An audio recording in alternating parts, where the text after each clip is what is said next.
Chapter 1. The Night of 10 Maidens. The most notorious prodigal of the great Xia. In the Tsang Xian domain, within the South Wilderness, lies the northern guardian's manor of the great Xia Dynasty. General, something terrible has happened. Last night, the heir was indulging in the company of 10 maidens at the brothel, and due to exhaustion, he collapsed and is now in critical condition. Several imperial physicians are attempting to revive him. What? That wretched son. Bring me my tiger whip today. I shall give him a taste of retribution. In a room adorned with antiquity, a youth lay on the bed, his complexion pale as parchment, a testament to his excessive indulgences. Surrounding him, 3 or 4 elderly physicians anxiously took his pulse and administered acupuncture. At that moment, the youth slowly opened his eyes, confusion evident in his gaze. Splendid. The heir has awakened. The physicians, upon witnessing this, breathed a sigh of relief, their voices trembling with excitement. Where am I? How did I end up here? The youth murmured, bewildered by his surroundings. In an instant, a torrent of vast memories surged into his mind, leaving him momentarily dazed. After a prolonged pause, he gradually regained his composure, disbelief etched across his features. I have joined the ranks of those who traverse realms? Only moments ago, he had been engrossed in a film. Yet in the blink of an eye, he found himself in this fantastical world where martial prowess reigned supreme.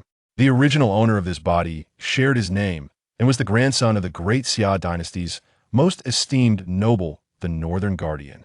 His father, the youngest martial arts master in the great Xia, had single-handedly vanquished 100,000 barbarian invaders, earning him the title of the war god of Xia, instilling fear throughout the land. However, the original owner had failed to inherit his grandfather's and father's exceptional lineage and martial aptitude. Instead, he possessed the most abysmal spiritual roots, devoid of any martial talent, and spent his days in frivolity and debauchery, earning the notorious title of the great Xia's most inept prodigal. Last night, he had even foolishly indulged in the company of 10 maidens, ultimately resulting in his own demise. MMP, engaging with 10 maidens, what a reckless escapade. The youth could not help but scoff inwardly, for in his previous life, he had barely been a novice, relegated to merely watching films and occasionally indulging in fleeting fantasies. Suddenly, a thought struck him, and he called out urgently, "Is the system present? Come forth at once. Why is there no response? System, I implore you to appear. Where the devil are you, system?" After a moment of inner turmoil, he received no reply. "Stop shouting." A voice suddenly resonated within his mind. "System?" The youth exclaimed, his expression brightening. Yet the voice retorted, "I am not some trivial system." "Pardon?" He stammered, "If you are not a system, then who are you?" "I am the spirit of the Chaos Yin-Yang Tower." The spirit of the Chaos Yin-Yang Tower. Chu Feng was momentarily taken aback, only to suddenly realize that a small 90-year tower was suspended in his mind. Gazing at the tower, he exclaimed in astonishment, "Isn't this the very small tower I purchased for a mere 10 yuan in the antique street?" To his surprise, it had traversed time alongside him. Without delay, Chu Feng inquired, "What purpose do you serve? Can you enhance my strength?" "Indeed, as long as you can find a woman with a special constitution and cultivate together, the Tower Master can bestow upon you great power." Upon hearing this, Chu Feng was momentarily stunned. Cultivating together to grow stronger? Are you certain this is proper cultivation? Guess. The Tower Master chuckled mischievously. This tower seems rather dubious. Just as Chu Feng was about to seek further clarification, a resounding crash echoed through the room as the door was forcefully kicked open, unleashing a formidable aura. A burly middle-aged man clad in black armor, with piercing eyes reminiscent of a hawk, stormed in with an imposing presence. In his grip, he held a thick whip, stained with blood, emanating a chilling atmosphere in the dim room. This man was none other than Chu Feng's father, the war god of the great Xia. "General, your timing is impeccable," the young master has awakened. Several royal physicians hurriedly reported as Xia entered. "Damn that ungrateful son. You've brought shame upon me today. I shall thrash you mercilessly." Xia glared fiercely at Chu Feng, and with a swift flick of his whip, it cracked ominously in the air. "Holy moly!" Chu Feng exclaimed, trembling in fear, his heart nearly leaping into his throat. Was he really to be whipped back to reality so soon after his arrival? At that critical moment, A surge of energy shot forth, sending the whip flying, followed by a furious and commanding roar. Xiang, you scoundrel, have you grown wings? How dare you strike my precious grandson? A venerable elder clad in a white robe, his hair white, yet his spirit undiminished, strode in with the vigor of a dragon. Upon entering, he unleashed a torrent of scolding upon Xiang, his presence akin to a tempest, overwhelming and unyielding. Despite being the mighty war god of the great Xia, who instilled fear in enemy nations, Xiang found himself reduced to a chastised child, his head bowed in embarrassment, unable to utter a word of rebuttal. For the elder before him was none other than his father, Chu Feng's grandfather, the king of the north, Chu Tianquang. Seeing his grandfather arrive, Chu Feng's anxious heart finally found solace. According to the memories of his predecessor, this grandfather was exceedingly indulgent toward his only cherished grandson. It was precisely this overindulgence that had shaped the predecessor into his current state. Xia Feng, how do you feel? Is there any discomfort in your body? Chu Tianquang approached the bedside, examining Chu Fu with great care, his eyes filled with concern.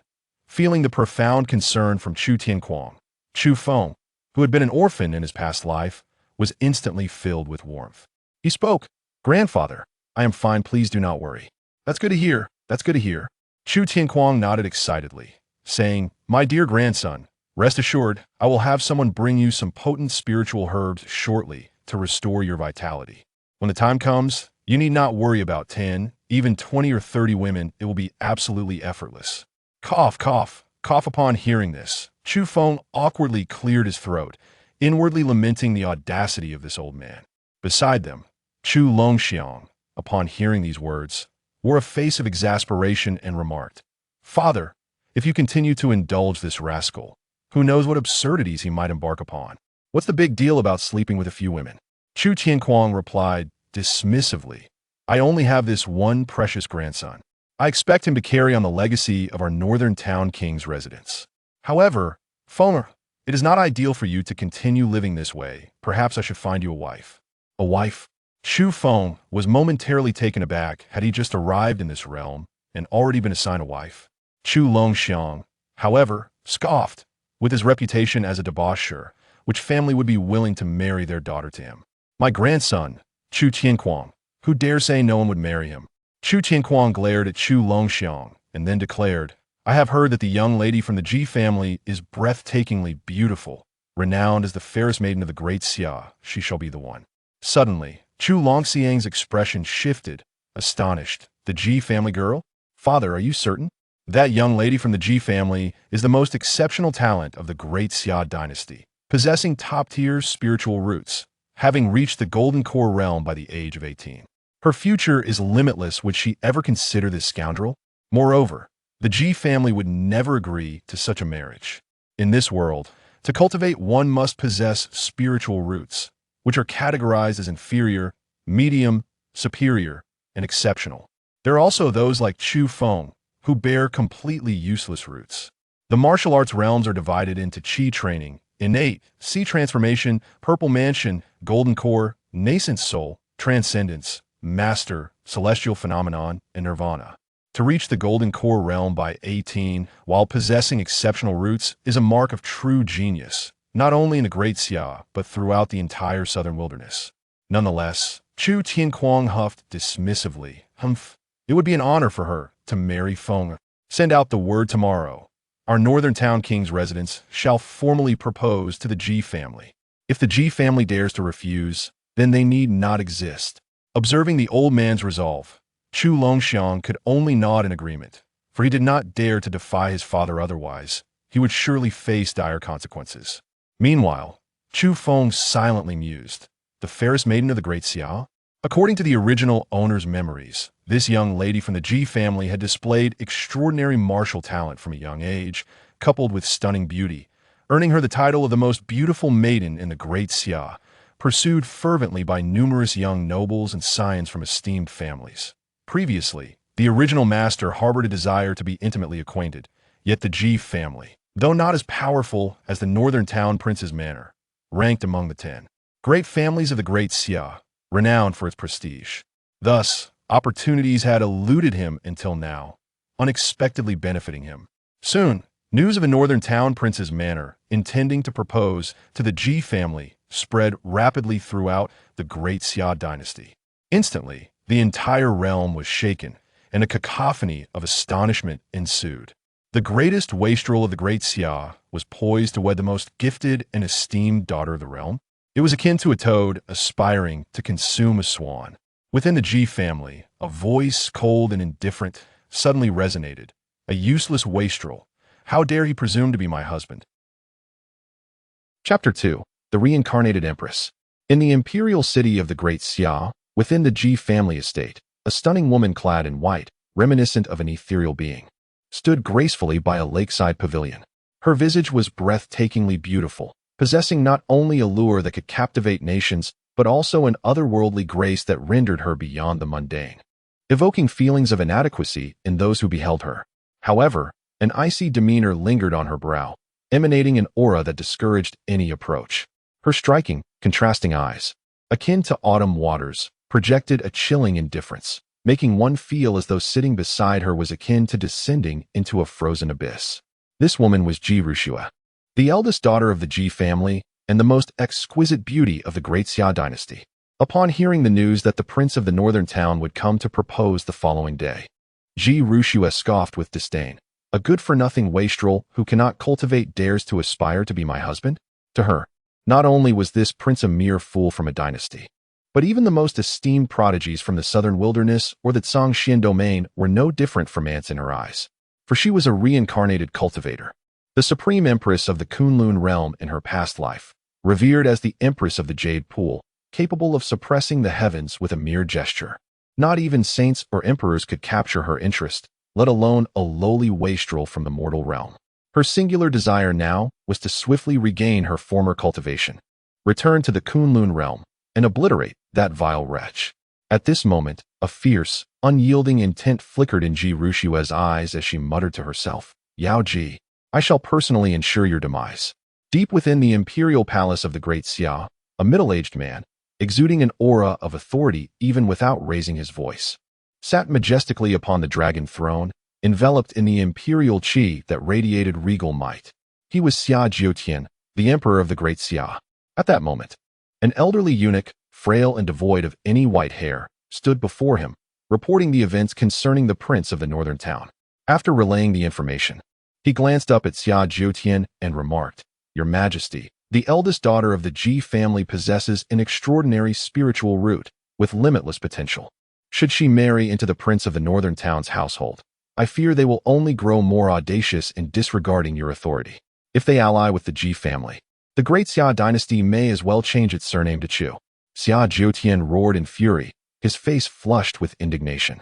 Although he was the emperor of the great Xia, the people only revered the prince of the northern town and the god of war of the great Xia, leaving him devoid of dignity. This ignited within him a profound desire to eradicate the prince of the northern town's household. "Your Majesty, perhaps I should lead the shadow guards to eliminate that wastrel, thereby severing the bloodline of the prince of the northern town," suggested a shadowy figure draped in black, kneeling before Xia Jiutian. "That wastrel indeed deserves death, but it must not be by your hands. The prince of the northern town and Chu Longxiang are not to be trifled with," Xia Jiutian replied, madness glimmering in his eyes, a cruel smile forming upon his lips. "Prince of the northern town, do you not cherish your beloved grandson? Then I shall ensure your lineage is utterly extinguished." The following day, in the streets of the great Xia capital, for blazing red steeds, powerful and majestic, were straining to pull a golden carriage at breakneck speed, drawing astonished glances from passers-by, who were filled with awe and amazement. Were those not the fifth-tier demonic beasts, the crimson fiery horses? Amidst the crowd, a voice erupted in astonishment. "Heavens! Whose family possesses such grandeur, employing a fifth-tier demon beast to pull a carriage?" Another voice soon followed, laced with disbelief. It is essential to understand that demon beasts are categorized from 1 to 10 tiers based on their strength, corresponding to the 10 foremost realms of martial arts. The prowess of a fifth-tier demon beast is akin to that of a Golden Core realm expert. In the great Xia dynasty, Golden Core experts are figures of immense power, dominating their territories. Thus, the sight of someone harnessing 4 Golden Core level demon beasts to pull a carriage is indeed astonishing. At this moment, within the carriage, Chu Feng reclined languidly, his demeanor exuding a sense of nonchalance. Beside him sat a middle-aged man clad in a flowing white robe. His long hair was neatly tied back with a white ribbon, radiating an air of scholarly elegance, reminiscent of a learned scholar. One hand cradled an ancient, weathered text, his gaze absorbed in its pages, while the other hand gracefully held a cup of tea, occasionally taking delicate sips, epitomizing leisure and refinement. This individual was none other than Chu Feng's second uncle, Chu Chongqing. Chu Feng's grandfather had 7 sons, yet only his father had produced a single offspring. As for his 6 uncles, apart from the second uncle who spent his days in the royal residence engrossed in studies, the others remained elusive, rarely seen. Today was initially meant for Chu Longxiang to accompany Chu Feng to propose to the Ji family, but feeling too embarrassed to face them, he sent his second uncle along instead. I wonder if Ji Rushua possesses a special constitution, Chu Feng mused. After his conversation with Master Tower the previous night, he had come to grasp the remarkable utility of the chaotic Yin-Yang Tower. In essence, Chu Feng needed to cultivate alongside a woman endowed with a special constitution or immense fortune, thereby activating the tower to alter his own physique and talents. However, such extraordinary women are rare, making the search for one quite arduous. For now, Chu Feng could only hope that the renowned beauty of the great Xia, Ji Rushua, would meet the tower's requirements. Otherwise, he would remain a wastrel. Chu Feng, you worthless fool, come out at once. Suddenly, the carriage came to a halt, and an irate voice rang out from outside. Furrowing his brow, Chu Feng lifted the curtain to see a group of individuals gathered before the carriage, led by a flamboyantly dressed, defiant young man. This young man pointed at Chu Feng, shouting, Chu Feng, you a mere wastrel, dare to aspire to marry Rushua? Do you truly believe you are worthy? As Chu Feng regarded this man, memories surged forth.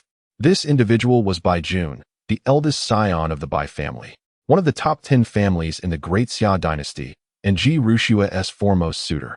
How audacious to insult the young master. At this moment, a burly man, who had been driving the carriage, glared with intensity, exuding a menacing aura. He was Jin Gang, Chu Feng's personal bodyguard. Humph, Chu Feng, you worthless fool. If you have the courage, come out and face me in a duel. Hiding behind is hardly the mark of a man. Bai Jun continued to taunt. Jin Gang immediately prepared to retaliate, but Chu Feng stepped out of the carriage, fixing his gaze on Bai Jun. You wish to challenge me to a duel? Indeed. Should you suffer defeat, you shall not be permitted to wed Rushua. Bai Jun bellowed at Chu Feng. Why must I engage in a duel with you? Chu Feng retorted with a dismissive smirk, while Bai Jun scoffed. What? Are you afraid? Who would have thought that the esteemed heir of the northern town prince's manor would turn out to be a coward, lacking even the courage to accept my challenge? You have truly brought disgrace upon the northern town prince's manor. At that moment, onlookers scrutinized Chu Feng, their fingers pointing in judgment. Observing this, Bai Jun's lips curled into a cold smile. His public challenge to Chu Feng was a calculated maneuver to thwart the latter's plans to marry Ji Rushua. Should Chu Feng acquiesce, Bai Jun was confident in his ability to defeat him, for he possessed a medium-grade spiritual root and had already attained the innate realm, while his opponent was burdened with a defective spiritual root and had yet to step into the realm of qi cultivation.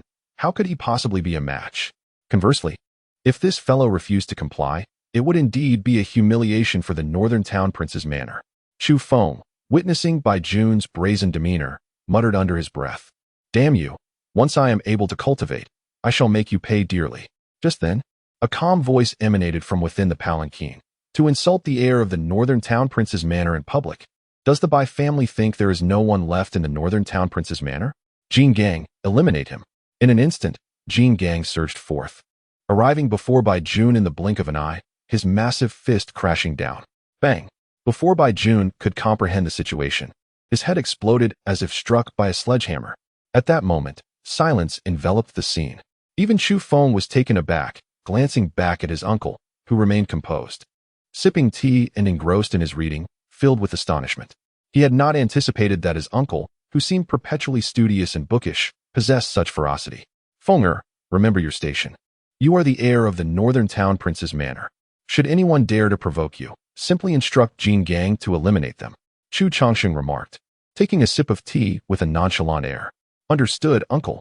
Chu Feng nodded, secretly relishing the advantages of having a powerful background. Subsequently, Jin Gang guided the palanquin toward the Ji family. Meanwhile, The onlookers and Bai family's guards, witnessing the gruesome fate of Bai Jun, stood in stunned silence. Soon, Chu Feng and his entourage arrived at the Ji family estate, only to find the gates firmly shut, with not a soul in sight. "Uncle, it appears the Ji family is less than welcoming to us," Chu Feng commented. Chu Changsheng remained silent, merely casting a glance at Jin Gang, who promptly approached the Ji family's entrance and delivered a powerful punch. Boom! Instantly, the bronze gates of the Ji family shattered, turning to fragments. Chapter 3. Are you planning a wedding or a funeral? Inside the Ji family estate, the upper echelons of the family had gathered.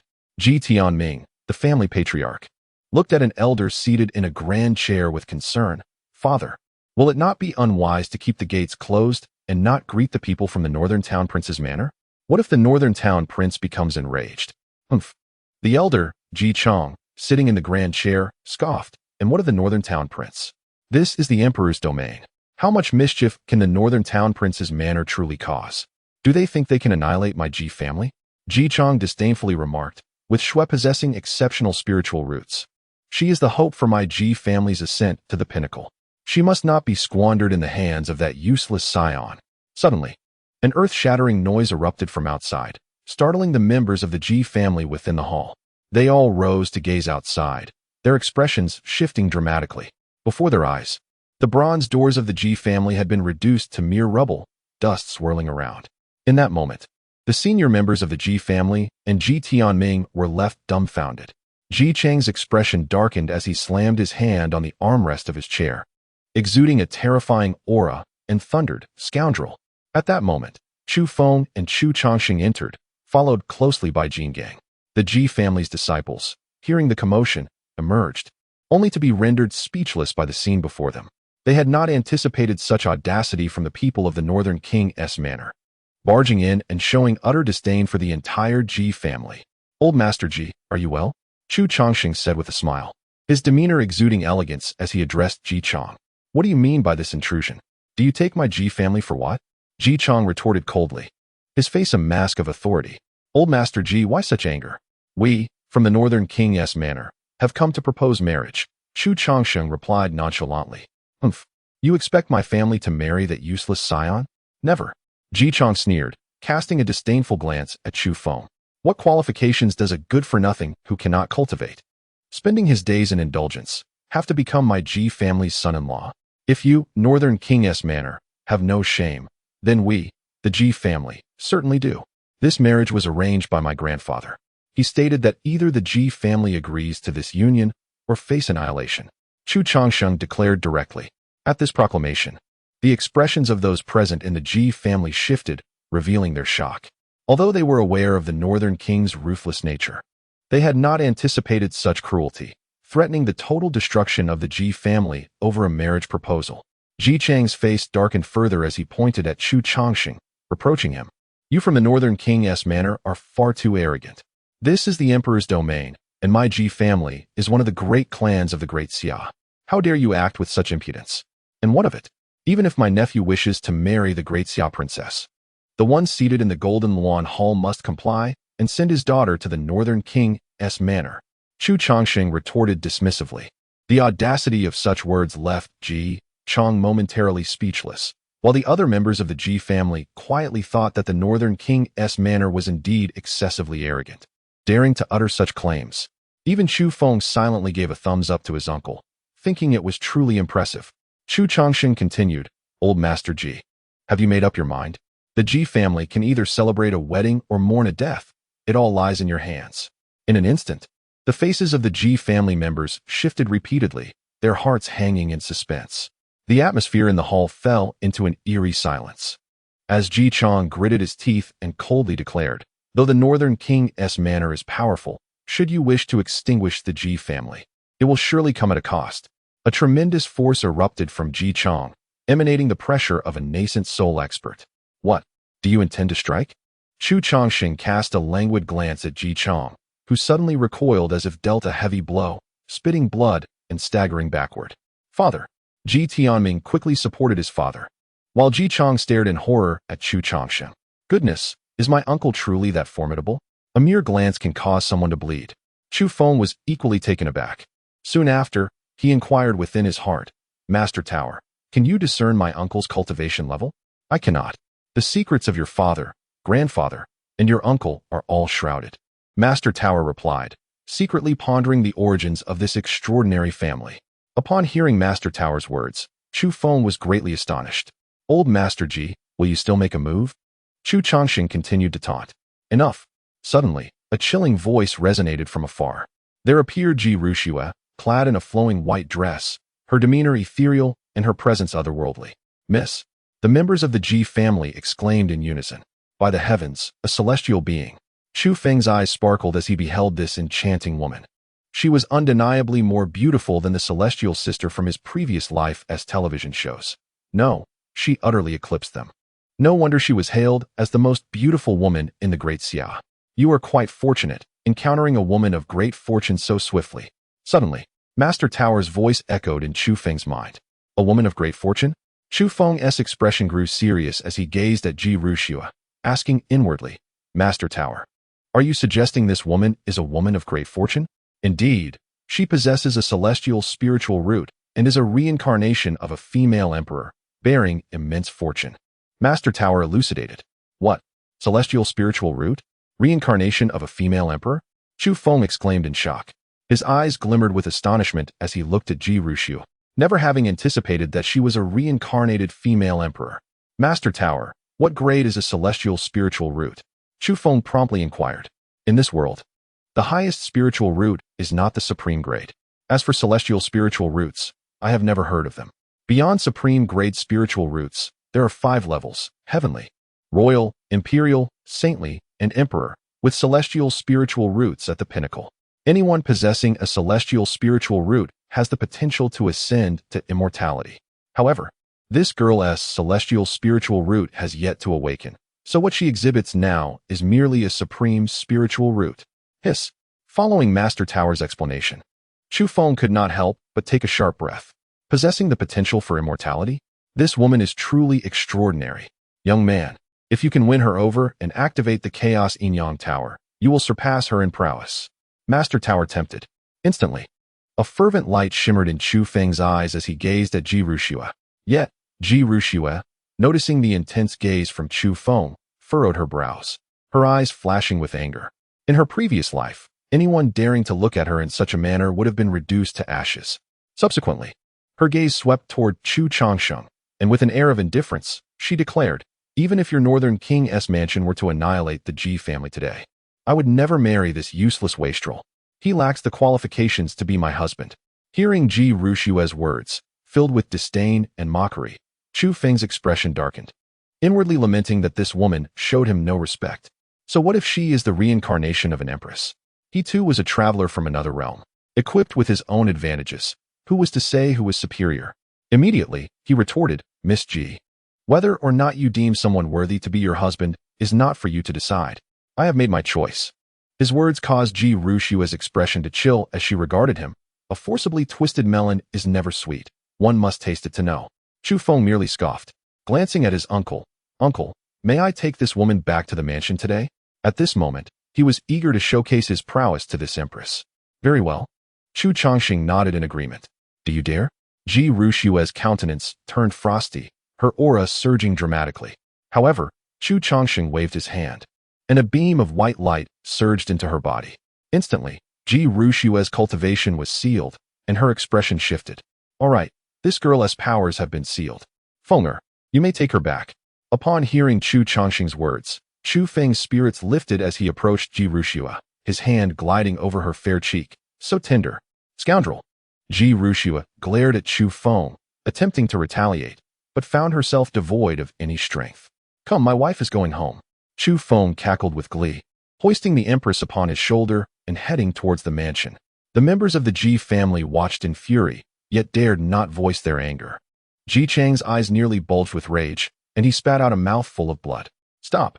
Suddenly, a voice filled with authority resonated from outside the Ji family estate. An imposing old woman entered, flanked by 2 young men. She first cast a glance at Ji Ruxue, then turned her cold gaze upon Chu Feng, commanding, put her down. Who are you? Chu Feng retorted, unimpressed. I am the 9th elder of the Taishan sect, and I come today at the behest of our sect master. who has decided to accept Miss Ji as a disciple. The old woman stated unequivocally. The Taishan sect? Upon hearing these words, Ji Chang's eyes glimmered with hope. Rushue is saved. The Taishan sect was the pinnacle of sects within the Great Xia realm, boasting a legacy of 1,000 years, far surpassing any royal mansion. Brat, you should hasten to put down Sister Ji. How dare a wastrel with a defective spiritual root covet her? One of the young men behind the old woman stepped forward, pointing an accusatory finger at Chu Feng, his eyes ablaze with fervent desire for Ji Rushue. I carry my wife. It's none of your business. Chu Feng shot back defiantly. You seek death. The young man's expression turned icy as he unleashed his cultivation at the 7th level of the Purple Mansion, charging at Chu Feng. Just then, a robust figure suddenly stepped in front of him, resembling a towering mountain. The individual in question is indeed King Kong. With a swift motion of his massive hand, his robust fingers instantly spread apart, seizing the man and lifting him with ease. Dare to harm the young master? You seek death. Release my disciple. The elderly woman, witnessing the peril facing her student, darkened her expression and shouted at King Kong. Crack! King Kong's fingers clenched, and he promptly snapped the man's neck, tossing him before the old woman. In that moment, both she and another disciple beside her were left utterly dumbfounded. Even the members of the Ji family were taken aback. You shall pay for this. Seeing her beloved student perish, the elderly woman resembled a furious tiger, her eyes blazing red as they fixated on King Kong. With a sweeping gesture, a tremendous surge of spiritual power erupted forth, hurtling towards King Kong. Boom! The 9th elder of the Taishan sect unleashed in overwhelming pressure. An extraordinary realm. She is indeed a formidable being. Ji Chang exclaimed in astonishment. The extraordinary realm represents a transcendent existence. Within the entirety of the Great Xia, the number of forces possessing such warriors is exceedingly limited. Ji Chang, having devoted half his life to cultivation, harbored the greatest aspiration of entering the extraordinary realm. He never anticipated that a mere elder from the Taishan sect would wield such terrifying power. Truly, it is deserving of its status as a premier sect of the Great Xia. The Northern King's manor is finished. Ji Chang coldly scoffed. Yet, in the next moment, he was rendered utterly speechless. Chapter 4. It is not my strength, but your weakness. Bang! With a resonating thunderclap, Ji Chang, who had been reveling in his misfortune, was left aghast. There stood King Kong, unmoved, while the 9th elder of the Taishan sect was sent flying like a kite with severed strings. Thud! She crashed to the ground, spitting out blood, her face contorted in agony. This scene left Ji Chang and the other members of the Ji family completely dumbfounded.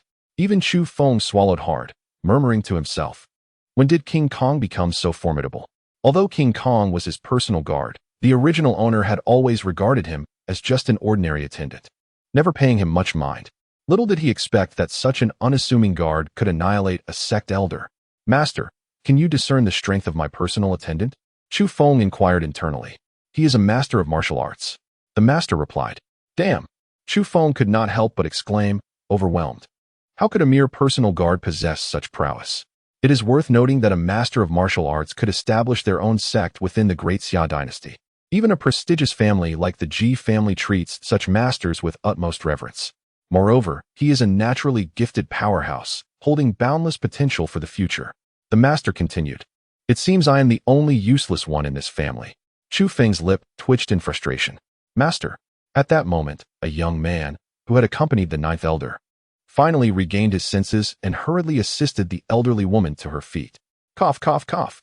At this juncture, the elderly woman coughed, her expression one of disbelief as she stared at King Kong. Who on earth are you? Me? I am the personal guard of the young master of the Northern King's manor. King Kong replied coldly. A guard? How is that possible? How could a mere guard possess such formidable strength? This is inconceivable. The elderly woman exclaimed, her expression contorted with disbelief, clearly unable to accept this reality.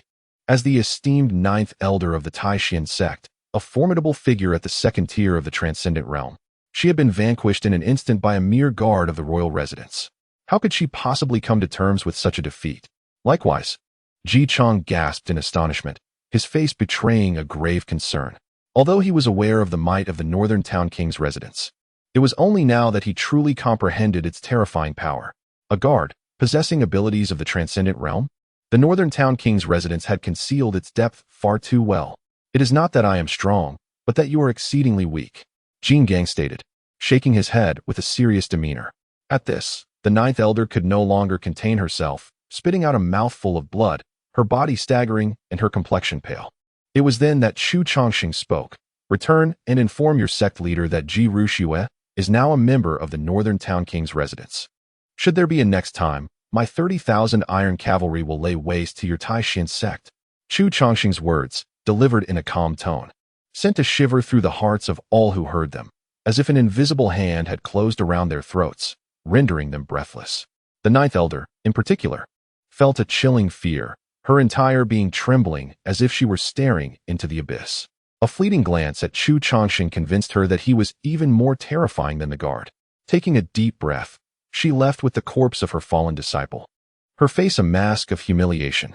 At that moment, the members of the Ji family wore expressions of utter shock, the atmosphere thick with an eerie silence. Shortly thereafter, Chu Chongqing snapped his fingers, and soon, a dozen individuals entered the Ji residence, carrying large chests. The Ji family members looked on in confusion as each chest was opened, revealing contents that left Ji Chong and the others utterly astounded. Inside lay a trove of precious and rare cultivation resources. Good heavens, was that a 6th-grade breaking infant pill? It was said that one could enable a golden core practitioner to directly break through to the nascent soul realm. There were also millennium blood lotus seeds, capable of enhancing cultivation by a century, and the demon core of a 7th-tier purple gold beast. Was that a heavenly grade cultivation technique? As the Ji family members gazed upon these invaluable resources, shockwaves erupted within their hearts. Even the higher-ups of the Ji family stared in wide-eyed disbelief, swallowing hard. Although the Ji family was a prestigious clan of the Great Xia, their accumulated resources paled in comparison to what lay before them. This is the betrothal gift from the Northern Town King's residence to the Ji family. As for Miss Ji, she will henceforth be a member of the Northern Town King's residence, Chu Chongqing declared to the Ji family, before turning to Chu Feng. "Let us depart." As Chu Chongqing and his companions left, Ji Tianming eagerly retrieved the breaking infant pill from the betrothal gift, exclaiming, "It truly is a breaking infant pill. With this, I can break through to the nascent soul realm." He then turned to Ji Chong, saying, "Father, it seems that Ruxue marrying into the Northern Town King's residence may not be such a bad thing after all. Indeed, with the Northern Town King's residence as our backing, our Ji family may very well ascend to the pinnacle of the Great Xia's esteemed clans." The senior members of the Ji family looked upon the enticing cultivation resources with unanimous approval. Clearly, in the face of such abundant resources, no one dared to oppose the marriage any longer. However, Ji Chang's countenance darkened like ink as he solemnly remarked, "Though the Northern Town Prince's residence is currently powerful, his strength only invites greater danger." Ji Tianming gazed at his father in confusion. "Father, why is that?" Ji Chong scoffed. "Do you believe the one in the Imperial Palace would permit the Northern Town Prince's residence to grow this formidable? Moreover, that individual would never allow another prodigy like Ruxue to arise from the Northern Town Prince's residence. The demise of the Northern Town Prince's residence may be imminent." Upon hearing these words, Ji Tianming and the others all changed their expressions, falling into silence. In the capital of the Great Xia, within the residence of the King of Celebration, a middle-aged man sat sipping tea, while a figure clad in black recounted the events that had transpired within the Ji family that day. The Northern Town Prince's residence had concealed its intentions so deeply. It appeared they had long harbored thoughts of rebellion. The middle-aged man coldly declared, "In that case, let us lend them a hand. Have someone spread the words spoken by Lord Chu today, and simultaneously arrange for some commotion at tomorrow's court meeting. The Northern Town Prince's residence has existed for many years. It is time for its demise." As he spoke, a sinister glint flickered in his eyes. At the Northern Town Prince's residence, when Chu Feng returned, carrying Ji Ruxue, the household was taken aback. At that moment, Chu Longxiang emerged, his brow furrowing as he regarded Ji Ruxue draped over Chu Feng's shoulder. He sternly admonished, "You rascal, what are you doing?" "Father, I cannot discuss this now. I am off to the bridal chamber with my wife," Chu Feng exclaimed, before hastily retreating towards the room with Ji Ruxue in tow. "Impudent." Chu Longxiang's expression darkened at these words as he prepared to chase after him. However, Chu Tianquang suddenly appeared, blocking his path, and coldly asked, "What do you intend to do?" "Father, this brat is utterly reckless. They have not even wed yet. And he is already—" Chu Longxiang began, but was interrupted by Chu Tianquang's dismissive snort. What does it matter? She's already a member of the Chu family. What is wrong with an early bridal chamber? I am eagerly awaiting the day I can hold my great-grandson. If you disturb them, I shall not hesitate to teach you a lesson. Despite Chu Longxiang's intention to retort, a single glare from Chu Tianquang silenced him. What is there to argue?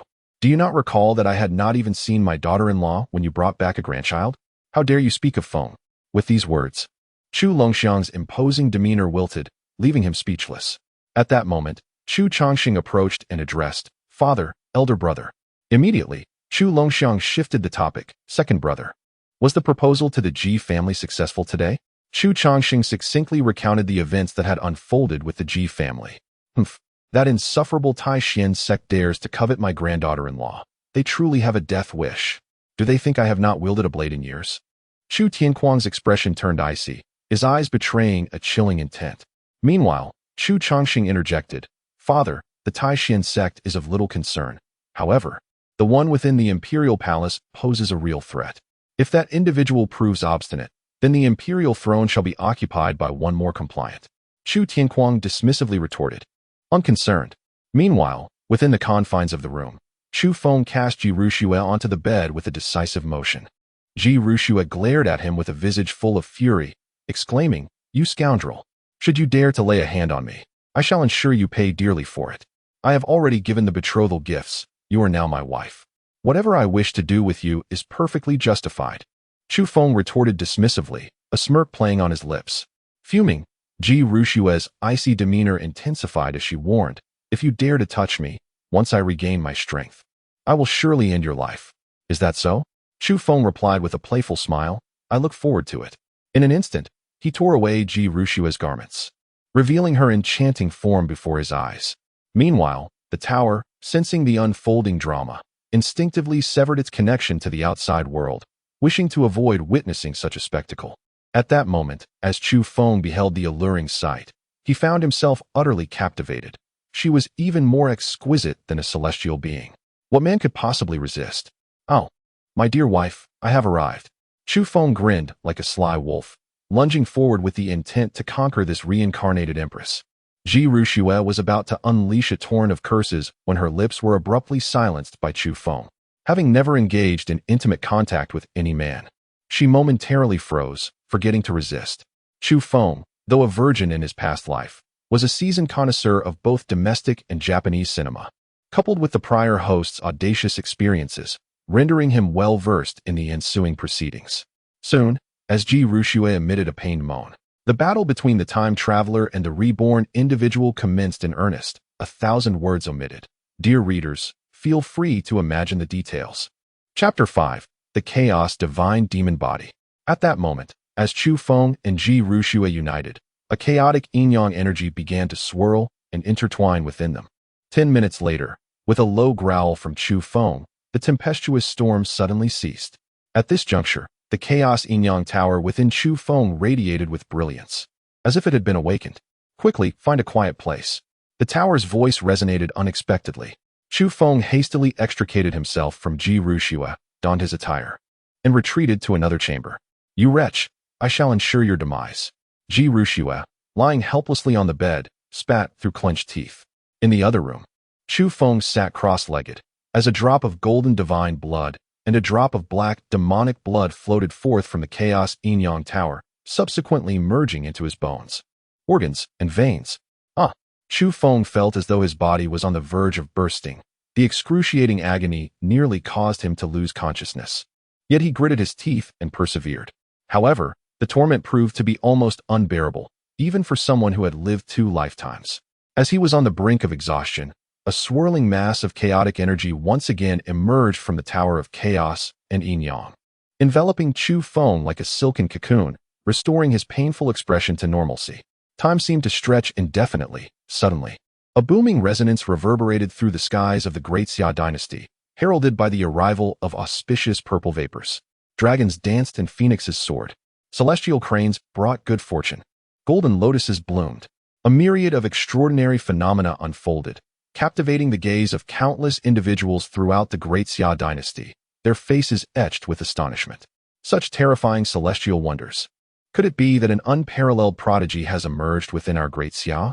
In that moment, innumerable powerful figures within the dynasty were left astounded.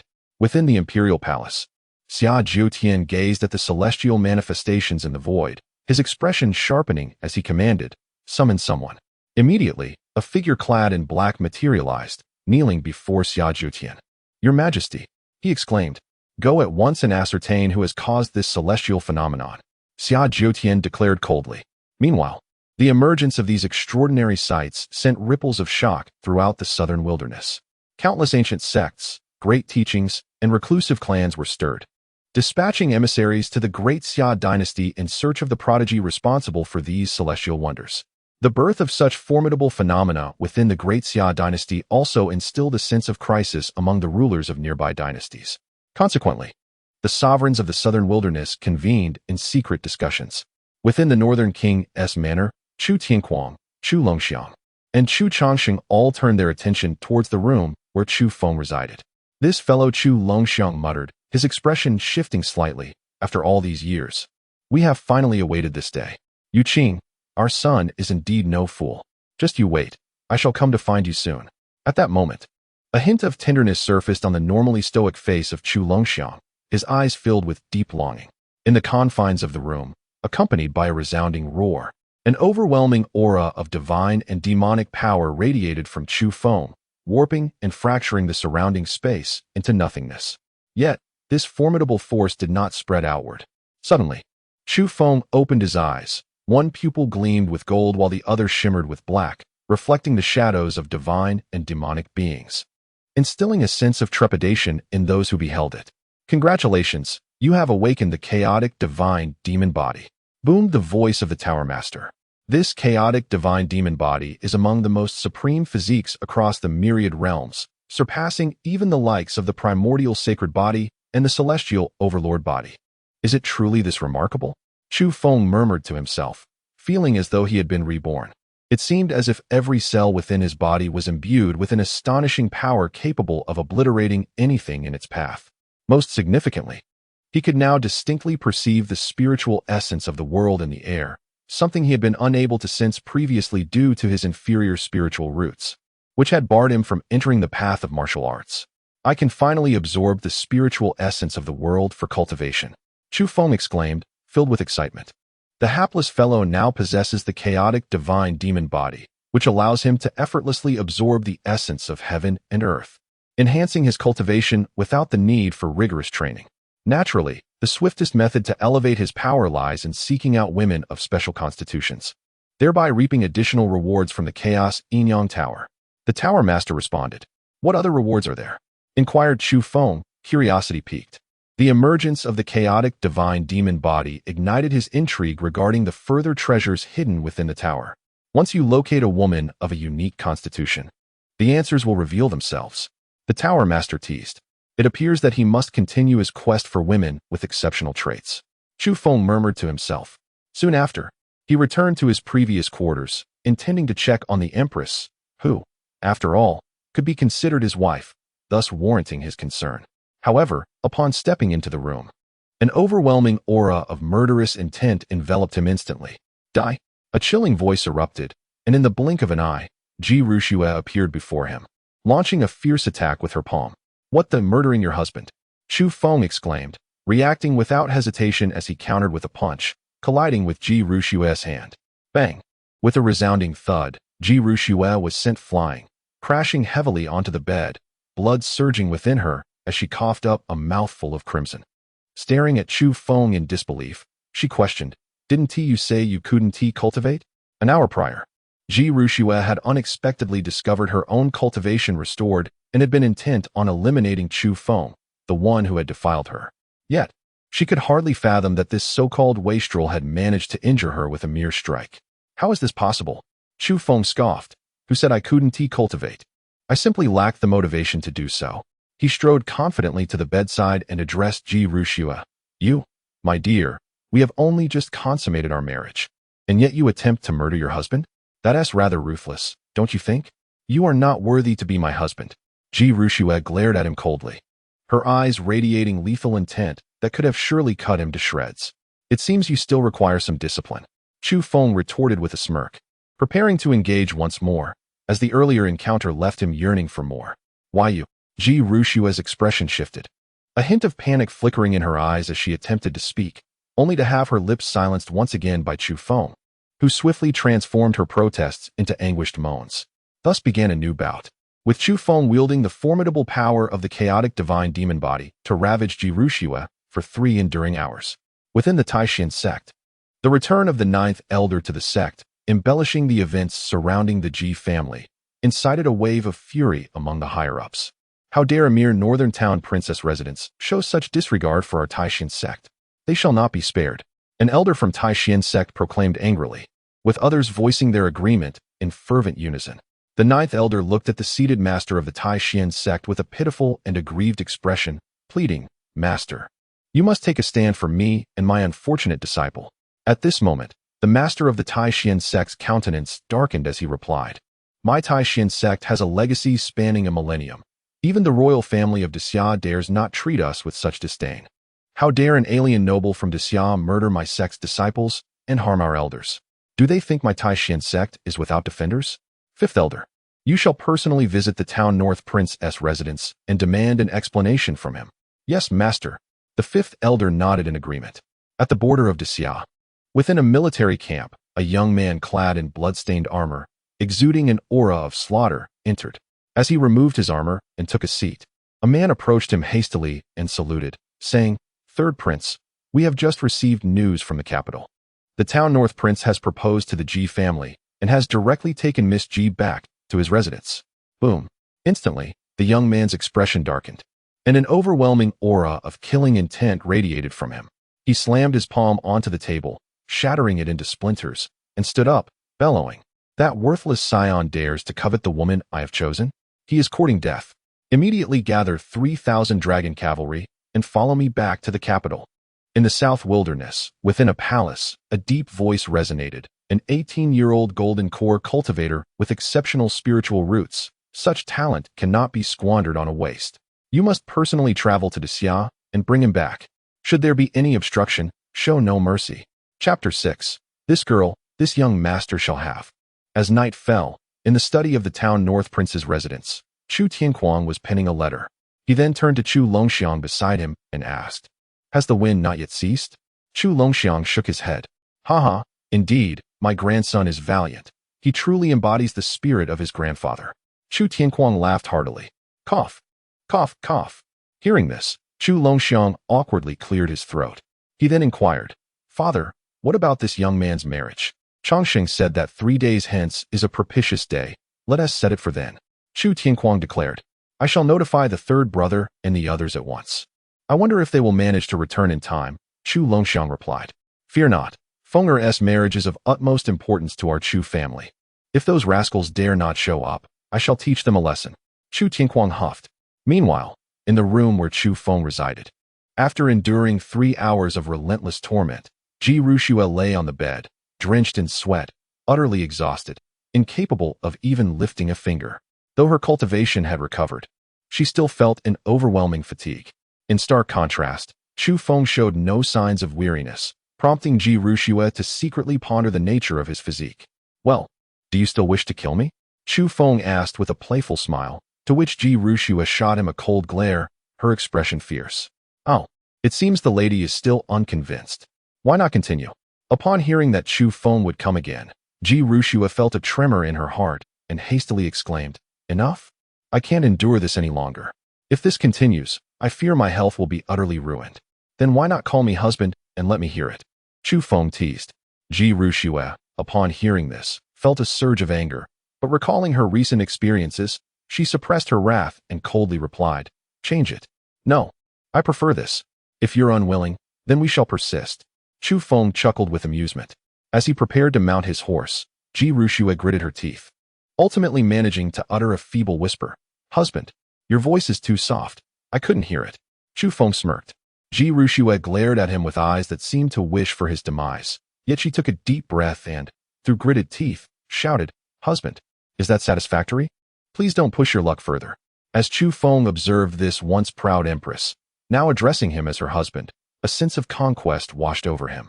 "Haha, I shall not torment you any longer today. Rest well." With a contented expression, Chu Feng dressed and left the room. As he departed, Ji Rushua let out a sigh of relief, only for her gaze to darken with resentment as she muttered, "You wretched scoundrel, wait for me." Once the revered Empress of Kunlun, now subjected to the whims of a mere rogue from the lower realms, she wished nothing more than to see Chu Feng utterly destroyed. "Wait, I seem to have broken through." Suddenly, Ji Rushua's expression shifted as she realized something. She had inadvertently ascended to the Yuaning realm, and astonishingly, she had reached the 5th level. What is happening? Her brows knitted in confusion. Just previously, she had been at the 3rd level of the Golden Core realm, miles away from the Yuan-Ing realm. Yet now she had catapulted directly to the 5th level. This elevation in power is too rapid. Could it be because, abruptly, Ji Rushua contemplated a possibility, her countenance changing rapidly. Meanwhile, Chu Feng, oblivious to her transformation, left the room in search of sustenance. Suddenly, a loud voice called out, "Young master." He turned sharply to see a rotund figure barreling towards him. "What on earth is this blubbery pig doing here?" Chu Feng exclaimed, delivering a swift kick that sent the hefty figure flying into the ground with a resounding crash, creating a deep crater beneath him. Emerging from the pit, the hefty man peered up at Chu Feng with a pitiful expression. "Young master, it's only been a day. Have you forgotten me?" Gazing at the man's plump visage resembling a flower, Chu Feng pondered for a moment before responding, "Are you Wang Pengzi?" In the memories of Chu Feng, this rotund Wang was the young master of a tavern in the imperial city of the Great Xia.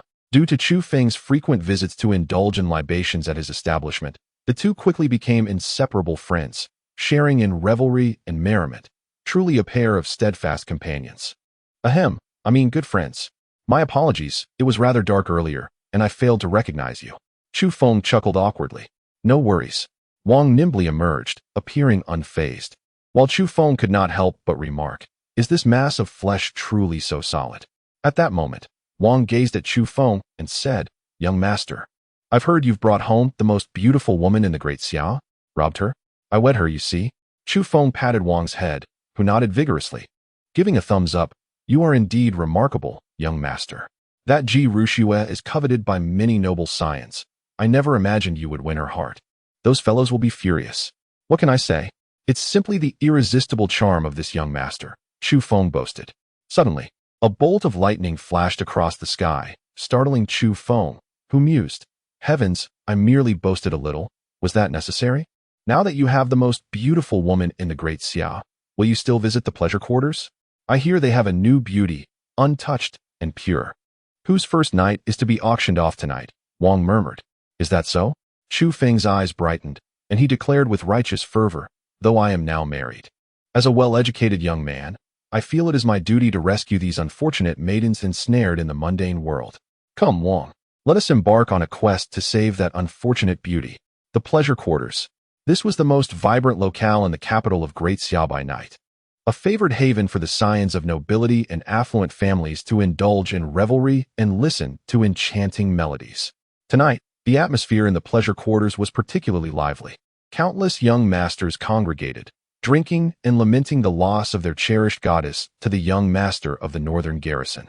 At that moment, an alluring matron gracefully stepped onto the central stage of the pleasure quarters, casting a charming smile at the assembled crowd. "Gentlemen, do not despair. Although the most beautiful woman in Great Xia has found a suitor, tonight we present a beauty who will surely lift your spirits." With a clap of her hands, petals cascaded from the heavens, accompanied by a symphony of music. Following this, a woman adorned in a flowing azure gown, with a graceful figure and fair skin, descended gracefully upon the stage, clutching a colorful ribbon. She bore a breathtaking visage, with dark, luminous eyes, soft, full lips, and a delicate, exquisite nose, embodying the very essence of beauty. What an enchanting maiden! Moments ago, the young masters who had been vehemently disparaging Chu Feng were suddenly captivated by the enchanting maiden in the green dress, their astonishment palpable. Several of them even drooled, resembling infatuated swine. At this juncture, the matron, donning a smile, proclaimed, "Gentlemen, this lady is known as Qing Miao, a jewel I have meticulously selected. Her beauty is undoubtedly on par with that of the most renowned beauty of the Great Xia, and she is untouched. Tonight, the highest bidder shall claim the honor of spending the first night with Miss Qing Miao. Such a splendid opportunity should not be squandered." As her words resonated, one young master called out, "I bid 1,000 low-grade spirit stones. I bid 1,500 low-grade spirit stones." In an instant, the atmosphere was charged with escalating offers from the young elites present. 10,000 low-grade spirit stones. This declaration silenced the crowd, and all eyes turned toward a young man of opulent attire, exuding an air of superiority. It was none other than Wei Qian, the cherished grandson of the Duke of Wei, whose extravagant offer elicited admiration from the onlookers. The individuals within the establishment could not help but exclaim in awe. Witnessing Wei Qian's bid, the other young masters tacitly relinquished their attempts, for in the great Xia, a duke ranked just below the emperor and the princes, and Wei Qian's lineage as the chief minister's grandson rendered him formidable. Who would dare contest with him? At this moment, Wei Qian gazed at Qing Miao with a glint of wickedness in his eyes and a smirk, thinking, "Little beauty, tonight you belong to me."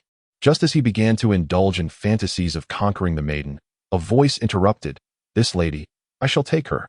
Chapter 7. The Assassin Qing Miao, heir of the Qing Luan bloodline.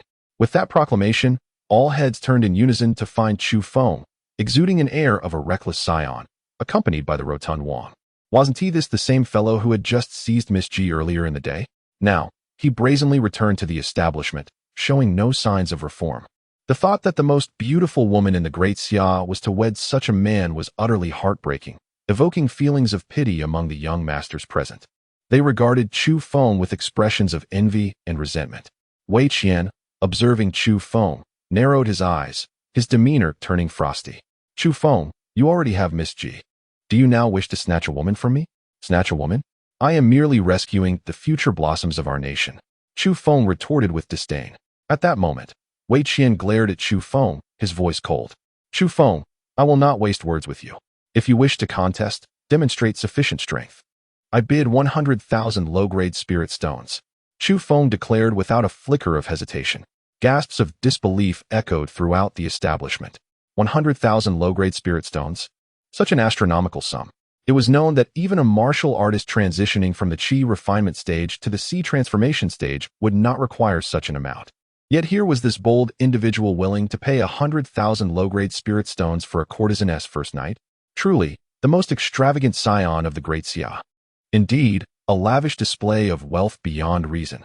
Wei Qian found himself at a loss for words, utterly overwhelmed by the 10,000 low-grade spirit stones presented by Chu Feng. Although he was the young master of a noble family, he simply could not muster such a sum. "What is this? Out of money to bid? A pitiable wretch. Go away." Chu Feng sneered dismissively. Infuriated by this blatant mockery, Wei Qian retaliated with a furious punch, his cultivation having reached the 7th level of the innate realm. "Young master, be careful," Wang Pengzi shouted, his expression shifting dramatically. Chu Feng, however, remained composed, effortlessly countering with a single palm strike. The resounding slap echoed through the hall, as Wei Qian was sent flying, crashing through several tables before landing on the ground, blood spilling from his lips, accompanied by a few scattered teeth. The onlookers within the hall were left in stunned silence. "Goodness, young master, you're formidable," Wang Pengzi exclaimed, his voice rising in surprise. "Calm down. What are you shouting for?" Chu Feng shot Wang Pengzi an exasperated glare. At that moment, the guards from the noble house hurried to Wei Qian's side, helping him to his feet. Clutching his face, Wei Qian glared at Chu Feng with a vicious expression. "You bastard, I will not let you off today." He barked at his guards. "What are you all standing there for? Attack!" Instantly, the guards lunged at Chu Feng. With arms crossed, Chu Feng maintained an air of indifference. Just then, Jin Gang, with his massive and robust frame, surged forward, unleashing a punch that sent the guards of the noble house flying, each one crashing to the ground. Bloodied and battered, Wei Qian's expression shifted as he turned to Jin Gang. "You." In a swift motion, Jin Gang stepped forward, prepared to strike Wei Qian. But at that moment, a middle-aged man appeared like a specter before Wei Qian, coldly addressing Jin Gang. Enough. He was a guard sent by the Duke to covertly protect Wei Qian. Yet, Jin Gang paid no heed to the man's admonition, his massive hand continuing its advance. The man's expression darkened as he forcefully struck at Jin Gang. With a crunch, his hand was crushed by Jin Gang's grip, pain etched across his face. In the next instant, Jin Gang grasped the man's head, crushing it mercilessly. Wei Qian, witnessing the death of the secret guard dispatched by his grandfather, swallowed hard, beads of cold sweat dotting his forehead. He then turned his gaze to Jin Gang, whose icy, merciless eyes sent shivers down his spine, causing his legs to weaken and crumble beneath him, even as a foul odor betrayed his fear. Is this what it takes to scare you? Truly pathetic. Chu Feng observed the scene, shaking his head. Jin Gang, stand down. Jin Gang complied, stepping aside. At that moment, the brothel keeper spoke up. Is there anyone else wishing to place a bid? Silence enveloped the room. With no further bids, the first night of the maiden Qing Miao would belong to our esteemed young master of Jinbei. Please present 10,000 low-grade spirit stones and accompany our Qing Miao to her chamber. Pengzi, pay the fee. Chu Feng instructed Wang Pengzi before hastily making his way towards Qing Miao on the stage. Indeed, the young master remains the same. Wang Fatty could not help but murmur, "Young master, please follow me." At that moment, the blue bird, with a smile adorning her face, took Chu Feng's hand and ascended the stairs, while the young gentlemen present wore expressions of envy and jealousy. Damn it, I must kill you. At this moment, Wei Qian's face twisted in anger as he fixed his fierce gaze upon Chu Feng, malevolence glimmering in his eyes. Meanwhile, in a room on the upper floor of the teaching bureau, the blue bird pushed Chu Feng onto the bed, straddling him with a shy demeanor. "Young master, allow me to serve you well," she said coyly. She then produced a silk ribbon and blindfolded Chu Feng, her delicate fingers gliding over his body. Chu Feng lay back on the bed, his expression one of pure enjoyment. However, the bluebird's previously bashful visage gradually turned cold. Whoosh! Suddenly, she drew a sharp blade from beneath her garments and thrust it directly at Chu Feng's chest. The strike was swift, fierce, and precise, without a hint of hesitation. Clang! In an instant, the blade met Chu Feng's body, producing a sound of metal clashing. Remarkably, the blade failed to pierce his chest, which felt as unyielding as iron. Gasp! The blue bird's pupils constricted, shock etched upon her face. Chu Feng removed the blindfold and smiled at her. "Have you succumbed so quickly, my lady?" Immediately, her expression shifted, and she slashed the blade towards his throat with lightning speed. Bang! Yet, Chu Feng swiftly captured the blade, crushing it in his grip, while his other hand firmly grasped her throat. In a swift motion, he turned and pinned her down onto the bed. "Did you know all along that I would be your target?" The blue bird regarded Chu Feng with an icy stare. A cultivator of the Golden Core realm coming to the teaching bureau to auction off her first night. Do you think I would believe that? Chu Feng chuckled softly. The moment he laid eyes on her, he discerned that this woman's cultivation had indeed reached the Golden Core realm, leading him to suspect her ulterior motives. "Then why did you bother to bid?" the blue bird inquired, puzzled. "Because you are quite lovely," Chu Feng replied with a devilish grin. His intention to bid stemmed from what the Tower Master had informed him, that the woman harbored a trace of the divine beast Qingwan's bloodline within her. The Qingwan is a legendary branch of the Phoenix clan, with the potential to evolve into a true Phoenix bloodline.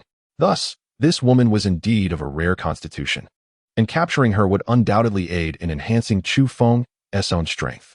"I'm quite curious, who sent you to kill me? And how did you know I would bid for you?" Chu Feng asked. "The young master is the most notorious scion of the great Xia, a lecherous man who would never let any beauty slip away," the blue bird replied coldly. At once, Chu Feng coughed awkwardly a few times before regarding her again. "Then who sent you?" The Yellow Spring Pavilion never inquires about the identity of its employers. Upon uttering this, Chu Feng was taken aback. "Yellow Spring Pavilion? What is that?" "Vajra," Chu Feng suddenly exclaimed. Bang! At once, Vajra burst in, looking at Chu Feng. "Young master, what is the matter? Do you know about the Yellow Spring Pavilion?" As Chu Feng inquired, Jin Gang's expression grew solemn, and his gaze swiftly darted towards the Qing Miao. "Are you an assassin from the Huangquan Pavilion? Is this Huangquan Pavilion perhaps a guild of assassins?" Chu Feng pondered with curiosity. Jin Gang affirmed, "Indeed, your highness. Huangquan Pavilion is a premier assassin organization within the southern wilderness." "Damn it, I have just crossed over, and already there are assassins targeting me. What terrible luck." Chu Feng muttered to himself. He then turned to Qing Miao. "You are far too beautiful to be an assassin. You should accompany me instead. Surely that would offer you a brighter future." "That is impossible. Any assassin from Huangquan Pavilion who betrays the organization faces only death," Qing Miao responded coldly. "Rest assured, with me around, no one can harm you," Chu Feng declared confidently. Yet Qing Miao retorted, "It is futile. We are all under the influence of a special poison from Huangquan Pavilion. If we do not take the antidote at regular intervals, we shall perish. So ruthless? Chu Feng's eyes flickered, and he inwardly asked, Master, is there a way to cure this poison? Quite simple. Just sleep with her, and the poison will naturally be resolved. Master replied directly. Seriously, it's that easy? Chu Feng thought to himself, then looked at Qing Niao. Fear not, I can cure your poison. For now, let us return to the palace. He released Qing Niao, who gazed at him with flickering eyes. Can you truly cure my poison? Of course, Chu Feng assured her confidently. Subsequently, Qing Niao followed Chu Feng out. Where's that fat fellow Wang? Chu Feng descended and noticed Wang was nowhere to be seen. At that moment, a man hurried towards him, handing over a slip of paper. Upon reading its contents, Chu Feng's expression instantly turned cold, his eyes gleaming with a chilling, murderous intent. Chapter 8. Do you think this young master is jesting with you? In the capital of the Great Xia, in the central area, stood an ancient octagonal building, adorned with a plaque inscribed with the words Yinyu Tower. This place is the most bustling location in Great Xia. Within Yinyu Tower, one can procure various cultivation resources, intelligence, even slaves and beauties, and it regularly hosts auctions. In essence, if you possess wealth, you can acquire anything here, and Yinyu Tower operates independently, entirely free from the control of the Great Xia Dynasty, boasting an extraordinary background. At this moment, within a room of Yinyu Tower, piercing wails echoed throughout. Inside, Wang, the rotund figure, was suspended, while a group of fierce-looking thugs stood before him, each delivering brutal blows to his body. Wang, now battered and unrecognizable, appeared to have gained dozens of pounds on his already corpulent frame. At the forefront of the arena sat two individuals. One was Wei Qian, the grandson of the Duke of Wei, while the other was a young man clad in black, exuding a sinister demeanor. Wei Xiao, do you think that worthless dandy will come for this fatso? The youth in black scoffed. Humph, if he does not show up, I shall slice off every piece of flesh from this fatso and deliver it to the northern town prince's residence. Wei Qian replied darkly. Suddenly, he glared fiercely at the corpulent Wang and barked, put some strength into it, hit harder. Instantly, Wang's shrill voice rose several decibels. Bang! Before long, the door to the room was shattered with a resounding crash, and Chu Feng strode in with an air of indifference, followed closely by Qing Niao and Jin Gang. Wei Qian's expression turned cold as he beheld Chu Feng. I never expected you, a useless wretch, to actually show up. Wang, how are you holding up? Still alive? Chu Feng's gaze fell upon the bloodied Wang, his countenance darkening. At that moment, Wang, summoning all his strength, lifted his head to look at Chu Feng.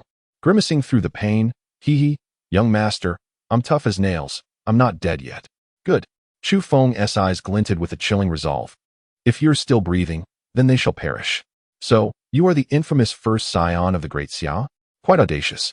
However, now that you have entered my Misty Rain Pavilion tonight, do not expect to leave. At this juncture, the young man in black regarded Chu Feng with an amused smile. Su Xiao, if you help me eliminate this scoundrel, I will agree to any terms you propose. Wei Qian, filled with a mix of hatred and malice at Chu Feng's arrival, immediately spoke to the young man in black. Very well, the young man in black nodded. Addressing the group of thugs, whoever kills that brat will be rewarded with 10,000 low-grade spirit stones. Swish, swish, swish. Upon hearing this, the thugs were overtaken by excitement. 10,000 low-grade spirit stones was indeed a considerable fortune for them. In an instant, they resembled a pack of ravenous wolves, rushing toward Chu Feng with eyes that seemed ready to tear him apart. Each possessed strength at least at the sea transformation stage, with several at the purple mansion stage, and even 3 experts at the golden core stage. Jin Gang's expression turned grim, ready to intervene, but he was halted by Chu Feng. Leave these fellows to me. They truly believe I am a worthless waste without showing a few moves. A cold glint of murderous intent flickered in Chu Feng's eyes. Bang! Stepping forward, Chu Feng unleashed a punch that instantly shattered the skull of the foremost thug at the 3rd level of the purple mansion stage.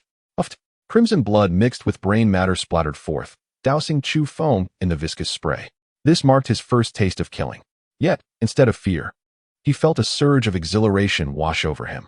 In a flash, his eyes glimmered with a bloodthirsty glint, and the power of the chaotic divine demon body surged forth, transforming him into a formidable force as he charged into battle, wreaking havoc. Bang, bang, bang. The sounds of skulls bursting echoed, blood spraying in all directions. The thugs, trained by the Misty Rain Pavilion, now appeared as mere lambs to the slaughter before Chu Feng, each meeting a gruesome end. At this moment, Jin Gang, Wang, Wei Qian, and the young man in black were left utterly speechless. Wei Xiao, didn't you claim he was an incapable waste? The young man in black asked, his expression darkening. Indeed, he possesses a defective spiritual root. How could this be? Wei Qian gazed in astonishment at Chu Feng, who was wreaking havoc, his heart struggling to accept this reality. You subdue him, the young man in black suddenly commanded, and behind him, a figure darted towards Chu Feng like a leopard. Boom. This individual unleashed the full force of his cultivation at the 7th level of the Golden Core realm. In an instant, he was upon Chu Feng, delivering a punch imbued with surging spiritual energy. However, before his fist could make contact, Chu Feng's hand, like a wraith, pierced through his chest. With a plop, Chu Feng extracted his heart, crushing it before his eyes. The 7th level martial artist's gaze was filled with terror as he fell lifeless to the ground without uttering a word. At this moment, both Wei Qian and the young man in black were utterly dumbfounded, while Chu Feng approached them with a frigid demeanor. With each step, their hearts raced, a suffocating sensation enveloping them, cold sweat streaming down their backs. The young master of the north has graced our Misty Rain Tower. It truly elevates our establishment. Suddenly, a deep voice resonated through the arena. A man clad in black robes appeared, accompanied by a group of followers. Father, the young man in black exclaimed, relief washing over him. Chu Feng cast a glance at the newcomer and coldly inquired, and who might you be? I am Su Tian, the person in charge of the Misty Rain Tower in the Great Xia, the black-robed man replied. Is he your son? Chu Feng gestured towards the young man in black. Indeed, that is my son Su Hai. If he has offended you, young master, I implore your forgiveness. Su Tian stated with unyielding composure. Very well. Chu Feng acknowledged with a nod. Su Tian, perplexed by his response, was taken aback by the next words from Chu Feng. This night, the Misty Rain Tower shall be expelled from the Great Xia, Chu Feng declared with a chilling intent. Su Tian's expression darkened as he glared at Chu Feng. Surely, young master, you jest? Suddenly, Chu Feng's right hand shot out like lightning, seizing Su Tian's throat and leaving him no chance to resist. Do you think I jest? Chu Feng hoisted Su Tian, his gaze devoid of warmth. Su Tian's face contorted in a struggle for breath. He attempted to fight back, but found that his extraordinary powers were utterly inaccessible. Panic surged within him as he shouted at Chu Feng, young master of the north. Do you know the background of the Misty Rain Tower? If you kill me, not only will the Northern King's residents suffer consequences, but even the great Xia Dynasty will bear the burden. Crack! In the next moment, the sound of a bone snapping echoed.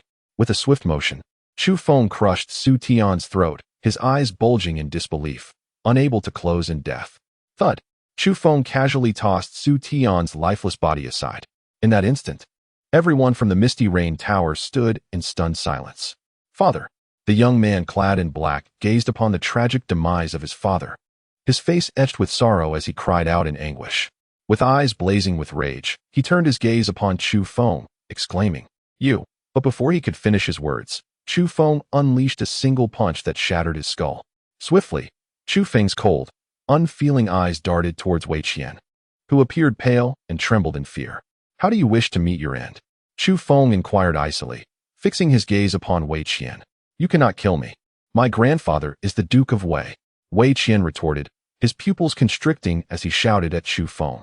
The Duke of Wei is of no consequence. Chu Feng replied, delivering a resounding slap that sent the young man sprawling to the ground, blood spewing from his mouth. He then seized Wei Qian's body and tossed it at the feet of Wang Pengzi, stating, Pengzi, this man has caused you great suffering. His life is now yours to take. My lord, Wang Pengzi hesitated, his eyes filled with uncertainty as he regarded Wei Qian. After all, he was merely a wealthy young master. The thought of killing a duke's grandson was inconceivable. What is the matter? Are you afraid? Chu Feng remarked coldly, observing Wang Pengzi. As a man, if you lack the courage and bloodlust to slay your enemy, you are unworthy to be my brother. Wang Pengzi, if you dare to kill me, my grandfather will ensure your family suffers worse than death. Wei Qian shouted vehemently at Wang Pengzi. In response, Wang Pengzi kicked him with disdain, cursing, Damn it. Even at this moment, you dare to threaten me? Do you think Wang Pengzi is a coward? Today, I shall ensure your demise. Without regard for his own pain, Wang Pengzi unleashed a relentless barrage of blows upon Wei Qian. Each strike was devastating, each move lethal. Within a minute, Wei Qian was mercilessly beaten to death by Wang Pengzi. Splendid! Wang Pengzi exclaimed, exhilarated, and then turned to Chu Feng, asking, "My lord, did I not bring you shame?" "Well done," Chu Feng commended, patting Wang Pengzi on the shoulder. Yet, Wang Pengzi's expression soon darkened. "However, my lord, this man was the last heir of the Duke of Wei. With his death, I fear the Duke will." "Do not worry, I am here," Chu Feng reassured him, his gaze shifting to Jin Gang. "Jin Gang, demolish this wretched Misty Rain Tower, and hang Su Tian, his son, and this fellow's corpse at its entrance. I want everyone to know that it was I, Chu Feng, who delivered this death. Should they seek vengeance, the Northern King's manor is always open to them." "Yes, my lord." Jin Gang nodded in agreement. "By heavens, my lord, you are truly imposing. If only I, Wang Pengzi, possessed such might," Wang Pengzi declared, his face brimming with admiration. Meanwhile, Chu Feng pondered whether the Tower Master could assist in enhancing Wang Pengzi's strength. Although not entirely devoid of spiritual roots, Wang Pengzi possessed the lowest grade and was devoid of any cultivation talent. You need not concern yourself with him. In due course, his achievements will surpass your wildest imagination, the Tower Master assured. "Really?" Surprised by the Tower Master's words, Chu Feng gazed at Wang Pengzi, contemplating, could it be that this plump figure harbors some hidden talent? However, Lord Ta did not elaborate further. Though Chu Feng was perplexed, he refrained from inquiring any further and instead patted Wang Pengzi on the shoulder, assuring him, "Do not worry. You two shall become formidable in due time." Subsequently, Chu Feng departed with Qing Miao and Wang Pengzi. Meanwhile, Jin Gang obliterated the entire Misty Rain Tower, subsequently hanging the corpses of Su Tian and his companions at the entrance, with bold characters inscribed beside them.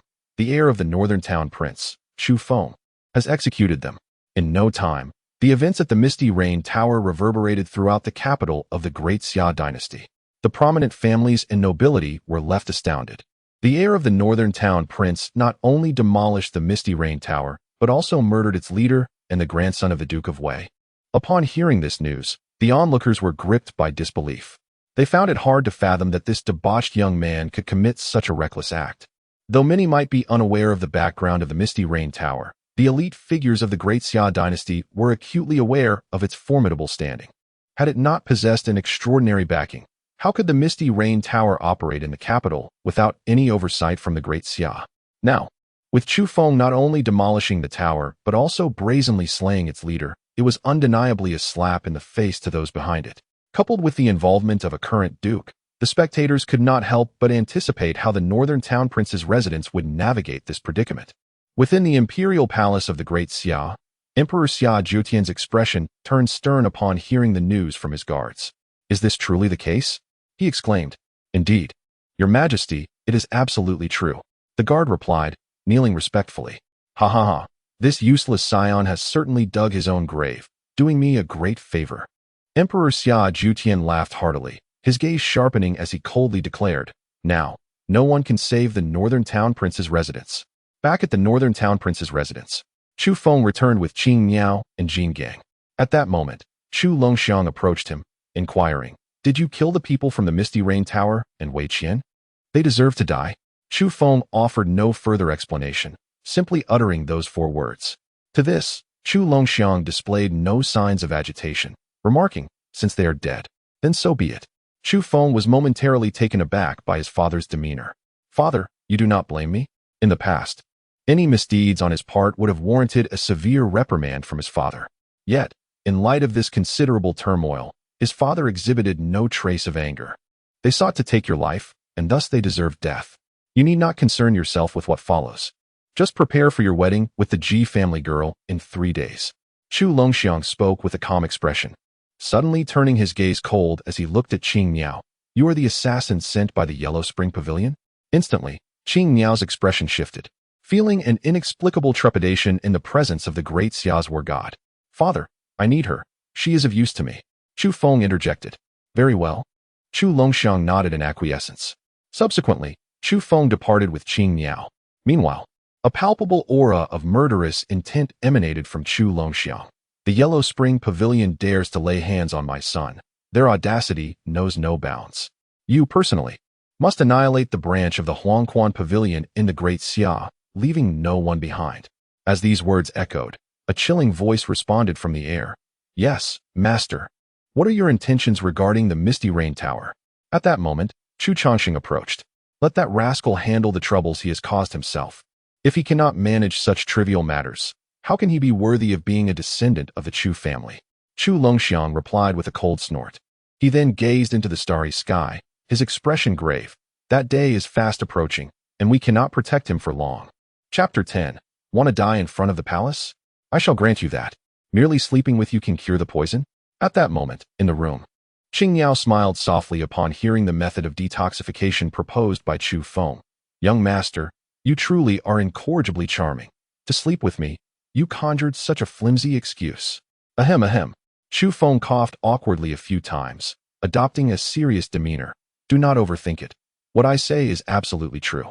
Moreover, if I truly wish to be with you, would I even need a reason? After pondering for a moment, Qing Yao replied, even if what you say is true, I cannot agree. If you do not acquiesce, then you shall meet a dead end. Contemplate it carefully. After saying this, Chu Feng exited, leaving Qing Yao in deep thought. Upon leaving, Chu Feng made his way directly to Ji Rushue's room. Suddenly, at that moment, Ji Rushue was seated on her bed, practicing her cultivation. Upon seeing Chu Feng enter, she abruptly opened her eyes, filled with a chilling, murderous intent. How dare you appear before me? Ji Rushue exclaimed coldly. It seems you remain quite defiant. Chu Feng replied with a playful smile, moving towards her. Bang! In an instant, Ji Rushue unleashed her golden core cultivation, striking towards Chu Feng. Whoosh! Chu Feng's expression shifted, realizing she has actually broken through to the nascent soul realm. Yet, he remained unperturbed, swiftly grasping her hand and pinning it down onto the bed. No matter how she attempted to channel her spiritual power, she could not break free from Chu Feng's grip, leaving her utterly astonished. Despite her current cultivation of the 5th level of the nascent soul realm, she was subdued by this man in an instant. Had he ascended to the transcendent realm? It appears you require further training, my lady. Let me take the opportunity to educate you properly. Chu Feng said with a playful grin, initiating a new round of conquest against the Empress. This night, the two were destined to be sleepless. In the great Xia Dynasty, within a shadowy valley, a figure cloaked in black suddenly appeared. Immediately, several figures emanating a fierce, murderous aura emerged, their cold glints fixated upon the dark-clad individual. Who are you to dare intrude upon our Huangquan Pavilion? Without uttering a word, the figure in black unleashed a flash of cold light from his hand, causing the throats of the Huangquan Pavilion assassins before him to spurt blood as they collapsed to the ground. He then charged into the depths of the valley. In the valley, a series of anguished cries echoed, and 10 minutes later, the air was thick with the scent of blood, leaving no survivors. Simultaneously, the branches of the Huangquan Pavilion across the Daxia Empire were subjected to a brutal massacre. In the southern wilderness, there stood an ancient and elegant pavilion. Within one of its chambers, a young woman sipped tea while an elderly man stood before her, reporting the assassination of the master of the Daxia Ghost Market. Merely a debauched air, unworthy of concern. Allow others to handle this matter. What is of utmost importance is that ancient site. We must access it before the news leaks. The woman stated coldly. Understood, miss. The elderly man nodded respectfully. The following day, the streets and alleys of the Daxia Empire buzzed with discussions about the events of the previous day, where the heir of the North Town had forcefully entered the Ji family's residence and taken the eldest daughter, intending to coerce her into marriage. There were even rumors that a young master from the Bai family had merely spoken out against the North Town heir, only to be publicly executed by men from the North Town prince's residence. The North Town prince had further declared that if the Ji family opposed this matter, he would annihilate them. Soon, the North Town prince's indulgence of his grandson's street killings and his forceful marriages, along with threats to exterminate entire families over trivial disputes, ignited widespread dissatisfaction and protests among the populace. With the instigation of certain individuals, the reputation of the North Town prince within Daxia plummeted. Meanwhile, in the imperial palace, within the grand hall, civil and military officials gathered. Xia Jiutian sat upon the dragon throne, listening to the reports of his officials. At that moment, the Duke of Wei suddenly knelt on the ground, his face contorted with anguish, pleading, "Your Majesty, please give justice to this old minister." Although Xia Dynasty was aware of the events that had transpired, he feigned confusion. "Duke Wei, what troubles you?" "Your Majesty, just last night, the North Town Prince's grandson, Chu Feng, brazenly executed my only grandson and displayed his corpse for all to see. My son and daughter-in-law have long passed, and now this sole descendant has been slain, severing the roots of the Duke of Wei's estate. I beseech your Majesty to render justice." The Duke of Wei sobbed. "Your Majesty, that Chu Feng is a notorious wastrel. First forcibly marrying the Ji family's eldest daughter, then murdering the Duke of Wei's grandson, and even killing the master of the ghost market openly. Such transgressions are beyond count. If he is not severely punished, what will become of our daxia's authority?" One official indignantly interjected. Soon, another official rose to speak. "Your Majesty, the actions of the North Town Prince's grandson have incited public outrage. A significant number of citizens and major families, led by the Bai family, are united in protest. If this matter is not handled appropriately, we may provoke a popular uprising." Xia Dynasty's eyes flickered as he inquired, "What do you, my loyal ministers, propose we do?" Instantly, one official fell to his knees, imploring, "I humbly request your Majesty to execute Chu Feng as a warning to others." Before long, more than half of the officials present knelt, pleading, "We beseech your Majesty to execute Chu Feng as a warning to others. We beseech your Majesty to execute Chu Feng as a warning to others." As Xia Dynasty gazed upon the unfolding scene, his countenance subtly shifted, plunging him into a quandary. To execute Chu Feng publicly would mean to declare open hostility against the Northern King. Yet, failing to do so would likely provoke the ire of the surrounding ministers.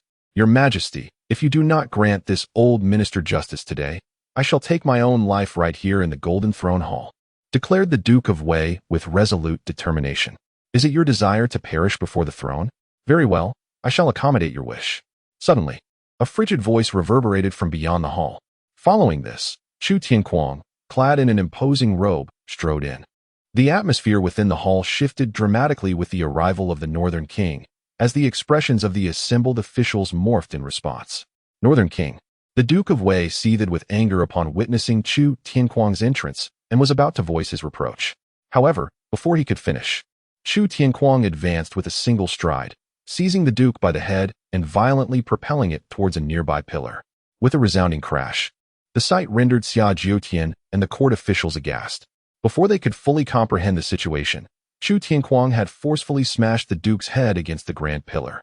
The subsequent thud echoed ominously as the Duke's skull shattered, blood gushing forth. Chapter 11. A Grand Offering. In the Daxiao Palace, within the Golden Throne Hall, the sound of the impact reverberated, and as the Duke's head split open, blood sprayed forth. Chu Tianquang released his grip, and the Duke's lifeless body crumpled to the ground, eyes wide open in death. In that moment, an oppressive silence enveloped the hall. All present stared in shock, their breaths seemingly suspended. Even Xia Dynasty, seated upon the dragon throne, felt a violent upheaval within his soul. After a brief, tense stillness, the officials of both civil and military ranks swallowed hard, their backs drenched in cold sweat. They had never anticipated that the Northern King would audaciously execute the Duke of Wei in the court. Such audacity was unprecedented and utterly brazen. Chu Tianquang, clapping his hands, addressed the assembly. "As you have all witnessed, it was the Duke of Wei himself who proclaimed his intent to die in this Golden Throne Hall. As a high-ranking noble, he must honor his words in the presence of his Majesty. Otherwise, it would be tantamount to deceiving the sovereign. I have merely assisted the Duke, sparing him the disgrace of treachery. Surely, none would consider me the one who killed the Duke of Wei?" Faced with the Northern King's audacious justification, the officials' expressions shifted frequently, yet none dared to utter a word of dissent. "What say you, your Majesty?" Chu Tianquang's gaze swept over Xia Dynasty, who appeared increasingly troubled, his inner fury igniting. After a few moments of deep breathing to regain his composure, he replied with a forced calmness, "The Northern King's reasoning holds merit. Today's demise of the Duke was of his own volition and bears no relation to the prince. By the way, I just heard someone mention the execution of my grandson. I wonder which esteemed ministers wish for my grandson's death." Immediately, Chu Tianquang's gaze swept over the officials who had knelt on the ground, pleading for the execution of Chu Feng. Instantly, these officials trembled, their faces ashen, cold sweat streaming down their foreheads. "The King of the North may have misheard. We were advocating for the commendation of the young master of the North." One official stammered. "Indeed, We wish for His Majesty to reward the young master of the North. The other officials chimed in. No need for rewards. In 2 days, my grandson shall be wed, and you are all welcome to partake in the joyous celebration. However, should I hear any more ill tidings, do not blame me. Chu Tianquang spoke nonchalantly, then cast a glance at Xia Dynasty. Your Majesty, I must attend to my grandson's wedding, so I shall take my leave. With that, Chu Tianquang departed gracefully, leaving behind a group of officials drenched in sweat. Crack! At that moment, Xia Dynasty clenched his fists, the sound echoing ominously, his eyes gleaming with intense malice. In the residence of the King of the North, Chu Feng slowly awoke. Upon opening his eyes, he beheld Ji Rushuan nestled beside him. Sleeping like a kitten, a delicate blush adorning her fair, exquisite face. Truly a peerless beauty, even in slumber, she remained enchanting. Chu Feng couldn't help but sigh. He then rose to leave, fearful that if he lingered, he might succumb to temptation once more. As Chu Feng exited, Ji Rushua's eyelashes fluttered, and her eyes gradually opened. Sitting up, she was immediately struck by a searing pain below, her brows furrowing as she muttered, that damned scoundrel. Huh. Then, Ji Rushua sensed something amiss, her expression sharpening. Had she truly broken through again? She gasped in astonishment. At that moment, her cultivation had ascended from the 5th level of the Yuan-Ing realm to the 1st level of the Transcendence realm. Staring at her newfound strength, Ji Rushua was utterly stunned. It is known that even in her previous life, it took her nearly half a year to advance from the Golden Core realm to the Transcendence realm.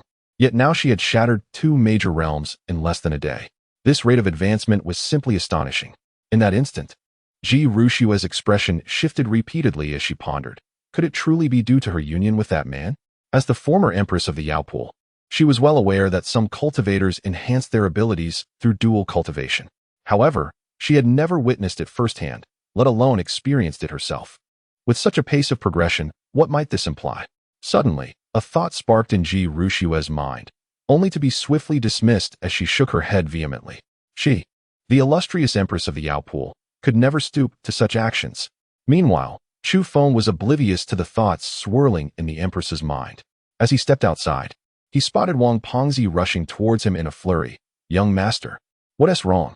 Has the sky fallen? Chu Feng retorted, raising an eyebrow.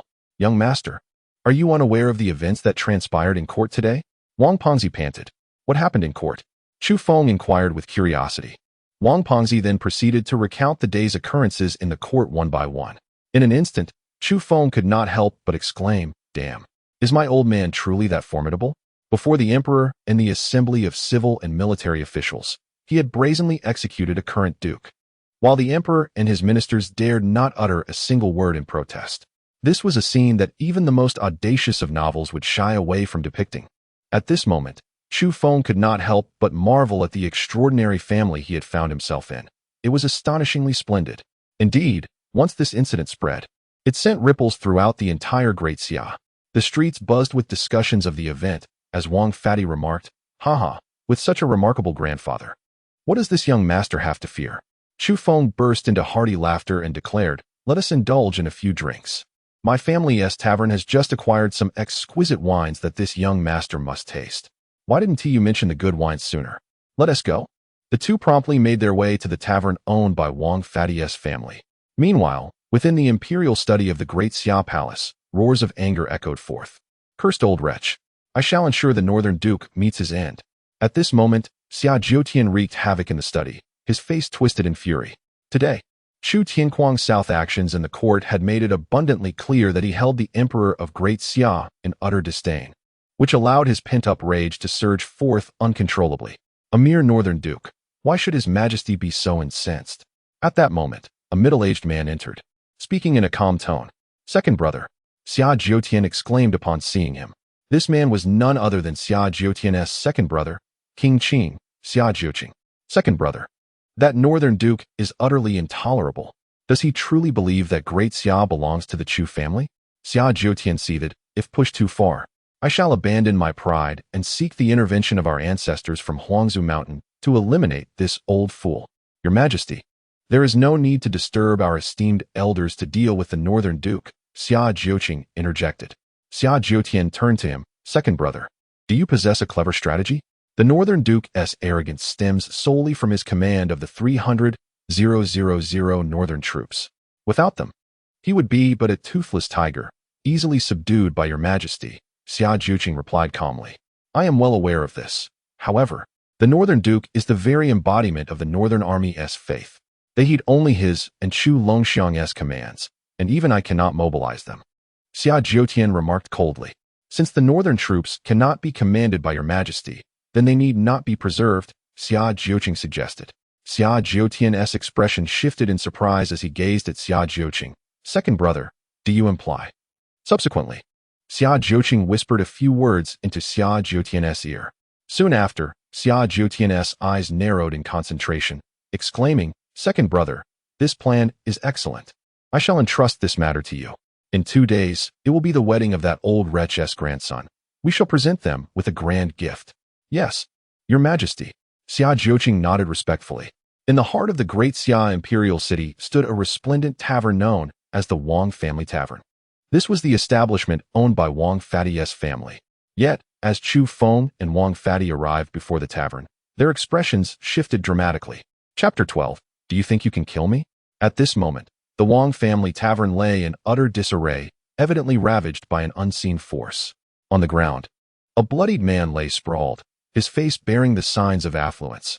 None other than Wang Fatty's father, Wang Dalong. Father, Wang Fatty exclaimed, rushing towards his injured parent. Meanwhile, Chu Feng's gaze was fixed upon a young man seated within the tavern. This youth exuded a rebellious and extravagant demeanor, and as he caught sight of Chu Feng, a smirk played upon his lips. Ah, isn't this our esteemed young master of the north? Did you cause this ruckus? Chu Feng regarded him coldly. Did you truly shatter this establishment? Indeed, this tavern dared to serve me counterfeit wine. It deserved to be destroyed, the young man replied haughtily. You speak nonsense. My family would never sell counterfeit wine. Wang Fatty retorted indignantly. Suddenly, the young man's expression hardened. Are you suggesting that I, Su Yang, the illustrious second son of the Su family, am lying? With a swift motion, Chu Feng delivered a resounding slap, sending the young man flying into the street outside. Startling the onlookers. Isn't that Su Yang, the second son of the Su family? Who dare strike him? Murmured the crowd, astonished. As they began to grasp the unfolding situation. Chu Feng, you worthless fool. How dare you hit me? Su Yang snarled, regaining his composure and rising from the ground. His face twisted with rage. With another swift motion, Chu Feng struck him down once more, placing a foot upon his head, remarking coldly, I shall strike you as I please. What will you do about it? Bastard. Chu Feng, I will kill you. Su Yang bellowed, struggling in vain against Chu Feng's unyielding grip. Second young master. The Su family guards rushed forth, their eyes wide with disbelief at the scene before them. Why are you all standing there? Seize this scoundrel. Su Yang roared. The guards charged at Chu Feng, but in a surprising turn, a figure named Jingang appeared, delivering a devastating punch. Bang! The foremost guard fell, his head exploding, sending shockwaves of terror through the remaining guards as they gazed at Jingang in fear. Charge! Attack! Su Yang screamed in desperation. With gritted teeth, the guards surged forward, unleashing their full power. Bang! Bang! Bang! One by one, Jingang dispatched the guards, leaving a gruesome scene that caused many onlookers to retch in horror. Su Yang was left dumbfounded. Your men are utterly ineffective, Chu Feng remarked nonchalantly, his foot continuing to torment Su Yang's face. Ah! Su Yang cried out in anguish, desperately shouting, Chu Feng, if you have the guts, kill me. Oh, you wish to die? Then allow me to fulfill your desire. On the face of Chu Feng, a smile was accompanied by a hint of murderous intent, as he contemplated truly ending Su Yang's life. Su Yang, sensing this deadly aura, was taken aback. He had never imagined that this man would dare to take his life. Instantly, Su Yang's complexion turned pale, and he begged, Young master, I realize my mistakes. Please spare me. You do not truly comprehend your errors. You only grasp the reality of your impending demise, Chu Feng replied coldly. With that, he raised his foot and aimed a fierce stomp at Su Yang's head. Suddenly, a sharp surge of spiritual energy hurtled toward Chu Feng. Bang! A formidable figure, the Golden King, intervened, obliterating the energy with a single punch. Shortly after, a dashing young man appeared, accompanied by a lady. Elder brother, Su Yang exclaimed upon seeing the man. Chu Feng, release my younger brother at once. the man commanded, exuding the aura of the Golden Core realm.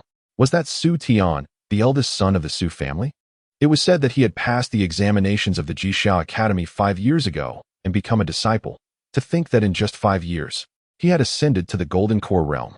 The onlookers murmured among themselves as they observed the young man. Chu Feng cast a disdainful glance at Su Tian and retorted, "You think I would release him simply because you commanded it? Who do you think you are?" Su Tian's expression darkened, his eyes glinting with coldness. The lady beside him regarded Chu Feng with contempt, saying, "Is this the so-called waste of a spirit root you mentioned, senior brother?" "Indeed," Su Tian nodded. The lady scoffed. "A cripple who cannot cultivate dares to be so arrogant. It is truly laughable." Stepping forward, she ordered Chu Feng haughtily, "You will immediately release my senior brother's younger sibling and then kneel to apologize." The crowd gasped at her audacity, questioning her identity that she would command the heir of the Northern King's mansion to kneel in apology. Chu Feng glanced at her, noting her overbearing demeanor, and smirked. "It seems that wherever one goes, there are always little fairies." "What did you say?" The lady furrowed her brows in annoyance, coldly insisting, "Kneel and apologize to my senior brother at once." "Kneel to you? Absolutely not." Chu Feng stepped forward, approaching the lady, and with a swift motion, delivered a resounding slap. With a sharp crack, the little fairy was sent sprawling, crashing to the ground and spitting blood, half of her face bruised and battered. In that moment, silence enveloped the scene. Su Tian stood frozen for a few seconds, before rushing to the lady's side, supporting her with concern. "Roshi, are you all right? Senior brother, kill him, kill him," she shrieked, clutching her injured face, her expression twisted in rage. "Very well." Su Tian nodded, fixing his gaze on Chu Feng, and in an instant, launched himself forward, unleashing the full force of his golden core power, a terrifying wave of spiritual energy crashing toward Chu Feng. At that moment, the Golden King prepared to intervene, but Chu Feng interjected, "Golden King, stand down." The Golden King glanced at Chu Feng before stepping aside. At that moment, Su Tian had rushed to the front of Chu Feng, his expression cold and sinister as he uttered, "Waste, perish." The crowd present silently noted that the North Town heir was likely doomed. Meanwhile, Su Yang, still lying on the ground, was filled with excitement, eagerly anticipating the scene of his elder brother annihilating Chu Feng. Yet, in the next instant, Chu Feng's disdainful voice resonated. "You think you can kill me?" With a swift motion, Chu Feng's right hand shot out like lightning, seizing Su Tian by the throat and lifting him high before slamming him down onto the ground. With a thunderous crash, Su Tian's body struck the earth violently, the force of impact shattering the ground beneath. Blood spewed forth from Su Tian's mouth as anguish contorted his features. In that moment, the expressions of Su Yang and the others present froze. A profound silence enveloped the scene. Chapter 13. Chu Feng, do you dare obstruct me? With such meager strength, do you think you can kill me? After slamming Su Tian into the ground, Chu Feng scoffed. At this point, Su Tian stared wide-eyed at Chu Feng, unable to comprehend the reality before him. As a disciple of the Jixia Academy, possessing the strength of the 9th level of the Golden Core realm, how could he possibly be defeated by a mere waste incapable of cultivation? This had to be a delusion. Attempting to struggle and retaliate, Su Tian was met with a kick from Chu Feng that sent him flying like a mere ball. He soared through the air for several meters before crashing down again, blood spilling from his mouth once more. Hissing sounds filled the air as the onlookers, after a brief moment of shock, collectively gasped in disbelief. Wasn't the North Town heir reputed to be an incapable waste? How could he be so formidable? Su Tian, a warrior of the Golden Core realm, had been so effortlessly trampled by Chu Feng? It was utterly inconceivable. Elder brother. Su Yang could not help but exclaim in despair. "Enough," Chu Feng coldly retorted, crushing Su Yang's head underfoot with a violent stomp. "Second brother." Su Tian, witnessing the tragic demise of his younger brother, coughed up another mouthful of blood. "Senior brother Su." A woman regained her senses and rushed to Su Tian's side, supporting him. The atmosphere fell into silence once more. Chu Feng strolled leisurely towards Su Tian. Su Tian glared at Chu Feng, his eyes bloodshot with rage, wishing to rend him into pieces. "It seems you are quite reluctant to part with your brother. Since that is the case, I shall play the benevolent one and send you to accompany him, sparing him the loneliness of solitude." Chu Feng said indifferently. His words caused the others present to twitch at the corners of their mouths, confusion evident on their brows. Is this truly how one plays the part of a good Samaritan? You dare. The woman shouted angrily at Chu Feng. Senior brother Su is a disciple of Jixia Academy. If you dare to kill him, our academy will never let you go. Jixia Academy? What does that have to do with me? Chu Feng scoffed, ready to kill Su Tian, but at that moment, a shout rang out. Hold, young master. Heavy footsteps echoed from a distance. A golden armored army, weapons in hand, swiftly approached and encircled the scene. The Imperial Guards? Chu Feng raised an eyebrow at the sight of the golden-clad soldiers. This was indeed the Imperial Guard of the great Xia Dynasty, and behind them, a splendidly dressed young man made his way forward. He was none other than the sixth prince of the great Xia, Xia Yuan. Pay your respects to the sixth prince. As the prince appeared, everyone present knelt in reverence. Chu Feng, however, did not kneel and instead spoke. Is the sixth prince here to save him? Might I ask for a favor from His Highness to spare my cousin's life? Xia Yuan responded directly. His mother was the aunt of Su Tian, thus establishing their familial connection. Naturally, the sixth prince's favor was one to be granted. Chu Feng smiled broadly, prompting a proud expression from Xia Yuan, who thought to himself, what if you are the son of the northern town? Before me, you must still obey. Yet, in the next moment, his expression darkened. Suddenly, Chu Feng delivered a powerful kick to Su Tian's dantian. Boom. Instantly, Su Tian's dantian was destroyed, and the nascent golden core within him shattered, transforming him from a genius of the golden core realm into a mere cripple. No. Su Tian cried out in anguish as he beheld the ruin of his dantian. His eyes filled with despair.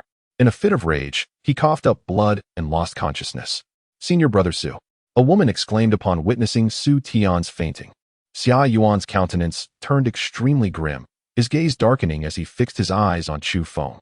Before he could utter a word, Chu Feng solemnly replied, The sixth prince merely asked me to spare his life. He did not prohibit me from crippling his cultivation. Crack.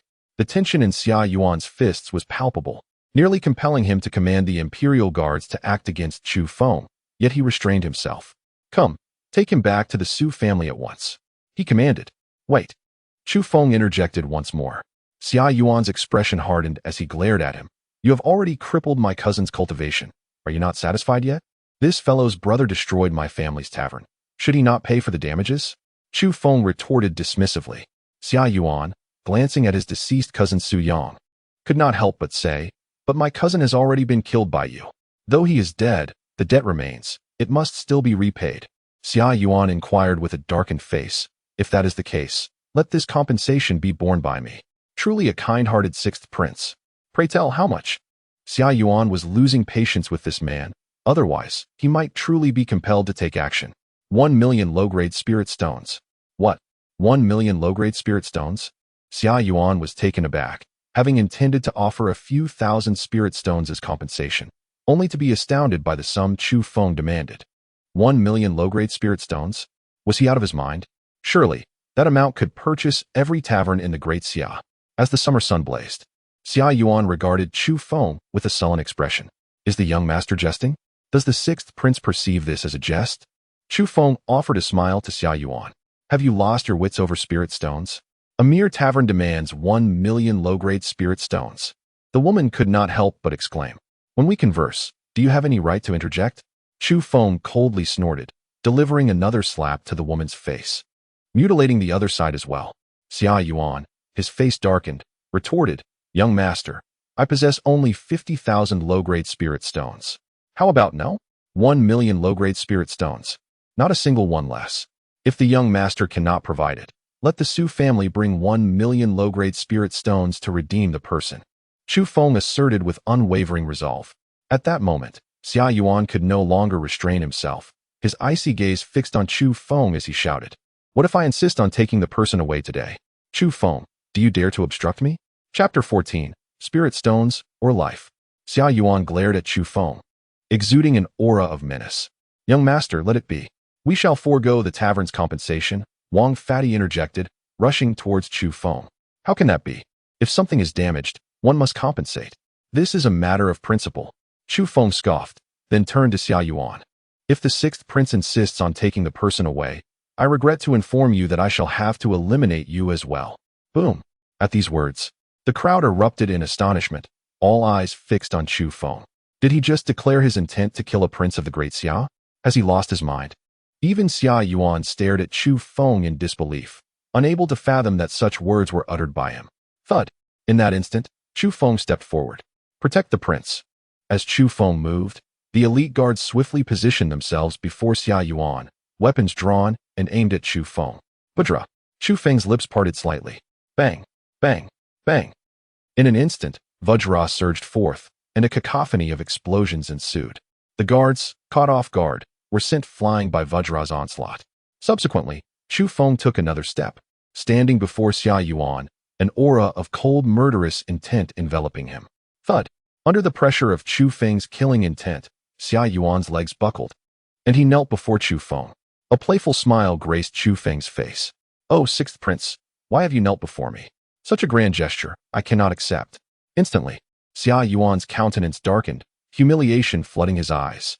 The esteemed sixth prince of Great Xia had knelt before a good-for-nothing scion in public. This was a disgrace. Clatter.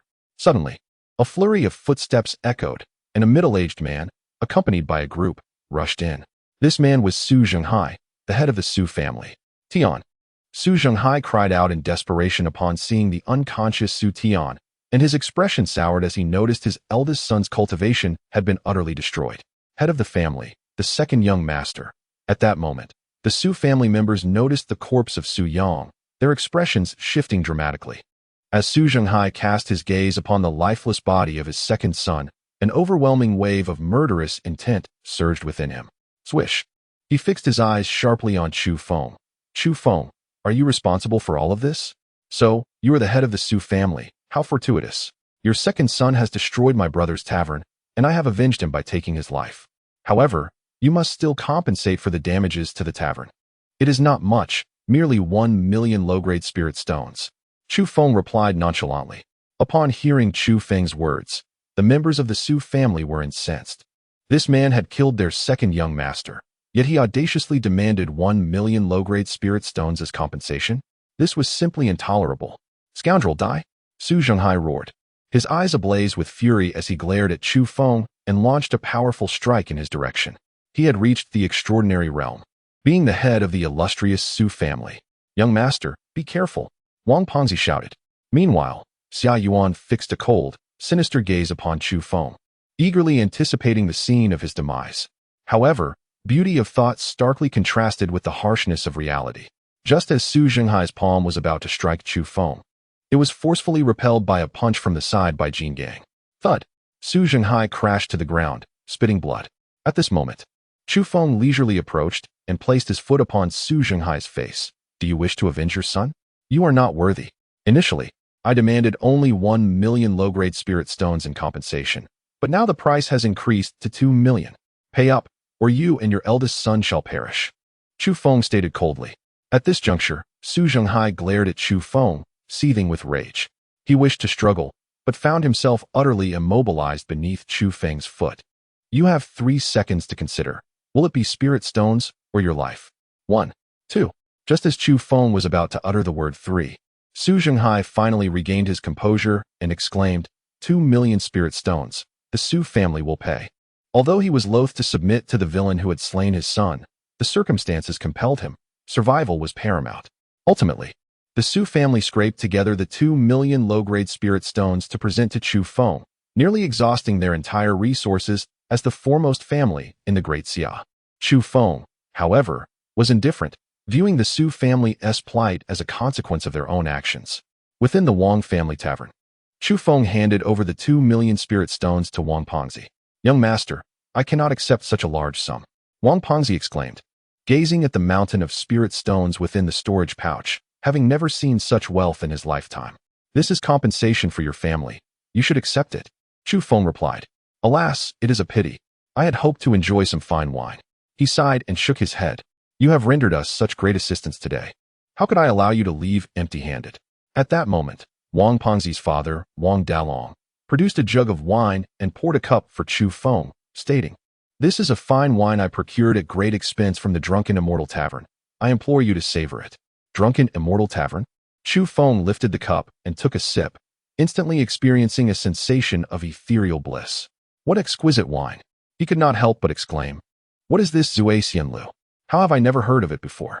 Zhuai Lu is renowned as the foremost tavern in the southern wilderness, where every jug of wine is coveted, drawing countless enthusiasts of fine spirits. It is said that the tavern's most exquisite brew, known as Zhuai Yang, is so intoxicating that even celestial beings would succumb to its allure. However, this elixir is valued beyond measure, unattainable for the common folk. Wang Dalong elaborated. Such a place exists in the southern wilderness? I must visit it when time permits, Chu Feng remarked, a smirk on his lips. For men, fine wine and beautiful women are indispensable. Now that Chu Feng has the enchanting Ji Rushua, the most stunning beauty of the great Xia, he is naturally inclined to savor this exceptional wine. Meanwhile, within the Su family, dark clouds loomed ominously. In a chamber, Su Tian lay on the bed, gradually regaining consciousness after a bout of treatment. Tianer, Su Zhenghai exclaimed upon seeing Su Tian awaken. The young woman who had accompanied Su Tian hurriedly called out, "Senior brother Su, you are awake." "Father, I have lost my cultivation." Su Tian's face was etched with despair at that moment. "Do not worry, senior brother. I will take you back to the academy at once. With its resources, we can surely help you rebuild your dantian and restore your cultivation," the young woman assured him. "Indeed, Tianer, the Jixia Academy can certainly assist you in recovering your dantian. You must remain hopeful," Su Zhenghai comforted. "Chu Feng, once I regain my strength, I will kill you." Su Tian roared in fury. "That scoundrel not only crippled my brother's cultivation, but also marred my appearance. Once we return to the academy, I will have my father send men to tear this wretch limb from limb," the young woman declared, her expression fierce. The two then made their way to the Jixia Academy. At that moment, the Su family steward approached Su Zhenghai. "Master, now that we have settled the debt of 200,000 spirit stones, all our training resources have been depleted," he reported. "Rest assured, the amount that Brat took from me will be repaid 100-fold by the Northern King's manor," Su Zhenghai replied, a cold glint flickering in his eyes. He then issued a few instructions to the steward, who nodded and hurried away.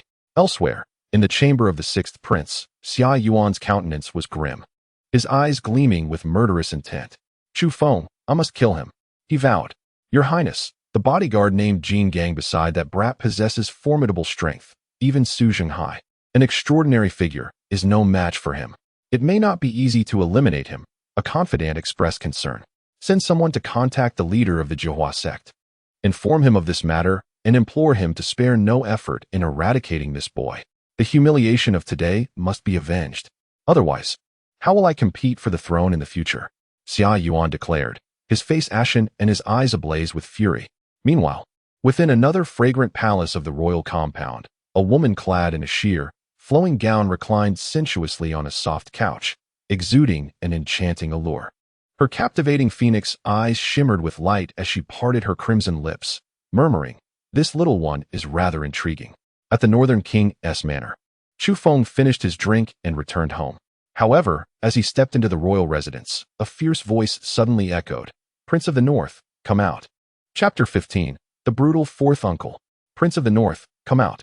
As this thunderous voice reverberated throughout the palace, it instantly stirred the entire estate. Chu Feng promptly walked out, eager to confront the audacious scoundrel who dared to wreak havoc at the Prince of the North's abode. At that moment, outside the Prince of the North's residence, a middle-aged man clad in a long robe, his expression as cold as ice, stood with an invisible aura of authority emanating from him. He was none other than the fifth elder of the Taishan sect. "Who are you to come here and shout at the Prince of the North?" Chu Feng demanded, stepping forward with a cold snort. "I am the fifth elder of the Taishan sect." The elder retorted sharply, gazing at Chu Feng. "You must be the Prince of the North's heir. A mere waste with a defective spiritual root, daring to snatch away a disciple favored by our sect's leader. Truly, you are oblivious to your own insignificance. Today, I shall make you see your true self. Kneel." Boom.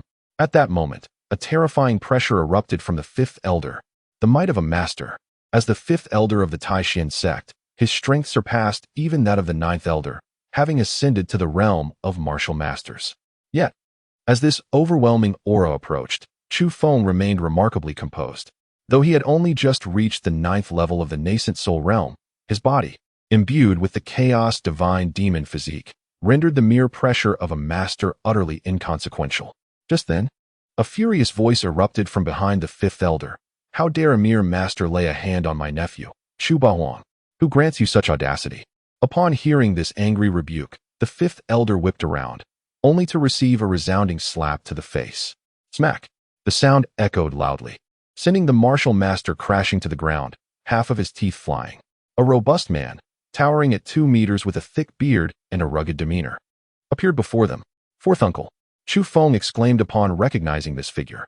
Indeed, this man was his fourth uncle, Chu Bahuang. The fifth elder glared at Chu Bahuang, unleashing a palm strike infused with the full force of his master-level spiritual energy. However, Chu Bahuang simply waved his hand, seizing the elder's wrist and yanking with tremendous strength. Rip! Accompanied by a tearing sound, the fifth elder's right hand was brutally wrenched off by Chu Bahuang. The fifth elder let out a blood-curdling scream. His expression twisted with rage as he glared at Chu Bahuang, his eyes filled with hatred. Without uttering a word, Chu Bahuang stepped forward, his enormous hands gripping the elder's shoulders. With a powerful tug, he tore downward. Splash! In an instant, the fifth elder of the Taishan sect was ripped in half by Chu Bahuang, his body cleaved asunder. Gulp! Chu Feng watched the scene unfold, unable to suppress a swallow, secretly lamenting. Isn't my fourth uncle excessively brutal and bloodthirsty? Compared to him, my previous actions seem positively benevolent. At that moment, Chu Longxiang stepped forward, observing the scene with a solemn expression, before turning to Chu Bahuang. Fourth brother, why must you return with such bloodshed? It's not that I desire violence, but this fellow dared to lay hands on Xia Feng. Should I let him off the hook? Chu Bahuang retorted. Who is he? Chu Longxiang inquired, glancing at the dismembered fifth elder. He is the fifth elder of the Taishan sect, Chu Feng replied. Taishan sect? Isn't that a sect of the great Xia? Xia Feng, have you made enemies with them? Chu Bahuang asked. Chu Feng then briefly recounted the events that transpired. Damn it! How dare the Taishan sect attempt to abduct my niece-in-law? They must be courting death. I shall annihilate them. Chu Bahuang exclaimed furiously. Enough! It has been quite some time, yet you remain so hot-headed. The day of celebration for my northern king's mansion is approaching. Do not create any disturbances. Have the remains sent back to the Taishan sect with a message, should there be a next time. The 300,000 troops of the northern army will descend upon them. Chu Longxiang stated coldly. He then turned to Chu Feng. Your grandfather wishes to meet your wife. Go fetch her. Subsequently, Chu Feng entered the room where Ji Ruxue awaited him, her expression shifting, yet she refrained from acting as she had before. My grandfather wishes to see you. Chu Feng stated directly. Let us go. Ji Ruxue replied, rising and walking towards the door. Wait. Chu Feng was taken aback. When did this woman become so obedient? In the grand hall of the mansion, Chu Tianquang sat at the head, with Chu Longxiang, Chu Changsheng, and Chu Bahuang standing nearby. Chu Feng and Ji Ruxue entered. Ruxue, pay your respects to the northern king. Ji Ruxue addressed Chu Tianquang with a composed demeanor. Haha, calling me northern king feels too formal. In 2 days, you shall officially marry into my northern king's mansion, and we will become one family. Granddaughter-in-law, do not hesitate to ask for anything you need. Chu Tianquang laughed heartily. Ji Ruxue began to speak, but was interrupted as Chu Bahuang presented her with a ring. Niece-in-law, I am Xia Feng's fourth uncle. This ring contains resources I acquired previously. Consider it a wedding gift for you both. A spatial ring. Ji Ruxue's heart raced at the sight of the ring. Spatial rings are far superior to storage rings and are not easily obtainable, even in the higher realms. The fact that he presented her with one was astonishing, prompting her to activate her spiritual sense to explore its contents. Instantly, Ji Ruxue's expression froze. Within the storage ring lay piles of spirit crystals, stacked like small mountains. Spirit crystals are a more precious cultivation resource than spirit stones, and the abundance of high-quality spirit crystals, alongside numerous top-tier ones, was staggering. Moreover, it contained various medicinal herbs aged a few thousand years. Even some sacred herbs over 10,000 years old, as well as a vast amount of demon cores, all of which were of a grade above the saint realm. A being of such caliber, akin to a sage, is a rarity not only in the southern wilderness but perhaps throughout the entire Zhangxian domain. Yet, within this ring lies an abundance of such precious demon cores. This scene left Ji Ruxue profoundly astonished. With a swift motion, she retracted her spiritual sense, her gaze flickering as she regarded Chu Bahuang. In that instant, her perception of her fourth uncle, Chu Feng, transformed entirely, revealing a complexity she had not previously recognized. Second brother, having presented a gift, should you not reciprocate in kind? At that moment, Chu Bahuang turned his attention to Chu Changsheng, who, in turn, produced a weathered tome from his possession. "This book, a cherished volume of mine, I bestow upon you," he declared, handing it to Ji Ruxue. Upon receiving the tome, she noticed the 3 characters inscribed upon it, Changxing Jing. As Ji Ruxue gazed at these characters, she instinctively opened the book. The words within captivated her, and gradually, it seemed as though she was enveloped in a profound realization. "Second uncle, what is happening to her?" Chu Feng inquired with curiosity as he observed her state. To his surprise, Ji Ruxue swiftly entered a state of enlightenment. Indeed, her talent was formidable, befitting her lineage. Chu Changxing regarded Ji Ruxue with a gentle smile. Yet his final thought remained unuttered. Suddenly, a powerful tremor coursed through Ji Ruxue's form as her eyes widened in astonishment. The essence of the great Tao. Chapter 16. The Empress's Astonishment. At that moment, Ji Ruxue beheld the Changxing Jing in her hands, overwhelmed by astonishment. She had gleaned a glimpse of the profound essence of the great Tao from this tome. In her previous life, the pursuit of such enlightenment had been a Herculean task. Yet here, in this realm, she had achieved it through a mere book, leaving her in disbelief. Instantaneously, what appeared to be an ordinary tome transcended all the elite scriptures she had encountered in her former existence. Her gaze shifted towards Chu Changsheng, her countenance reflecting a myriad of emotions. The astonishment she felt from Chu Feng's 4th uncle was eclipsed by the revelation bestowed upon her by this 2nd uncle. At that moment, Ji Ruxue discerned that within the North Guardian's mansion, every individual bore an air of complexity, rendering her, the reincarnated empress, unable to fathom their depths. In the midst of her astonishment, Chu Bahuang addressed Chu Longxiang. "Elder brother, we have presented gifts to our niece-in-law. What do you, as her father-in-law, intend to bestow upon her?" With a swift motion, Chu Longxiang tossed a token to Ji Ruxue, proclaiming, "This is the Longxiang token, a gift for you today. I hope you will adequately discipline this rascal in the future." Ji Ruxue examined the black token in her hand. One side adorned with the carving of a true dragon and the other with that of a colossal elephant, exuding an ancient charm. "Elder brother, you truly value your daughter-in-law. To give the Longxiang token so readily is quite a gesture," Chu Bahuang remarked in surprise. "What is this Longxiang token? What purpose does it serve?" Chu Feng inquired, intrigued. Ji Ruxue, too, turned her attention to Chu Longxiang, her intuition suggesting that this token was far from ordinary, perhaps even surpassing the value of the gifts given by her 2nd and 4th uncles. However, Chu Longxiang did not elaborate on the origins of the decree, instead stating, "In due time, you shall comprehend." Xiao Feng, refrain from inquiring. "You will soon grasp the magnificence of this dragon-elephant edict," Chu Bahuang remarked, patting Chu Feng on the shoulder. "Well, it is noon. Let us dine together as a family," Chu Tianquang interjected. "3rd brother, 5th brother, 6th brother, and 7th brother have not returned. It has been far too long since our family gathered. Ah, and don't forget about sister-in-law," Chu Bahuang added. But as the words left his lips, he seemed to sense an unsettling shift in the atmosphere. Mother Chu Feng's expression subtly changed. Since his arrival in this realm, he had never encountered his mother from this lifetime, and the original owner's memories held no mention of her, as if she were an entity that did not exist. At that moment, Chu Longxiang's gaze flickered as he softly remarked, "That day will come." Chu Changxing quickly redirected the conversation. "All right, let us eat." At the dining table, Chu Tianquang looked at Chu Feng and inquired, "What do you intend to do about the assassin from the Yellow Spring Pavilion? Their branch in Daxia has been eradicated. Do you plan to keep her by your side?" "The Yellow Spring Pavilion's branch in Daxia has been destroyed?" Chu Feng was taken aback and then exclaimed, "Have they discovered who ordered the hit on me?" "Not yet, but it matters not. The Jinbei Wangfu is not lacking in enemies," Chu Tianquang retorted coldly. After the meal, Chu Feng went to the room of Qingniao and informed her of the destruction of the Yellow Spring Pavilion's Daxia branch. "How is that possible?" Qingniao gasped in shock. As a member of the Yellow Spring Pavilion, she was acutely aware of its formidable nature. How could it be annihilated overnight? "Who did this? Was it your Jinbei Wangfu?" she asked, looking at Chu Feng. "That seems likely," Chu Feng shrugged. Though his father had not explicitly stated it, he could easily surmise. Truly worthy of being the foremost royal house in Daxia, able to erase the Yellow Spring Pavilion overnight. However, such actions will undoubtedly provoke the headquarters of the Yellow Spring Pavilion. As a premier assassin organization of the Southern Wilderness, their influence is potent enough to topple a dynasty.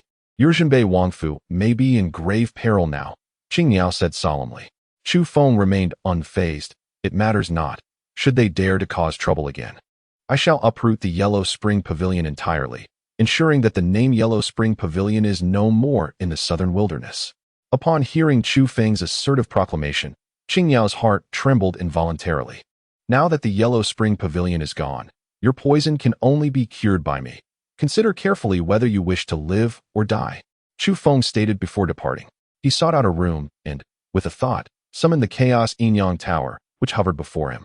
With a flash, the tower radiated a brilliant light that enveloped Chu Feng, causing his figure to vanish from sight. As the brilliance dimmed, he found himself in a realm of utter void.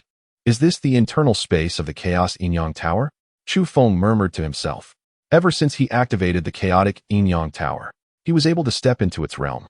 The chaotic Yin-Yang Tower comprises 9 layers, and he now stood within the first layer of this space. At that moment, the voice of the tower master resonated once more. Is there any distinction among these 9 layers? Chu Feng inquired with curiosity. Each layer of the chaotic Yin-Yang Tower possesses a different flow of time, the tower master elucidated. Flow of time? What does that mean? Chu Feng asked, perplexed. To which the tower master retorted, truly foolish. You do not comprehend this. In simple terms, if you remain in this first layer for 100 days, only a single day passes in the outside world. In the second layer, if you stay for 1,000 days, still only a day elapses outside. And the temporal differences in the other layers are even more astonishing. Hearing the tower master's words, Chu Feng was utterly astounded. Wow, is the chaotic Yin-Yang Tower truly this formidable? It's simply an extraordinary artifact. At this moment, Chu Feng was filled with immense excitement. He promptly seated himself on the ground, circulating the chaotic divine demon art, and began his cultivation. This art had automatically manifested in his mind upon awakening the chaotic divine demon body. Simultaneously, within this first layer, the 5 elemental forces, metal, wood, water, fire, and earth, began to materialize, surging wildly into Chu Feng's body. In the grand hall of the Taishan sect, the elders were incensed. This is preposterous. The northern town king's residence is utterly brazen. They glared at the corpse of the 5th elder, their anger palpable. The sect leader, Xianhai, seated at the head, wore a grim expression, radiating palpable fury. The northern town king's residence has shown blatant disrespect towards our Taishan sect. Not only have they slain the 5th elder, but they also dare to threaten us. The 2nd elder declared, I propose we immediately mobilize the disciples of our sect to annihilate the northern town king's residence. The other elders echoed their agreement. At that moment, the grand elder of the Taishan sect interjected. It is said that the northern town king has already attained the celestial phenomenon realm, and even that Chu Longxiang is reputed to be the foremost master of the Great Xia. They command an army of 300,000, known as the Tiger Wolf Brigade. To eradicate the northern town king's residence will not be an easy feat. Merely a royal residence dares to provoke our Taishan sect. It cannot be allowed to exist. Suddenly, a cold voice reverberated from outside the hall. An elder with gray hair strode in, exuding an aura of authority without the need for anger. Father, Xianhai exclaimed, hastily rising, while the other elders of the Taishan sect lowered their heads in respect. Calling out, we pay our respects to the former sect leader. This individual was none other than the previous sect leader, Xian Taizhan. Father, did you not return to the main sect? What brings you back so suddenly? Xianhai questioned, puzzled, as he referred to the main sect as the upper sect of the Taishan sect. The Taishan sect is not an independent sect, but rather a branch of the Supreme Tao sect. The Supreme Tao sect is one of the reclusive sects within the Zhangxian domain, with an unfathomable depth of heritage. Naturally, the relationship between the Taishan sect and the Supreme Tao sect is unknown to the outside world, as the Supreme Tao sect is a distant existence to the current Great Xia Dynasty. The main sect has detected the presence of a relic in the southern wilderness and has specifically dispatched me to investigate. Moreover, members of the main sect will soon arrive in the southern wilderness, Xian Taizhan replied. The main sect is sending people as well? At that moment, Xianhai's expression shifted in surprise, while Xian Taishan coldly stated, indeed, thus the northern town king's manor must be eradicated. Otherwise, should the main sect discover that we cannot even handle a mere small royal manor, how would they perceive us? What does father intend to do? Mobilize all disciples of the Taishan sect and directly annihilate the northern town king's manor. As soon as Xian Taishan voiced this, the Grand Elder could not help but interject, "Old sect master, shall we truly destroy the Northern Town King's manor? What of the great Xia imperial family? Humph. What of the great Xia imperial family? When the main sect's people descend, let alone a trifling great Xia imperial family, who among the various powers of the southern wilderness would dare to utter a word against us?" Xian Taishan scoffed. "It is said that in 2 days, the heir of the Northern Town King's manor is to celebrate a momentous occasion. Why not strike on that very day?" At this juncture, the ninth elder spoke up. "A joyous day? Let it be transformed into a day of mourning for the Northern Town King's manor." Xian Taishan replied with an icy demeanor. As nightfall enveloped the land, a voice resonated from outside the room where Chu Feng resided. "Young master." It was the voice of King Kong. Sensing the commotion from within the Chaos Yin-Yang Tower, Chu Feng exited promptly. He approached the door and asked King Kong, "What is it?" "Young master, the assassin from the Yellow Spring Pavilion has succumbed to the poison," King Kong informed him. In an instant, Chu Feng's expression changed, and he hurried to Qing Miao's chamber.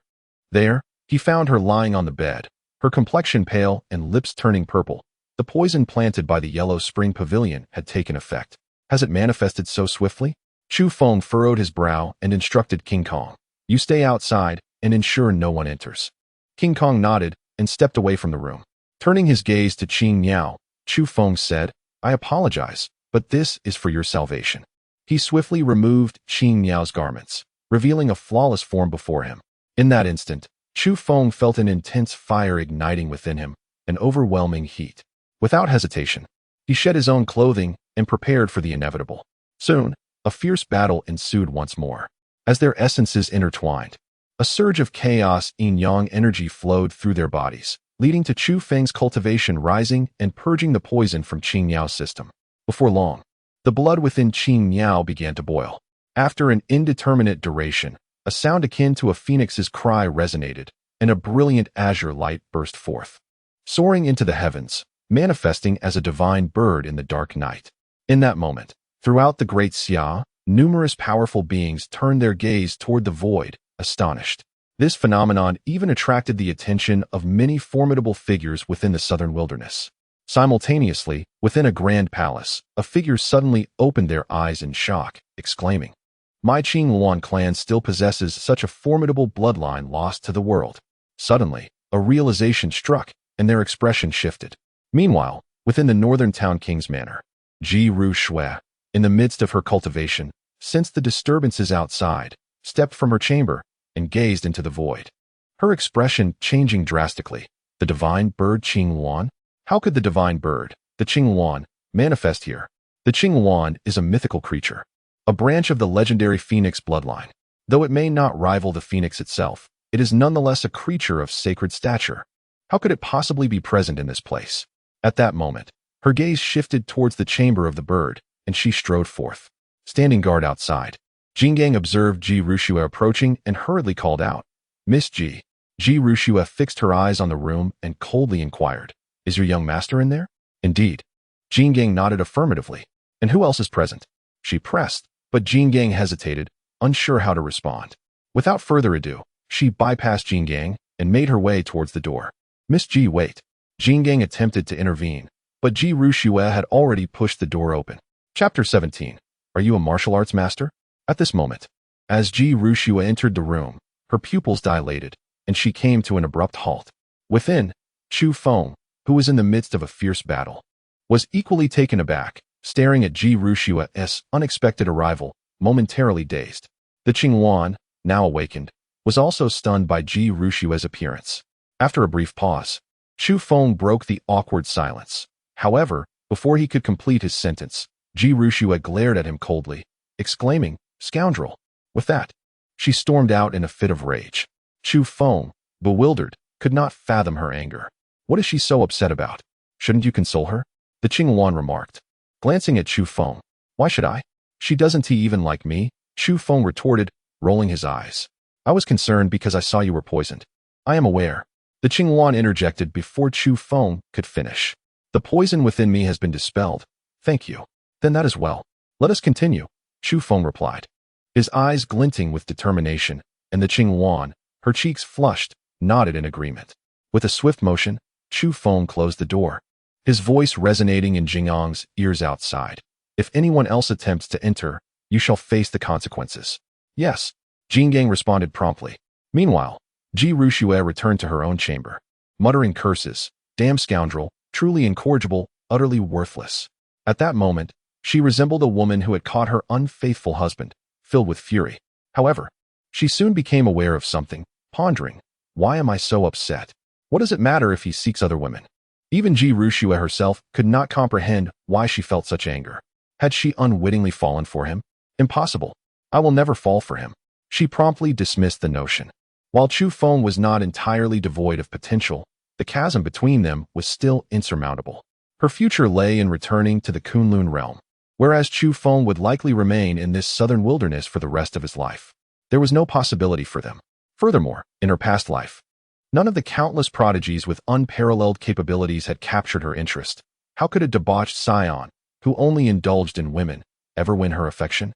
With that, Ji Ruxue cleared her mind and devoted herself to her cultivation. In the southern wilderness, at the headquarters of the Huangquan Pavilion.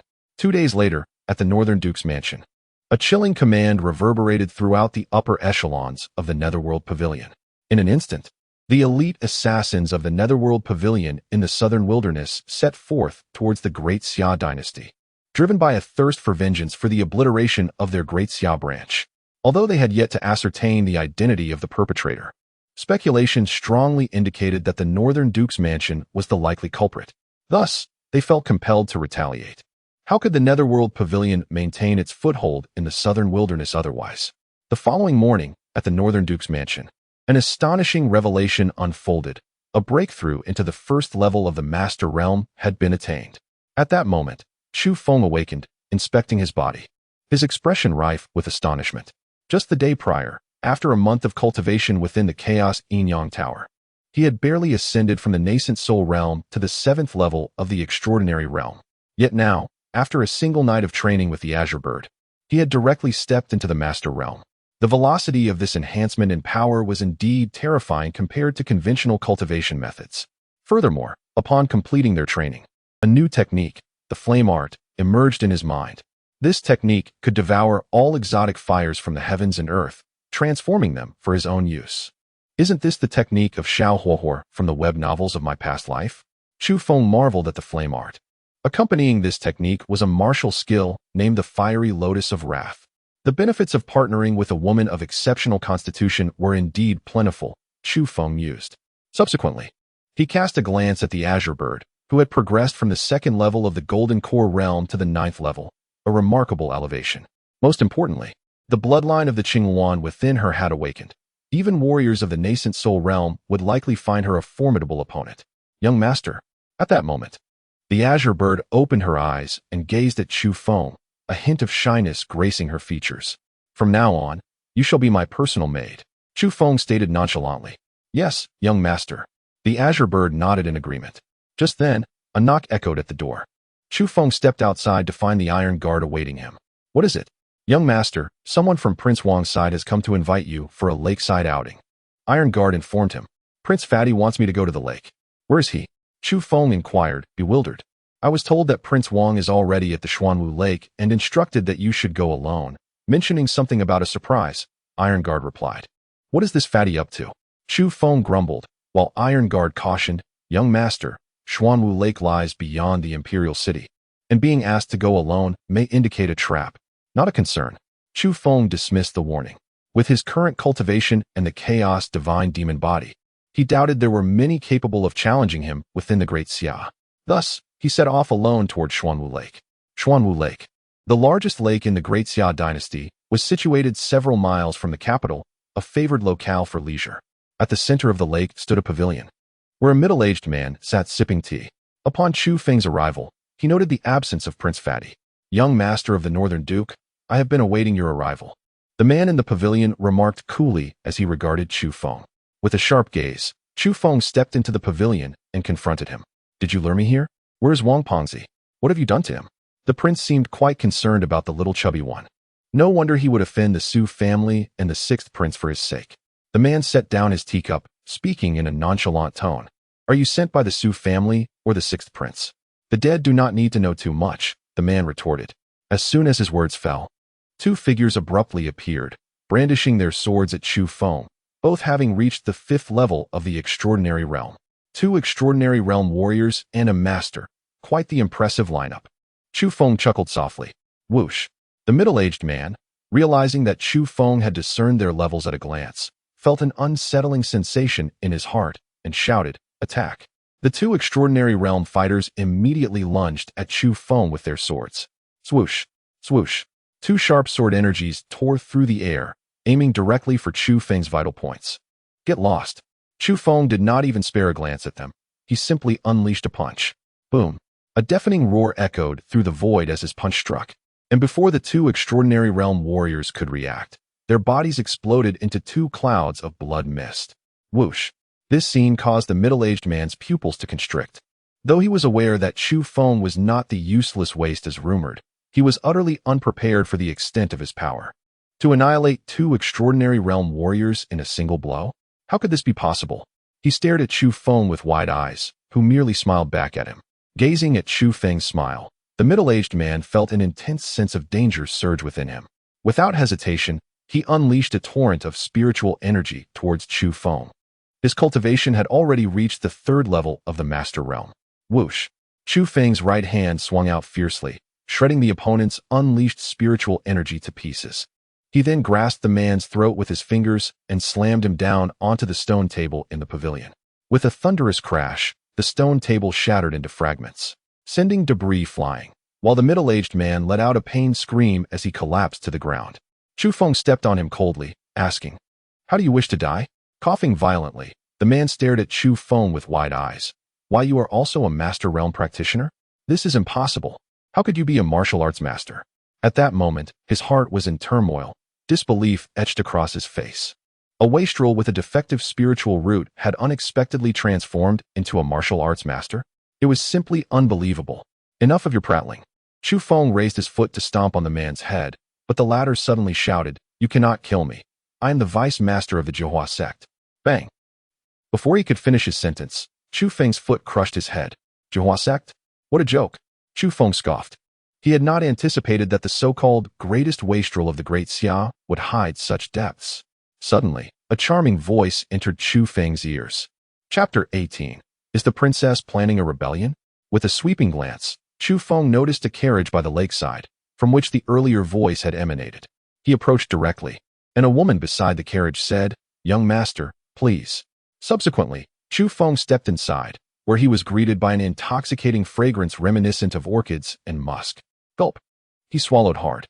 Inside the carriage lay a woman clad in a diaphanous gown, reclining gracefully, exuding an aura of mature allure akin to a ripe peach. Particularly striking was the enticing valley between her proud peaks, evoking an irresistible desire to delve into its depths.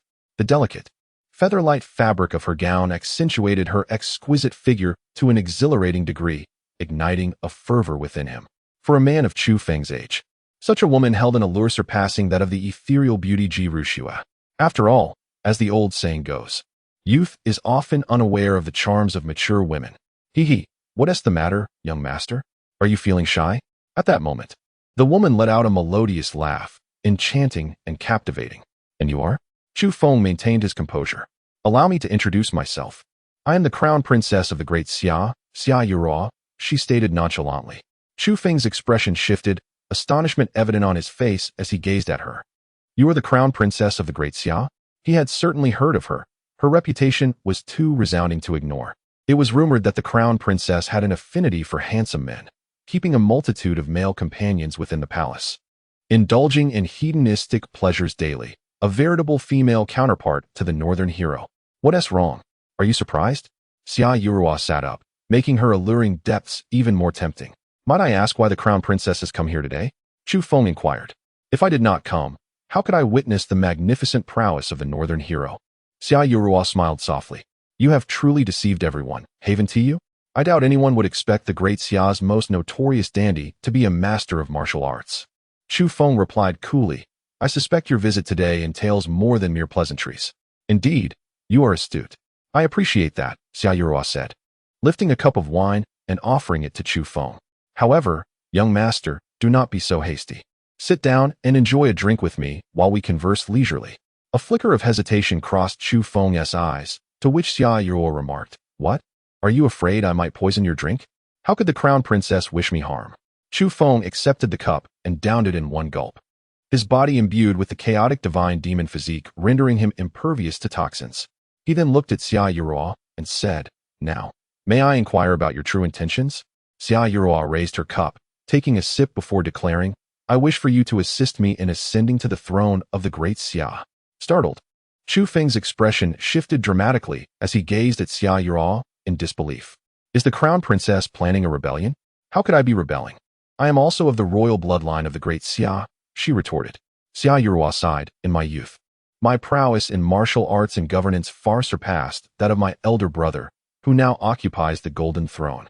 Yet, due to my gender, my father bequeathed the throne to him. Upon ascending, my brother became increasingly wary of me, making numerous attempts to eliminate my presence. To survive, I was compelled to indulge in the company of men, transforming into a debauched princess, all to ease his suspicions." As Chu Feng listened to the princess's words, he was taken aback, realizing that her extravagant behavior was but a fade. Yet, she was unwilling to accept that the throne was reserved solely for men. Why should she be denied? She was determined to demonstrate to the world that a woman could rule as an emperor, perhaps even better than her brother. As her fervor intensified, her eyes sparkled with defiance, causing her to shatter the wine cup in her grasp. Chu Feng, observing this, mused to himself, "I never imagined there would be someone in this fantastical world aspiring to be Wu Zetian." He then inquired, "Why does the princess believe I can assist you in seizing the throne? Such an endeavor could lead to dire consequences." With a gentle laugh, Xia Yuruo replied, "I suspect the young master remains unaware of the true mastermind behind the attempt on your life by the Huangquan Pavilion. Might it be?" Chu Feng's expression shifted as she continued, "Indeed, it is my brother. He seeks to prevent the Northern Duke's manor from gaining another prodigy, thus instigating the Huangquan Pavilion against you. Furthermore, I have learned that my brother and my second brother, the King of Celebration, are conspiring against the Northern Duke's manor." After absorbing her revelations, Chu Feng's demeanor hardened. He had not anticipated that the emperor of the great Xia would be the one orchestrating such schemes. He turned to Xia Yuruo.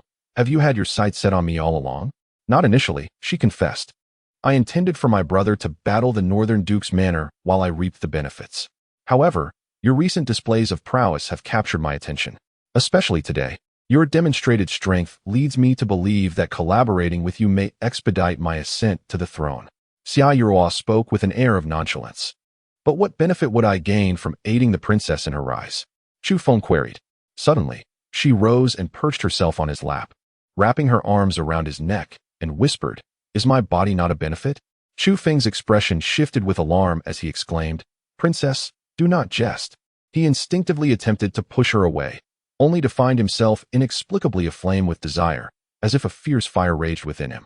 Alarmed, he thought, "What is happening?" "You've been drugged," the voice of Tai interjected at that moment. His countenance paled as he recalled the wine he had consumed, realizing the woman had indeed slipped him a potion. "Tai, why did you not warn me?" he demanded. "Just an aphrodisiac, not poison. Why should I bother to alert you?" Tai retorted with a scoff. At this moment, the enchanting voice of Xia Yuruo reached Chu Feng's ears. "I never jest." Her fiery red lips sealed his mouth, her entire being coiling around him like a supple, boneless beauty serpent. Boom! Xia Yuruo's actions instantly robbed the already fiery Chu Feng of his reason. He embraced her fiercely, pinning her beneath him, embarking on a conquest. In an instant, the carriage began to sway violently. A fantastical encounter erupted within. Chapter 19. I am the supreme divine beast, Xuanwu. You are still a maiden? Inside the carriage, Chu Feng gazed in astonishment at the vibrant plum blossom beneath Xia Yuruo. "What? Are you surprised to see that I am still untouched?" She looked at him with a flirtatious gaze. After Chu Feng's diligent efforts, Xia Yuruo appeared even more alluring, captivating him utterly. Indeed, Chu Feng nodded. Although Xia Yuruo had claimed her notorious reputation was a ruse to deceive her royal brother, he had not anticipated that she was a novice in such matters. Suddenly, Xia Yuruo flipped over, pinning Chu Feng beneath her, assuming a regal posture as she proudly declared, "This time, it is I who will be on top." For the next hour or so, Chu Feng truly experienced the taste of being ravaged. It was only when Xia Yuruo was utterly exhausted that this fierce battle came to an end. You are indeed formidable. No wonder I have chosen you as my man. Xia Yurua lay in Chu Feng's embrace, her sultry eyes gazing at him. Of course. Chu Feng scoffed, then asked, by the way, how did you know I was here? Yesterday, my people discovered that my sixth nephew had sent someone to contact Jihua sect. So we suspected he intended to use Jihua sect against you. Hearing Xia Yurua's words, Chu Feng furrowed his brow. What is the Jihua sect's background? What is its relation to the sixth prince? Jihua sect is one of the foremost sects in the Great Xia. Although it is not as powerful as Taishan sect, it boasts a millennium of history. My sixth nephew has long been allied with Jihua sect, as long as they assist him in ascending to the throne. Jihua sect will become the preeminent sect in Great Xia. Xia Yurua responded. That sixth prince certainly acts swiftly. Chu Feng smirked, while Xia Yurua regarded him thoughtfully. What do you intend to do? Once I am wed, I will eliminate him and your royal brother, paving the way for you to become the new empress of Great Xia, Chu Feng stated bluntly. He had no interest in palace intrigue. In this fantastical world, strength spoke above all. Since the emperor and prince sought his life, he would eliminate them all. Truly, you are the grandson of the Northern Suppression King, exhibiting the same boldness. However, it will not be so easy to slay my royal brother. He has the support of those old fellows from the Huangzu Mountain. Xia Yurua replied nonchalantly. Huangzu Mountain. Chu Feng was taken aback, and Xia Yurua explained. Huangzu Mountain is the mountain behind the palace, said to contain the dragon vein of Great Xia. My father and several clan elders of the royal family reside in seclusion there. According to my investigations over the years, there still exists an ancient ancestor of the Great Xia royal family within the depths of Huangzu Mountain. This venerable figure possesses strength that is at least at the pinnacle of the celestial phenomenon realm, and it is even possible that they have attained the Nirvana realm. Nirvana realm? Chu Feng's expression shifted. Even in the South Wilderness, such a level qualifies as an elite powerhouse, and within the major dynasties, they are regarded as transcendent beings, rarely encountered. I never anticipated that so many formidable experts were concealed within the Great Xia royal family. Chu Feng murmured to himself, then added, but it matters not. If I cannot contend with them, I still have my father and grandfather.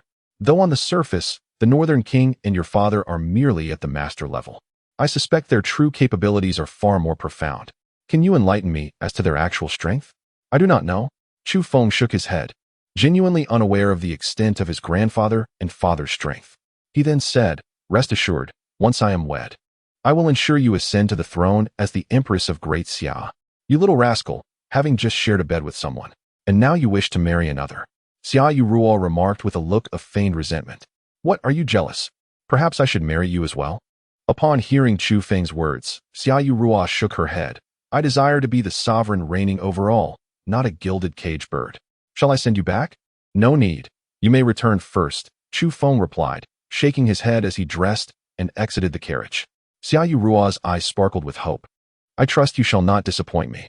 Suddenly, Xia Yurua appeared to realize something, exclaiming in surprise, I have actually broken through? Previously, her cultivation was at the 6th level of the Golden Core realm, yet now she had ascended directly to the 9th level, a transformation she had never anticipated. How could this sudden breakthrough happen?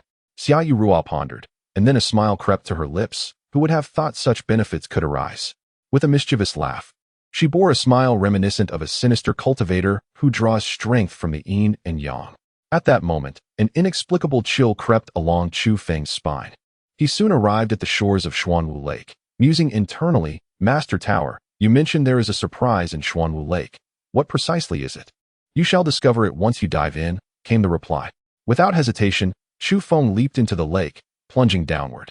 Soon, he reached the lake bed and was astonished to find a cavern there. As he entered the cave, he exclaimed, What? There is no water here? To his surprise, the lake's waters did not flow into this cavern. With trepidation, he ventured deeper into the cave, yet with each step, an unsettling feeling grew within him, as if something dreadfully fearsome lurked ahead. Master Tower, what lies within? Why do I feel such unease? Chu Feng could not help but inquire. Come now. You are the master of the chaos divine demon body. There is no need for cowardice. The Tower Master retorted, exasperated. Rest assured, as long as I am here, you shall not perish. Before long, after traversing several meters, an immense underground cavern unfolded before him.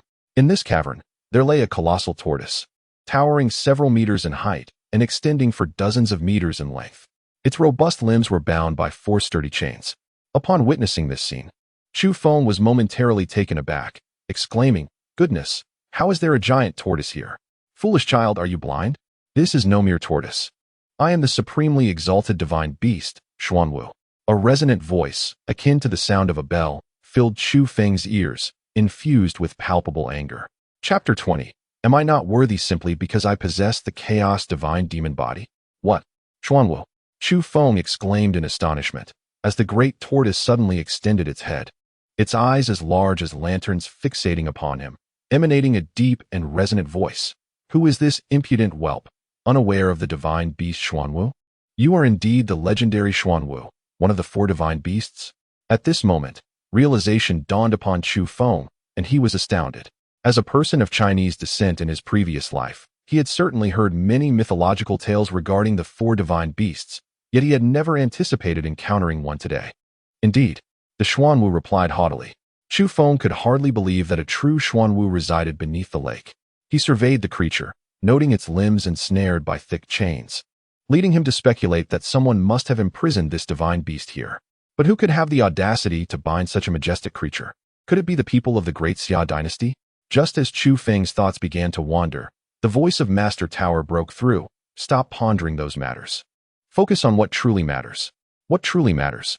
Chu Feng inquired, perplexed. Have this old tortoise grant you a drop of its essence blood.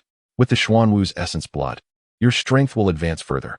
In the future, if you can gather the essence blood of the other 3 divine beasts, you will be able to cultivate the 4 symbols technique. Master Tower explained. The 4 symbols technique? What is that? Chu Feng asked, intrigued. You need not concern yourself with that now. Focus on gathering the essence blood of the 4 divine beasts first. However, Chu Feng found himself in a quandary. But how can one simply obtain essence blood? Foolish boy, Master Tower scolded, muttering under his breath. Turning his attention back to the Xuanwu, Chu Feng smiled warmly. Esteemed Xuanwu, it appears you have been trapped here by someone, correct? The Xuanwu cast a sidelong glance at Chu Feng, responding coldly, and if so? Had it not been for that wretch conspiring with others to outnumber me, I would not have been defeated and imprisoned here for 1,000,000 years. 1,000,000 years. Truly, a testament to the longevity of tortoises. Chu Feng marveled inwardly, then addressed the creature. Esteemed Xuanwu, I wish to propose a transaction, if you would permit it. A transaction?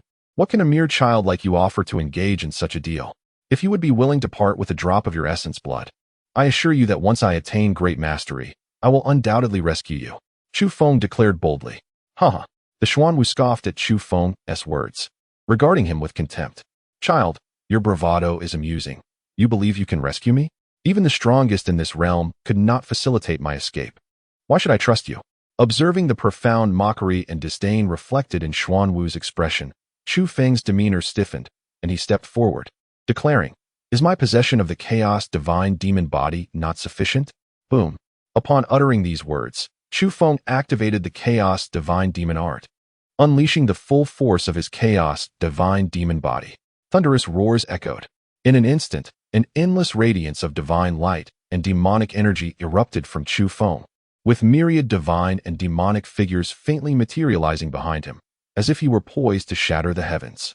Seeing this, Xuanwu's pupils constricted, incredulously exclaiming, The chaos divine demon body? Is that not the supreme physique that existed only in the ancient era? How could you possibly possess it? At that moment, the heart of this divine beast was engulfed in tumultuous waves. Chu Feng, gathering the power of the chaos divine demon body, gazed at his opponent and asked, Elder Xuanwu, do you still doubt my ability to rescue you one day? At this juncture, Xuanwu's eyes flickered with uncertainty as he muttered to himself, The supreme physique from the ancient era has manifested. Could the legendary era of great strife be upon us? Elder? Elder! Chu Feng called out repeatedly, noticing that his opponent remained silent. Suddenly, Xuanwu's gaze sharpened, fixing on Chu Feng. I can grant you my essence blood, but you must vow to rescue me within a century. A century?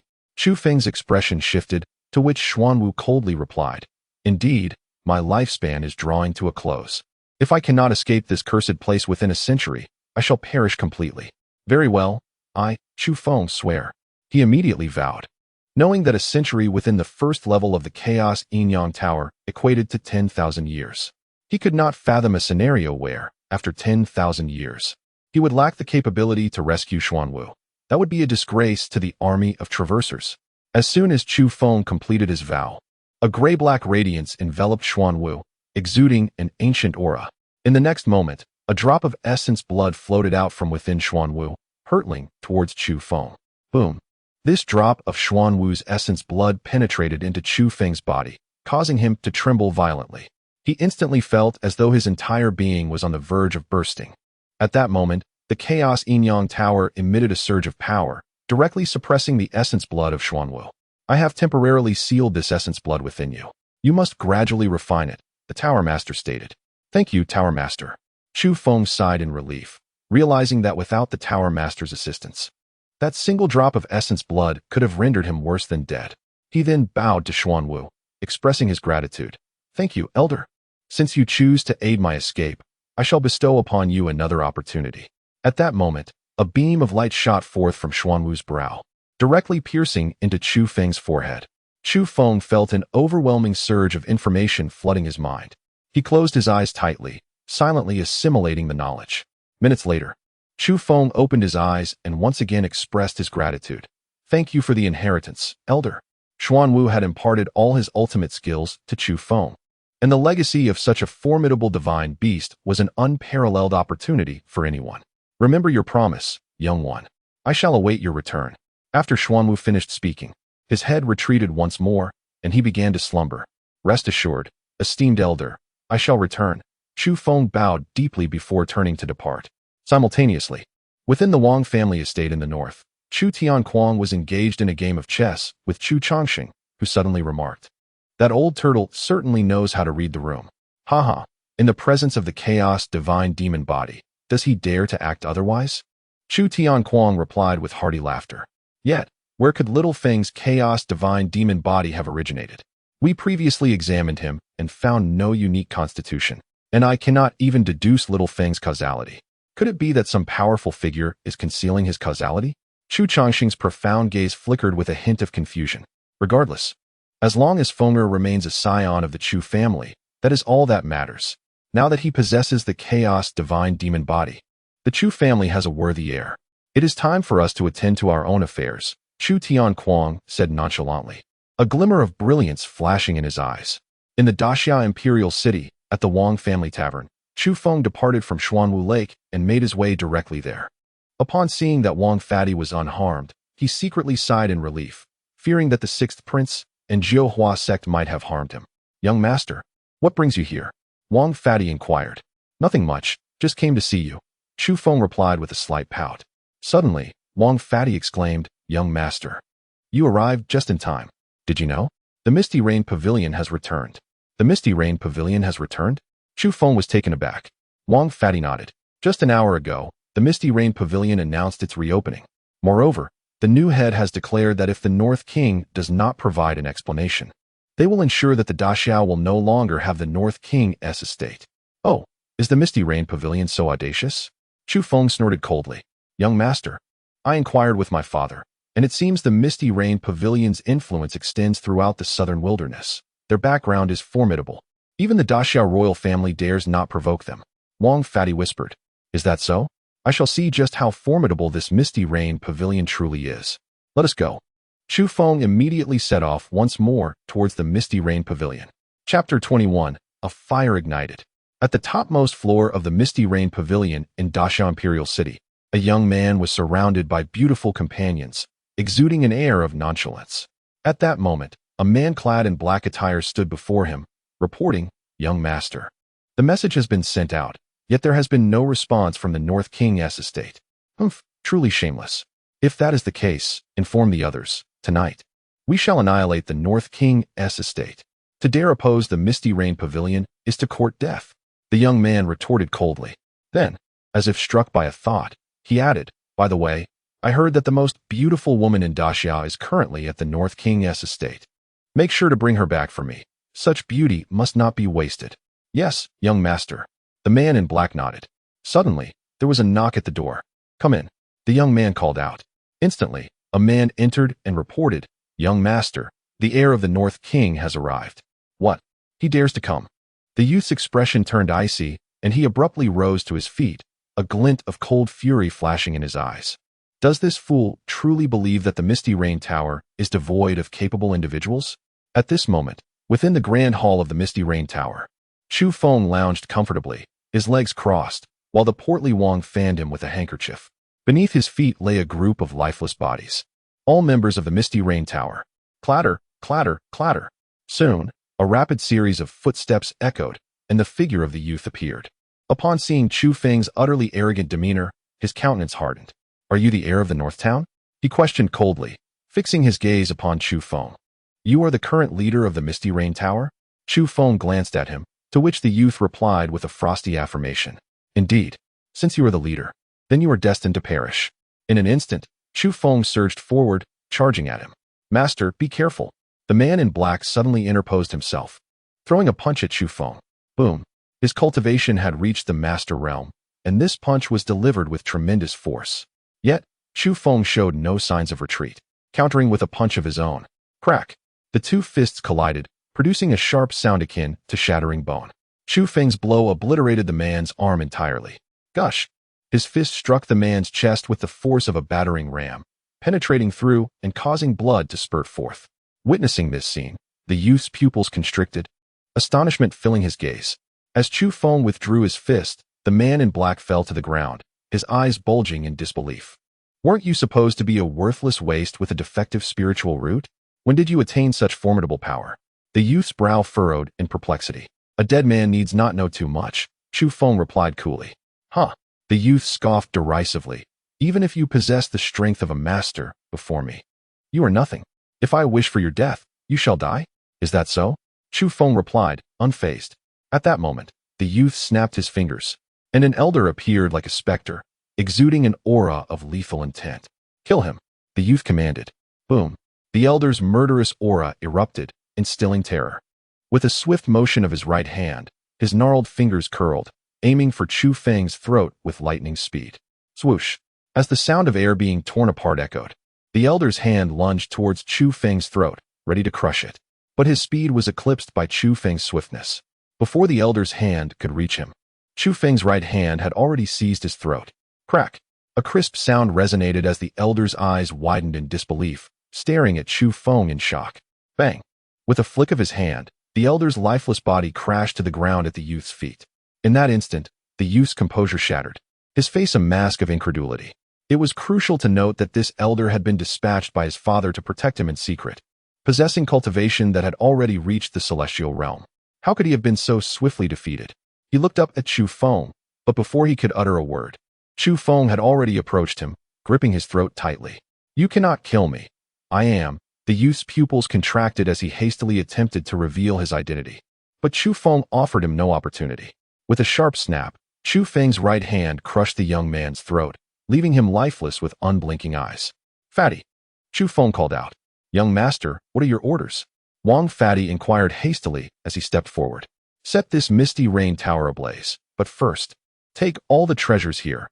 We cannot let them go to waste," Chu Feng commanded directly.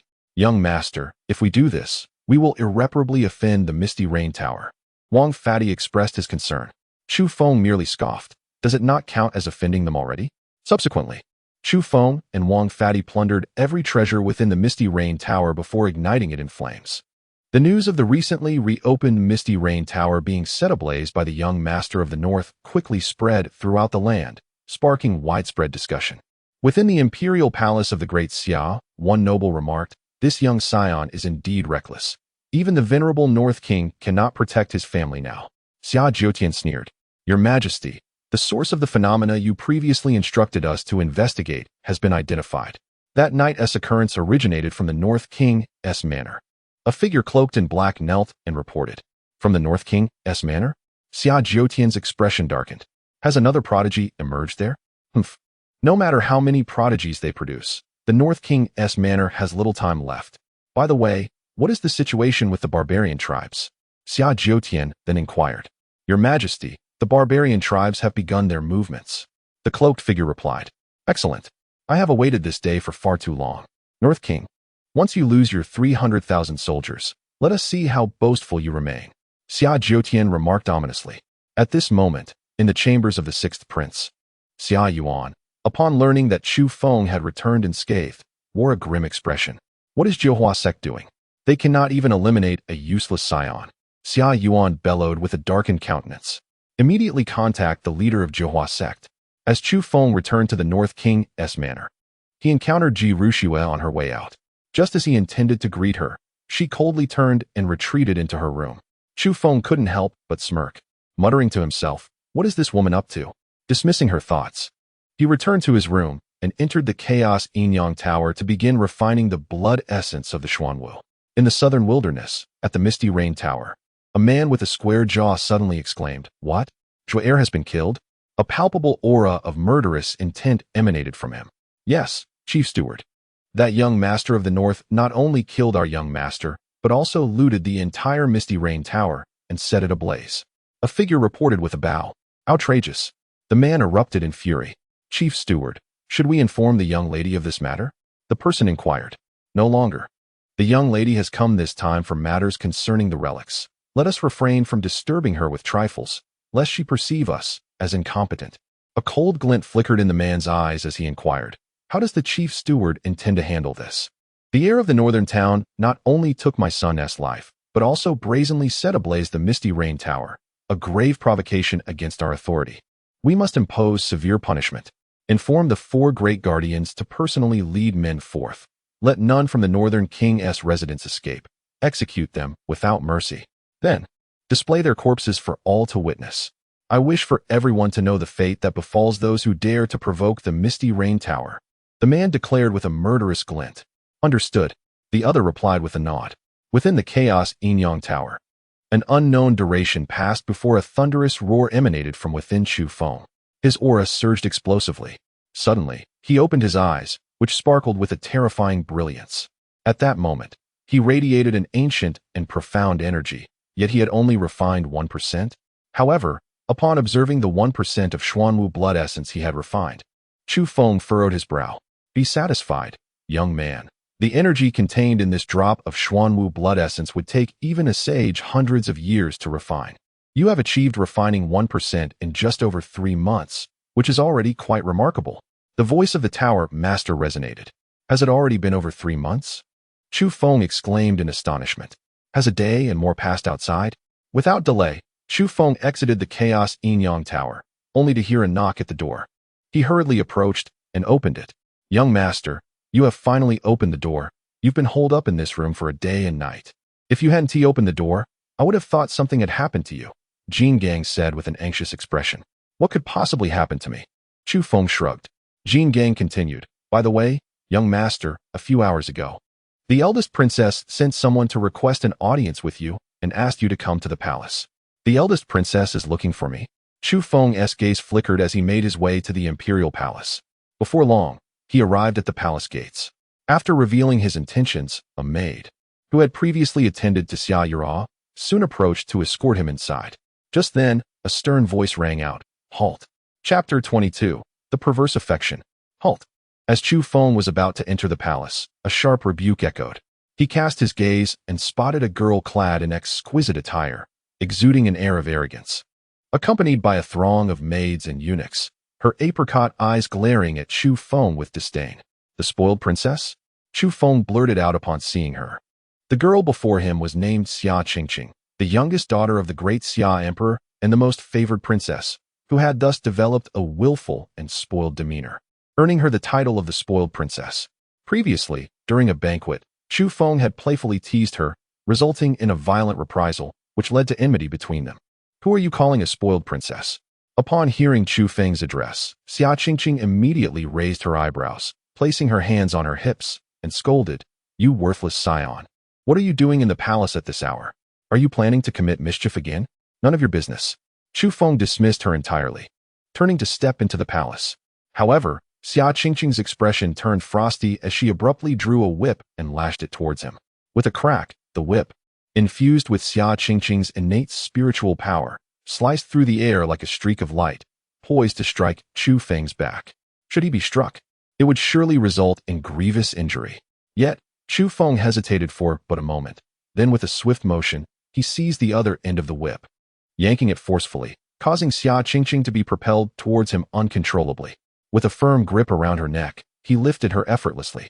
Instantly, Xia Qingqing's face turned pale, her countenance betraying a struggle for breath.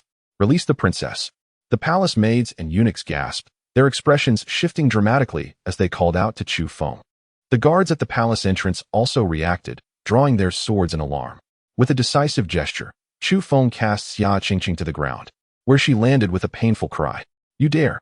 Xia Qingqing glared at him, fury etched across her features, as Chu Feng coldly seized her whip, retorting, "You enjoy whipping others, do you?" Crack! In an instant, he lashed the whip against Xia Qingqing, tearing her garments and leaving a deep crimson mark upon her skin. "Ah!" she screamed in anguish. Crack! Crack! Crack! He continued to unleash a series of blows upon her, each strike eliciting pained cries that echoed in the air. The sight rendered the palace maids, eunuchs, and guards utterly speechless, paralyzed in shock, and unable to intervene. Afterward, Chu Feng discarded the whip with indifference, stating, "Remember this, do not provoke me again." With that, he followed the princess's maid into the palace. "Princess." The maids hurried forward to assist Xia Qingqing, who, with a twisted expression, spat, "Damn Chu Feng, just you wait. I will not let this go." What a thrill. Chu Feng couldn't help but smile as he entered the palace. He considered this a satisfying form of retribution for the earlier humiliation inflicted upon the original owner of his body by this insufferable princess. Had the circumstances permitted, he would have relished the opportunity to teach her a more profound lesson. Soon, under the maid's guidance, Chu Feng arrived at the residence of the eldest princess. As he stepped inside, a delicate fragrance wafted through the air, stirring his senses. Before him stood a screen, and as he passed it, he beheld a breathtaking sight. Xia Yuruo reclined on the bed, adorned only in a purple undergarment, her flawless, porcelain skin fully revealed, perfectly complementing the enchanting hue of her attire, igniting a fervor within him. Indeed, purple possesses an exquisite allure. Su Song was not mistaken. Chu Feng marveled internally. "Young master, do I look beautiful tonight?" Xia Yuruo rose gracefully to stand before him, her seductive gaze sparkling like silk. Each subtle smile and frown left him utterly captivated. In the present day, after being unveiled by Chu Feng, Xia Yuruo emanates an irresistible allure that is simply intoxicating. "Are you attempting to seduce me?" Chu Feng's lips curled into a slight smile. "What do you think?" Xia Yuruo entwined her arms around Chu Feng's neck, exhaling softly. "But we are in the imperial palace. Does the princess not fear being discovered?" No sooner had Chu Feng spoken than Xia Yuruo leaned in closer and whispered, "Isn't that all the more thrilling? Could it be that the young master is afraid? What do I have to fear?" With that, Chu Feng swiftly embraced Xia Yuruo, casting her onto the bed as he delved into the matter at hand. Moments later, outside Xia Yuruo's chamber, a young man clad in resplendent attire, emanating an aura of nobility, appeared. "I pay my respects to the crown prince." The maidservant stationed outside the chamber quickly greeted him. "Is the princess inside?" the young man inquired. He was none other than Xia Hao, the crown prince of the great Xia Dynasty. "The princess has decreed that she shall not receive visitors tonight. If the crown prince has matters to discuss, it would be best to come another day," one of the maidservants replied. Xia Hao furrowed his brow, about to retort, when suddenly, a cacophony of passionate sounds emanated from within the chamber. Startled, his expression shifted dramatically as he exclaimed to the maidservant, "Who else is in the princess's chamber?" "I apologize, your highness, but I cannot provide an answer." The maidservant lowered her head and replied. Meanwhile, the sounds of fervor continued to resonate from within the chamber. With a crack, Xia Hao clenched his fists, the sound echoing ominously, and his face darkened considerably. He turned and departed swiftly. Shortly after, back in the crown prince's own chamber, a subordinate hurriedly reported, "Your highness, the young master of the northern town has come to see the princess tonight." Chu Feng, that wretched playboy? Xia Hao's expression soured, his eyes flashing with murderous intent. His rage stemmed from the twisted emotions he harbored for Xia Yuruo, whom he ought to refer to as his aunt. After losing his mother at a young age, it was Xia Yuruo who raised him. This unique bond had developed into an obsession, rendering her a forbidden desire in his heart. Previously, he had discreetly eliminated all the male concubines summoned to the palace by Xia Yuruo. Now, upon learning that a worthless scoundrel had dared to encroach upon his cherished secret, Xia Hao's fury erupted. "Damn that useless fool! I will surely kill him." Xia Hao bellowed, his expression fierce. "Your highness." The Chu Feng has the entire northern town prince's residence backing him. We must tread carefully. His subordinate hastily cautioned. Xia Hao's bloodthirsty gaze locked onto his servant, causing the latter to tremble and kneel in submission. You will immediately contact the Xia Dynasty and inform them that I accept their previous proposal. If they assist me in ascending to the throne and destroying the northern town prince's residence, I shall cede 13 cities of Yuzhou. Xia Hao commanded coldly. The subordinate's expression shifted as he was about to speak, but the fierce glint in Xia Hao's eyes silenced him, making him nod hastily. Yes, Your Highness. He then promptly rose and departed. At this moment, a palpable aura of murderous intent enveloped Xia Hao, who murmured to himself, You are mine. No one can take you away. Soon, 3 hours had elapsed, and within the imperial chambers of the Grand Princess, Xia Yurua lay wearily in Chu Feng's embrace, lacking even the strength to turn over. You truly have no pity for the delicate. She gazed at him with a hint of reproach. You were the one who seduced me. How can you blame me? Chu Feng replied with a playful smile. Humph. I summoned you to discuss important matters regarding the Northern Defense Army, yet you choose to bully me instead, Xia Yurua chided lightly. Important matters concerning the Northern Defense Army? What matters? Chu Feng inquired, his brow furrowing. Chapter 23. On the day of the wedding, undercurrents stir. My imperial brother has clandestinely contacted the barbarian tribes through Prince Qing, providing them with the military deployment map of the Northern Defense Army stationed in Beiyang. He intends to launch an attack on the Northern Defense Army during your wedding tomorrow. The Daxiao forces will covertly assist, enabling the barbarians to annihilate the 300,000 troops of the Northern Defense Army in one fell swoop, Xia Yurua explained. Suddenly, Chu Feng's expression shifted dramatically, his eyes glinting with a frigid anger. Is the emperor mad? To conspire with foreign enemies against his own army. To my imperial brother. The Northern Defense Army only obeys the orders of the Northern Prince's residence and does not belong to the Xia Dynasty. Thus, he is eager to eradicate them completely. Without the Northern Defense Army, he can obliterate the Northern Prince's residence entirely, Xia Yurua replied. That old man is ruthless, Chu Feng scoffed coldly. Then turned to Xia Yurua. Thank you for informing me of this news. With less than half a day until the barbarians' assault, I can only hope it proves useful. I must return to relay this information to my father and grandfather. He immediately began to dress and headed towards the chamber's exit. However, just as he stepped out of the chamber, a group of palace guards rushed in, surrounding the quarters. Chu Feng's expression hardened, and at that moment, Xia Qingqing emerged with a dark countenance, glaring at him. You vile scoundrel, seize him for me. Instantly, the guards drew their swords and charged at Chu Feng, but a cold voice rang out from behind him. You dare to arrest someone outside my chamber? You have some audacity. Xia Yurua appeared, fully attired and exuding an air of unassailable authority. We pay our respects to the Grand Princess. The guards quickly bowed their heads in deference. Xia Qingqing regarded Xia Yurua with a haughty snort. Aunt, what do you mean by this? This scoundrel attacked me outside the palace. Naturally, I must apprehend him. Are you protecting him? The heir of the Northern Defense is here at my behest. To lay a hand on him is to slap my face. Xia Yurua replied coldly. At that moment, Xia Qingqing scrutinized both of them and then mocked with a scornful smile. I wondered why he was lurking in the palace at night. It seems he has become your plaything, Aunt. You truly have no standards to accept such a worthless fellow.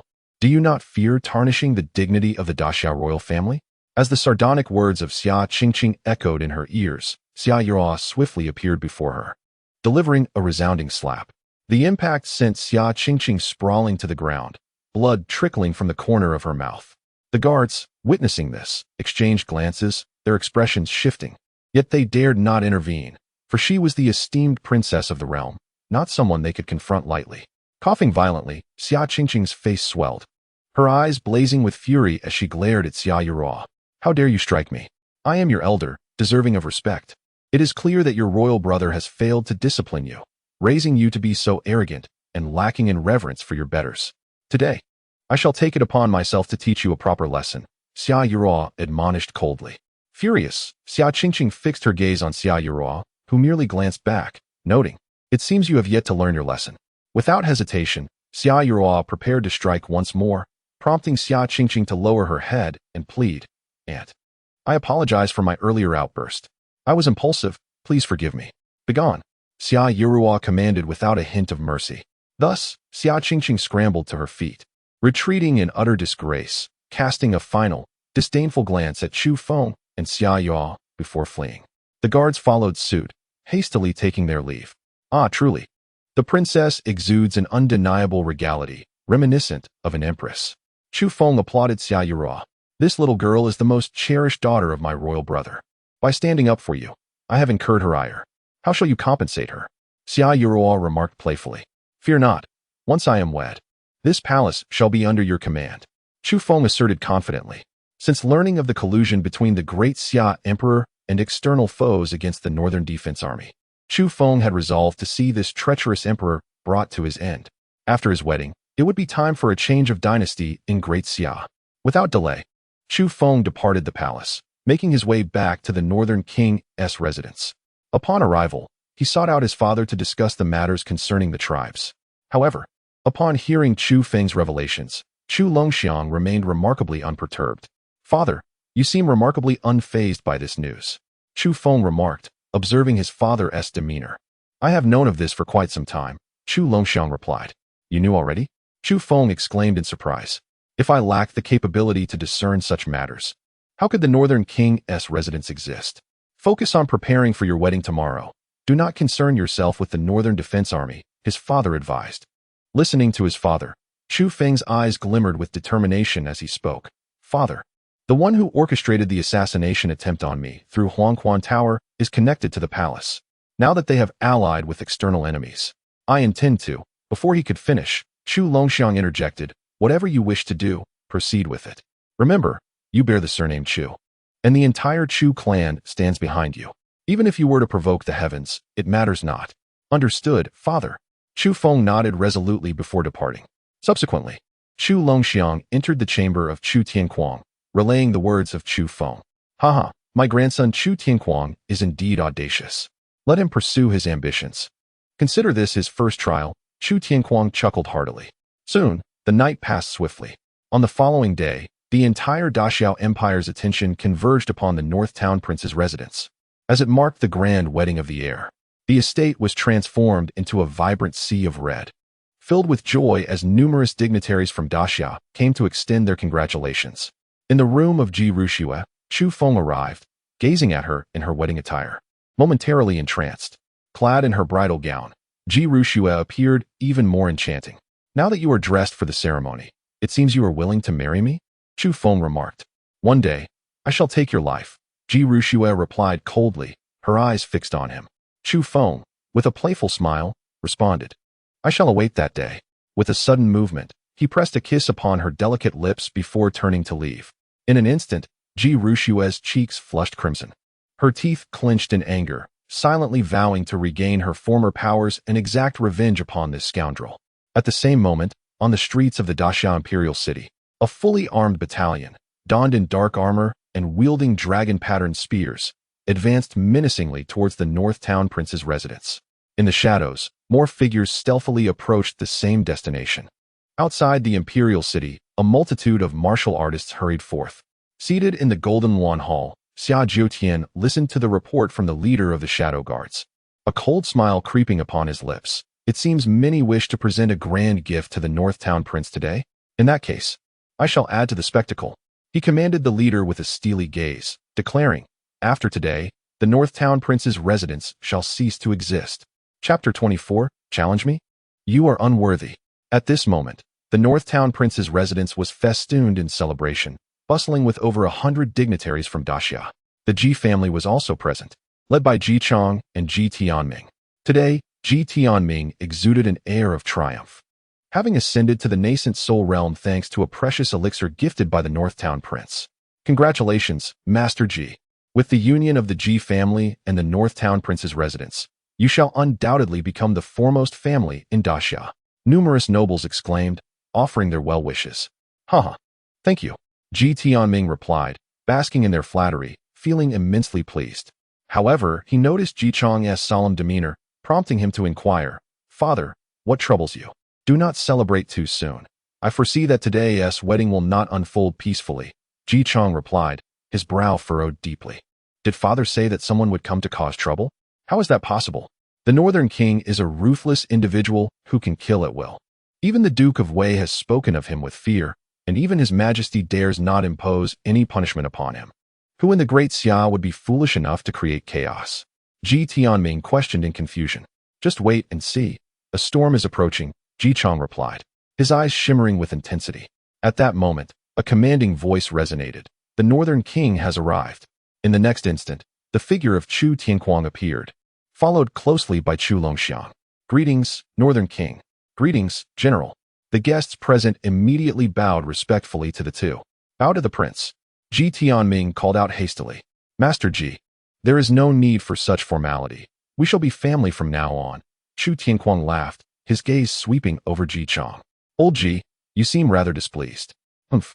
Ji Chong coldly snorted. Ji Tianming offered a sheepish smile and quickly explained, Your Highness, my father is in a bit of a low mood because Ru Shui is getting married. Haha, rest assured, once Ru Shui marries into the Northern King's residence, she will want for nothing. Chu Tianquang chuckled heartily, then ascended to the wedding platform, addressing the gathered guests. Thank you all for attending my grandson's wedding today. I hope you all enjoy the feast. Now, without further ado, let us welcome our protagonists. As ethereal music filled the air, petals cascaded down like rain, and Chu Feng and Ji Ru Shui, adorned in wedding attire, gracefully emerged. Now, Chu Feng emanated an extraordinary aura due to the awakening of his chaotic divine demon body, exuding a sense of superiority that belied his previous status as a wasteful scion. Beside him, Ji Ru Shui, in her resplendent red wedding gown, with her flowing hair and exquisitely flawless face adorned with a subtle touch of makeup, was breathtakingly enchanting, especially with her aloof demeanor. She resembled a celestial being gracing the mortal realm, stunningly beautiful. At that moment, many young gentlemen in attendance gazed at Ji Ru Shui with rapturous admiration, wishing fervently to replace Chu Feng. As they approached the platform, Chu Tianquang beamed with joy, while Chu Longxiang displayed a look of satisfaction, murmuring, Yuqing, if only you were here to witness our son's wedding today. Soon, Chu Feng and Ji Ru Shui reached the stage. Grandfather, father, Chu Feng called out. Xiao Feng, after today, you shall be a true adult. Hurry and have a few children with Ru Shui to expand our Chu family. Chu Tianquang laughed heartily. Rest assured, I will accomplish that task. Chu Feng replied with a playful smile, glancing at Ji Ru Shui, whose cheeks flushed slightly. All right, let us commence the wedding rites. Chu Chongqing stood to the side, officiating the ceremony. First, we bow to heaven and earth. Second, we bow to our parents. Now, the couple shall bow to one another. As Chu Feng and Ji Ru Shui prepared to complete the final ritual, suddenly a voice filled with murderous intent echoed from outside the palace. Wait. The sound of heavy and rapid footsteps thundered from beyond the gates. A throng of soldiers clad in black armor, wielding long spears, surged into the scene, encircling the area with an air of menace. Each soldier bore a grim expression, exuding an overwhelming aura of lethal intent, reminiscent of executioners emerging from a mountain of corpses. This spectacle left the assembled guests in shock, each silently pondering who possessed the audacity to invade the residence of the prince of the northern town on such a momentous occasion as his grandson's wedding. It was a blatant affront to the entire northern town court. Soon, the soldiers parted to create a pathway, revealing a young man clad in black battle armor, his countenance cold and resolute, brandishing a bloodied sword. The palpable ferocity emanating from him instilled a sense of dread among the onlookers. Was that not the third prince? Xiasu? Had he not been stationed at the border? How could he possibly be here? The crowd murmured in speculation as they beheld the armored youth. On stage, Chu Feng regarded the young man with a keen gaze. In his recollection, this third prince was the most promising among the princes of the great Xia, possessing a 7th-grade spiritual root and exceptional talent from a young age. At 18, he had volunteered to serve at the border, participating in countless battles, truly forged in the crucible of combat. He subsequently led the Dragon Cavalry to a resounding victory against the invading Great Eagle Dynasty, earning the moniker of the Young God of War. The Dragon Cavalry under his command had become a superlative force, second only to the Northern Town Army. Third Prince, what is the purpose of your intrusion into the Northern Town Court today? Chu Longxiang inquired, his expression devoid of warmth as he fixed Xia Su with a penetrating gaze. I have come to challenge the heir of the Northern Town, Xia Su declared, his eyes glinting with fierce resolve, fixated on Chu Feng. The pronouncement sent ripples of astonishment through the assembly. You wish to challenge me?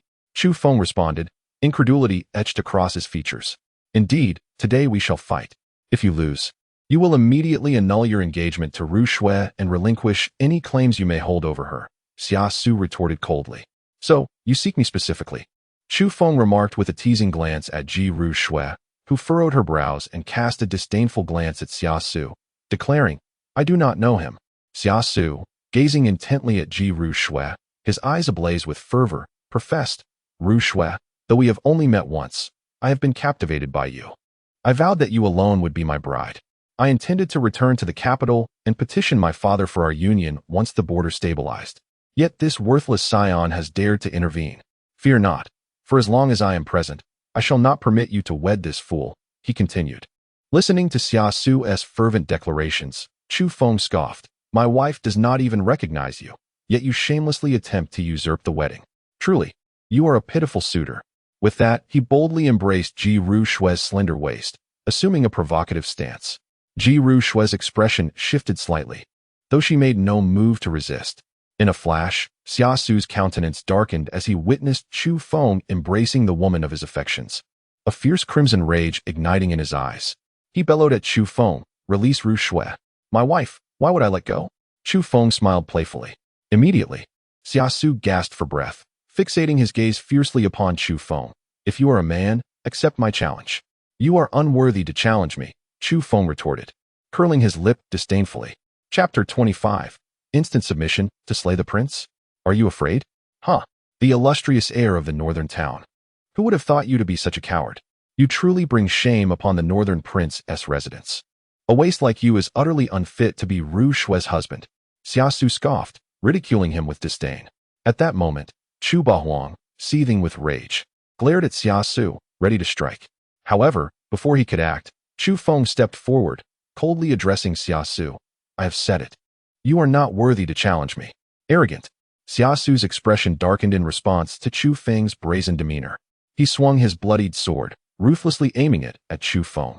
Boom. With a single strike, the full force of his third-tier nascent soul cultivation erupted. The nascent soul realm? The third prince has actually entered the nascent soul realm? My heavens, this third prince is extraordinarily powerful. The guests present were taken aback, astonished that the third prince had reached such heights. It is known that within the entire Great Xia, few can achieve the nascent soul realm before the age of 30, let alone this third prince, who is but 25 or 26, yet has attained the third tier of the nascent soul realm. Truly a prodigy. Is this third prince so formidable? Meanwhile, Ji Tianming, who had just entered the nascent soul realm, felt profoundly disheartened. Ji Chong, on the other hand, regarded him with an appreciative gaze, stating, This third prince is indeed a remarkable talent. Possessing such cultivation at a young age, his future achievements are boundless. As the crowd remained in shock, Xia Su's sword had already appeared before Chu Feng. With a sinister expression, he declared, Die. Szzz. The sword, imbued with lethal intent, aimed directly for Chu Feng's vital points, clearly indicating Xia Su's intention to leave him no chance of survival. The onlookers gasped, realizing that the third prince was exceedingly audacious, daring to slay the heir of the northern town within the prince's residence. Should the heir meet his demise today, it would lead to monumental consequences. Yet, in the next moment, they were left dumbfounded. Chu Feng, unfazed by the third prince's strike, disdainfully uttered a single word, Get lost. He summoned a fragment of the chaos divine demon body's might, forcefully suppressing Xia Su. Boom. Although it was merely a fragment of the chaos divine demon body's power, it still caused the very void to tremble. An overwhelming pressure descended, instilling a profound sense of suffocation among everyone present within the royal residence. At the forefront, Xia Su's body shook violently. It felt as though supreme deities had descended upon him, rendering him utterly powerless against the terrifying pressure. In that moment, Xia Su spewed a mouthful of blood. His body struck as if by a heavy blow, and he was sent hurtling to the ground. The scene unfolded with astonishing rapidity, leaving the onlookers momentarily bewildered. Thus, the third prince of the Great Xia, a figure of the Yuan infant realm, was vanquished without so much as a single blow from Chu Feng. Merely a commanding rebuke was sufficient to bring about his defeat. In an instant, the crowd collectively swallowed hard, their faces etched with astonishment. They gazed at Chu Feng with expressions of utter disbelief, their hearts overwhelmed with shock. Wasn't this so-called heir of the North a mere waste of spiritual roots? Incapable of cultivation? When did he become so formidable? The aura he had just exuded was suffocating, a presence that transcended that of an ordinary powerhouse. Even Ji Ruxue displayed a hint of surprise as she regarded Chu Feng, her heart racing at the intensity of his earlier display. In her past life, she had encountered countless prodigies possessing various formidable physiques, yet none had matched the terrifying might that Chu Feng had just unleashed. Could he possibly possess some extraordinary, heaven-defying constitution? Ji Ruxue pondered quietly. How could he be this strong? Both Ji Chang and Ji Tianming were rendered speechless as they beheld Chu Feng. Haha. Truly a testament to the prowess of my Chu lineage. Chu Bahuang laughed heartily. At that moment, Xia Su, lying on the ground, began to cough violently. His complexion pale and his eyes bulging in disbelief as he fixated on Chu Feng, murmuring, "How is this possible? How can he be this strong? It cannot be. You cannot be stronger than me." Xia Su continued to shout, his heart unwilling to accept this reality. He attempted to muster his strength to rise once more. Eager to strike again. "Kneel." Chu Feng stepped forward, his voice a thunderous command, and an overwhelming aura descended upon Xia Su. Crack! Crack! Instantly, Xia Su's legs shattered under the immense pressure, forcing him to his knees as if burdened by countless mountains, immobilizing him completely. "Your Highness." The members of the Longxiang army changed countenance, grasping their spears as they charged towards Chu Feng. A swarm of ants. Chu Feng scoffed disdainfully, unleashing another wave of terrifying energy. In an instant, the soldiers were sent flying, their bodies crashing to the ground, each one spilling blood. The guests present watched the unfolding scene, swallowing hard in silence. Meanwhile, Xia Su's gaze remained fixed on Chu Feng, his eyes filled with resentment. He exerted every ounce of strength to rise, yet found himself utterly incapable. "I warned you, to challenge me is to be unworthy. In my eyes, you are no different from an insect, unworthy of my effort." Chu Feng looked down upon Xia Su, each word dripping with scorn. Crack! Crack! Hearing Chu Feng's derisive and humiliating words, Xia Su clenched his fists tightly, his heart reeling from the impact. "No." Suddenly, Xia Su's expression twisted in rage as he brandished a token, shattering it in desperation. Boom! As the token shattered, a radiant light burst forth, materializing into the illusory figure of an ancient elder. "What is happening? Who dares to bully my royal disciple?" As the elderly figure appeared, he let out a chilling shout, emanating an aura of terror. Who is this formidable elder to exude such an intimidating presence? It is likely that he is a being of power surpassing the celestial realm. The crowd gasped in astonishment. The manifestation of a mere thought could reach such heights. His true form must have at least entered the realm of nirvana, or perhaps even transcended it. Ji Chang remarked gravely. Nirvana? Beyond nirvana? Ji Tianming was left utterly dumbfounded. The existence of such a powerful being was beyond his imagination. "Master, please help me eliminate him." At that moment, Xia Su pointed at Chu Feng, urgently calling out to the elder. With a swift motion, the elder's cold gaze fell upon Chu Feng, and he commanded with an air of authority, "Is it you who has wronged my disciple? And what if I have?" Chu Feng retorted nonchalantly. "You seek death." The elder raised his hand, preparing to suppress Chu Feng with a mighty strike. Boom! Despite being merely a thought manifestation, the force behind that strike was overwhelming and immensely powerful. In the Northern King's mansion, it is not for a mere thought manifestation to behave so recklessly. Suddenly, a voice of indifference echoed. Chu Longxiang, standing atop the platform, casually unleashed a palm strike. Bang! The ethereal figure of the elder exploded into nothingness. At that very moment, in the Xian domain, within the lands of Zhongzhou, an elder abruptly opened his eyes, spitting out a mouthful of blood. His expression dark and his eyes flickering with rage. "Damn it! How dare they destroy my thought manifestation?" He bellowed for assistance. Meanwhile, within the Northern King's mansion, Xia Su stood in stunned silence as the thought manifestation was obliterated. "Drag them all out and execute them," Qin Longxiang declared coldly. Hiss! The crowd gasped in shock at Qin Longxiang's intent to execute the third prince. This was a far cry from the previous incident with Duke Wei. The third prince was the son of the current emperor. To kill him would mean a complete enmity with the royal family of the great Xia. "Stop!" Suddenly, a voice rang out from outside. Chapter 26. The Northern Army's Great Victory. Conspiracy and Rebellion. "Stop!" Accompanied by a commanding shout, a figure hastily approached. appearing within the northern king's mansion. Prince Qing. The guests present exclaimed in surprise. This individual was none other than the emperor's second brother, Prince Qing. Prince Qing. Chu Longxiang glanced at him, while Prince Qing swiftly approached, first casting a glance at Xia Su and then addressing Chu Longxiang. General Chu. The third prince is a royal of the Great Xia. Even if he has erred, it is the emperor's prerogative to deal with him.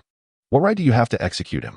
He intruded into the capital with his troops, forcibly entered my northern king's mansion, and sought to harm my son. For all these transgressions, does he not deserve death? Chu Longxiang replied coldly. Who among the royal bloodline dares to kill, save for the emperor? General Chu. Are you perhaps plotting a rebellion? Or does the northern king's mansion wish to rebel? Prince Qing's expression darkened, his eyes narrowing as he scoffed. At his words, the atmosphere became charged, heavy with tension. Prince Qing then continued. By the way, you may not yet be aware. Just an hour ago, the 4 great chieftains of the barbarian tribes led an army of 500,000 into northern Liang. It is likely that the land now lies strewn with corpses. As for the 300,000 troops of the Northern Defense Army from the Northern Defense Prince's Manor, they have probably been reduced to mere bones upon the ground. In an instant, the crowd present trembled, their pupils constricting in shock. The barbarian forces have breached Northern Liang? The Northern Defense Army has ceased to exist? At that moment, an uproar erupted within the Northern Defense Prince's Manor. The expressions of all the guests shifted dramatically, while Ji Tianming and Ji Chong wore visages of profound dismay. However, at that moment, Chu Longxiang and the seated Chu Tianquang appeared remarkably composed. Upon delivering this alarming news, King Qing anticipated witnessing the panic of father and son, but was instead met with their unwavering calmness, leaving him with a sense of impotence akin to striking a cotton pillow. Unable to restrain himself, King Qing exclaimed, Are you not astonished? Who informed you that the Northern Defense Army has been annihilated? Chu Longxiang replied with unruffled composure. King Qing intended to assert that the military deployments of the Northern Defense Army were already known to the barbarians, but he abruptly reconsidered, realizing such a statement was ill-advised. He coldly retorted, Humph, this news is undoubtedly true, and it shall soon spread throughout the Great Xia. In due time, you will learn whether the Northern Defense Army still exists. Suddenly, a figure hastened towards them, kneeling before Chu Tianquang and Chu Longxiang, exclaiming, My lords, urgent news from Northern Liang. Do you see? The news has arrived, King Qing remarked with a smirk, directing his gaze at the messenger. Quickly, reveal to your lords and the general the current status of the Northern Defense Army. At that moment, all eyes in the gathering were fixed upon the messenger, each breath held in anticipation. They were desperate to discern the fate of the Northern Defense Army, for it stood as the paramount support for the Northern Defense Prince's Manor. Should the Northern Defense Army fall, the manor would surely be in peril. Yet, Chu Longxiang remained unfazed and commanded, Speak. The messenger replied, I report to my lords and the general, just an hour ago. The 4 great chieftains of the barbarian tribes led an army of 500,000 from the 4 corners of the northern Liang border, intending to encircle our Northern Defense Army. However, under the leadership of our 4 army commanders, all 4 barbarian chieftains have perished, and the 500,000 barbarian troops suffered 30,000 casualties, with the remaining 200,000 captured. As these words were uttered, silence enveloped the room, the expressions of all present shifting rapidly. King Qing's body jolted, his pupils narrowing as he shouted, How can this be? How is it possible? He stepped forward, seizing the messenger by the collar, demanding, Are you deliberately concealing military intelligence? Speak. What is the current state of Northern Liang? Has the Northern Defense Army truly been obliterated? Faced with King Qing's relentless inquiries, the messenger trembled as he responded, My lord, every word I have spoken is true. In this battle, our forces achieved a resounding victory and dealt a severe blow to the barbarians. Meanwhile, at the border of the Great Xia, outside the city of Bailiang, 4 severed heads hung ominously from the city wall, belonging to the 4 great chieftains of the barbarian tribes. Below the wall, 200,000 barbarian captives knelt stark naked on the ground, their eyes brimming with humiliation. Surrounding these captives stood rows of soldiers clad in blood-stained armor. Exuding an aura of lethal intent, they were none other than the elite northern army of the Great Xia. At the forefront stood 4 figures. One was enveloped in black armor, with icy pupils radiating an air of deadly resolve, wielding a hefty black sword, a foot wide and a meter long, stained with mottled blood. Another was a hulking figure, shouldering a massive blade, his visage fierce and brutal, reminiscent of a ferocious tiger. The third was an elderly man, frail yet exuding an unshakable calm, and the last was a striking woman clad in red leather armor, revealing her alluring waist and long, graceful legs. Her blood-red hair tied back, projecting a fiery and sharp presence. These four were none other than the four commanders of the Northern Army, Dongfang Chuanyuan, Huangzhan, Longshan, and Shui Luosha. These barbarians truly overestimate their capabilities, believing they could overpower us simply by acquiring our military deployment plans. Such arrogance is laughable. Huangzhan scoffed derisively, suggesting, I propose we seize this opportunity to charge into the heart of the barbarian stronghold and annihilate them completely, capturing their barbarian emperor as a gift for the heir's wedding. I find this idea quite appealing. Shui Luosha replied with a bloodthirsty smile. We must indeed deal with the barbarians, but not at this moment. First, we must resolve this internal strife. Longshan replied solemnly, then turned his gaze to Dongfang Chuanyuan. Dongfang, it's your turn now. Rest assured. Dongfang Chuanyuan nodded coldly, brandishing his heavy sword as he led 100,000 soldiers of the Northern Army away from Bailiang, their destination being the capital of the Great Xia. At this moment, within the Northern King's residence, the Prince of Celebration trembled and retreated repeatedly upon witnessing the unwavering gaze of the messenger bearing news. How could this be? He muttered, his face a mask of disbelief. Prince of Celebration, I presume this outcome is quite disappointing for you, Chu Longxiang remarked. With a jolt, the prince's eyes narrowed as he abruptly turned to Chu Longxiang. Did you know the barbarians would strike? Do you think no one is aware that you sent our military deployment plans to the barbarians? Chu Longxiang replied coldly. At this revelation, the guests present gasped, casting incredulous glances at the prince, realizing he had conspired with the barbarians against the Northern Army. The prince's expression shifted dramatically as he exclaimed, You speak nonsense. How could I ever do such a thing? You need not confess, for whether you acknowledge it or not, you shall die today, Chu Longxiang declared, causing the prince's pupils to constrict as he shouted in alarm. You dare? In an instant, Chu Longxiang vanished and reappeared before the prince. My lord, be careful. Suddenly, a figure appeared in front of the prince, striking out towards Chu Longxiang with a palm, his cultivation having already reached the master realm. Boom! As his palm collided with the fist of Chu Longxiang, his body seemed to be crushed by an overwhelming force, exploding in an instant into a cloud of crimson mist that stained the body of King Qing. At that moment, King Qing was left utterly dumbfounded. Chu Longxiang's massive hand descended upon King Qing's neck and squeezed fiercely. With a resounding crack that echoed through the air, King Qing's neck was shattered, his eyes bulging, forever unable to close. Second uncle, Xia Su cried out, his expression twisted in rage as he witnessed the tragic demise of King Qing. You will not end well. Jinbei Wangfu. Silence. Chu Feng retorted, delivering a swift slap. Bang. The head of this third prince exploded, akin to a watermelon bursting open, with bright red blood mingling with white brain matter splattering the ground. Many onlookers were so horrified by the gruesome scene that they immediately retched. At this moment, the atmosphere fell into a profound silence. The Jinbei Wangfu conspired against King Qing and the third prince, committing heinous acts against their sovereign. By the emperor's decree, all within Jinbei Wangfu are to be executed. Suddenly, a cold and somber voice reverberated through the halls of Jinbei Wangfu.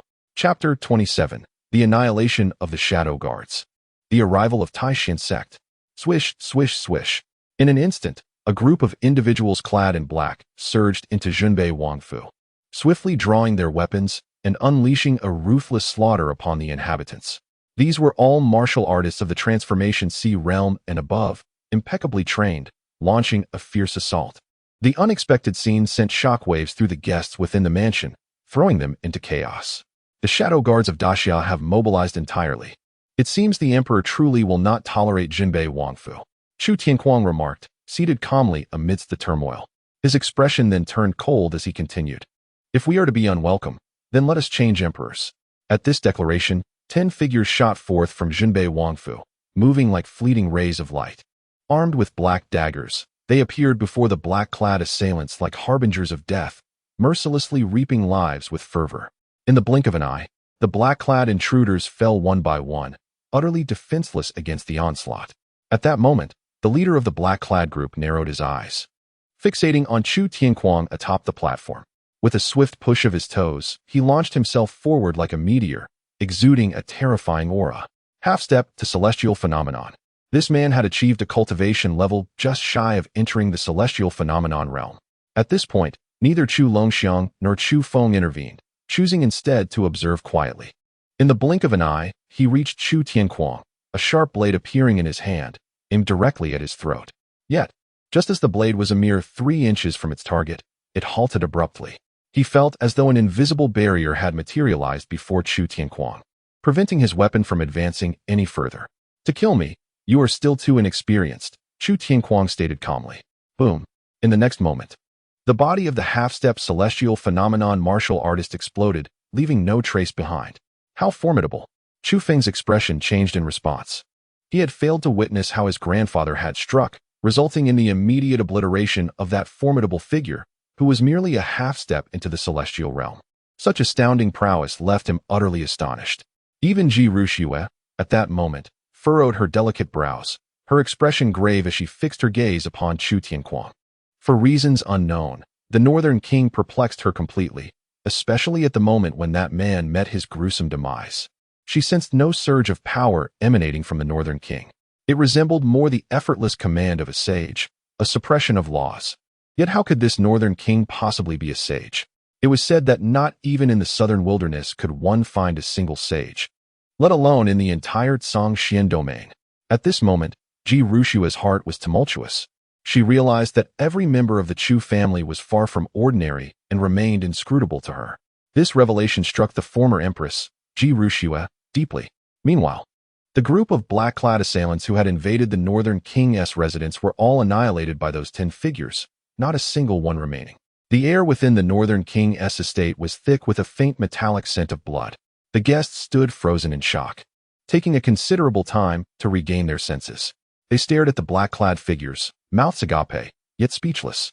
They had certainly heard Chu Tianquang's words. The assailants were members of the Daxia Shadow Guards, an elite force trained specifically by the Daxia imperial family, answering solely to the emperor's commands. The presence of the Shadow Guards here clearly indicated they were acting upon the emperor's orders. The emperor intended to annihilate the Northern King's residence? A sense of foreboding swept through the crowd, as they felt that the Daxia was on the brink of upheaval. The current situation revealed that the Northern King's residence had irreparably severed ties with the Daxia imperial family. It was evident that only one side could emerge victorious. Regardless of which side survived, the landscape of Daxia would undoubtedly undergo significant transformation. Today, the Northern King's residence was indeed bustling with activity. It seemed the arrival of the Taishan sect was perfectly timed. Suddenly, a cold voice echoed through the air. A group of individuals surged into the Northern King's estate, comprised of formidable warriors from the Taishan sect, led by the former sect master, Xian Taizhan. With Xian Hai at his side, the other members included high-ranking elders and guardians, the most elite of the Taishan sect. The appearance of the Taishan sect shifted the atmosphere once more, as the onlookers realized they had not anticipated the arrival of such a formidable force. At this juncture, Chu Longxiang cast a glance at the newcomers and remarked, "There are quite a few of you. Do you from the Taishan sect intend to take advantage of today's events to wipe out my Northern King's residence?" "Indeed," Xian Taizhan replied icily, his voice sharp. "You from the Northern King's residence have slain members of the Taishan sect and dared to threaten us. If we do not avenge this grievance, where would our honor lie?" At this moment, Chu Tianquang interjected, "Since you are here, you might as well all stay. Let your blood add some color to my grandson's wedding today. And those lurking in the shadows, cease your concealment. Come forth, let us not waste time. My grandson awaits his bridal chamber. Are there more hidden?" Upon hearing these words, the crowd was taken aback. Just how many adversaries had infiltrated the Northern King's manor today? Suddenly, figures emerged abruptly within the manor, seemingly materializing out of thin air, exuding no discernible aura. Yet, their mere presence enveloped the entire Northern King's manor in an intangible aura of murderous intent. Clad entirely in black, their faces obscured save for their piercing eyes. One among them fixed a gaze upon Chu Tianquang. "You discovered us long ago, did you? The concealment techniques of the Yellow Springs Pavilion are so mediocre that evasion is an arduous task," Chu Tianquang retorted disdainfully. "So, they have arrived as well." Chu Feng's eyes flickered with intensity. "Attack!" The man barked coldly, prompting the assassins of the Yellow Springs Pavilion to unleash their lethal intent and strike. Advance. Xian Taizhan echoed. Hundreds of formidable practitioners from the Tai Xian sect surged forth, unleashing a terrifying aura. In the blink of an eye, chaos was poised to erupt, causing the guests present to scatter in fear, desperate to avoid being caught in the crossfire. All of you, kneel before me, Chu Tianquang suddenly intoned, his expression turning icy as he issued a deep command. Boom. The void trembled, and a deafening roar reverberated through the air. An overwhelming pressure descended, forcing everyone from the Tai Xian sect and Yellow Springs Pavilion to their knees, including Xian Taizhan, whose eyes mirrored disbelief. You two are at the celestial phenomenon realm? He questioned, his expression darkening. Despite having entered the celestial phenomenon realm himself, he was utterly immobilized, indicating that his opponent was indeed of the same realm, and even superior. Celestial phenomenon realm? Huh. Chu Tianquang chuckled softly. Today, the Northern King's manor is truly bustling. Suddenly, a deep voice resonated from outside. Chapter 28. To annihilate my Northern King's manor. Who do you think you are? Swish. Within the Northern King's manor, 3 figures appeared abruptly. Among them, one donned a long robe, exuding an inexplicable aura of pressure despite revealing no discernible energy, flanked by 2 formidable attendants. The Northern King's manor is certainly experiencing a series of upheavals today. Many onlookers murmured in hushed tones. At this moment, Chu Tianquang cast a glance at the central figure. From whence do you emerge? Impudent. How dare you address our lord in such a manner? One attendant retorted sharply, while the other scoffed. Our master is the guardian of the Southern Wilderness branch of the Divine Temple.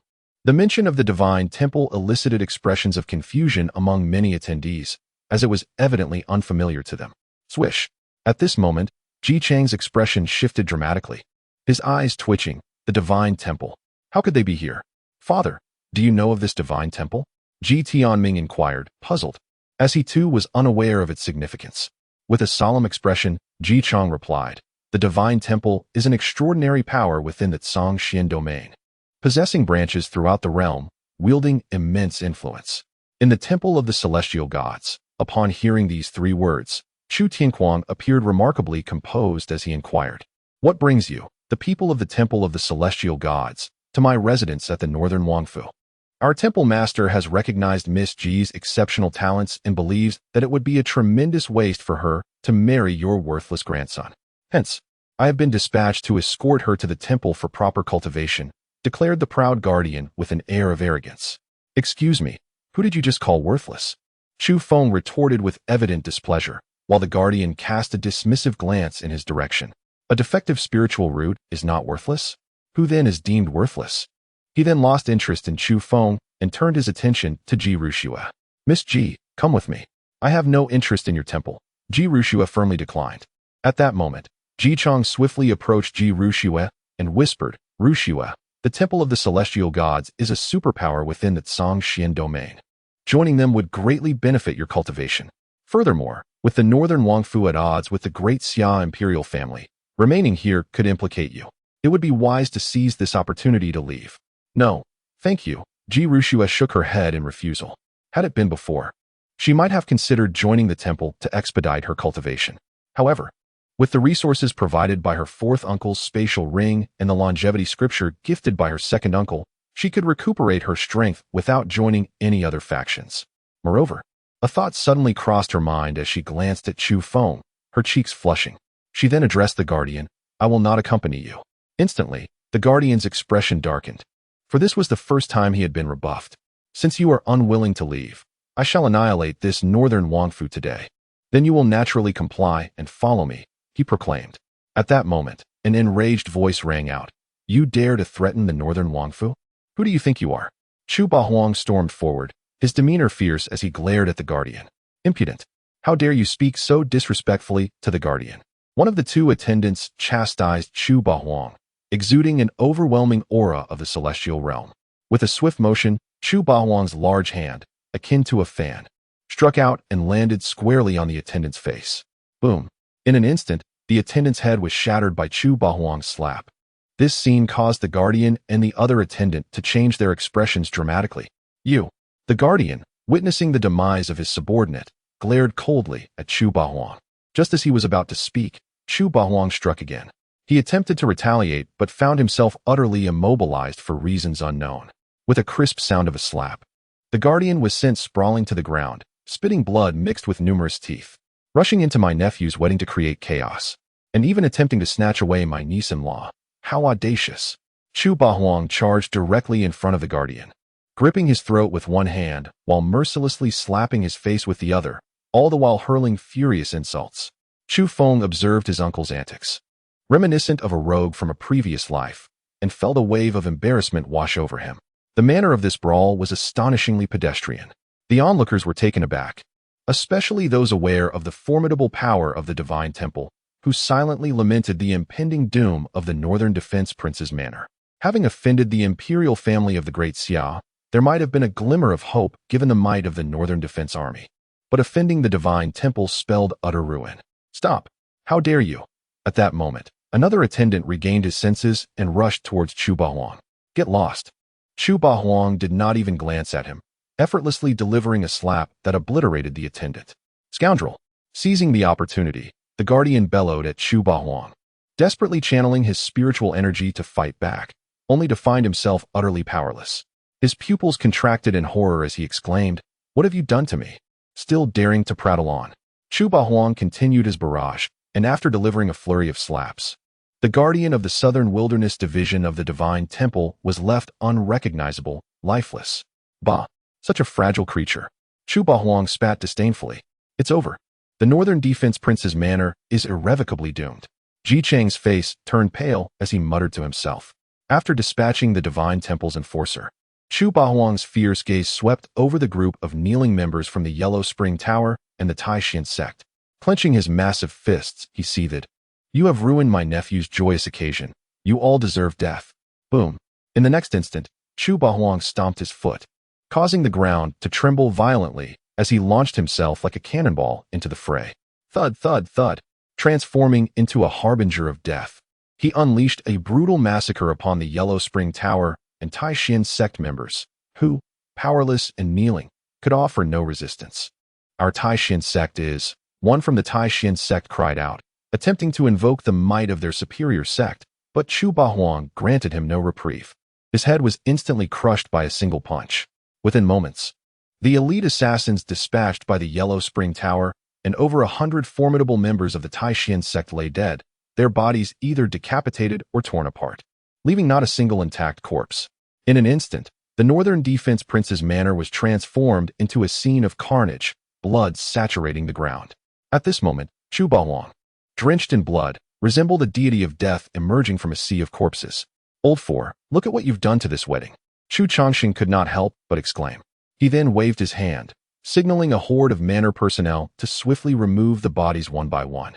Within minutes, the corpses and the traces of blood were cleared away, as if nothing had ever transpired. All right, since the matter has been resolved, let the wedding continue. The couple shall bow to each other, Chu Changxing declared.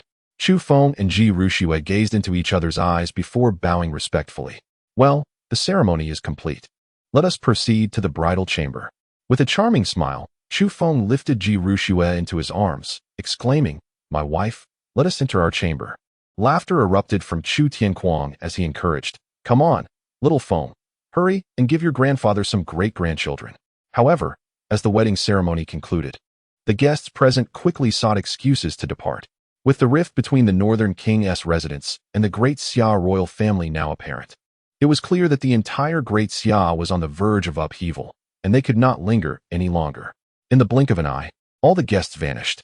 Humph, what a bunch of cowards. They certainly fled quickly, Chu Bahuang scoffed. Father, Chu Longxiang directed his gaze towards Chu Tianquang, who replied, We will discuss the next steps after little Feng has consummated the marriage. Within the chamber, as Chu Feng set Ji Ruxue down on the bed, she coldly commanded, Put me down. He complied, stating, Wife, it is time for us to consummate our union. Ji Ruxue glared at him icily, retorting, Haven't you already done that? Hee. That was before. Today we are wed, and we must follow the proper procedure. Besides, my grandfather is eagerly awaiting his great-grandchildren. You wish. I absolutely refuse to bear your children, Ji Ruxue firmly declared. As the Empress of the Jade Pool, she intended to return to the Kunlun realm and had no desire to bear children. Hee. That is not for you to decide. Chu Feng grinned mischievously and sealed Ji Rushue's lips with his own. She uttered muffled protests, struggling against him, but to no avail. Damn you, once I regain my strength, I will make you pay. Ji Rushue swore silently. Yet under Chu Feng's relentless advances, she soon found herself succumbing once more. Meanwhile, the events unfolding within the Northern King's residence spread rapidly, causing a commotion throughout the capital of Great Xia. Chapter 29. The Northern King's Rebellion, a stirring upheaval. In the Great Xia Palace, Xia Zhoutian's face darkened to an extreme as he absorbed the news regarding the turmoil at the Northern King's residence. He had anticipated a complete subjugation of the Northern King's forces today, yet the outcome was starkly contrary to his expectations. Not only had the Northern Army not been annihilated, but his third son and brother had also been killed, along with the complete destruction of his shadow guards. Your Majesty, this is dire. Suddenly, a eunuch rushed into the hall. Xia Zhoutian felt a chill run down his spine, shouting, "What is happening?" Reporting to Your Majesty. We have just received intelligence that 100,000 northern troops are fully armed and advancing towards the capital, the eunuch replied, bowing his head. Boom. Instantly, Xia Zhoutian felt a ringing in his ears and collapsed into the dragon throne. Damn that northern king. Is he truly staging a rebellion? He roared, his expression darkening. Your Majesty, we must urgently devise a strategy. If the 100,000 northern troops enter the capital, it will be too late. The chief eunuch beside him urgently advised.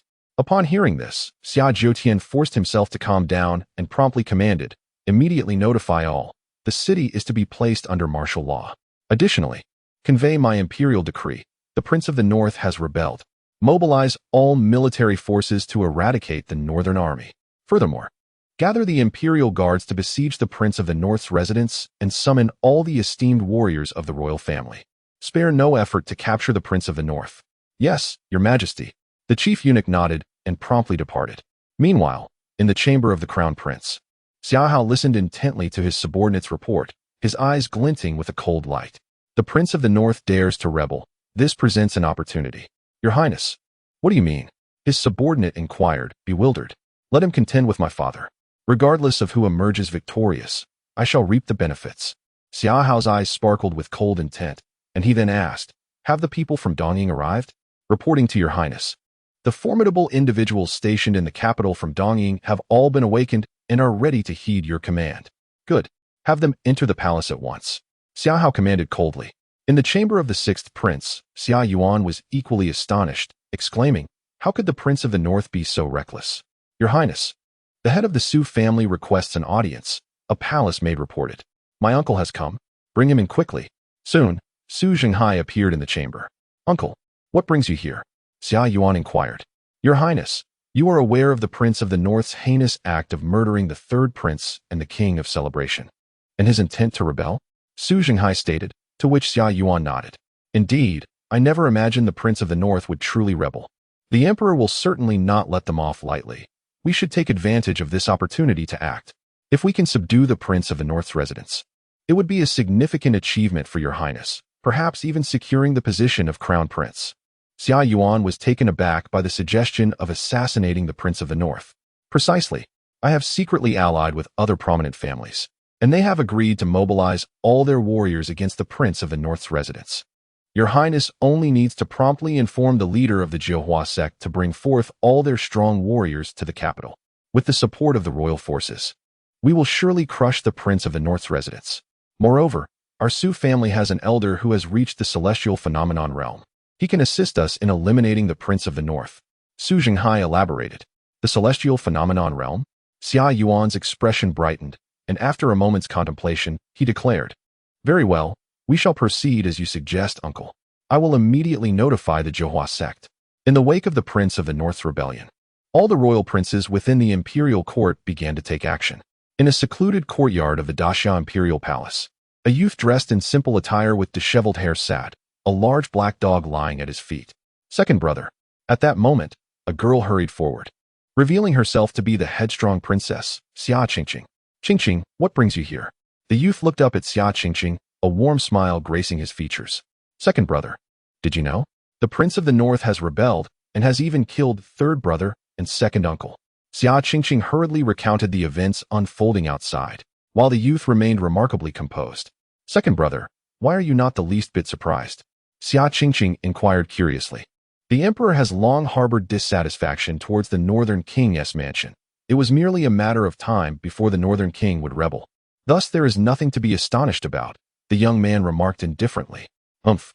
I hope the emperor annihilates everyone within the northern king's mansion, especially that scoundrel Chu Feng. As she spoke of Chu Feng, a fierce hatred filled Xia Qingqing's eyes. She then turned to the young man. Brother, once the emperor eradicates this malignant tumor known as the northern king's mansion, perhaps in a moment of elation, he may release you. Then you shall no longer have to remain in this cold palace.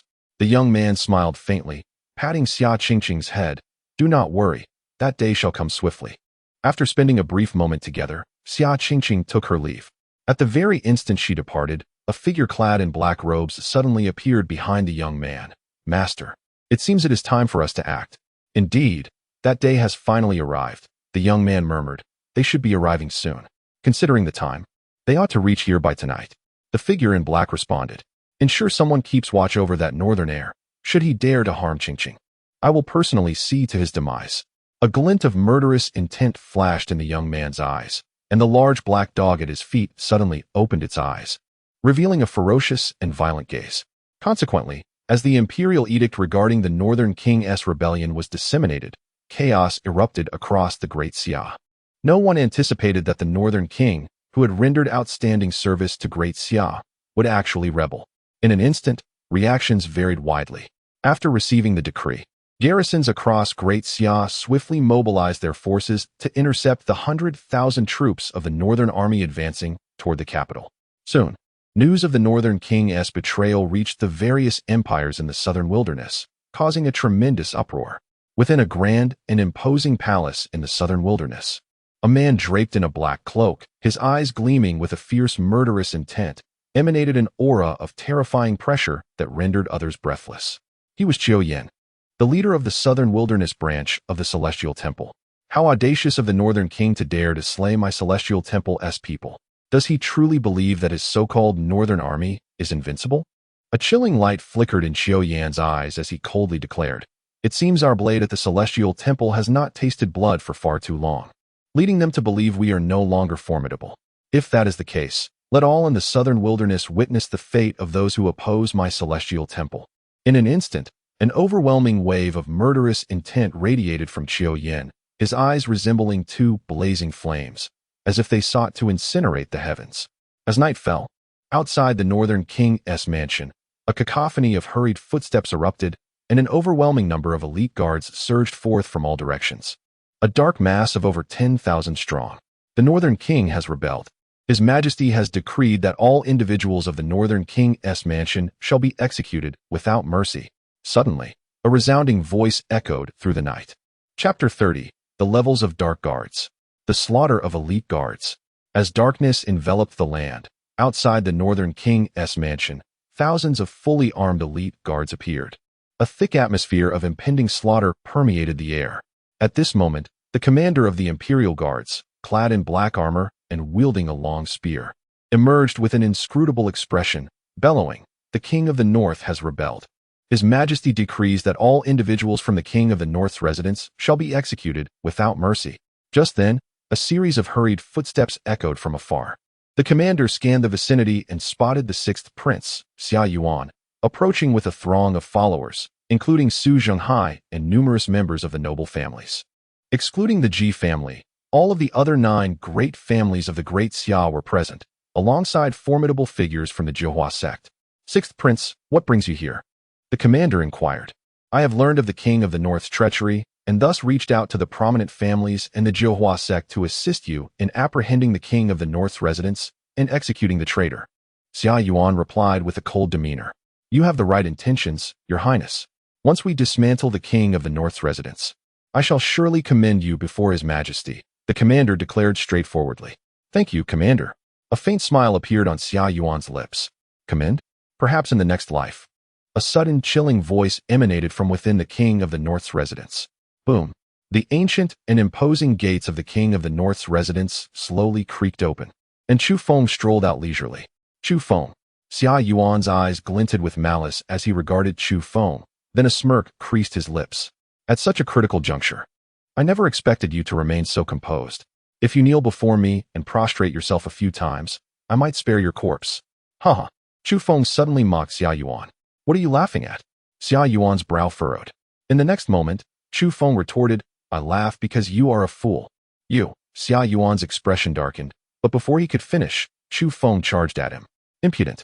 The commander of the Imperial Guards, noticing this, darkened his expression and swiftly thrust his spear toward Chu Feng, its golden sheen radiating a sharp and lethal energy.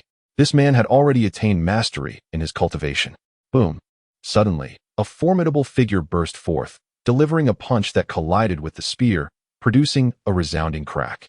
The spear shattered instantly, while the fist of the formidable figure continued its relentless assault toward the commander, who, taken aback, hastily raised his fist to defend himself. Uft! The commander was sent sprawling backward, blood spurting from his mouth. Meanwhile, Chu Feng had reached Xia Yuan, seizing him by the throat. Release His Highness. Su Jinghai's expression changed dramatically as he shouted at Chu Feng. Release? Chu Feng smirked mischievously, tightening his grip. In an instant, Xia Yuan's neck was snapped. An intense fury ignited in Su Jinghai's eyes as he bellowed. You dare to kill the sixth prince? You seek death. A man, whose cultivation had reached the fourth level of mastery, charged at Chu Feng, striking with a palm. This man was none other than the head of the Jiuhua sect. Bang! Chu Feng forcefully hurled Xia Yuan towards his adversary, prompting the leader of the Jiuhua sect to hastily catch him. In that moment, Chu Feng suddenly appeared before him, delivering a punch with unanticipated swiftness. The Jiuhua sect leader, preoccupied with securing Xia Yuan's lifeless form, had no time to defend against Chu Feng's strike. At this critical juncture, the esteemed elder of the Jiuhua sect resolutely stepped in front to shield him. Boom! The elder was instantly obliterated. What audacity! The Jiuhua sect leader glared at Chu Feng with palpable fury. Chu Feng shrugged nonchalantly, embodying an air of indifference. Perish! The Jiuhua sect leader bellowed, launching another palm strike at Chu Feng. Boom! Chu Feng stepped forward, retaliating with a punch that was swifter than the leader's attack, resulting in an explosive demise of the leader's head. Did you truly believe I was incapable of defeating you? Chu Feng smirked disdainfully. Have you entered the Master Realm? At that moment, Su Jinghai gazed at Chu Feng in astonishment. Wasn't this individual supposed to be a waste with a defective spiritual root, incapable of cultivation? How could he have suddenly ascended to the rank of a master warrior? Su Jinghai's expression darkened significantly. Chu Feng cast a glance at him, stating, I spared your life before, yet you dared to seek death again. No amount of spirit stones can save you this time. He advanced step by step towards his opponent. Suddenly, Su Jinghai's demeanor shifted, his gaze darkening as he fixed his eyes on Chu Feng. Even if you have reached the Master Realm, you shall die today. In the next instant, an elderly figure with white hair emerged, moving slowly yet arriving before Su Jinghai in an instant, his aged eyes locking onto Chu Feng. Ancestor! Su Jinghai exclaimed respectfully upon recognizing the elder. This individual was indeed the ancestor of the Su family. Achieving the Master Realm at such a young age was truly formidable. However, sadly for you, having become an enemy of the Su family means you cannot be allowed to live. The Su family ancestor rasped, an overwhelming aura suddenly erupting from him. Boom! As this pressure radiated, the spiritual energy of the world trembled violently, creating an oppressive atmosphere. A celestial realm expert? The crowd gasped in astonishment. Boom! The Su family ancestor lifted his hand, directing a palm strike towards Chu Feng. As this blow descended, the surrounding spiritual energy rapidly converged, forming a colossal hand spanning dozens of feet, bearing down towards Chu Feng. Upon reaching the celestial realm, one could manipulate the energies of heaven and earth with a mere gesture, transcending the need to rely solely on internal spiritual power for attacks. As the Su family ancestor demonstrated his unparalleled mastery of the celestial realm, a glimmer of delight appeared on the faces of the various families and the Imperial Guards. Yet, in the next moment, their expressions froze in shock. Boom! Just as the massive hand was less than half a meter from Chu Feng, another colossal hand abruptly materialized, seizing the elder's conjured hand and crushing it. Before the elder could react, the new hand descended with tremendous force. In an instant, a deafening explosion resonated, revealing a deep pit where the ancestral figure of the Su family once stood, leaving him utterly obliterated, his remains reduced to nothingness. At that moment, an eerie silence enveloped the scene, as all gazes widened in shock and disbelief. The ancestor, Su Zhenghai, regaining his senses, cried out in profound sorrow. Suddenly, he coughed up a mouthful of blood, aging visibly by several years in an instant. How dare this old fool, barely breaking through to the celestial phenomenon realm, wreak havoc in my northern king's residence. Chu Bahuang strode forth, hands on his hips, exuding an air of authority, accompanied by 10 figures who had just ruthlessly slaughtered the shadow guards. Uncle, at least grant me an opportunity to make my mark. I have yet to vanquish anyone of the celestial phenomenon realm. Chu Feng lamented. What value is there in slaying a mere celestial phenomenon? Let us target those true experts. Chu Bahuang replied dismissively. His words caused the onlookers to swallow hard. A distinguished figure of the celestial phenomenon realm was regarded as insignificant, scarcely worthy of being labeled an expert. The might of the northern king's residence was truly fearsome. You all. Su Zhenghai, his expression twisted with rage, pointed a trembling finger at Chu Feng and Chu Bahuang, speechless with fury. What are you waiting for? Die? Chu Feng retaliated with a swift slap. The heavens will avenge my Su family. As he uttered those final words, Su Zhenghai was instantly obliterated by Chu Feng's strike. With Su Zhenghai's tragic demise, the expressions of the prominent families present turned grave. The royal court's powerful guardians wore solemn faces, murmuring amongst themselves. If even a celestial phenomenon can be annihilated in an instant, how can we fight? They promptly scattered in panic. These individuals had been recruited by the royal family, exhibiting little loyalty, and when faced with death, they had no intention of sacrificing themselves for the crown. Damn it! The commander of the Imperial Guards glared at the fleeing crowd, his countenance darkening, his eyes glinting with a cold, sinister light as he bellowed, "Kill! Slay them!" Anyone who eliminates a direct descendant of the Northern King's residence will be promoted 3 ranks and rewarded with 100,000 spirit stones. Upon hearing this proclamation, the eyes of the thousands of Imperial Guards lit up with fervor. A promotion and a reward of such magnitude was an irresistible temptation. Kill! Kill! Kill!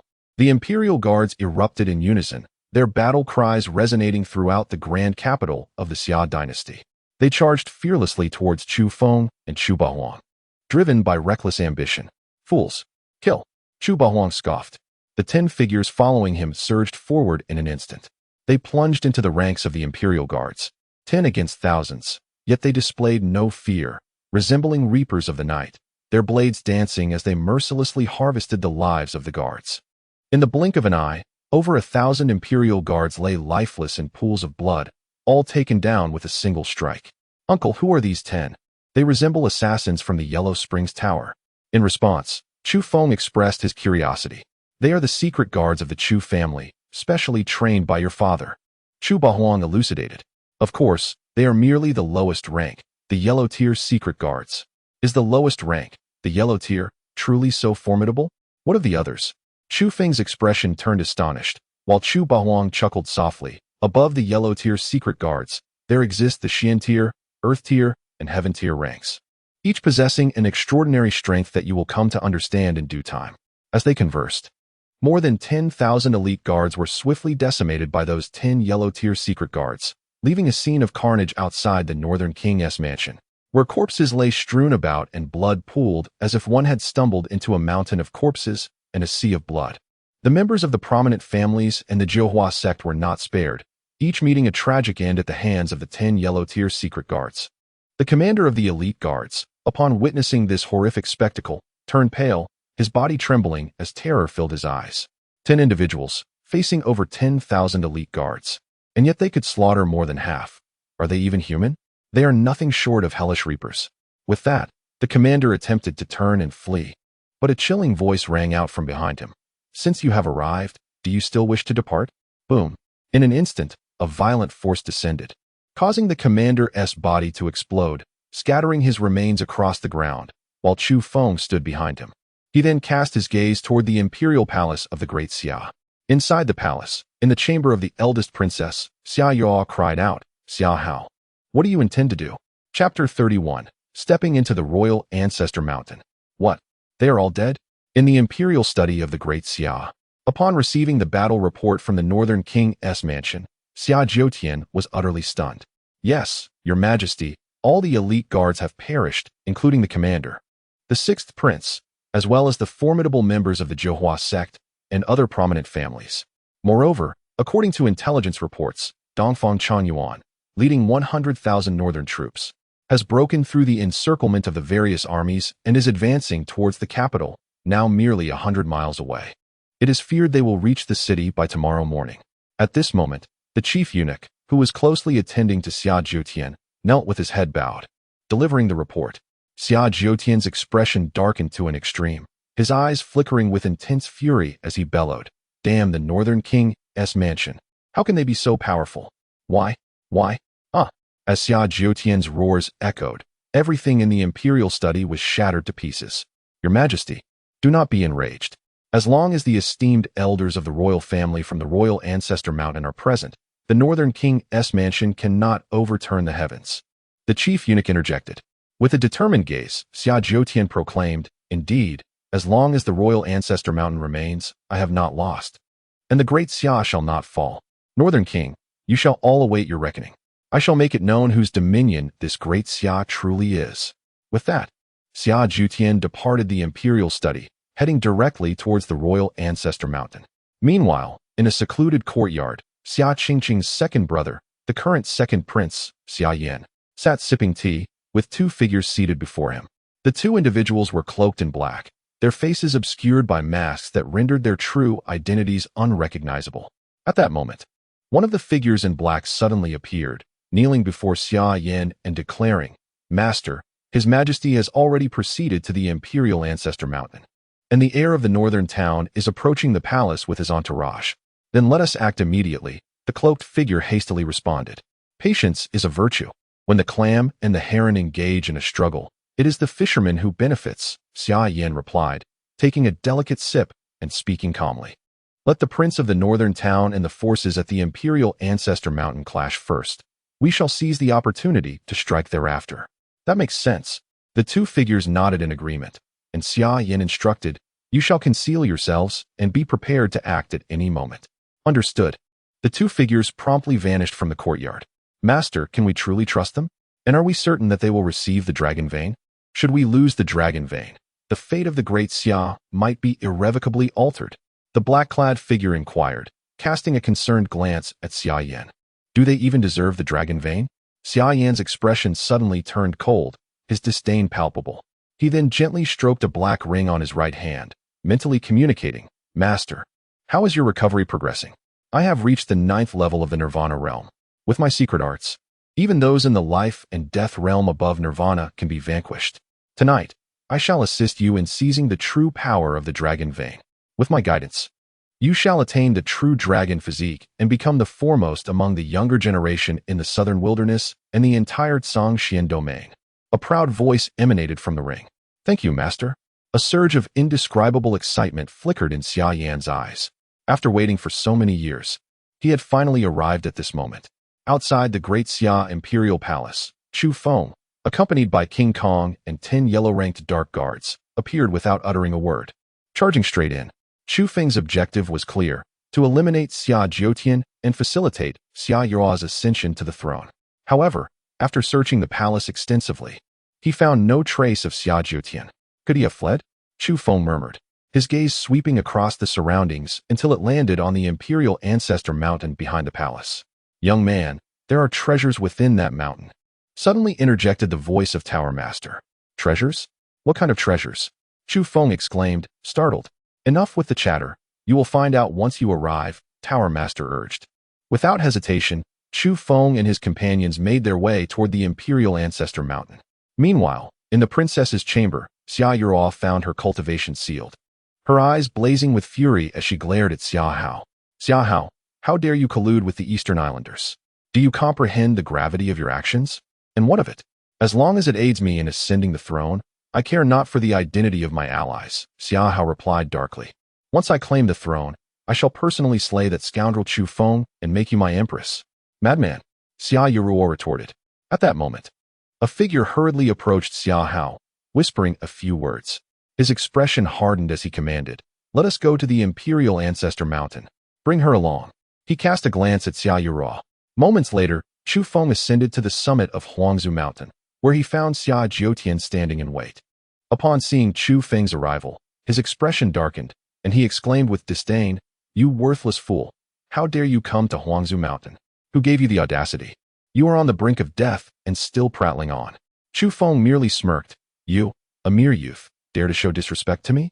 Today, I shall first eliminate you before hunting down the king of the north. Xia Dynasty demeanor turned icy as he unleashed a powerful strike towards Chu Feng, his cultivation having reached the 7th level of the master realm. With a swift motion, Chu Feng retaliated, delivering a resounding slap that sent the emperor of the great Xia sprawling on the ground, his foot planted firmly upon the latter's head as he scoffed, "To kill me? You rely on such trifling skills? Scoundrel!"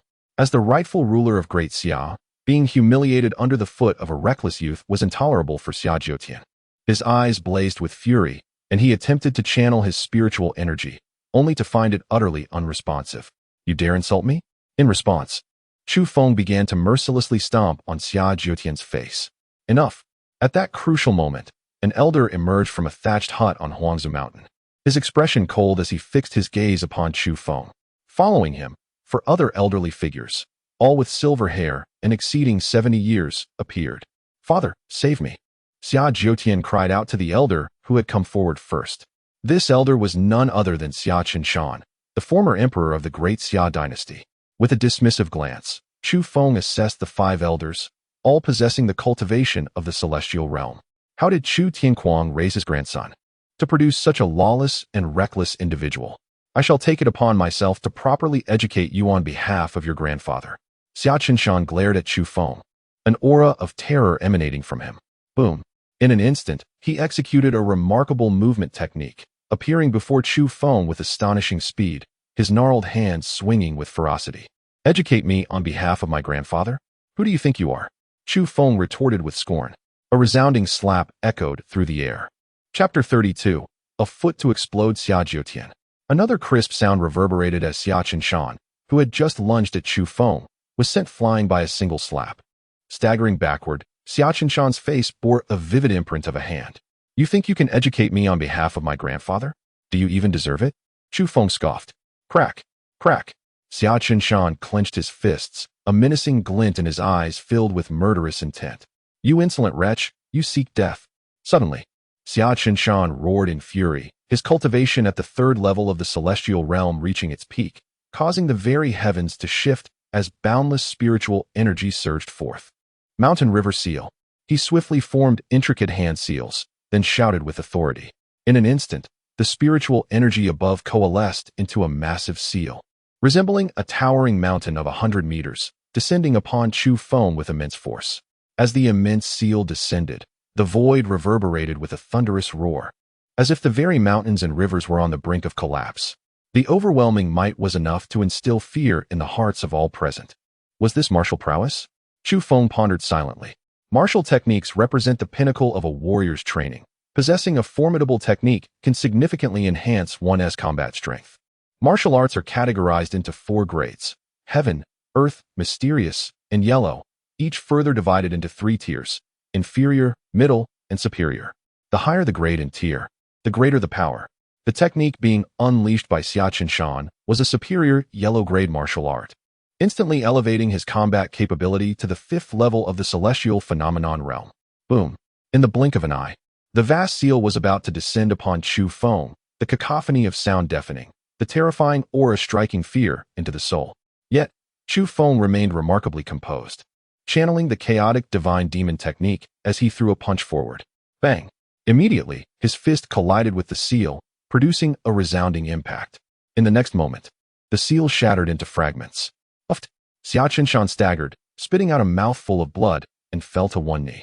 His eyes locked onto Chu Feng. Disbelief etched across his face. "You are at the celestial phenomenon realm?" The 4 elders of the Xia royal family also gazed at Chu Feng in shock, inwardly questioning how this young man had ascended to the celestial phenomenon realm. How could this be possible? A celestial phenomenon at merely 20 years of age, such a prodigy would be nearly impossible to find in the entire southern wilderness, unless perhaps in the talent-rich central continent. Celestial phenomenon. This is impossible. You are clearly a waste of spiritual roots. How could you have reached the celestial phenomenon realm? Xia Dynasty exclaimed incredulously, his voice rising in fury. Silence! Chu Feng stomped his foot down with great force, instantly crushing the head of the Xia emperor beneath his heel. Jiutian, Xia Shan, witnessing his son's demise, let out a furious roar. He was about to make another move when he was restrained by the four elders. "You are no match for him. Allow us to handle this," they declared coldly, stepping forward to confront Chu Feng. One of them spoke. "I never anticipated that our Xia would produce such a monstrous talent as you. Alas, since you cannot be utilized for our purposes, you must be eliminated." "Attempt to slay me?" Chu Feng's lips curled into a smirk, amusement dancing in his eyes. "Form the formation." The four figures suddenly shifted, positioning themselves around Chu Feng, then began to weave intricate hand seals while reciting an obscure incantation. Boom! In an instant, the spiritual energy of the heavens and earth surged violently, and the four symbols formation was activated. With a commanding shout, the elders summoned forth the ethereal manifestations of the azure dragon, white tiger, vermilion bird, and black tortoise. As these four divine beasts materialized, they unleashed an awe-inspiring presence that swept across the entire Xia imperial city. The four elders, their expression solemn, continued to form seals, causing the manifestations of the four divine beasts to gradually merge, forming a colossal diagram of the four symbols that ensnared Chu Feng within its confines. How formidable! At that moment, Chu Feng felt an intangible pressure weigh down upon him. The great Xia Dynasty possesses an intriguing aura, even demonstrating knowledge of the four symbols formation. At that moment, a voice filled with astonishment emerged from the elder. "Elder, is this four symbols formation truly formidable?" Chu Feng inquired with curiosity. "Indeed. The four symbols formation is a top-tier array from ancient times. However, the authentic four symbols formation relies on the four divine beasts as its core. The current version is merely a greatly simplified iteration, lacking even a fraction of the true formation's power. Otherwise, you would have perished long ago. Yet, it is surprising that they possess this simplified version, as the true four symbols formation has long been lost to history." As the elder spoke, the array reverberated with the furious roars of the four beasts, unleashing a terrifying force that sought to obliterate Chu Feng into nothingness. Even a peak expert of the celestial phenomenon realm would find it challenging to withstand such might. However, Chu Feng unleashed the power of his chaos divine demon body, manifesting numerous spectral figures of divine demons. Before these formidable beings, even the four divine beasts were compelled to submit. Boom! An overwhelming cacophony erupted within the array. "This is bad." Suddenly, the four royal elders' expressions shifted dramatically as they frantically channeled their own powers into the four symbols formation. Yet, in a mere few seconds, Chu Feng decisively shattered the formation. Puff, puff, puff, puff. As the formation collapsed, the four elders suffered a backlash, spitting blood on the spot. At that moment, Chu Feng radiated a faint yet imposing aura of divine demon might. His eyes gleamed, one shimmering with golden divine light, and the other with black, demonic energy, exuding an unmatched presence. The four elders stared wide-eyed at Chu Feng, while two cloaked figures lurking in the shadows expressed their astonishment. How can this son of the north be so powerful? What is that aura surrounding him? Even we feel a twinge of trepidation. This individual is extraordinary. He must not be provoked lightly. Remember, our objective is to seize the dragon vein, one of them declared, suddenly turning his gaze towards the depths of the ancestral mountain. He is about to emerge. Simultaneously, a terrifying and indescribable aura began to permeate the depths of the ancestral mountain, as if an unparalleled powerhouse were stirring from slumber. Boom! In the next instant, a deafening roar resonated from within the ancestral mountain. A horrifying pressure suddenly descended, enveloping the entire Great Xia Dynasty. At this moment, warriors throughout Great Xia felt an invisible oppression, all turning towards the capital city with expressions of shock. Outside the capital, four figures raced towards the ancestral mountain, abruptly halting and gazing in astonishment at its direction. The aura of Nirvana? Is there truly a Nirvana realm powerhouse within Great Xia? Let us investigate. With that, the four made their way towards the ancestral mountain. Chapter 33. A fierce battle in Nirvana, the Great Xia Dragon Seal. Upon shattering the four symbols formation, Chu Feng was poised to eliminate the four elders when a terrifying aura suddenly emanated from the depths of the ancestral mountain. The intensity of this aura momentarily halted his movements, the oppressive sensation far surpassing that of the earlier four symbols formation. Chu Feng's expression sharpened, while the towering figure of Jin Gang behind him narrowed his eyes and spoke in a grave tone. "Young master, this is the aura of a Nirvana realm expert." Nirvana realm? Chu Feng raised his brow in surprise. He had not anticipated the presence of such a formidable being within the imperial ancestral mountain. It is worth noting that the Nirvana realm is not attained by ordinary warriors. Although the heavens are above, entering the Nirvana realm is akin to scaling an insurmountable peak. For once one steps into the Nirvana realm, it signifies a rebirth, transcending the limitations of the physical body and embarking on the true path of cultivation. Thus, the Nirvana realm represents a formidable chasm, not easily crossed. Could it be that esteemed ancestor of the great Xia royal family? Chu Feng suddenly recalled that Xia Yurua had previously mentioned the possibility of an imperial ancestor having reached the Nirvana realm within these mountains. At this moment, Xia Qinshan and the four royal elders displayed expressions of elation. The ancestor has emerged from seclusion. Soon, footsteps echoed from within the imperial ancestral mountain as an elderly man, spirited and vigorous, slowly made his way out. With flowing silver hair and clad in a gray long robe, he appeared remarkably youthful, seemingly in his 50s or 60s. Even younger than Xia Qinshan and the four elders. "Greetings, ancestor." They all bowed in unison.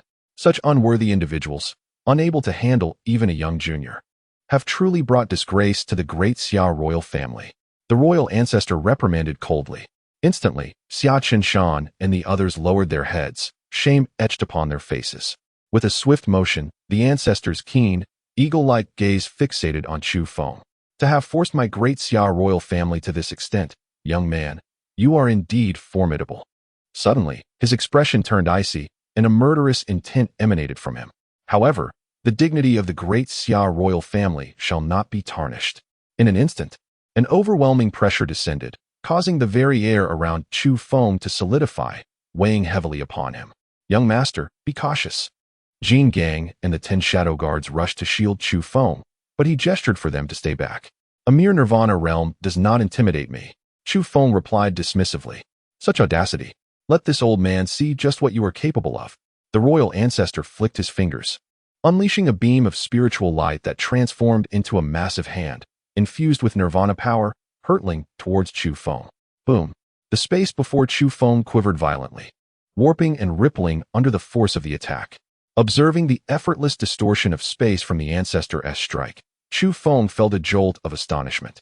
The Nirvana realm truly was fearsome. Compared to the heavenly phenomenon realm, it represented an entirely different dimension of power. Yet, Chu Feng remained undaunted. With a resolute step forward, he summoned the might of his chaos divine demon body, unleashing a furious roar as he launched a fist filled with his unreserved strength. Boom! As their attacks collided, the void erupted with a deafening roar, sending shockwaves of terrifying energy rippling outward. In the presence of Xia Qinshan, the elders of the four great clans, along with the likes of Jin Gang, were all shaken back repeatedly. For a moment, the air atop Huangzu Mountain was filled with flying sand and dust, resembling the onset of a tempest. After several seconds, tranquility was restored, yet Chu Feng remained standing, his expression impassive. In contrast, the royal ancestor had retreated a few steps, his countenance shifting, flickering with astonishment. What manner of power is this? The ancestor gazed intently at Chu Feng, his heart quaking with disbelief. The force that had just erupted from his opponent had stirred a hint of trepidation within him. How could someone who had not even entered the Nirvana realm possess such formidable strength? Enough of this prattle. Chu Feng charged forward, delivering another powerful punch. Bang! Bang! Bang! Following this, an intense clash erupted between Chu Feng and the royal ancestor, as the two engaged in a fierce battle of brute force without employing any martial techniques. Facing the elder of the great Xia royal family, who was at the second level of the Nirvana realm, Chu Feng showed no signs of yielding. The two were evenly matched. Has the heir truly become this formidable? Jin Gang exclaimed in astonishment. He then pondered to himself. It seems I must also find a way to grow stronger. As Chu Feng's personal bodyguard, he was currently merely at the master realm, evidently insufficient to safeguard the heir. Meanwhile, the 5 members of Xia Qinshan, witnessing Chu Feng's ability to contend equally with their ancestor, were left dumbfounded. What is the true origin of this young man? How can he be so powerful? One elder could not help but inquire. Xia Qinshan stared at Chu Feng, momentarily at a loss for words. Although he had long since abdicated, he was aware that the grandson of the Northern King was once deemed a waste with a defective spiritual root, incapable of cultivation. Yet, the individual before him was anything but a waste. he was more terrifying than any prodigy. The stark contrast in strength left Xia Dynasty unable to provide an explanation. Boom. Soon, a dull sound resonated as both Chu Feng and the royal ancestor were forced to retreat after their exchange. What a thrill! Chu Feng exclaimed, his face alight with excitement. This was the first time since his transmigration that he had fully unleashed his strength, a truly exhilarating experience. Of course, this battle also allowed him to appreciate the might of the chaos divine demon body. Despite being at the master realm, he could actually fight across two major realms, a feat that was nothing short of miraculous. Cough, cough, cough. Suddenly, the royal ancestor began to cough, the previous bout having disordered his vital energy. Ancestor. The members of Xia Dynasty rushed to express their concern. No worries, the royal ancestor replied calmly, then turned his gaze toward Chu Feng. Your strength surpasses my imagination. What? Have you grown timid? Chu Feng scoffed. The royal ancestor did not respond, but instead formed a profound seal with both hands, suddenly directing it toward the Huangzu mountain behind him. Huh? Chu Feng observed with confusion. Did the ancestral elder intend to? The four clan elders immediately changed their expressions, and before they could finish speaking, a thunderous sound erupted from within Huangzu mountain. A blinding beam of golden light shot forth, and as it dissipated, a resplendent golden seal emerged. This grand seal was intricately carved with celestial bodies, adorned with a dragon head on top, exuding an overwhelming aura of authority.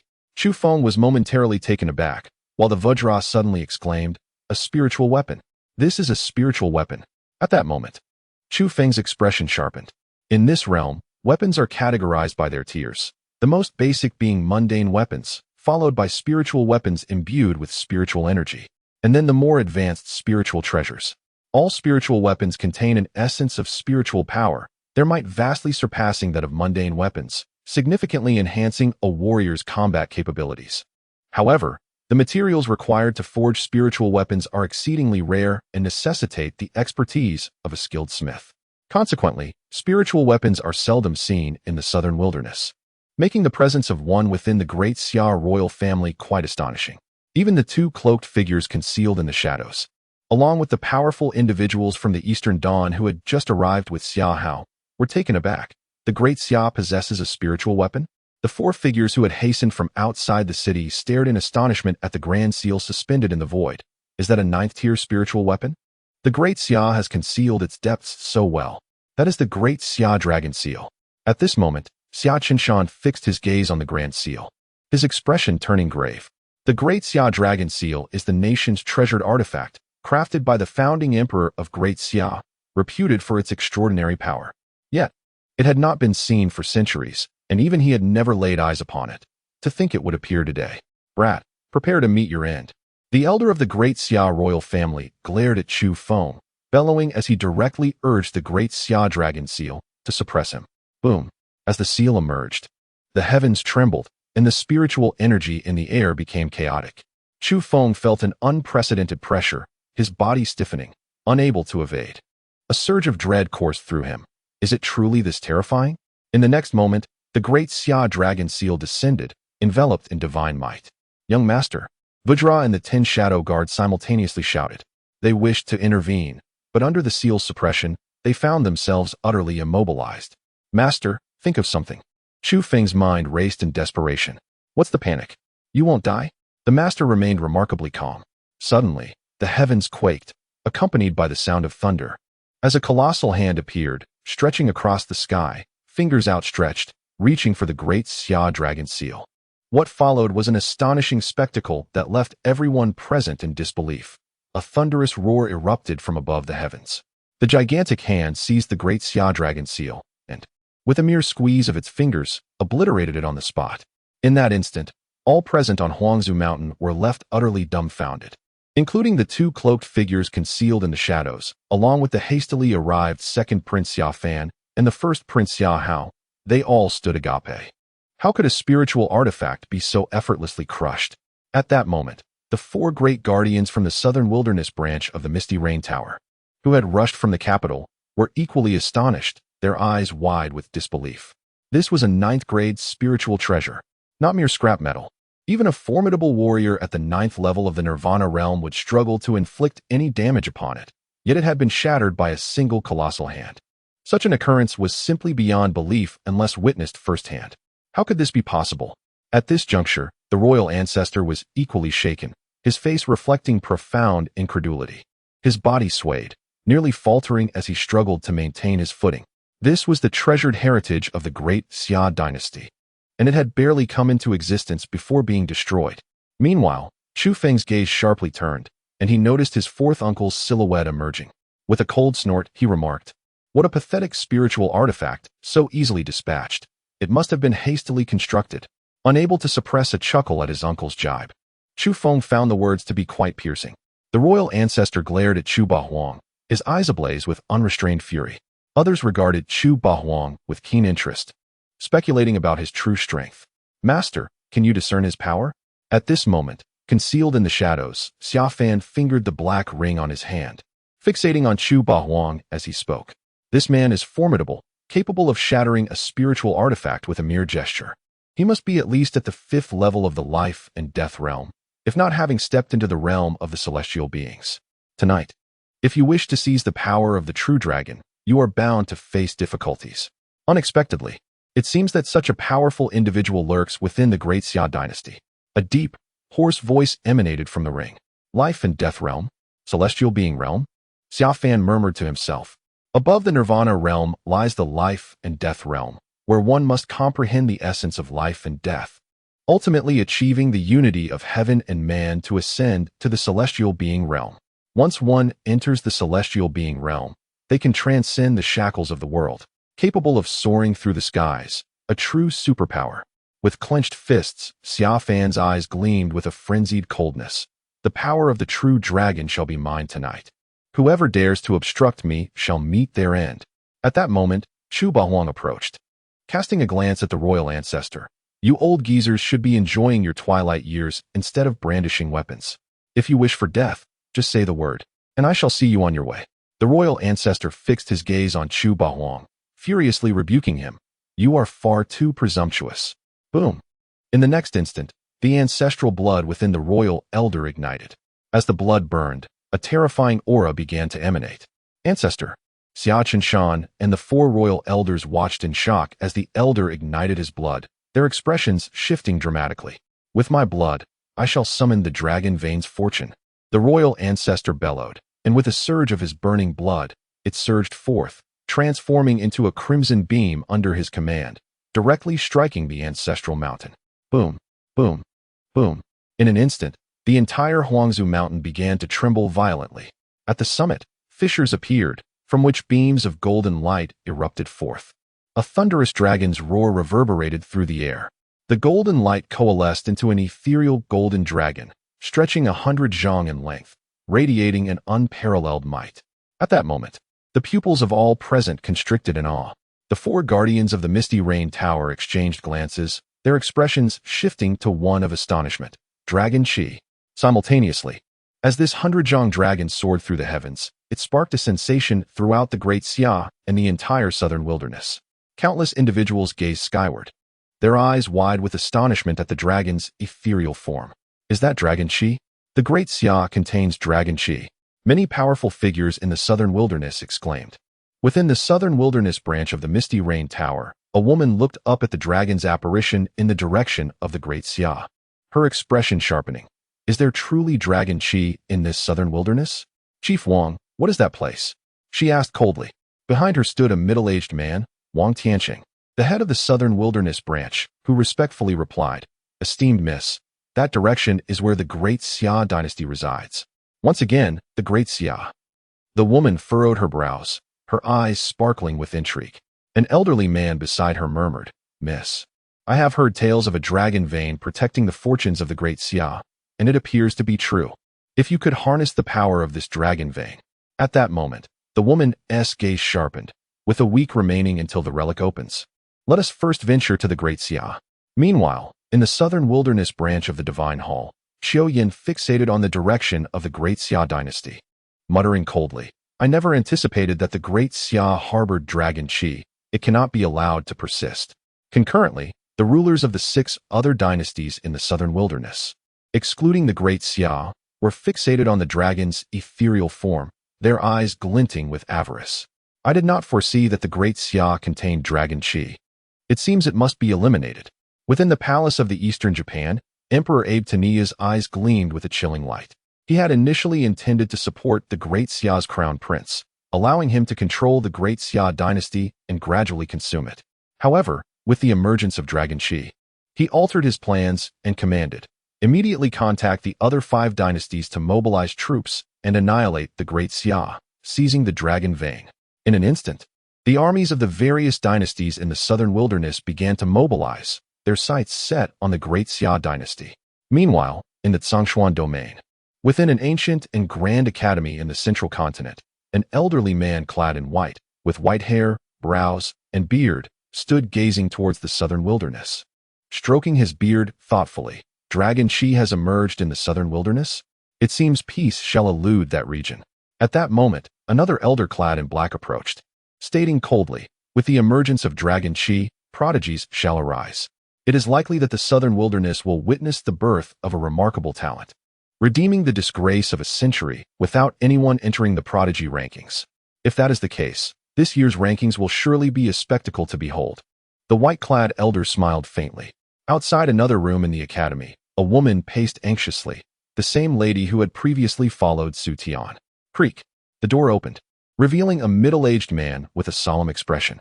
The woman hurriedly inquired, "Father, how is Brother Su? He has consumed the heavenly spirit pill. However, to reconstruct his dantian and restore his cultivation, it hinges upon whether he can awaken the bloodline power within him. If awakened, he will not only rebuild his dantian, but also soar to great heights. Otherwise, he will be reduced to a mere invalid." The middle-aged man replied gravely, "Father, what bloodline does Brother Su possess?" The woman asked curiously. "According to your grandfather, this bloodline is at least of heavenly grade. Once awakened, he may even qualify to participate in this year's talent ranking battle." Heavenly grade bloodline. Upon hearing this, the woman's expression shifted in astonishment, and she resolutely declared, "I believe Brother Su can do it." Then, her demeanor turned icy. "However, that son of the Northern Duke must be eliminated." Swish. The middle-aged man's expression also darkened. "A mere son of a royal house dares to harm someone from our academy and even lay hands on you. Ruer, if we do not impose severe punishment, where lies the dignity of our academy? I have already dispatched Uncle Fu to the great Xia Dynasty to bring that brat back." The woman's eyes glimmered with intense hatred. "Father, once that brat is captured, I will personally cripple his dantian and make him experience Brother Su's suffering." "Very well." The middle-aged man nodded indulgently.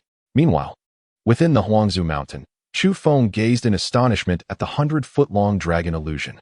Is this a true dragon?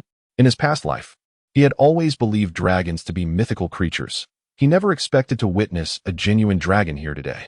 This is merely a strand of dragon aura, not even a hair of a true dragon. The real treasures have yet to emerge, Master Tower responded.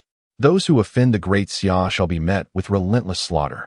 Today, to perish beneath the might of our dragon lineage is a privilege for you. The royal ancestor, pale-faced, glared at Chu Feng and Chu Baohuang.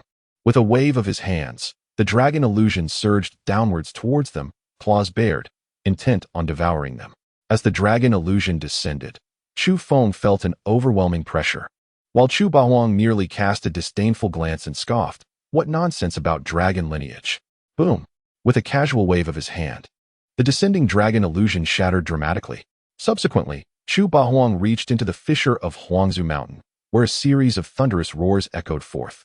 A blinding golden light burst forth, enveloping the entire Huangzu Mountain in a radiant glow. In an instant, all eyes were drawn to the fissure. Chapter 35. Do I appear so easily bully? Rumbling. At that moment, within the fissure of Huangzu Mountain, a continuous cacophony erupted. An overwhelming aura surged forth, suppressing everyone present. What lies within? Chu Feng stared at the fissure, his expression shifting repeatedly. In an instant, a blinding beam of golden light shot forth, prompting everyone to gaze upward. Within that radiant glow, a resplendent golden orb hovered, cradling a diminutive dragon, no larger than a thumb, peacefully slumbering within. At this sight, Chu Feng's expression turned grave, while Lord Ta remarked, "This is the Dragon Pearl. Within it lies a juvenile dragon of the Dragon Clan." The mention of the Dragon Clan sent a ripple of varied emotions across Chu Feng's countenance. Meanwhile, The four guardians of the Misty Rain Tower and the two cloaked figures lurking in the shadows beheld the dragon pearl, their eyes glimmering with fervent intensity. It was unexpected that the dragon vein of the great Xia Dynasty was embodied in this singular orb. No wonder the dragon aura was so potent. Should you acquire this dragon pearl, not only will you gain the true dragon form, but you shall also command a fledgling dragon. At that moment, the entire Tsang Xian domain shall revere you. The voice within Xia Fan's ring resonated once more, brimming with excitement. Xia Fan's gaze fixated on the orb, his eyes ablaze with desire. It seemed that the great Xia Dynasty still possessed some remarkable treasures. Chu Bahuang glanced at the dragon pearl, curling his lips in disdain, his expression betraying no emotion. Suddenly, the two cloaked figures materialized, transforming into streaks of lightning as they dashed towards the dragon pearl, intent on seizing it. Simultaneously, the four guardians of the Misty Rain Tower acted without hesitation. The air erupted with force as they unleashed their powers, each boasting cultivation levels exceeding the 6th stage of nirvana. Among them, the four guardians had even attained the 9th stage of nirvana. Stop! The royal ancestor bellowed, his pupils constricting as he unleashed a roar, channeling all his strength towards the 6 assailants in an attempt to thwart their acquisition of the dragon pearl. The dragon pearl was the very essence of the great Xia's dragon vein. Should it be taken, the dynasty's fortune would be irrevocably lost. Yet, he was merely at the 2nd stage of nirvana and had recently expended much of his vitality, rendering him no match for the 6 formidable adversaries. With a thunderous impact, the 6 assailants struck simultaneously, reducing the royal ancestor to mere ashes. Ancestor, Xia Qinshan, and the 4 elder clansmen of the royal family cried out in despair and fury. In that moment, the 6 figures approached the dragon pearl, their eyes ablaze with greed, eager to claim it for themselves. However, just then, a figure emerged unexpectedly, and a terrifying surge of spiritual power erupted, crashing towards the 6 intruders.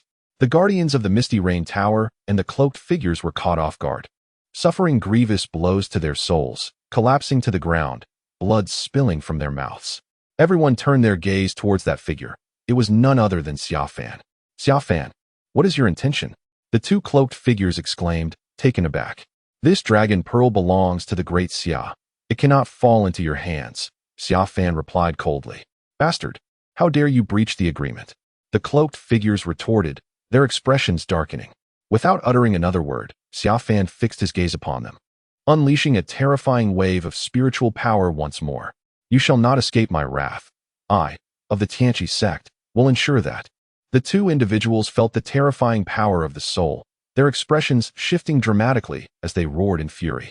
No sooner had their words fallen than that formidable soul energy shattered their very essence, leaving them utterly annihilated. This scene caused the 4 guardians of the Misty Rain Pavilion to change their countenance in alarm. How formidable this fellow is! Chu Feng's gaze fixed intently on Xiaofan, when suddenly, the voice of Master Tower echoed, strong? Hardly. He is merely aided by a soul entity within his ring. A ring? A soul entity? Upon hearing this, Chu Feng's expression shifted to one of astonishment as he exclaimed, What? He is Zaiwohuo? What Zaiwohuo? Master Tower was momentarily taken aback, while Chu Feng's eyes darted towards Xiaofan, particularly focusing on the ring adorning his finger.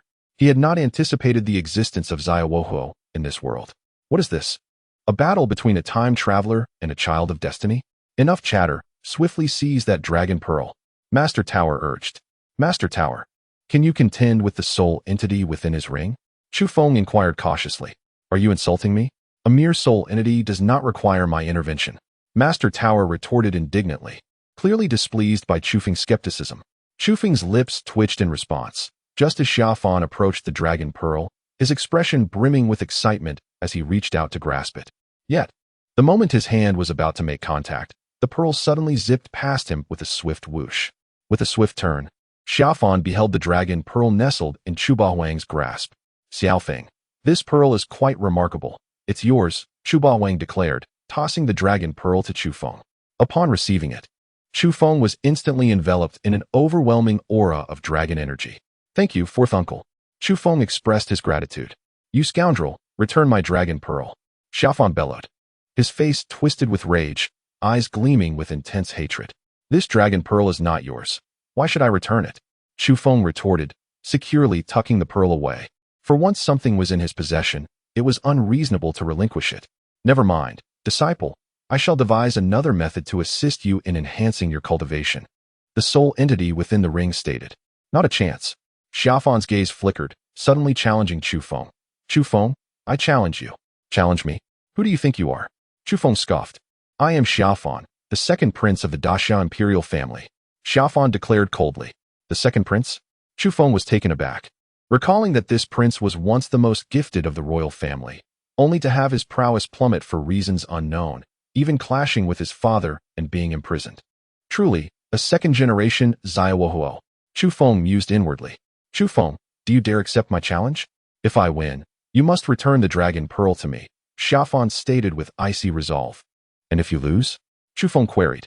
If I lose, you may do with me as you wish, Xia Fan replied coldly. Huh. Chu Feng suddenly let out a laugh, saying, the dragon pearl is already in my possession. Why would I accept your challenge? Do you think me a fool? Instantly, Xia Fan's expression darkened with anger. While Chu Feng continued, is it a trait of the Xia family to challenge others? Your third brother sought to confront me before, and now you wish to do the same. Am I truly so easily bullied? At that moment, Chu Bahuang interjected with a snort, Little Feng, why waste words? Just eliminate him. As he spoke, he prepared to strike at Xia Fan. However, at a critical juncture, a deep, hoarse voice emanated from the ring on Xia Fan's finger. Hold on. Chapter 36, The Chosen of Fortune? Annihilate with a single palm. In an instant, a gray light burst forth from the black ring on Xia Fan's finger, transforming into the ethereal figure of an elderly man. Chu Feng gazed at the figure, surmising that this individual was likely the sole entity mentioned by Master Tower. Master, Xia Fan exclaimed upon the elder's appearance. Chu Bahuang cast a sidelong glance, coldly remarking, do you wish to save your disciple? The elder began. Your young disciple is unaware of the vastness of the world and has committed an offense. I ask for your understanding. Is a mere apology sufficient? Chu Bahuang scoffed. Old man, who do you think you are to command such respect?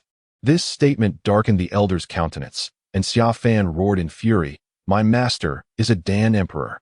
How dare you show such disrespect? Boom. The mention of the title Dan Emperor caused the expressions of Xia Qinshan, the 4 royal clan elders, and the 4 guardians of the Misty Rain Tower to shift dramatically, revealing their astonishment. A Dan Emperor is a title reserved for alchemists who have attained the royal grade. In this mystical realm, alchemists are indispensable, and the powerful ones are treated as esteemed guests. The ranks of alchemists are categorized into 4 grades: heaven, earth, mysterious, and yellow.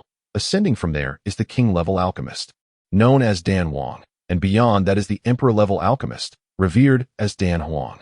In the southern wilderness, let alone Dan Wang and Dan Huang, even heaven-grade alchemists are scarce. The revelation that this elder is a royal-grade alchemist is simply unbelievable. Amidst the astonishment of the crowd, the elder displayed a proud smile, stating, I am Yun Qingzi, and in my lifetime, I was a royal-grade alchemist. By heavens, another alchemist. This truly resembles the second Xiaohuo.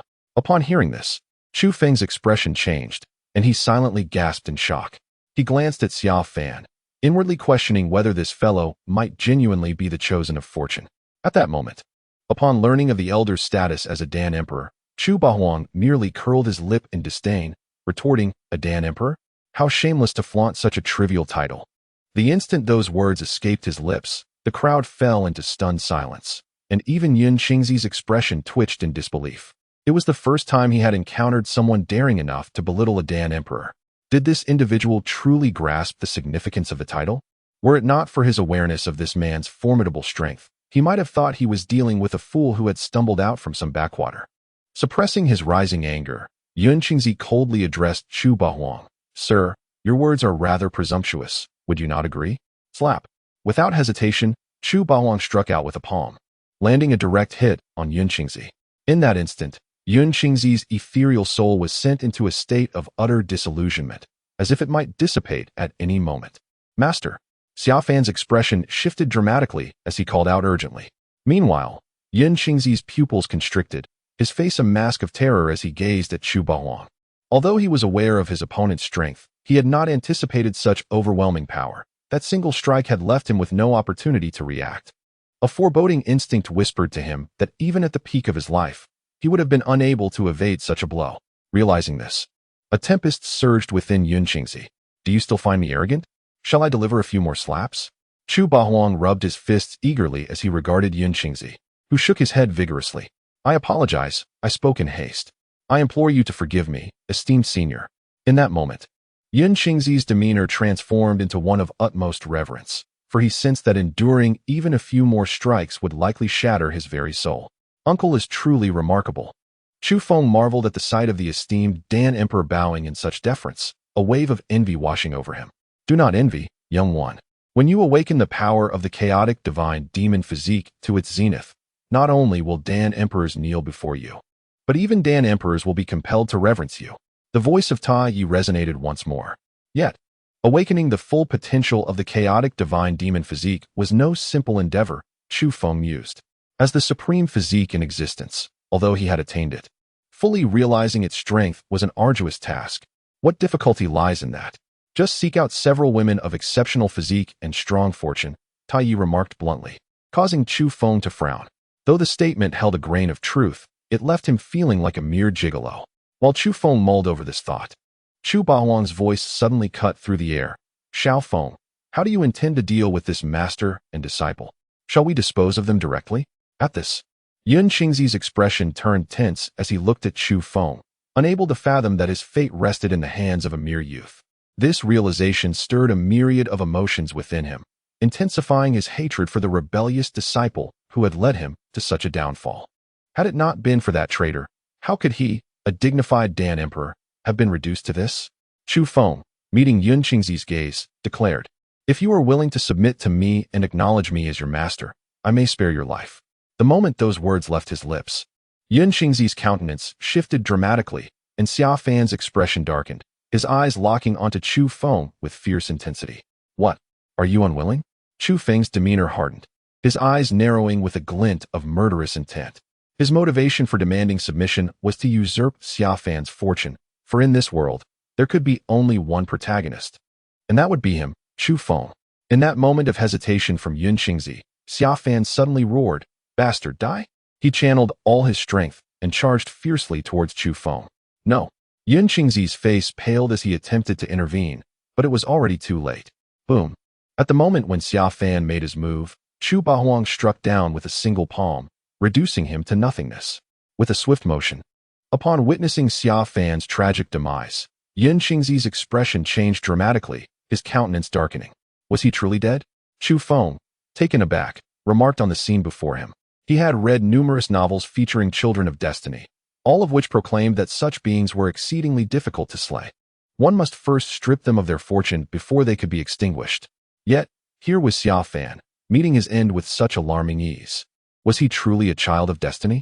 At that moment, the old man in the tower silently mused. What manner of freaks are they? To slay even a child of destiny with such nonchalance? With Xia Fan dealt with, Chu Bahuang's cold gaze shifted toward Yun Qingzi. Do you wish to accompany your disciple?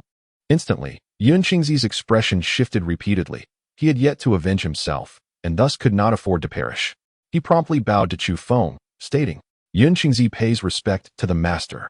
At least you know your place, Chu Bahuang scoffed, and with a wave of his hand, he cast a surge of energy into Yun Qingzi's soul. The latter's expression stiffened as he looked at Chu Bahuang.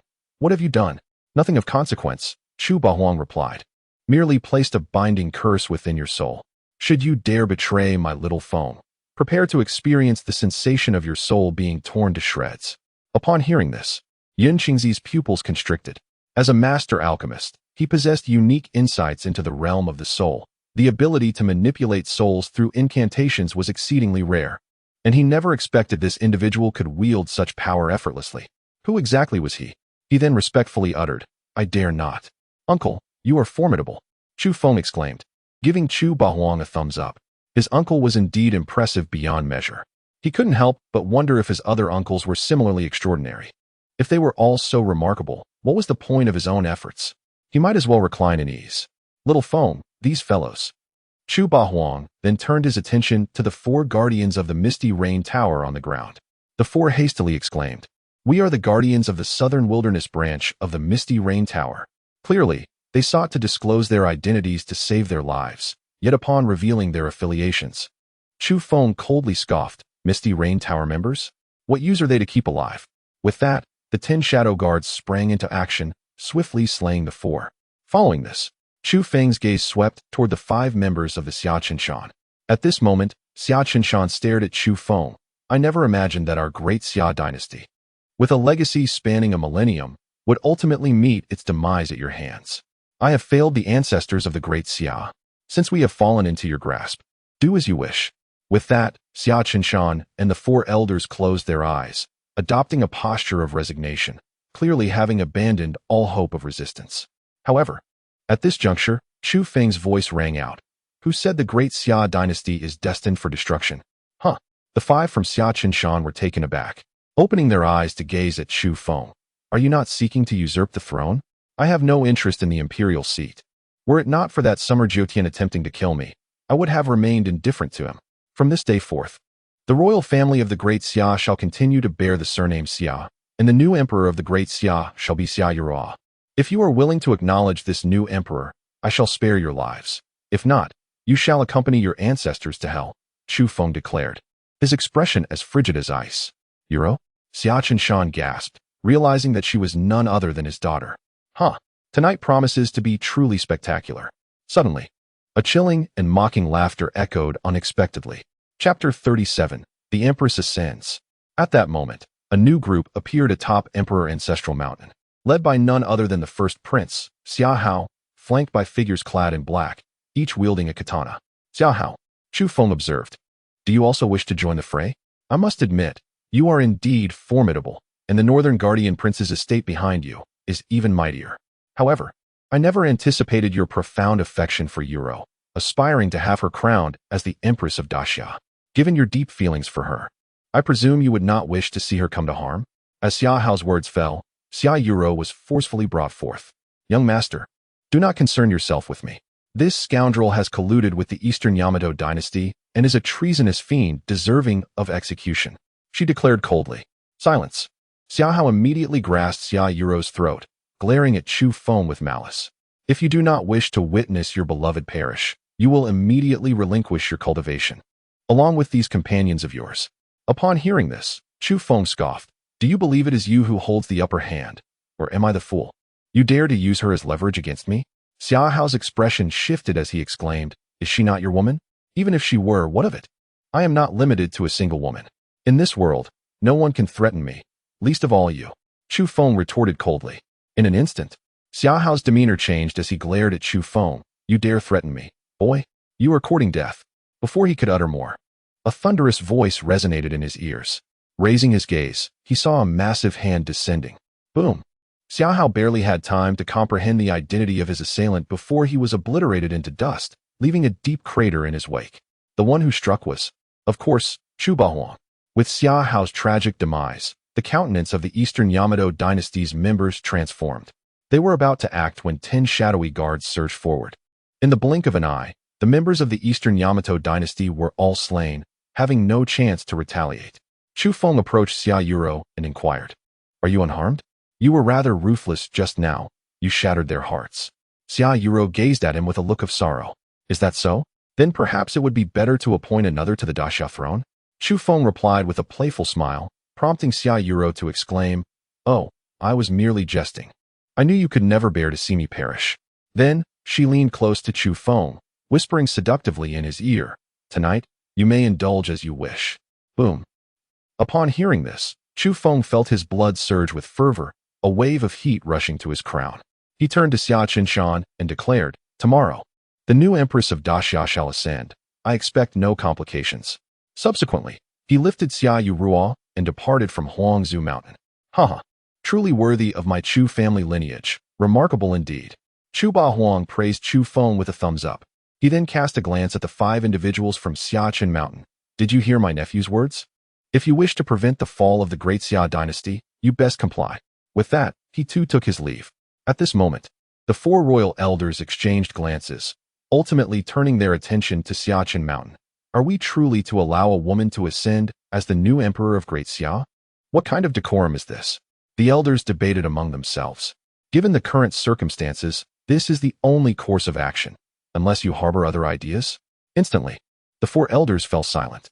Regardless, the throne of Great Xia ultimately remains in the hands of my Xia family, and although it may merely be a puppet, It is preferable to the annihilation of our nation. Xiachen mountainside. Meanwhile, in another realm, a magnificent palace stood. At this moment, a middle-aged man clad in a black dragon robe sat atop the palace, exuding an unparalleled authority. Suddenly, his eyes opened wide, emitting two piercing beams of light that seemed capable of tearing apart the heavens. The replica of the great Xia dragon seal left in the lower realm has been destroyed? Could something have happened to great Xia? Instantly, the man's expression hardened, and a profound aura emanated from him. The existence of great Xia is crucial to his cultivation. Should great Xia fall, it would have dire repercussions for him, especially considering the dragon orb still resides within Huangzu Mountain. If that were to be compromised, even he would be unable to bear the consequences. Come forth. The man commanded coldly, his demeanor radiating authority. Soon, a new day dawned. On this day, a piece of news reverberated throughout the entire Great Xia. The emperor of Great Xia had unexpectedly passed away the previous night. The former emperor, Xiachen Mountain, emerged to stabilize the situation and announced that the throne would be succeeded by the Grand Princess, Xia Yuruo, with the coronation ceremony to be held immediately. Upon the release of this news, all factions within Great Xia were in an uproar.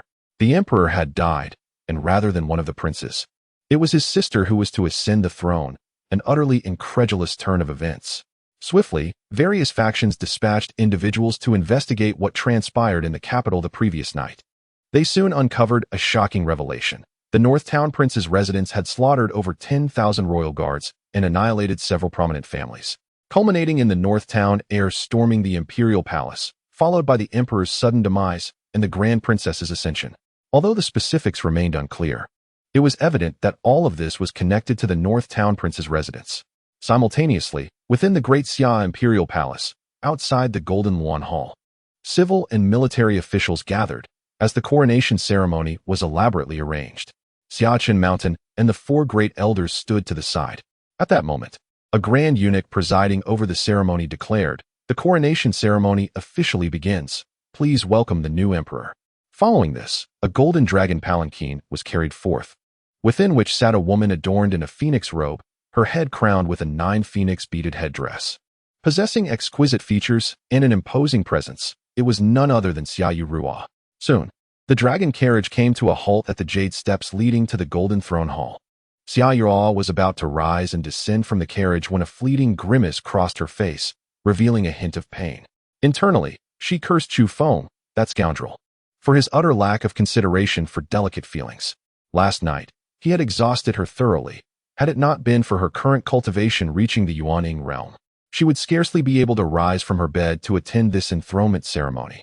Nonetheless, even now, she felt a sharp, tearing pain emanating from below. Taking a deep breath, Xia Yuruo regained her composure and fixed her determined gaze upon the civil and military officials ahead in the dragon chair. With resolute steps, she ascended the jade stairs, one step at a time. Before long, she reached the top and commenced the enthronement proceedings. As the ceremony concluded, the assembled officials knelt in unison, bowing deeply. "Long live the new empress! Long live the empress! Long live the empress for 10,000 years!"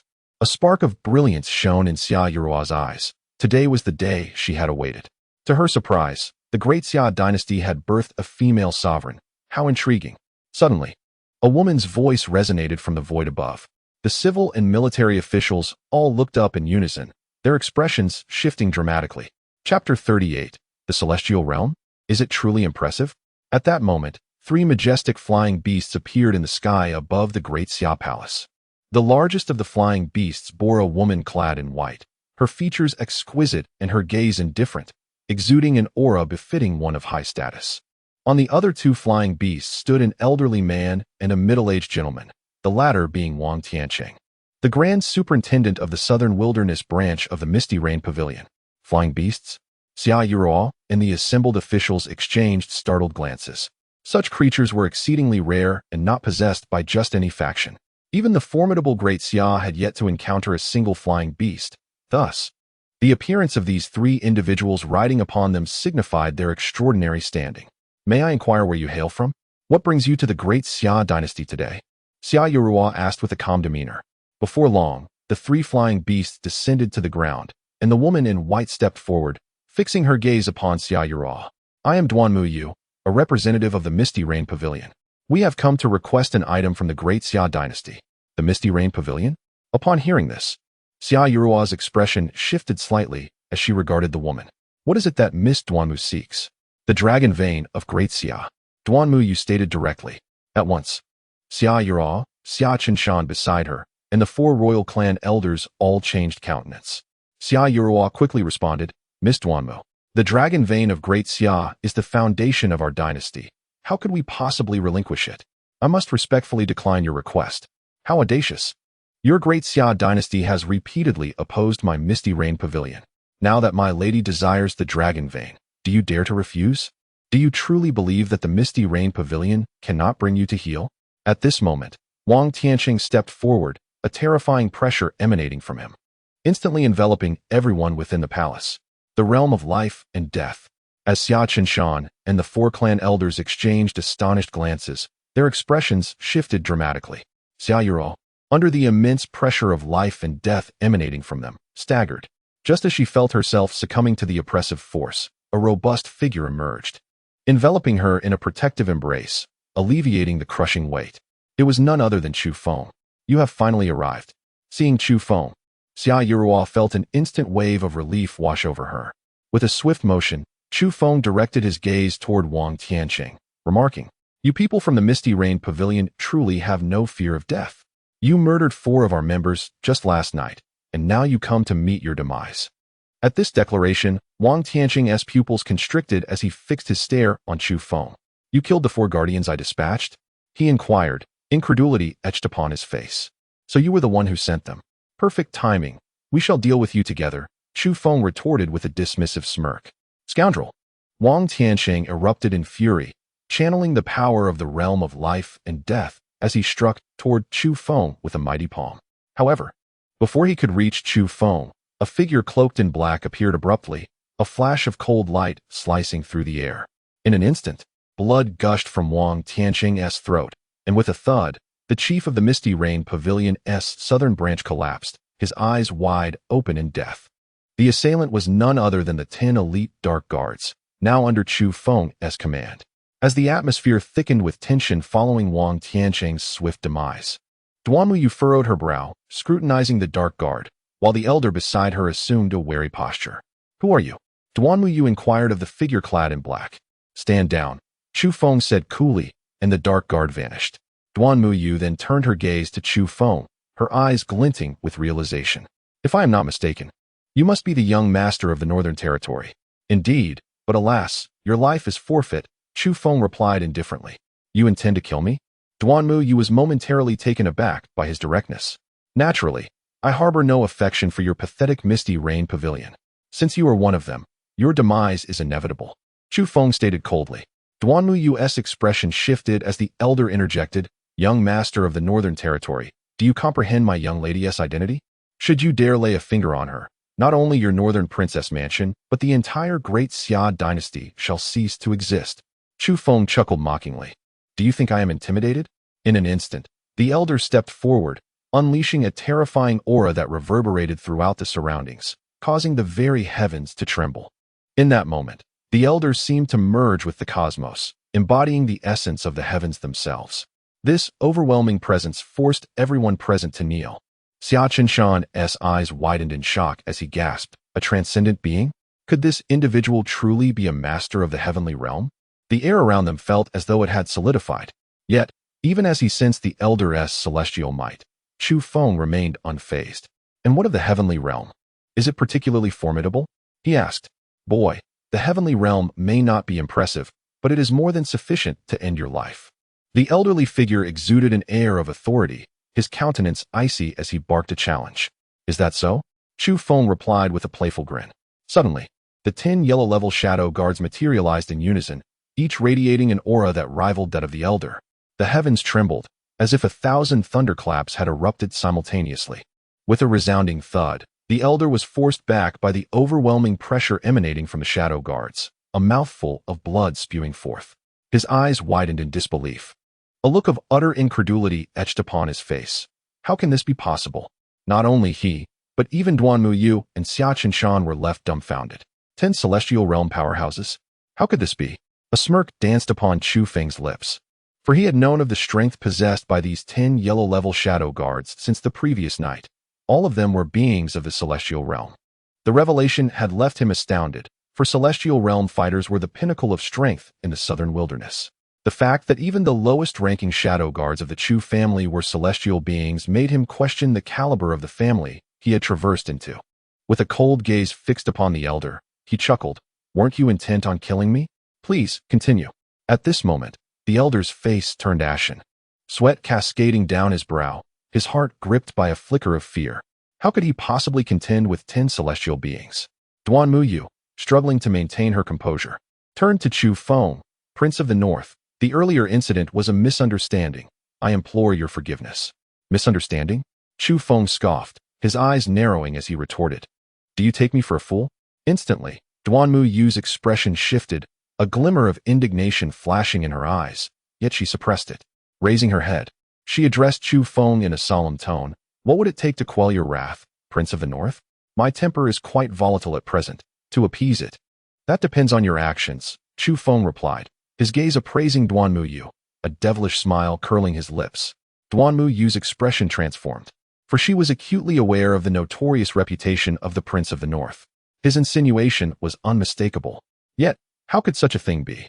A wave of conflict and hesitation washed over her. Suddenly, a guard rushed in, kneeling before Xia Yuru. "Your Majesty, grave news has arrived." "What is it?" Xia Yuru inquired, sensing an ominous foreboding. "Your Majesty, the Eastern Japan Empire has allied with 5 other major empires, dispatching 200,000 troops, now advancing towards our Great Xia's borders. The situation at the frontier is critical. I beseech your Majesty to make an immediate decision." The guard reported, head bowed. Boom. The revelation sent shockwaves through the assembly of officials, their expressions shifting in unison, astonishment etched across their faces. An invasion of 200,000 troops from 6 empires aimed at obliterating the Great Xia Empire was imminent. Despite the occasional frictions among the 7 great dynasties of the southern wilderness, large-scale warfare has never transpired between them. Only the Great Xia Dynasty and the northern tribes frequently engage in extensive battles, yet their combined forces amount to merely hundreds of thousands. Now, with the 6 great dynasties mustering a staggering 200,000 troops, the magnitude of this conflict stands as the most significant war in the annals of the southern wilderness. At this moment, Xia Yurua's countenance darkened, her expression grim. She had not anticipated that her ascension to the throne would be met with such an unprecedented crisis. The only force capable of addressing this dire situation was the Northern Army under the command of the Prince of the North, especially since they had recently annihilated a formidable force of 500,000 from the tribes. The 6 great dynasties are but a trifling concern, should they dare approach. "We shall obliterate them," Chu Feng stated with an air of calm confidence. The words of the heir rang true. Should the 6 great dynasties dare venture forth, we shall deal with them collectively. Suddenly, a deep and resonant voice echoed through the chamber. A man clad in black heavy armor, wielding a dark iron greatsword, exuded an aura of lethality as he strode in. This man was none other than Dongfang Changyuan, one of the 4 commanders of the Northern Army. Commander of the Northern Army, Dongfang Changyuan, pays his respects to the heir. He knelt before Chu Feng, prompting gasps of astonishment among the officials present. This was indeed a legendary figure, a god of slaughter within the Northern Army. They suddenly recalled that outside the capital lay a force of 100,000 soldiers, a detail overshadowed by the new emperor's ascension. "Commander Dongfang, your arrival is timely. How do you propose we respond to the actions of the 6 great dynasties?" Chu Feng inquired, regarding Dongfang Changyuan. "I have brought 10,000 soldiers from the Northern Army, and should the heir require it, I can immediately lead them to the borders and annihilate the 6 great dynasties." Dongfang Changyuan replied with a cold expression and a chilling tone. Hiss, hiss, hiss. The officials were taken aback by his boldness. "Not so fast. First, take those 10,000 soldiers and cleanse the capital of any remaining pests." Chu Feng replied coolly. Although Xia Yurua had ascended to the throne, remnants of the former emperor were still present in the capital and needed to be eradicated, including those from the Su family and the various noble houses, as well as the offspring of the former princes and the remnants of the Taishan sect and Jiuhua sect. "Understood." Dongfang Changyuan nodded. Chu Feng then turned his gaze to Duan Muyu. "Have you contemplated how to quell this heir's wrath?" Duan Muyu's expression shifted repeatedly. Her gaze flickered for several seconds before she spoke. Heir, I possess a secret that might appease your anger. A secret? What kind of secret? Chu Feng asked, intrigued. It pertains to an ancient relic. An ancient relic? Chu Feng paused, taken aback. Duanmu Yu continued, indeed. My journey to the southern wilderness was for the purpose of this ancient relic, which is set to awaken in 3 days. Should you enter, the opportunities that await you will be extraordinary. At this moment, Chu Feng's expression fluctuated as he contemplated. After a few moments, he scrutinized Duanmu Yu. Are you certain you are not deceiving me?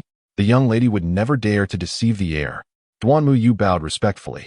Given the circumstances, for the time being, you shall serve as my maid, and when the time comes for you to guide me to the ancient ruins, should I acquire some treasures, I shall release you, stated Chu Feng, a hint of disdain in his voice. You, the heir of the northern town, dare to make my young lady your servant? The elder exclaimed, his voice charged with indignation. What of it? Are you dissatisfied? Suddenly, Dongfang Changyuan's expression turned icy as he drew his heavy sword, which cleaved through the air with a sharp sound, its blade pressing against the elder's throat, inflicting a grievous wound from which blood began to flow slowly. In alarm, Duanmu Yu's face paled, and she addressed Chu Feng.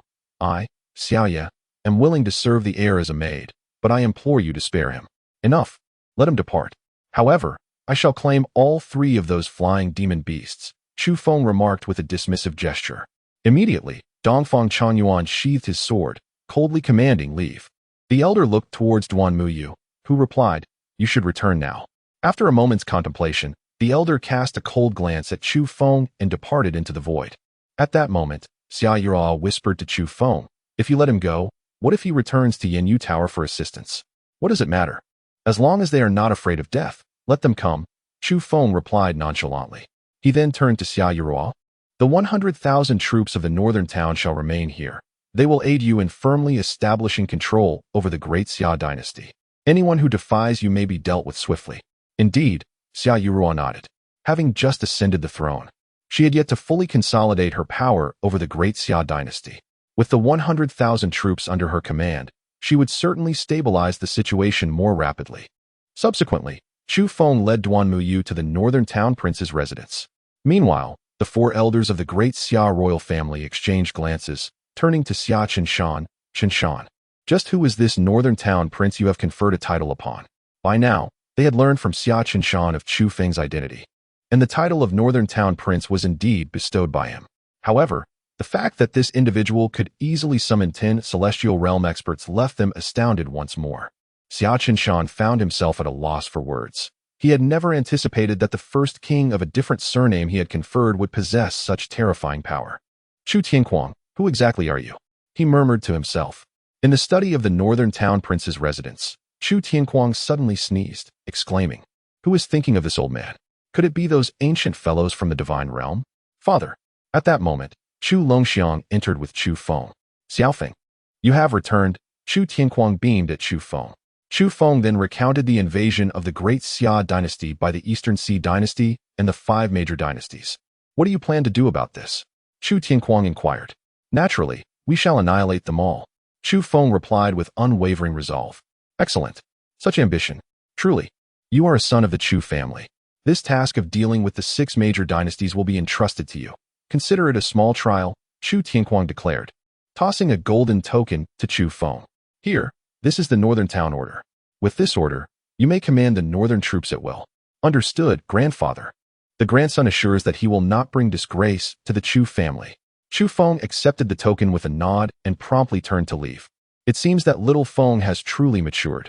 The future of the Chu family appears promising, sighed Chu Tianquang as he stroked his beard. Father, could it be that this lad has changed so much? Chu Longxiang suddenly furrowed his brow, to which Chu Tianquang replied casually, rest assured, I have examined little Feng. There is nothing amiss with his health. At that moment, Chu Chongxing appeared, addressing Chu Tianquang. Father, we have received news from the divine realm. Chapter 40. Visitors from the upper realm. At this moment, after leaving the study, Chu Feng sought out the steward of the Wang residence to arrange a room for Duanmu Yu. Young master, young master. The voice of Wang Pengzi echoed as he hurried over, his ample figure bouncing with each step. What brings you here? Asked Chu Feng. You're safe. That's wonderful. Wang Pengzi exclaimed, his face lighting up as he embraced Chu Feng, panting as he continued. I just heard that last night. The imperial guards surrounded the North Town prince's residence, and then the emperor of the Great Xia died, replaced by a female sovereign. I thought something had happened to you. Do not worry. I am quite resilient and will not perish easily, Chu Feng replied, rolling his eyes. Oh, and who might this stunning beauty be? Young master. Your companions are increasingly impressive, Wang Pengzi remarked, noticing Duan Muyu with newfound admiration. This is Duan Muyu, a newly appointed maid of mine, Chu Feng introduced, giving Wang Pengzi a pat on the back. Now that the Great Xia has a new emperor, no one will dare to trouble you. Feel free to do as you please. Really? Wang Pengzi paused, his eyes gleaming with mischief as he suddenly exclaimed, Young master. You Haven Tea.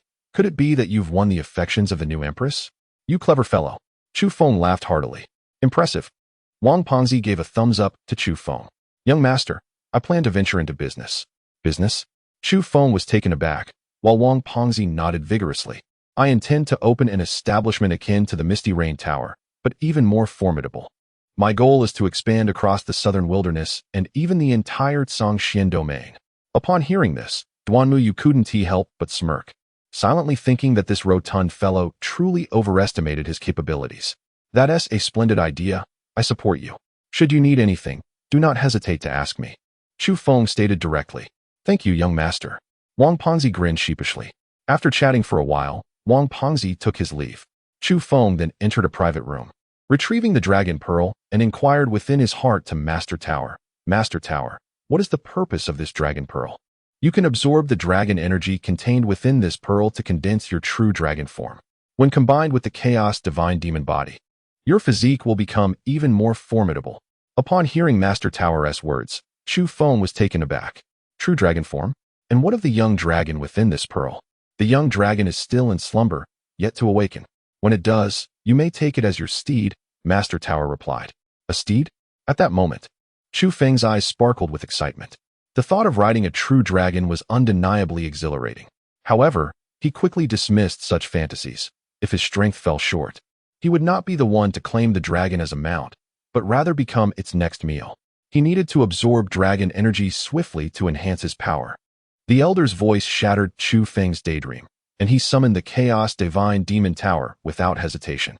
Suddenly, a voice of astonishment emanated from a ring in Chu Feng's possession, revealing the presence of Yun Qingzi.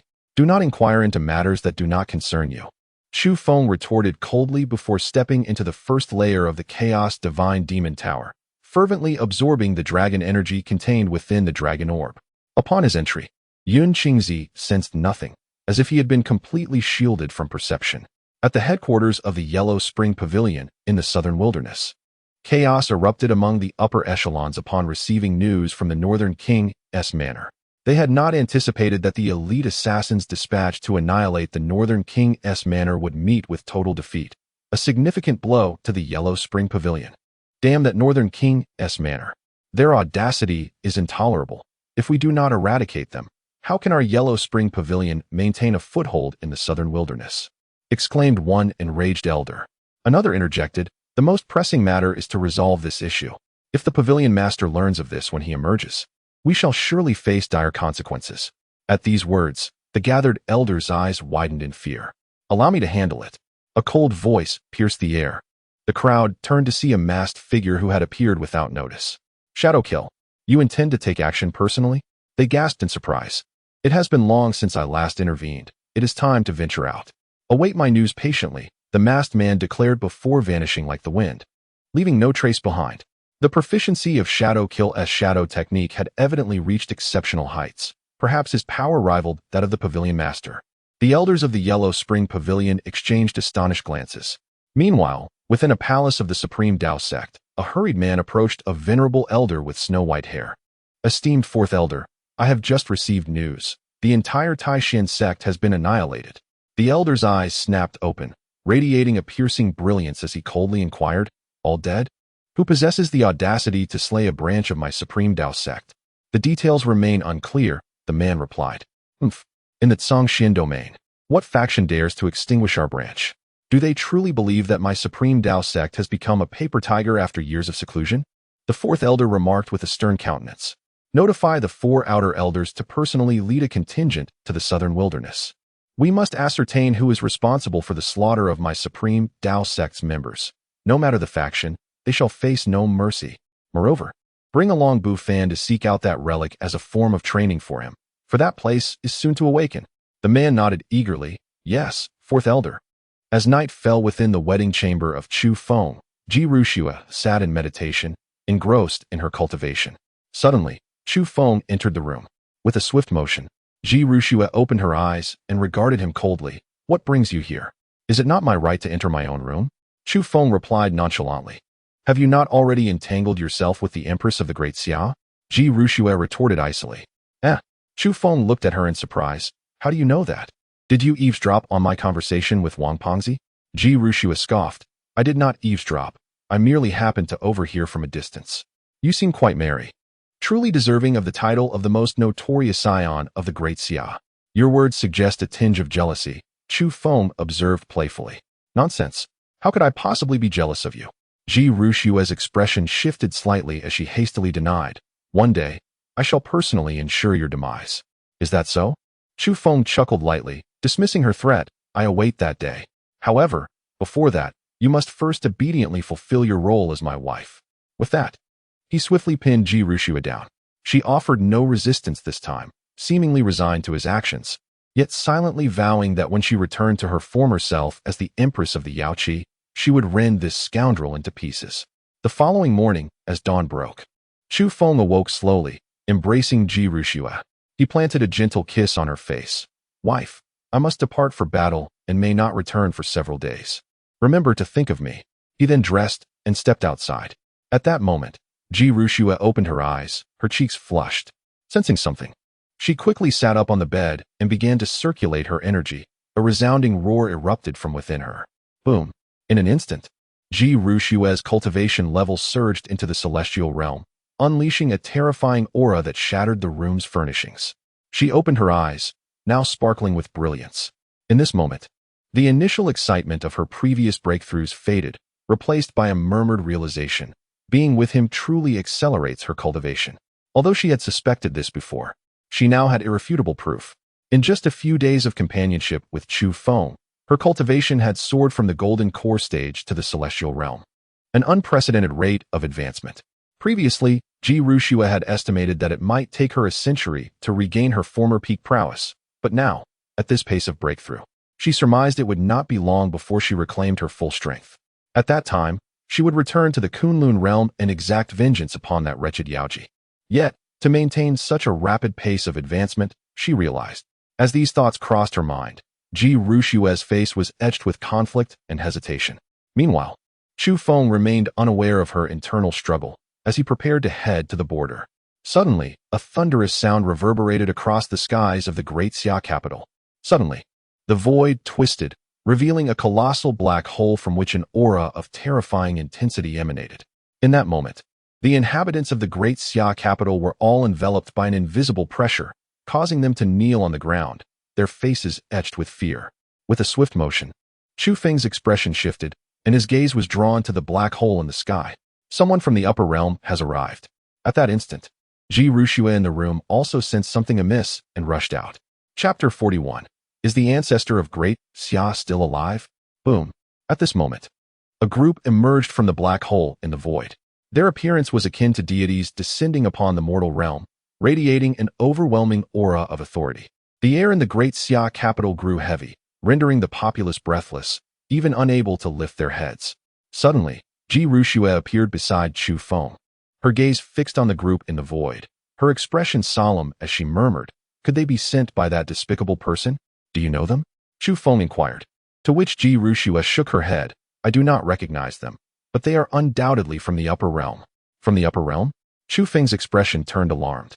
Although he was unaware of the specifics of the upper realm, it was clear that it surpassed the Xian domain in strength.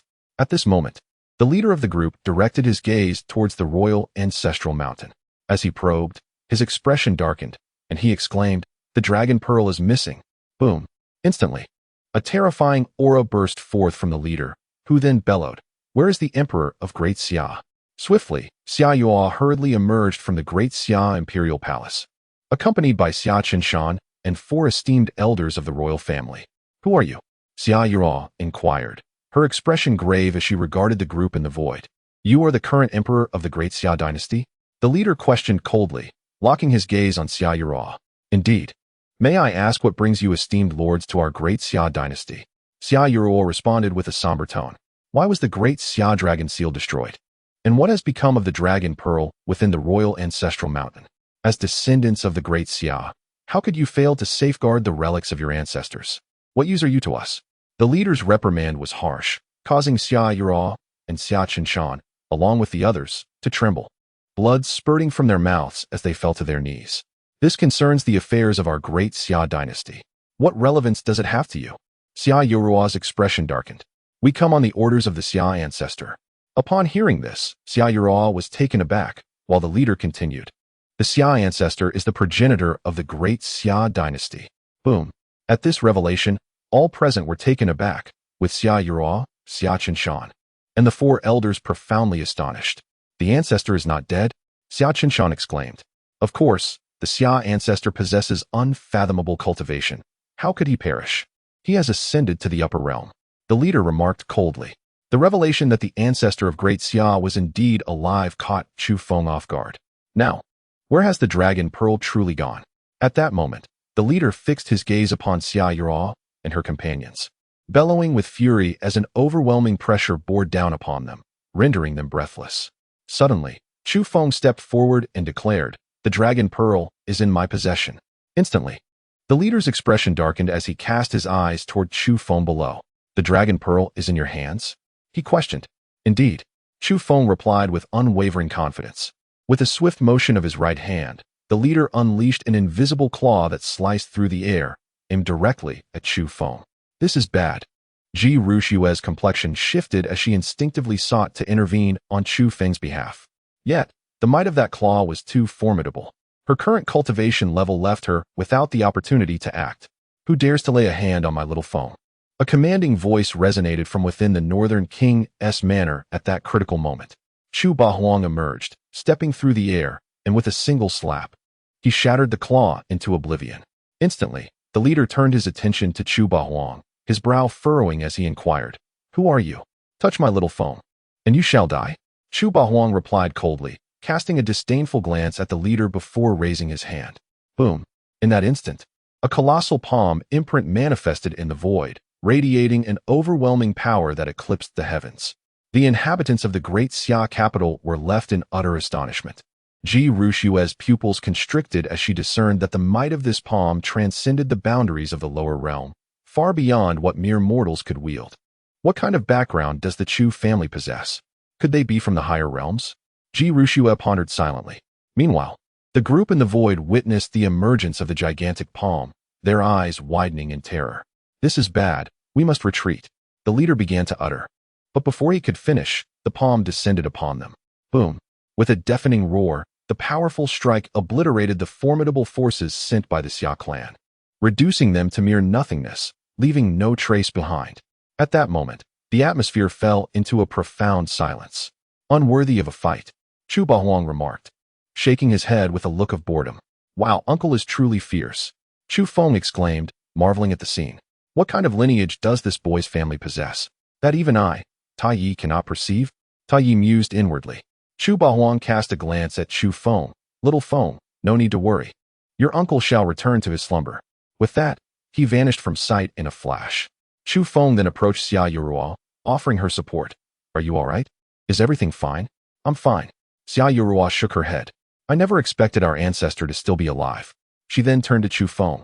That dragon pearl seems to hold great significance for our ancestor. I fear they will not relent easily. Fear not. If they dare to come again, I shall simply have my uncle deal with them once more. Chu Feng replied with a smile. Meanwhile, in a palace of the higher realm, a figure hurriedly appeared, kneeling before the presence seated majestically above the palace, declaring, Esteemed master, the soul lamps of those dispatched to investigate the lower realm of the great Xia dynasty have all extinguished. In an instant, the countenance of the seated figure darkened, his gaze shrouded in foreboding. How can this be? Are they all dead? This individual was none other than the ancestor of the great Xia dynasty, Xia Tianyang. Indeed, master. The figure bowed his head in submission. How could this happen? With their cultivation, even under the suppression of the heavenly laws of the lower realm. It is utterly impossible for anyone to harm them. Xia Tianyang's expression grew grim, disbelief etched upon his features. Suddenly, a thought struck him. Could it be that other powerful beings from the upper realm have intervened? Realizing this, Xia Tianyang's expression shifted, a sense of foreboding washing over him. Could the news of the dragon pearl have leaked, becoming known to other upper realm powers? If that were the case, it would spell disaster. Should the whereabouts of the dragon pearl be exposed to those from that realm, my fate would be sealed. Contemplating this, Xia Tianyang's demeanor turned grave.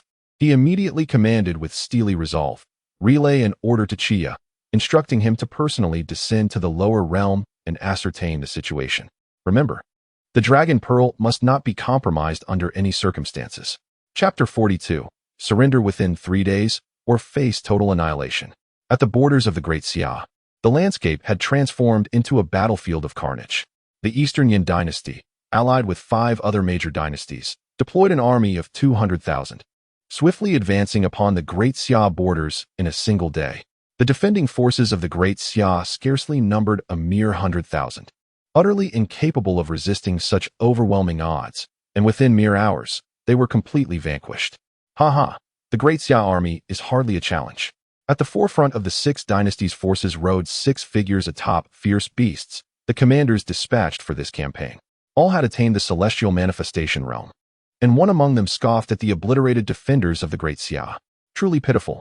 We shall march straight into the capital of Great Xia, where I hear they have installed a young girl as their empress. We shall compel that empress to kneel before us, turning these Great Xia commoners into our slaves.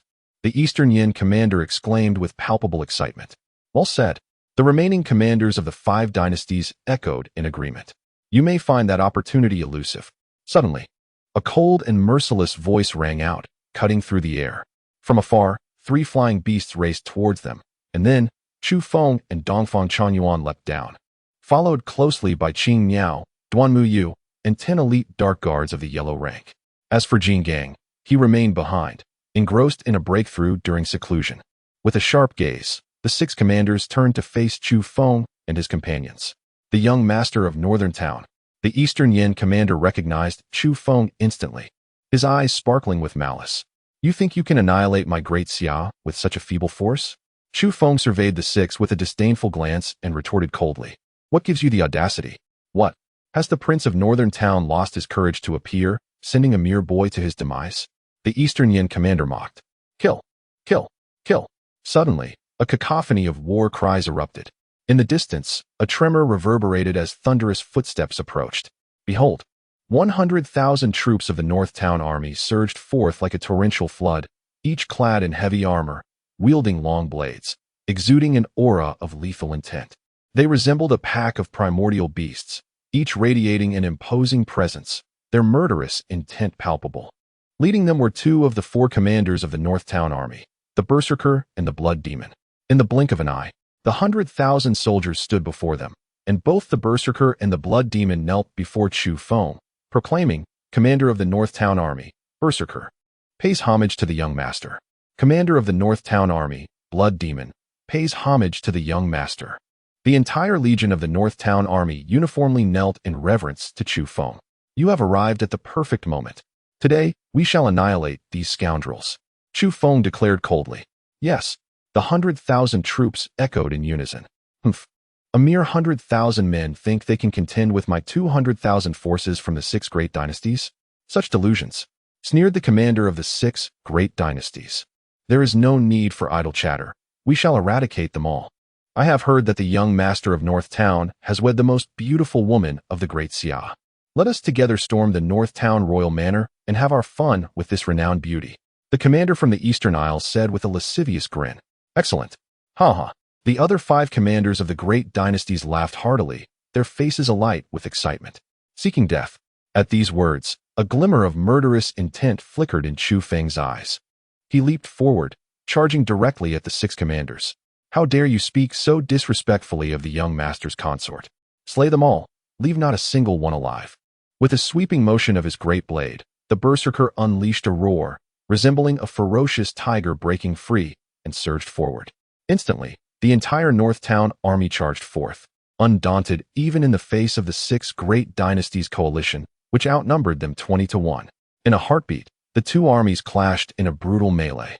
Meanwhile, Chu Feng had already reached the six commanders, radiating an overwhelming aura of divine and demonic power. He hurled a punch directly at them, seeking death. The six commanders, witnessing Chu Feng's audacity and challenging them alone, scoffed and unleashed their powers at the celestial realm. Boom!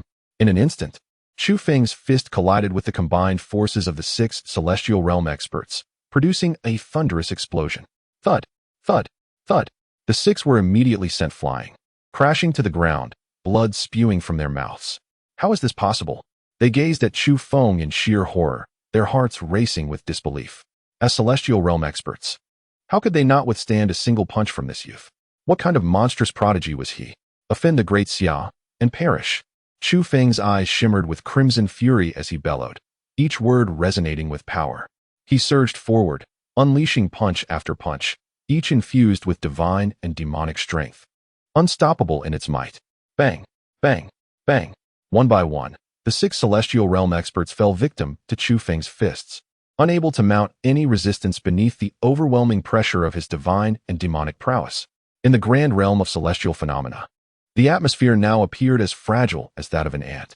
In the blink of an eye, among the six celestial warriors, only the commander from the Eastern Empire remained.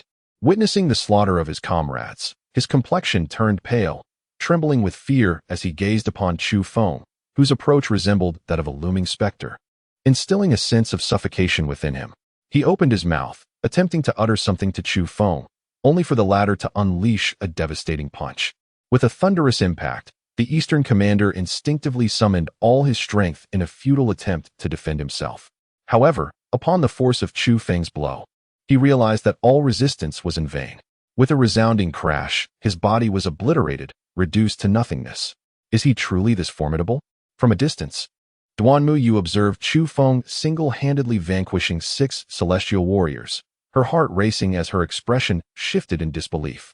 At such a young age, achieving this level of cultivation could only be described as extraordinary, not just in the southern wilderness, but throughout the entire Zhangxian domain. She recalled the rumors surrounding the northern guardian's heir, astonished by the depths of his concealment. As the six commanders perished, the soldiers of the six great empires stood in shock, their morale plummeting. Kill. In stark contrast, the northern guardian's army surged with fervor, led by three commanders, resembling an invincible force as they relentlessly crushed the troops of the six empires. The battle raged on until nightfall, culminating in the catastrophic loss of over 1 million lives from the 2 million soldiers of the six empires, leaving the remainder in disarray and retreat. Meanwhile, the Northern Guardians' casualties were a mere 10,000, a staggering disparity in loss. Today, you have all worked tirelessly. Let us honor our fallen comrades with proper burials and attend to the wounded immediately, Chu Feng proclaimed. Your Highness, the six great empires have suffered a severe blow. They will not rest easy. Should we not pursue them relentlessly and annihilate them completely? Suggested Kuang Zhan, his eyes fixed on Chu Feng. I find your suggestion agreeable. These scoundrels must be eradicated entirely. Blood Rakshasa nodded, her crimson-hued eyes instilling a sense of dread. Chu Feng regarded the two commanders, recognizing their insatiable thirst for bloodshed. He then declared, send a notification to the six great empires, granting them 3 days to submit their declaration of surrender to the great Xia, proclaiming their allegiance. Should they fail to comply, they shall face total annihilation. Understood. Eastern Changyuan and the others nodded in agreement. Your Highness, you are covered in blood. I have prepared water for you. Perhaps you would like to cleanse yourself first? Qing Miao approached Chu Feng with a tender suggestion. Very well. Chu Feng nodded in acknowledgement. He then turned to Duanmu Yu. You should join me as well. Me? Together? Duanmu Yu's expression faltered, and Chu Feng smiled playfully. Of course, do not forget that you are still my maidservant. How could I refuse? Duanmu Yu quickly retorted. Subsequently, within a tent on the border, Chu Feng stood as Qing Miao helped him remove his garments, while Duanmu Yu, her face flushed, averted her gaze in shyness. Soon, Chu Feng stepped naked into the wooden tub. What are you standing there for? He asked, casting a glance at Duanmu Yu, who bowed her head and approached the tub, joining Qing Miao in washing his body. Suddenly, the lights in the tent extinguished. In an instant, a cold gleam shot forth, aimed directly at Chu Feng's throat. Chapter 43, Star Flash. 7-kill pavilion. At the moment the tent was plunged into darkness, a chilling ray appeared, hurtling toward Chu Feng's throat with astonishing speed, leaving no room for reaction. Yet, Chu Feng remained remarkably composed. With a clang, the cold light transformed into a sharp blade poised at his throat, producing a clear sound that thwarted its advance. A smirk curled at the corners of Chu Feng's mouth as he unleashed a palm strike, like lightning. His hand surged toward the wielder of the blade, who raised another hand in defense. With a resounding thud, the wooden tub beneath him shattered, and both he and his assailant retreated. Chu Feng swiftly donned a nearby garment. At that moment, Qing Miao rekindled the lights within the tent, revealing a figure draped in black attire, masked and enigmatic, standing before Chu Feng. "Who are you?" he inquired coldly. "From the Yellow Spring Pavilion, I am Shadowkill." The figure replied in a chilling tone, fixing his gaze upon Chu Feng. "I never expected you to have cultivated the physical body technique." With a light chuckle, Chu Feng acknowledged his prowess. Not only did he possess the chaos divine demon body, but he had also absorbed a substantial amount of dragon energy to refine his physique, achieving an astonishing level of defense. Even spiritual artifacts found it challenging to breach his defenses, which explained his fearlessness in the face of the earlier attack. "You from the Yellow Spring Pavilion truly have restless spirits," Chu Feng remarked coldly. Suddenly, Shadowkill vanished into thin air.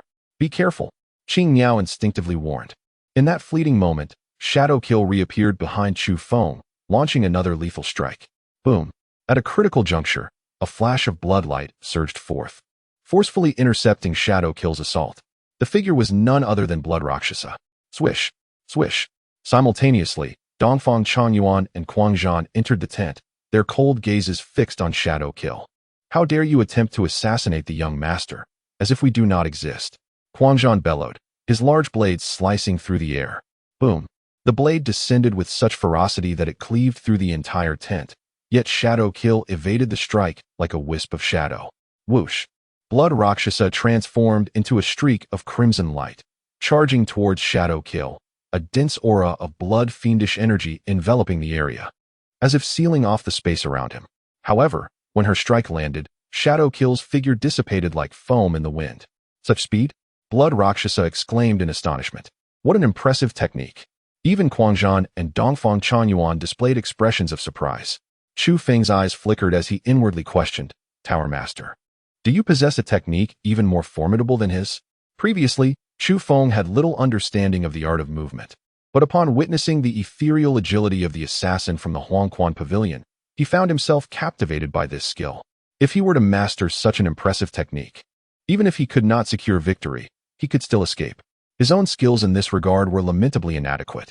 "If you wish to learn, I possess a top-tier technique," Tower Master proclaimed. "What technique?" Chu Feng inquired, curiosity piqued. Suddenly, a beam of light shot forth from the Chaos Yin-Yang Tower and entered Chu Feng's soul, imbuing him with a wealth of information. Closing his eyes, he began to rapidly assimilate the knowledge. Moments later, he opened his eyes and muttered, "Star Flash." As the name suggests, this technique boasted a speed comparable to that of a shooting star, and if mastered to perfection, it could even harness the power of the stars for movement, akin to spatial teleportation. However, the cultivation of Star Flash was exceedingly arduous, placing immense demands on the physical body. Fortunately, Chu Feng possessed the Chaos Divine Demon body, which met these requirements. At that moment, despite facing the combined assaults of 3 Legion commanders, the shadowy assassin deftly evaded each attack with ease. "Damn it! Are you a loach? How can you evade so effortlessly?" roared the berserker in frustration. Just then, the assassin cast a glance at Chu Feng from beneath his mask, and with a flicker, prepared to flee the scene. The trio of Dongfang Changyuan, however, were determined to intercept him, launching their attacks in unison. Yet, the assassin seemed to transform into a true shadow, eluding their strikes and making his escape. "Do you think you can come and go as you please? Do you think me easy to bully?" Suddenly, Chu Feng's icy voice resonated through the air. In an instant, he unleashed the Star Flash technique, and like a meteor, he vanished from his original position. Before anyone could react, he reappeared before the assassin, blocking his path. The assassin's pupils constricted in shock. His pride lay in his speed. Yet here stood someone faster than him. "You," the assassin began, but barely had the words left his lips when Chu Feng unleashed a powerful punch. Boom! The force of his strike reverberated through the air, The assassin instinctively raised his guard, and both combatants staggered back. "Taste my blade," came the voice of the berserker from behind, as a terrifying arc of light surged forth. In a critical moment, the assassin twisted his body, narrowly avoiding the blade, which sliced through the air and knocked his mask away. However, just as he evaded that strike, the simultaneous attacks from Dongfang Chanyuan and Blood Fiend descended upon him. This time, the assassin found it impossible to evade, taking the brunt of their blows and being sent flying, blood spilling from his mouth as he half-kneeled on the ground. As Chu Feng gazed upon the assassin's unveiled face, a flicker of astonishment crossed his features. The now-masked figure bore two characters etched into his skin: 7 and Kill, a member of the 7 Kill Pavilion. Suddenly, a voice filled with astonishment emanated from the ring on Chu Feng's hand, belonging to Yun Qingzi. "What is the 7 Killing Pavilion?" Chu Feng inquired, perplexed. The 7 Killing Pavilion is an exceedingly mysterious and fearsome assassin organization from ancient times. Its leader, known as 7 Killings, possessed a terrifying nature for slaughter, having annihilated over 100 sects in a single night. The pavilion he established instilled dread in countless powers and formidable beings, precipitating numerous upheavals. Ultimately, the actions of the 7 Killing Pavilion incited public outrage, leading numerous sects to form an alliance. After a fierce and brutal battle, the 7 Killing Pavilion was eventually destroyed. Anyone associated with the 7 Killing Pavilion would brandish the two characters for 7 killings upon their faces, signifying their loyalty to the organization, Yun Qingzi recounted. Upon hearing this, Chu Feng exclaimed in astonishment, "Does this person belong to the 7 Killing Pavilion? Judging by the tattoo on his face, it seems so. But wait, isn't he from the Yellow Spring Pavilion? Could it be that the Yellow Spring Pavilion has ties to the 7 Killing Pavilion?" His eyes flickered with intrigue, while Yun Qingzi warned, "I fear the 7 Killing Pavilion may rise anew. When that time comes, a storm of blood and carnage is certain to ensue." At that moment, Chu Feng's cold gaze was fixed on Ing Sha, ready to speak, when another voice interrupted. "Indeed, the great Xia is quite lively tonight." Boom, boom, boom. As these words echoed, an aura of terrifying malevolence descended upon the entire border region. Suddenly, a thunderous sound of footsteps, heavy as thunder, reverberated from outside the Great Xia's borders. In the darkness, 3,000 figures clad in blood-red armor and wielding long spears emerged, exuding an overwhelming presence. Each individual radiated a fierce battle intent, infused with a thick, blood-like aura of slaughter. Notably, the lowest cultivation level among them reached the Golden Core stage, with 30 of them at the Celestial Phenomenon realm and 10 at the Nirvana realm. Above this formidable group soared a flying beast, upon which stood a middle-aged man wielding a long spear, exuding an icy demeanor filled with murderous intent. At this moment, the man looked down upon Chu Feng and the others, stating coldly, "Tonight, the Great Xia is indeed bustling." With the arrival of this group, the resting North Town armies swiftly assembled. Chu Feng cast a glance at them and addressed the figure in the sky. "Who are you to suddenly appear?" "I am the Tianqing General, one of the 5 great generals of the Southern Wilderness branch of the Temple of the Gods." The man with the long spear replied coldly, exuding a palpable aura of slaughter, his cultivation having already reached the life and death realm. "The Temple of the Gods?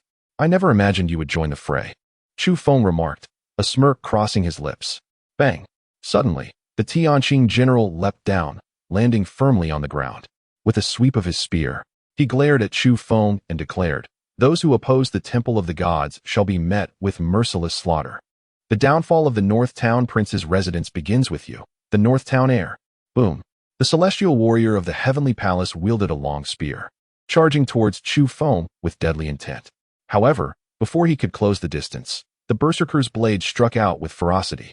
Sensing the overwhelming might contained within that blade, the celestial warrior's pupils constricted. He hastily positioned his spear to deflect the impending strike. With a resounding crack, the enchanted spear shattered under the force of the blow, and the blade continued its relentless path, crashing into his shoulder. Accompanied by a sickening tearing sound, the celestial warrior was cleaved in two by the berserker's weapon. The scene was astonishing, as a being of such formidable cultivation, revered in the realm of life and death, fell without even withstanding a single blow from the berserker. This spectacle left the 3,000 elite warriors of the Heavenly Palace utterly dumbfounded. How foolish to think they could extinguish the Northern King's manor with such meager strength. With a disdainful snort, the berserker cast his gaze upon the elite warriors of the heavenly palace, commanding, "Northern Army, charge forth." He brandished his weapon and surged into battle, prompting the rest of the Northern Army to follow suit like a swarm. Both Dongfang Changyuan and Shui Luosha dashed into the fray as well. Despite the elite warriors from the heavenly palace boasting a minimum cultivation of golden core sufficient to sweep across the 7 great dynasties of the southern wilderness, they were tragically outmatched by the Northern Army, known for their ferocity. In a brutal tempest of bloodshed, the 3,000 elite warriors of the southern wilderness branch of the heavenly palace were ruthlessly annihilated, not a single one escaping to tell the tale. "You have actually made an enemy of the heavenly palace," Duanmu remarked, her brow furrowed in concern. Chu Feng glanced at her. "You seem quite fearful of this heavenly palace." "In the realm of Zhongshuan, few are unafraid of the heavenly palace," Duanmu replied solemnly. "Is the heavenly palace truly that formidable?" Chu Feng inquired, astonished. "The heavenly palace is an unparalleled entity within the Zhongshuan realm. Even the supreme Dao sect pales in comparison before them. There are rumors that the heavenly palace hails from beyond the realms, and upon their arrival in Zhongshuan, they swiftly spread their influence throughout the land. Their presence can be felt in the southern wilderness, eastern region, northern frontier, central continent, and even the western desert of the Buddhist Holy Land. Anyone who provokes the heavenly palace faces their most severe retribution, wiping out entire families, or worse, annihilating 9 clans. Especially the legendary leader of the heavenly palace, whose prowess is said to be among the pinnacle in the entire Zhongshuan realm," Duanmu elaborated. Yet, at that moment, neither Chu Feng nor the 3 army leaders, Dongfang Changyuan, displayed any signs of alarm. They remained remarkably composed. This left Duanmu in a state of bewilderment. She mused to herself, "Have I not conveyed the gravity of the situation clearly enough? How can these individuals remain so unfazed? Anyone else, upon learning they have provoked such a colossal entity, would be terrified, at the very least anxious. Yet, these few remain so composed. Shouldn't you be feeling anxious?" Unable to restrain herself, Duanmu finally asked. "Anxious? About what?" Chu Feng retorted dismissively. "What nonsense is this heavenly palace? They dare to oppose the Northern King's manor. We shall simply eradicate them," the berserker scoffed coldly. Uncertain of how many souls occupied the temple of the heavenly deity, Blood Rakshas's eyes glinted with a sanguine light, its scarlet tongue licking its lips in a bloodthirsty manner, reminiscent of a demon emerging from the depths of hell. "What?" Upon witnessing this, Duanmu was utterly taken aback, pondering whether these were indeed a band of lunatics. They seemed to regard even the temple of the heavenly deity, a transcendent force throughout the Zhongshuan domain, with utter disdain. Was this not exceedingly audacious? It was not merely the temple of the heavenly deity. The Huangquan pavilion required resolution as well. With a glimmer of determination in his eyes, Chu Feng approached the figure known as Shadow Kill and inquired, "Are you affiliated with the 7 Kill Pavilion?" In response, Shadow Kill's pupils constricted, yet he remained silent. "Where is the headquarters of the Huangquan Pavilion?" Chu Feng pressed on, but still, Shadow Kill chose silence. In that moment, Chu Feng's mind raced. "Master Tower. Do you possess any soul-searching techniques?" "Indeed, but such methods can only be wielded by those who have mastered spiritual power. You are not yet capable of such feats," came the reply from Master Tower.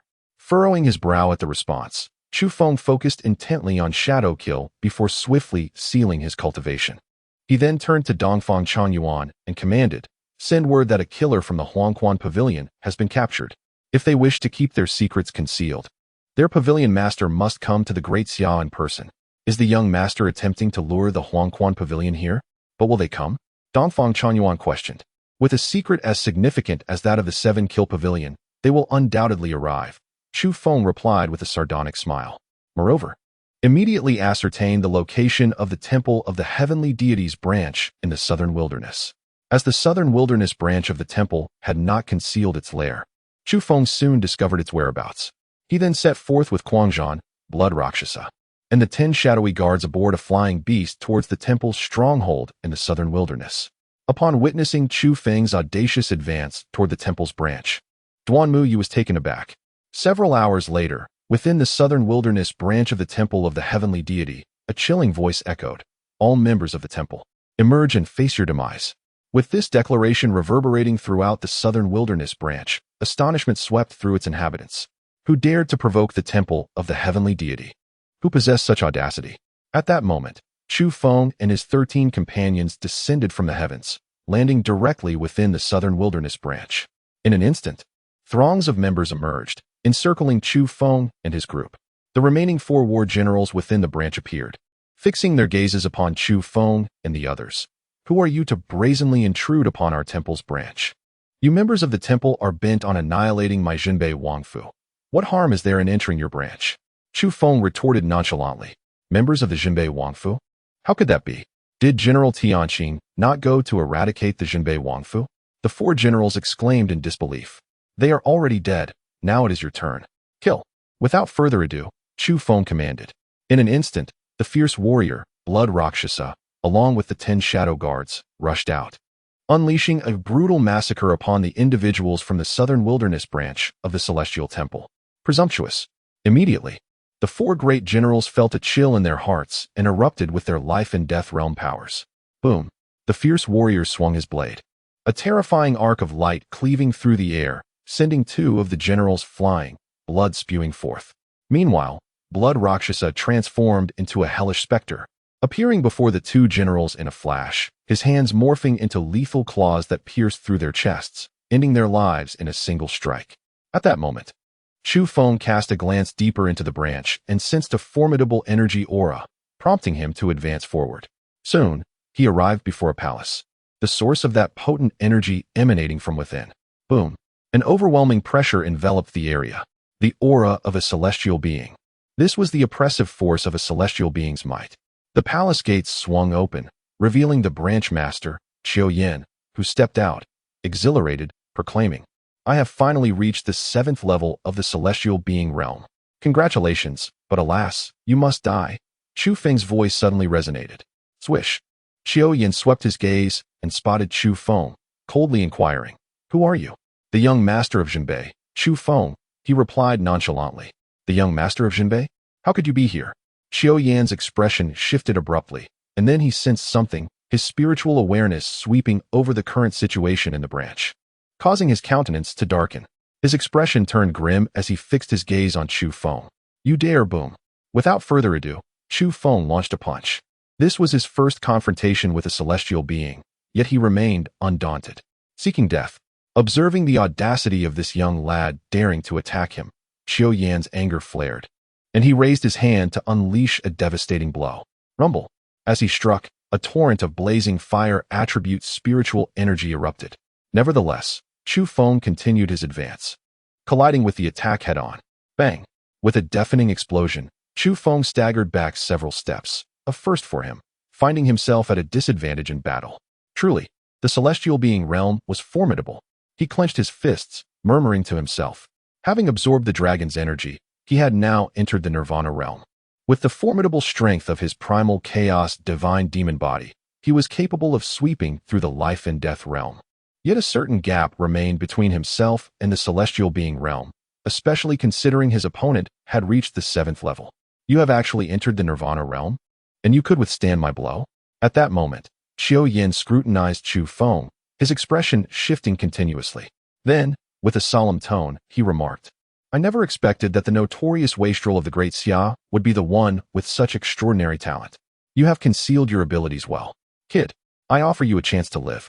As long as you swear allegiance to my celestial temple. Before Qiu Yin could finish, Chu Feng activated Star Flash, instantly vanishing from his original position. Swish.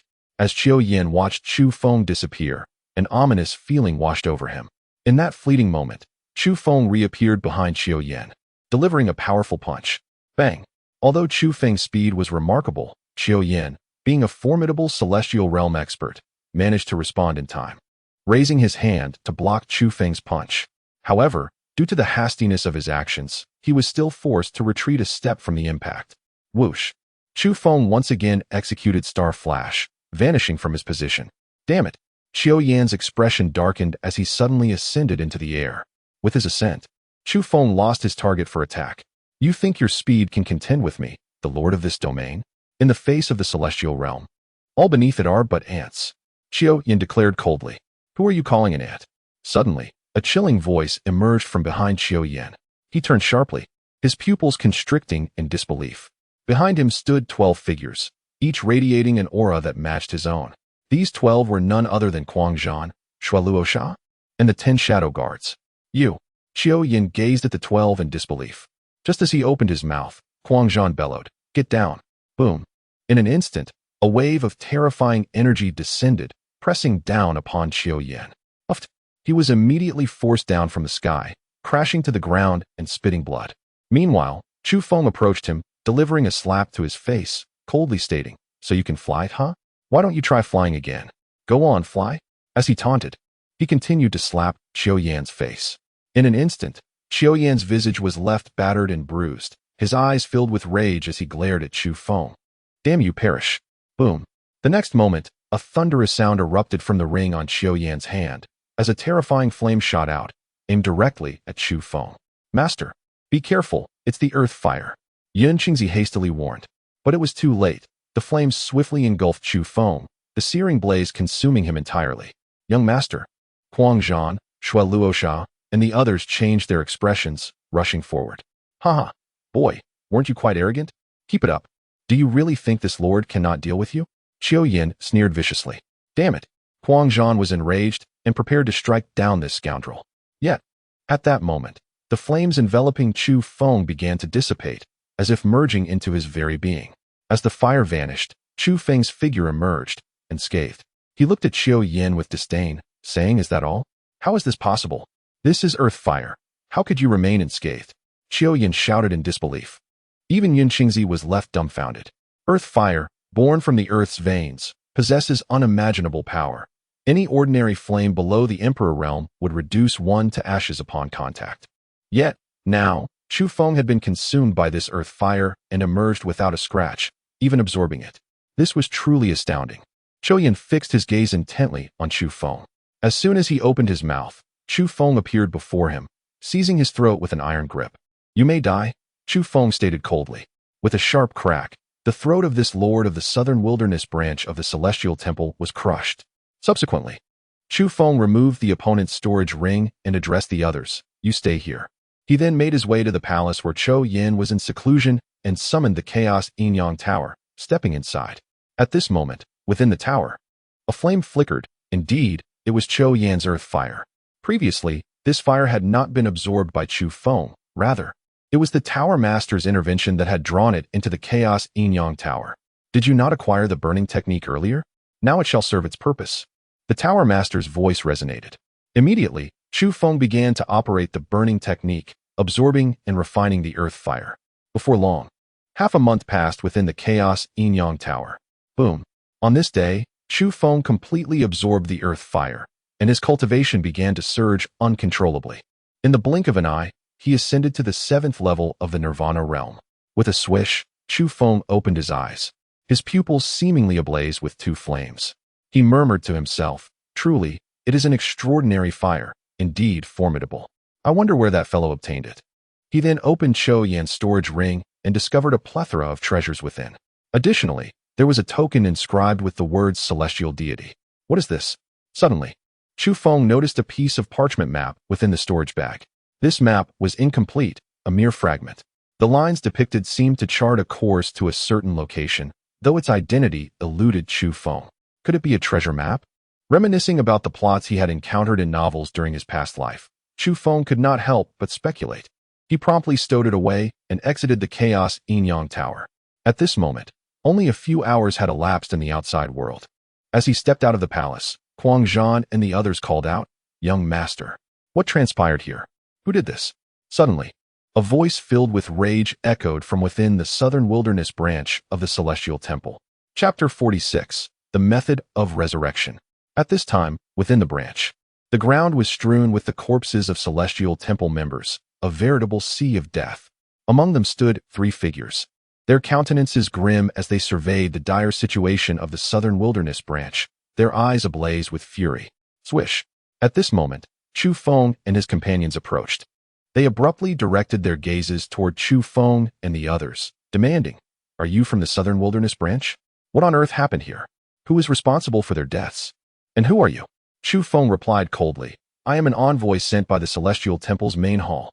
One of the figures stated indifferently, "Oh, another from the Celestial Temple? Then let's eliminate you all." Chu Feng said nonchalantly. At once, Huang Zhan and Shui Luocha charged forward. You audacious fools. The envoy's expression changed as Huang Zhan and his companion closed in for the kill. Immediately, the two individuals beside the opponent sprang into action to defend themselves. Both possessed the cultivation of the celestial realm, yet they were swiftly vanquished by the fierce combatants, Huang Zhan and Blood Rakshasa.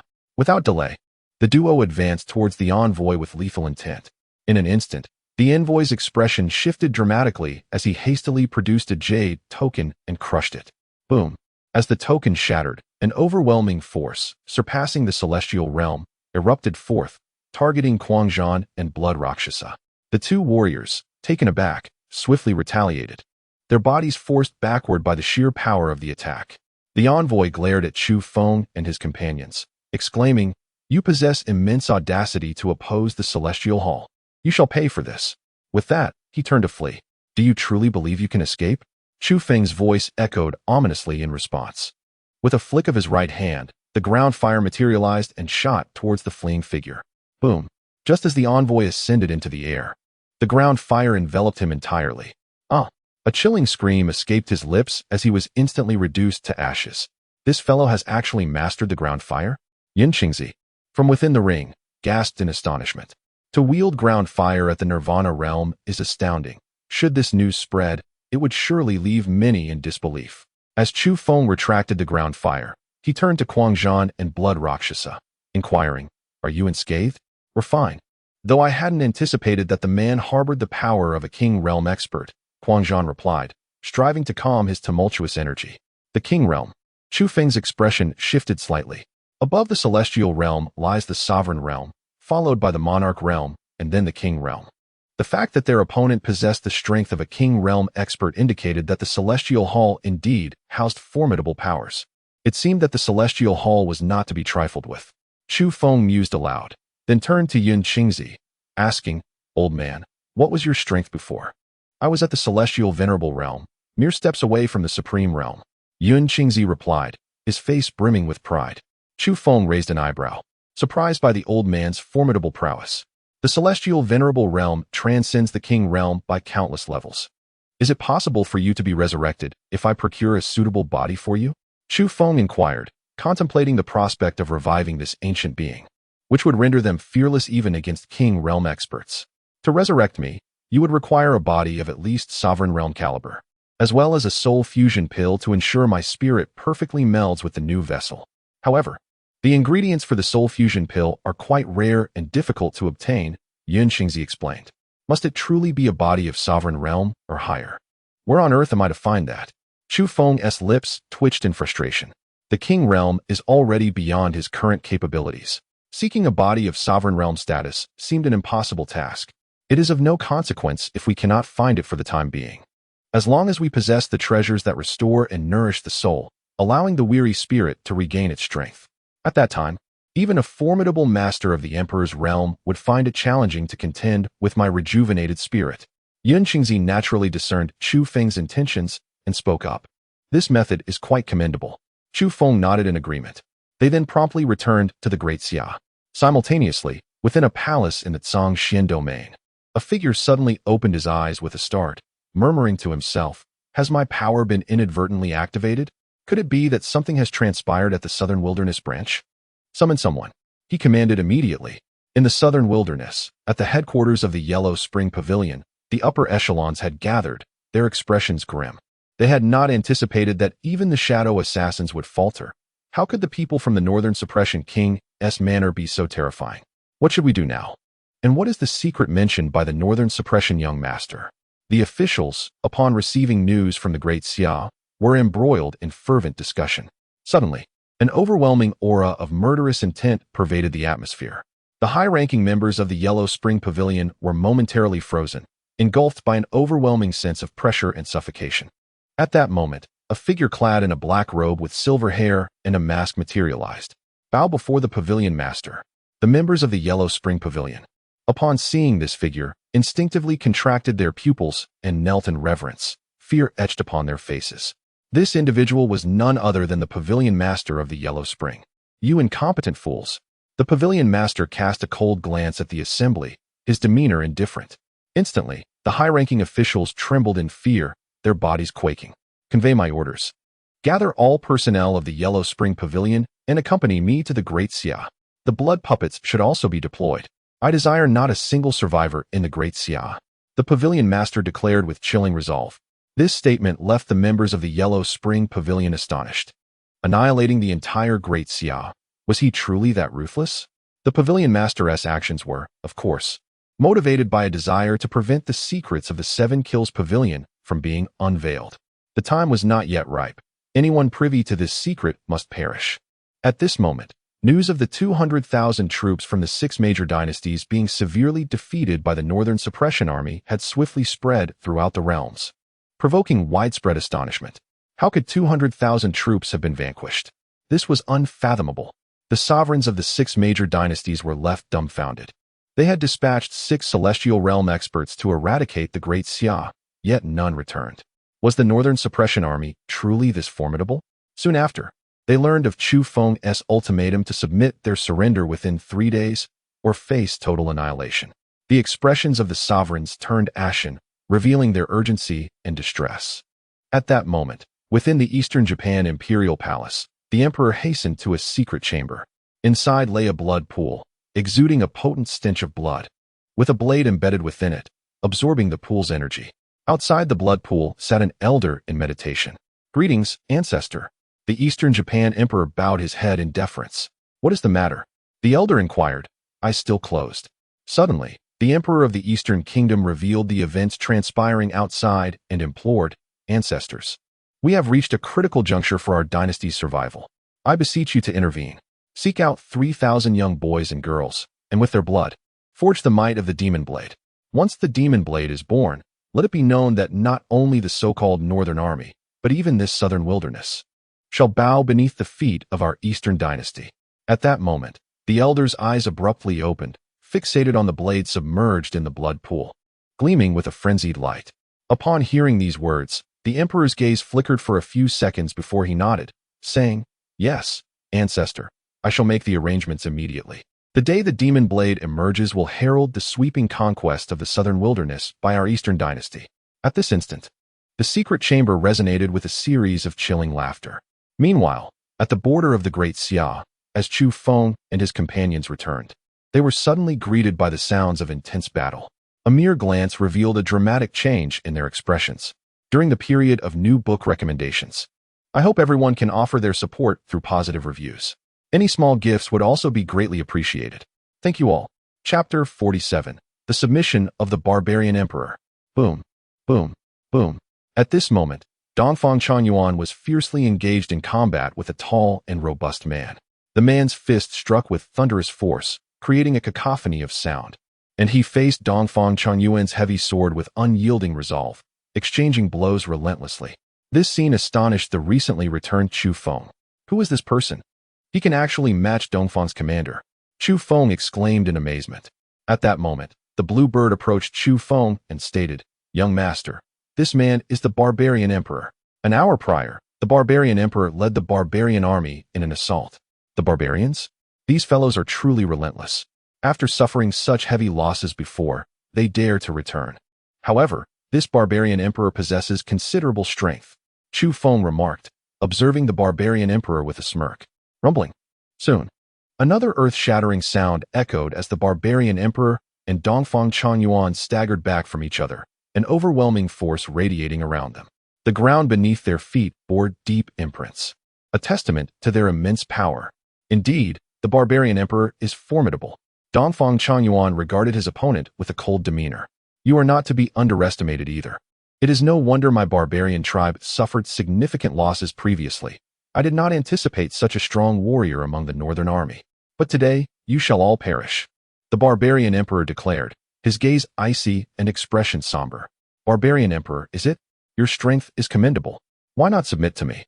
From henceforth, your barbarian tribe shall become a part of the Great Xia." Chu Feng stepped forward, addressing the Barbarian Emperor directly. Swish. The Barbarian Emperor glared at Chu Feng with murderous intent. "For my tribe to submit to you is nothing but the ravings of a madman.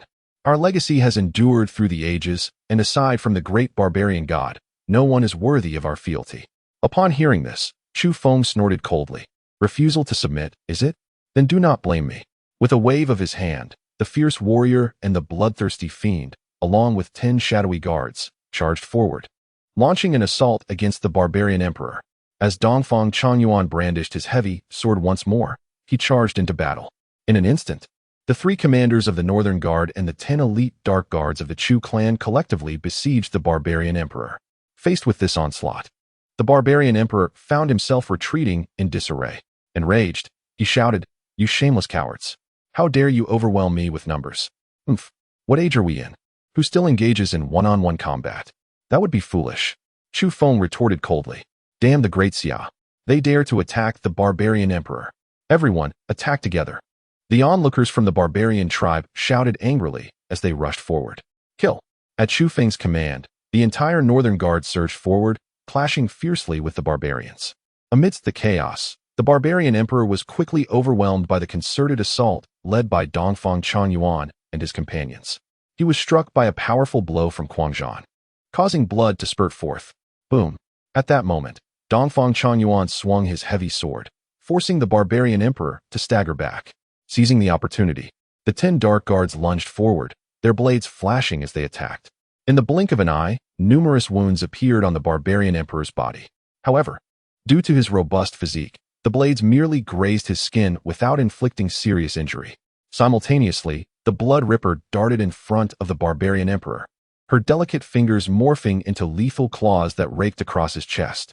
With a tearing sound, a large chunk of flesh was viciously ripped away, revealing his stark, white ribs beneath. Gasp! Chu Feng inhaled sharply at the sight, marveling at the ferocity of the blood ripper's attack, which was akin to the infamous 9-in white bone claw. Cough, cough, cough. Now faced with this relentless barrage, the barbarian emperor's complexion turned pale as he coughed violently, his furious gaze fixed on his assailants. The barbarians, witnessing their emperor's injuries, cried out in alarm, "Your Majesty." It appeared that these barbarians deeply cared for their leader. But did he share any concern for their lives? Chu Feng observed the scene with a hint of amusement. "What do you intend to do?" The barbarian emperor's pupils constricted as he glared at Chu Feng. 10 dark guards, obey my command. Annihilate these barbarians." Chu Feng ordered with a frosty demeanor. Instantly, the 10 dark guards transformed into fleeting shadows, charging towards the barbarian tribesmen.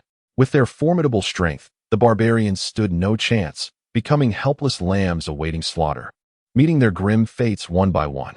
No, the barbarian emperor's eyes turned crimson with rage as he attempted to rush forward, only to be intercepted by the 3 commanders of Dongfang Changyuan. "You have 2 choices now. Either submit willingly to me, and your barbarian kin may yet survive, or you will be forced to watch as they perish before your very eyes. Not only them, but also the elderly, women, and children in your tribe's stronghold. I will leave none alive, extinguishing your entire race." Chu Feng declared, each word resonating with chilling finality. His words sent a shiver through Duan Muyu, who stood nearby, as she gazed at the young lord with an inexplicable sense of fear. This nobleman was indeed cold-blooded and merciless. The barbarian emperor, infuriated by Chu Feng's words, glared at him with eyes filled with rage, yearning to kill him, yet restrained by the 3 generals. "You must make a decision swiftly, otherwise, these barbarian people will perish," Chu Feng stated calmly.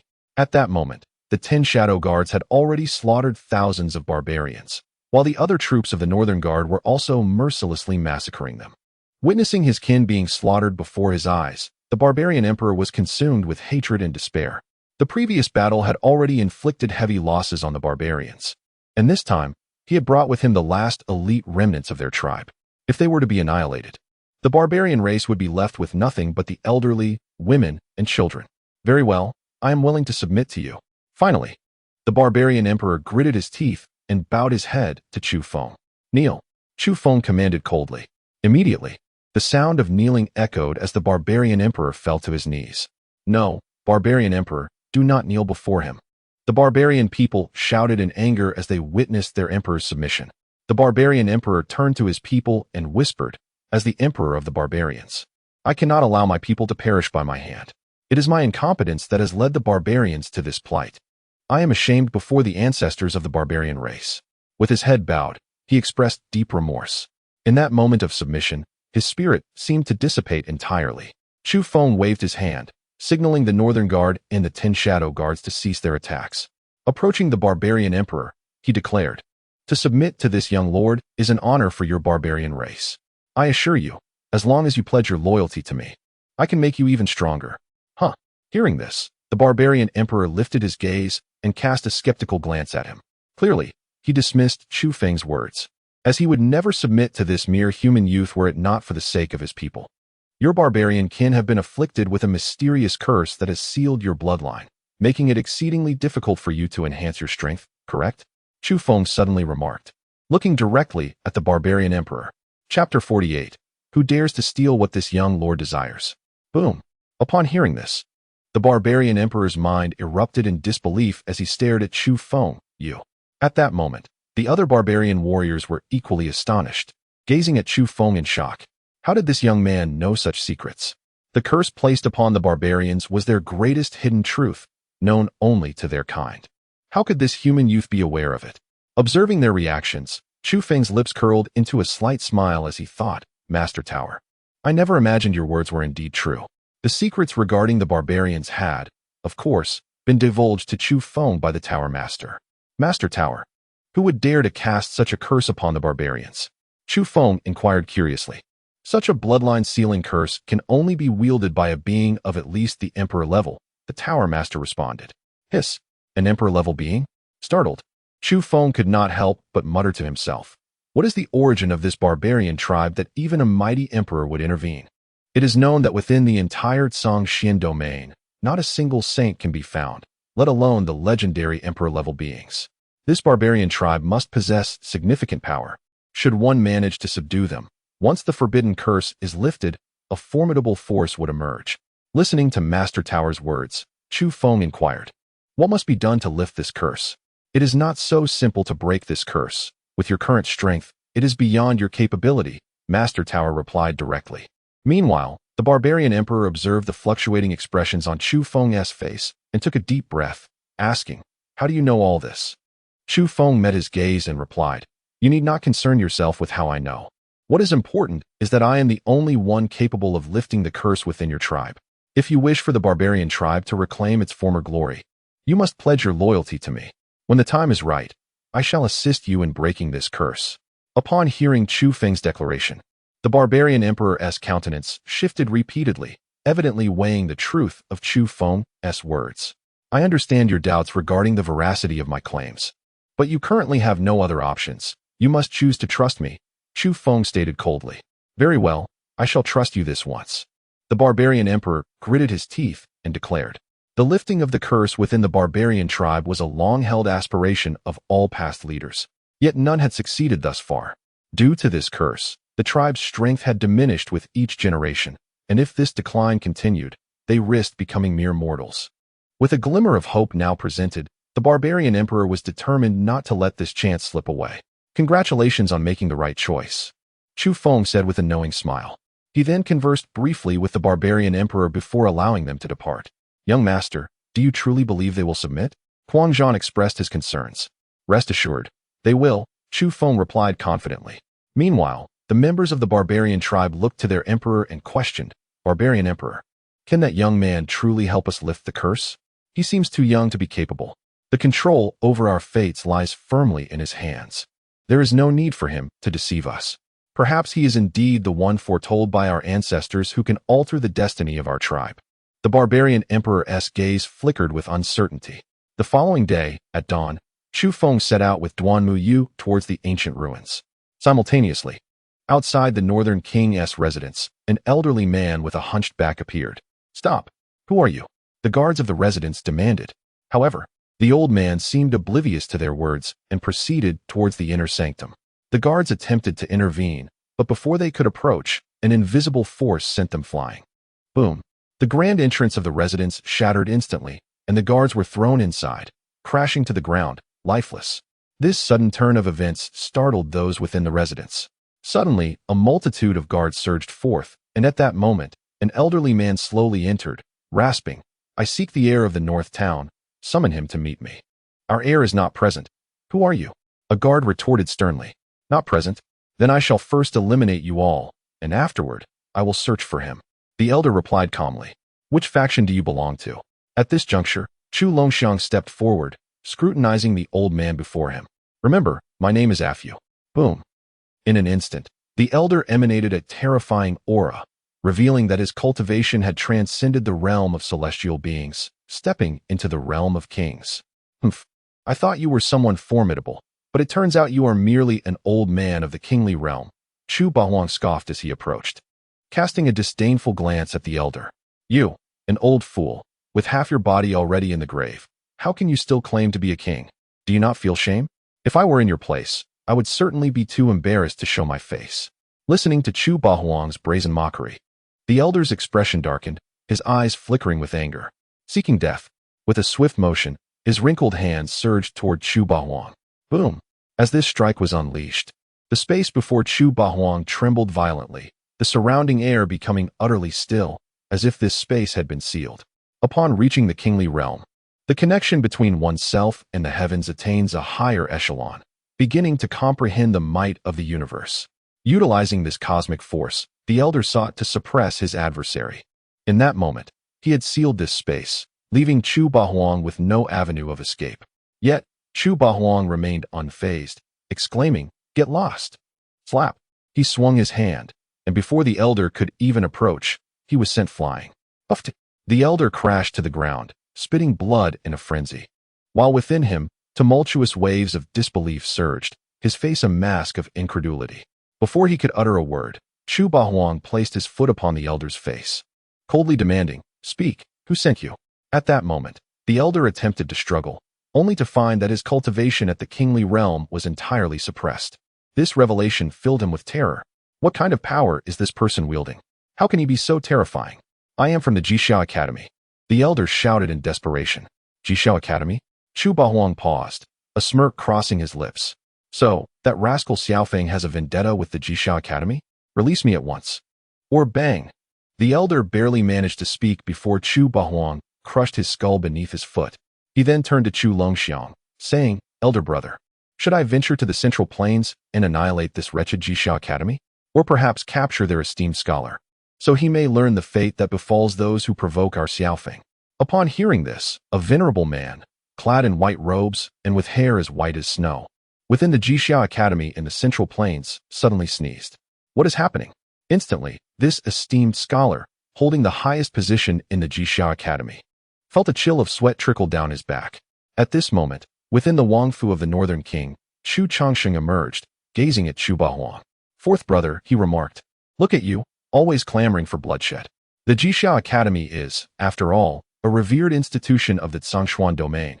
To obliterate it would undoubtedly cause a tremendous uproar." "I care not," retorted Chu Bahuang with a fierce glint in his eyes. "Anyone who dares to threaten Xia Feng deserves to perish." "Enough. Let that young man resolve this matter himself," Chu Longxiang said calmly. "I recall that within the Xia Academy lies a relic bequeathed by their ancestor, Confucius, which would be quite suitable for Xia Feng. He shall retrieve it personally." "Very well," Chu Bahuang replied with a grunt. "By the way, third brother, how are fifth brother and the others faring? Why have they not returned for Xia Feng's wedding? They are preoccupied and cannot return at this moment. Moreover, the denizens of the divine realm are beginning to stir. It is time for us to depart," Chu Longxiang stated, his expression shifting with gravity. In a certain part of the southern wilderness, a sudden rumble echoed as a blinding light shot into the sky, emanating a terrifying aura. Not good. The relic has been activated prematurely. At this moment, Duan Muyu, seated upon a flying beast, exclaimed, "With such a commotion, other factions are bound to take notice. It will not be so simple for us to enter the relic now. Who dares to seize what I desire?" Chu Feng said coldly. Chapter 49. The celestial being carries the palanquin, son of the southern wilderness king. At this moment, within a forest in the southern wilderness, an entrance appeared, exuding an ancient and desolate aura. The earlier blinding light had originated from within. This marked the entrance to the ancient relic. In an instant, numerous individuals converged upon the site, drawn by the strange phenomenon. Their gazes were fixed upon the entrance, their expressions shifting with anticipation. Is this perhaps the entrance to an ancient relic? Someone speculated. An ancient relic. The mere utterance of these words ignited excitement in the eyes of those present. If it truly was an ancient relic, it would undoubtedly harbor treasures from a bygone era, presenting an extraordinary opportunity for those fortunate enough to acquire them. Just as they prepared to step inside, an overwhelming authority descended, rendering the gathered martial artists immobile. They looked up to see a multitude of flying beasts appearing in the sky, upon which stood numerous figures clad in 4 distinct types of attire, each radiating an aura surpassing that of the heavenly phenomenon realm. Among them were several formidable beings of the Nirvana realm, with 4 leading figures at the 7th level of the life and death realm. Do you think you are worthy to tread upon the ancient relic? One of the life and death realm experts scoffed. Are those the 4 sects of the southern wilderness? An astute observer recognized the 4 factions. As the name of the 4 sects of the southern wilderness was uttered, the expressions of those present shifted dramatically. In the desolate southern wilderness, there exist 4 ancient sects, each unparalleled in strength within this realm. These esteemed sects are the GQ sect, the XR sect, TNJI and Mountain, and Su Nyu Palace. The individuals before us are evidently representatives of these 4 prominent sections. Upon their arrival, the other onlookers promptly abandoned any thoughts of entering the ancient relic, for in the presence of such formidable sects, they felt utterly unworthy of coveting the treasures within. Soon, the members of the 4 sects gracefully descended with their 4 leaders, powerful beings at the brink of life and death, fixating upon the entrance of the ancient relic, their eyes gleaming with fervent anticipation. They then commanded their companions, "You shall guard the exterior. No one is permitted to enter the relic." "Understood," responded the followers, affirming their loyalty with nods. As the 4 prepared to step into the relic, a chilling voice echoed from the void. "This relic belongs to me. Do you dare to seize it?" The 4 leaders momentarily froze, their gazes sweeping across the surroundings, whereupon they beheld several flying beasts materializing in the air. Following closely behind were Chu Feng, accompanied by Duanmu Yu, the Azure Bird, and 10 shadowy guardians. The 3 legion commanders, however, did not accompany them. The spectators were taken aback. How could anyone dare to contest the 4 sects for the relic? They speculated about the identity of Chu Feng and his companions, pondering what audacity propelled them to act so boldly. "Do you also seek this relic?" The XR sect's leader coldly glared at Chu Feng and his allies. "This relic is mine. You may all leave." Chu Feng retorted without hesitation. At these words, the expressions of the 4 sects darkened. A celestial realm cultivator from TNJI and Mountain, regarding Chu Feng with disdain, exclaimed, "Where did you spring from, boy? How foolish to challenge us." Yet before he could finish, one of the shadowy guardians abruptly shouted, "Those who disrespect the young master shall perish." In an instant, he appeared before the TNJI and disciple, a gleam of cold light flashing through the air. With a swift motion, a spray of crimson erupted from the disciple's throat, his eyes widening in shock as he collapsed to the ground, not uttering a single word. The abruptness of this scene transformed the expressions of the surrounding onlookers, revealing their astonishment. The TNJI and members, in contrast, were engulfed in fury. How dare someone kill one of their own? The TNJI and leader's countenance darkened as he glared at Chu Feng and his companions, demanding, "Who are you to oppose TNJI and Mountain?" "I am Chu Feng, the young master of the Northern Guardian," he replied with an air of indifference. The revelation of his title elicited varied reactions among the crowd.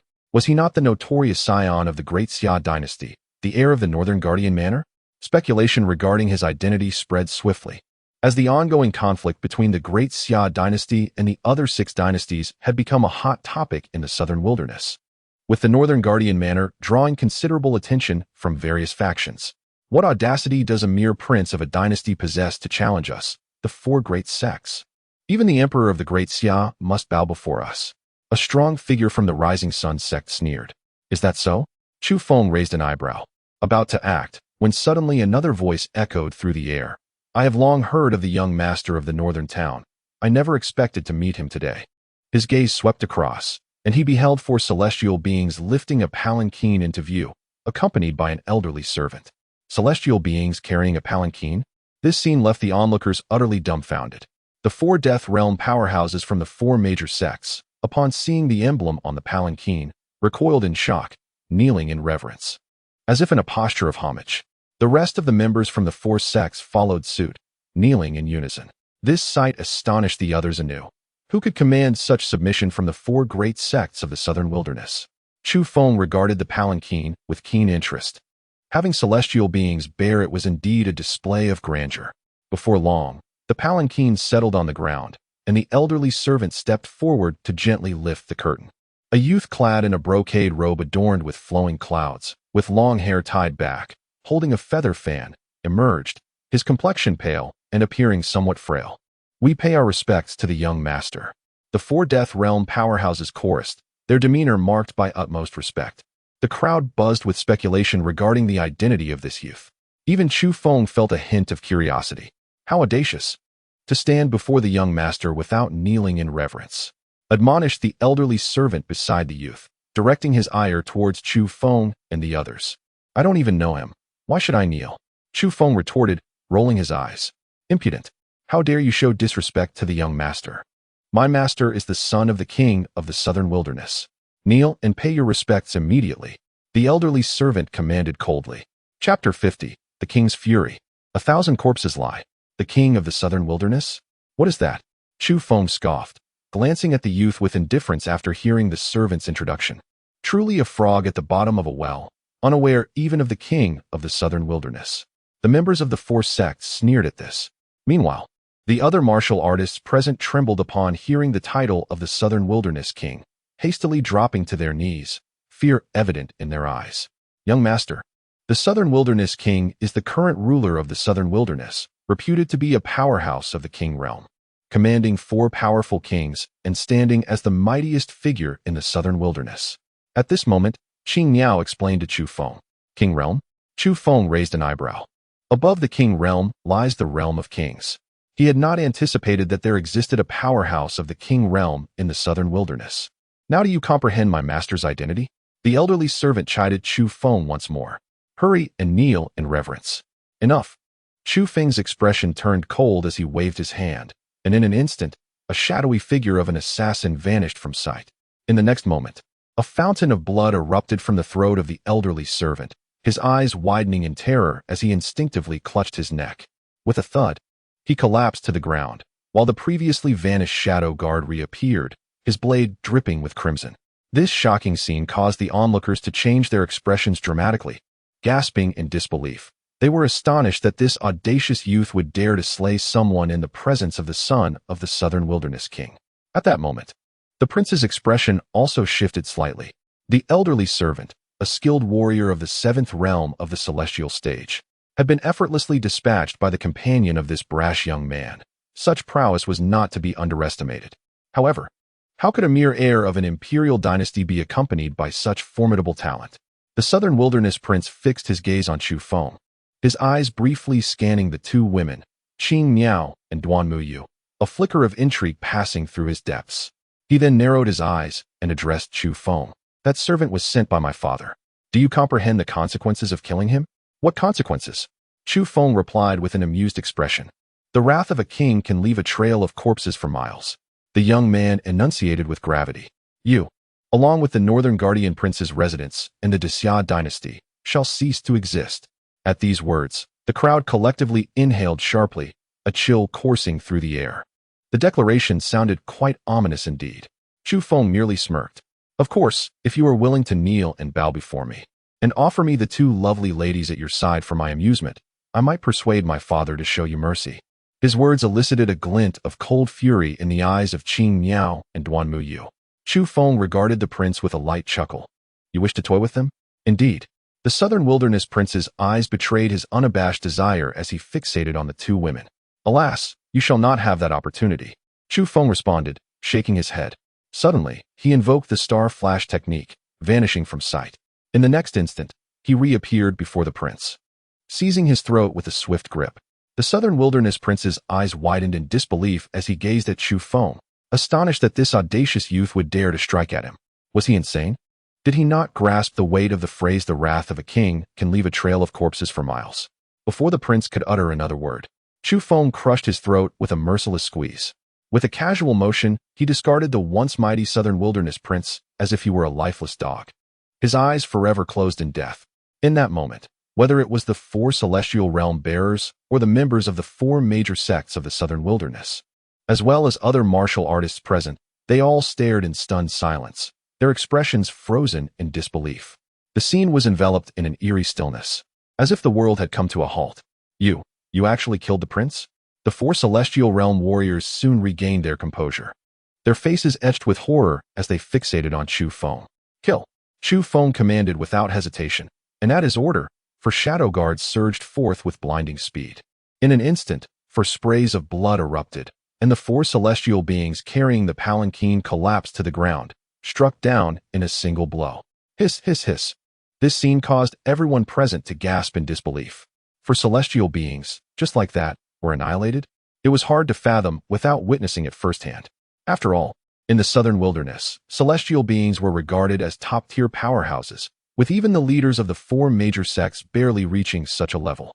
At this moment, the members of the four sects were utterly dumbfounded, particularly the four leaders of the life and death realm, who trembled uncontrollably.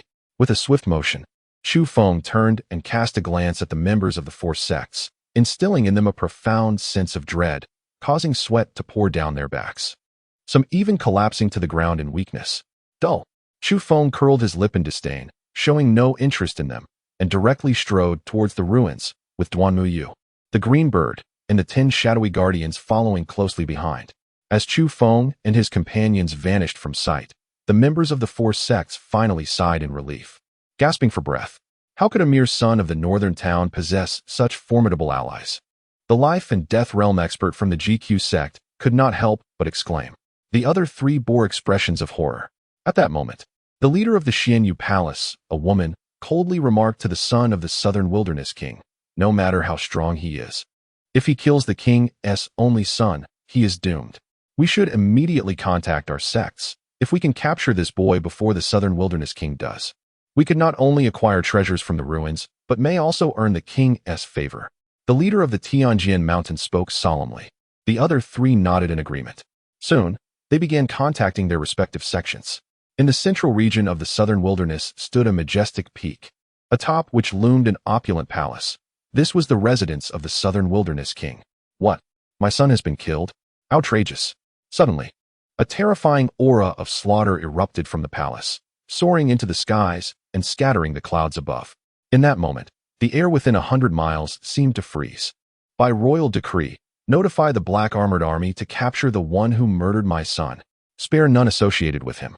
A roar, imbued with the wrath of a monarch, reverberated from the palace.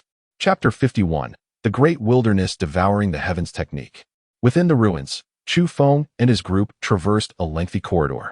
After walking several hundred meters, a vast underground space unfolded before them.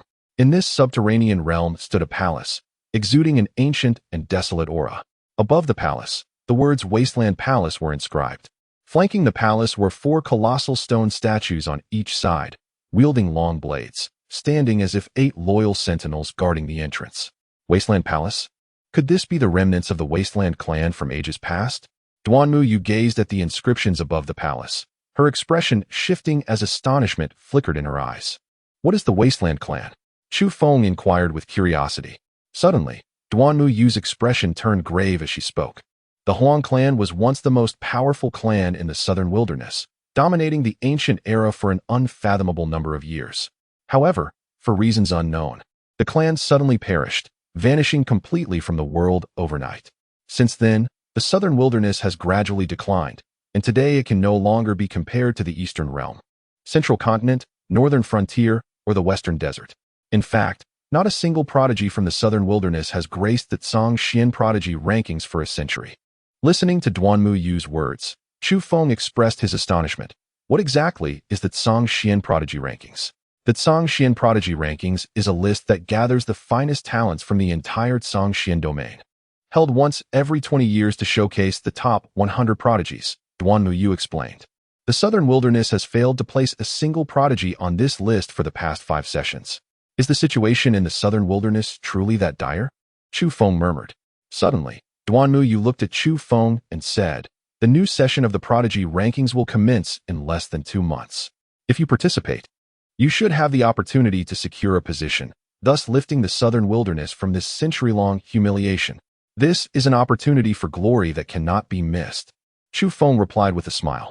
As the saying goes, if the youth do not strive for greatness, the elder shall lament in vain. However, he quickly redirected his focus to the task at hand, casting his gaze toward the looming Huang Palace as he approached it directly. Boom! Just as Chu Feng took a few steps forward, a resounding roar erupted from the 2 rows of 8 stone statues outside the palace, and in an instant, the statues seemed to come to life, wielding their long blades and striking towards Chu Feng. What the? Chu Feng's expression shifted dramatically, and he swiftly executed the star flash to evade the attack. Boom! The long blades of the stone statues crashed into the ground, cleaving a deep trench into the earth. That was close, Chu Feng exclaimed, realizing that had he been even a second slower, he would have been utterly obliterated. Yet, the 8 stone statues lunged at him once more, and he hurriedly employed Star Flash to dodge. However, their ferocious onslaught left him little time to evade.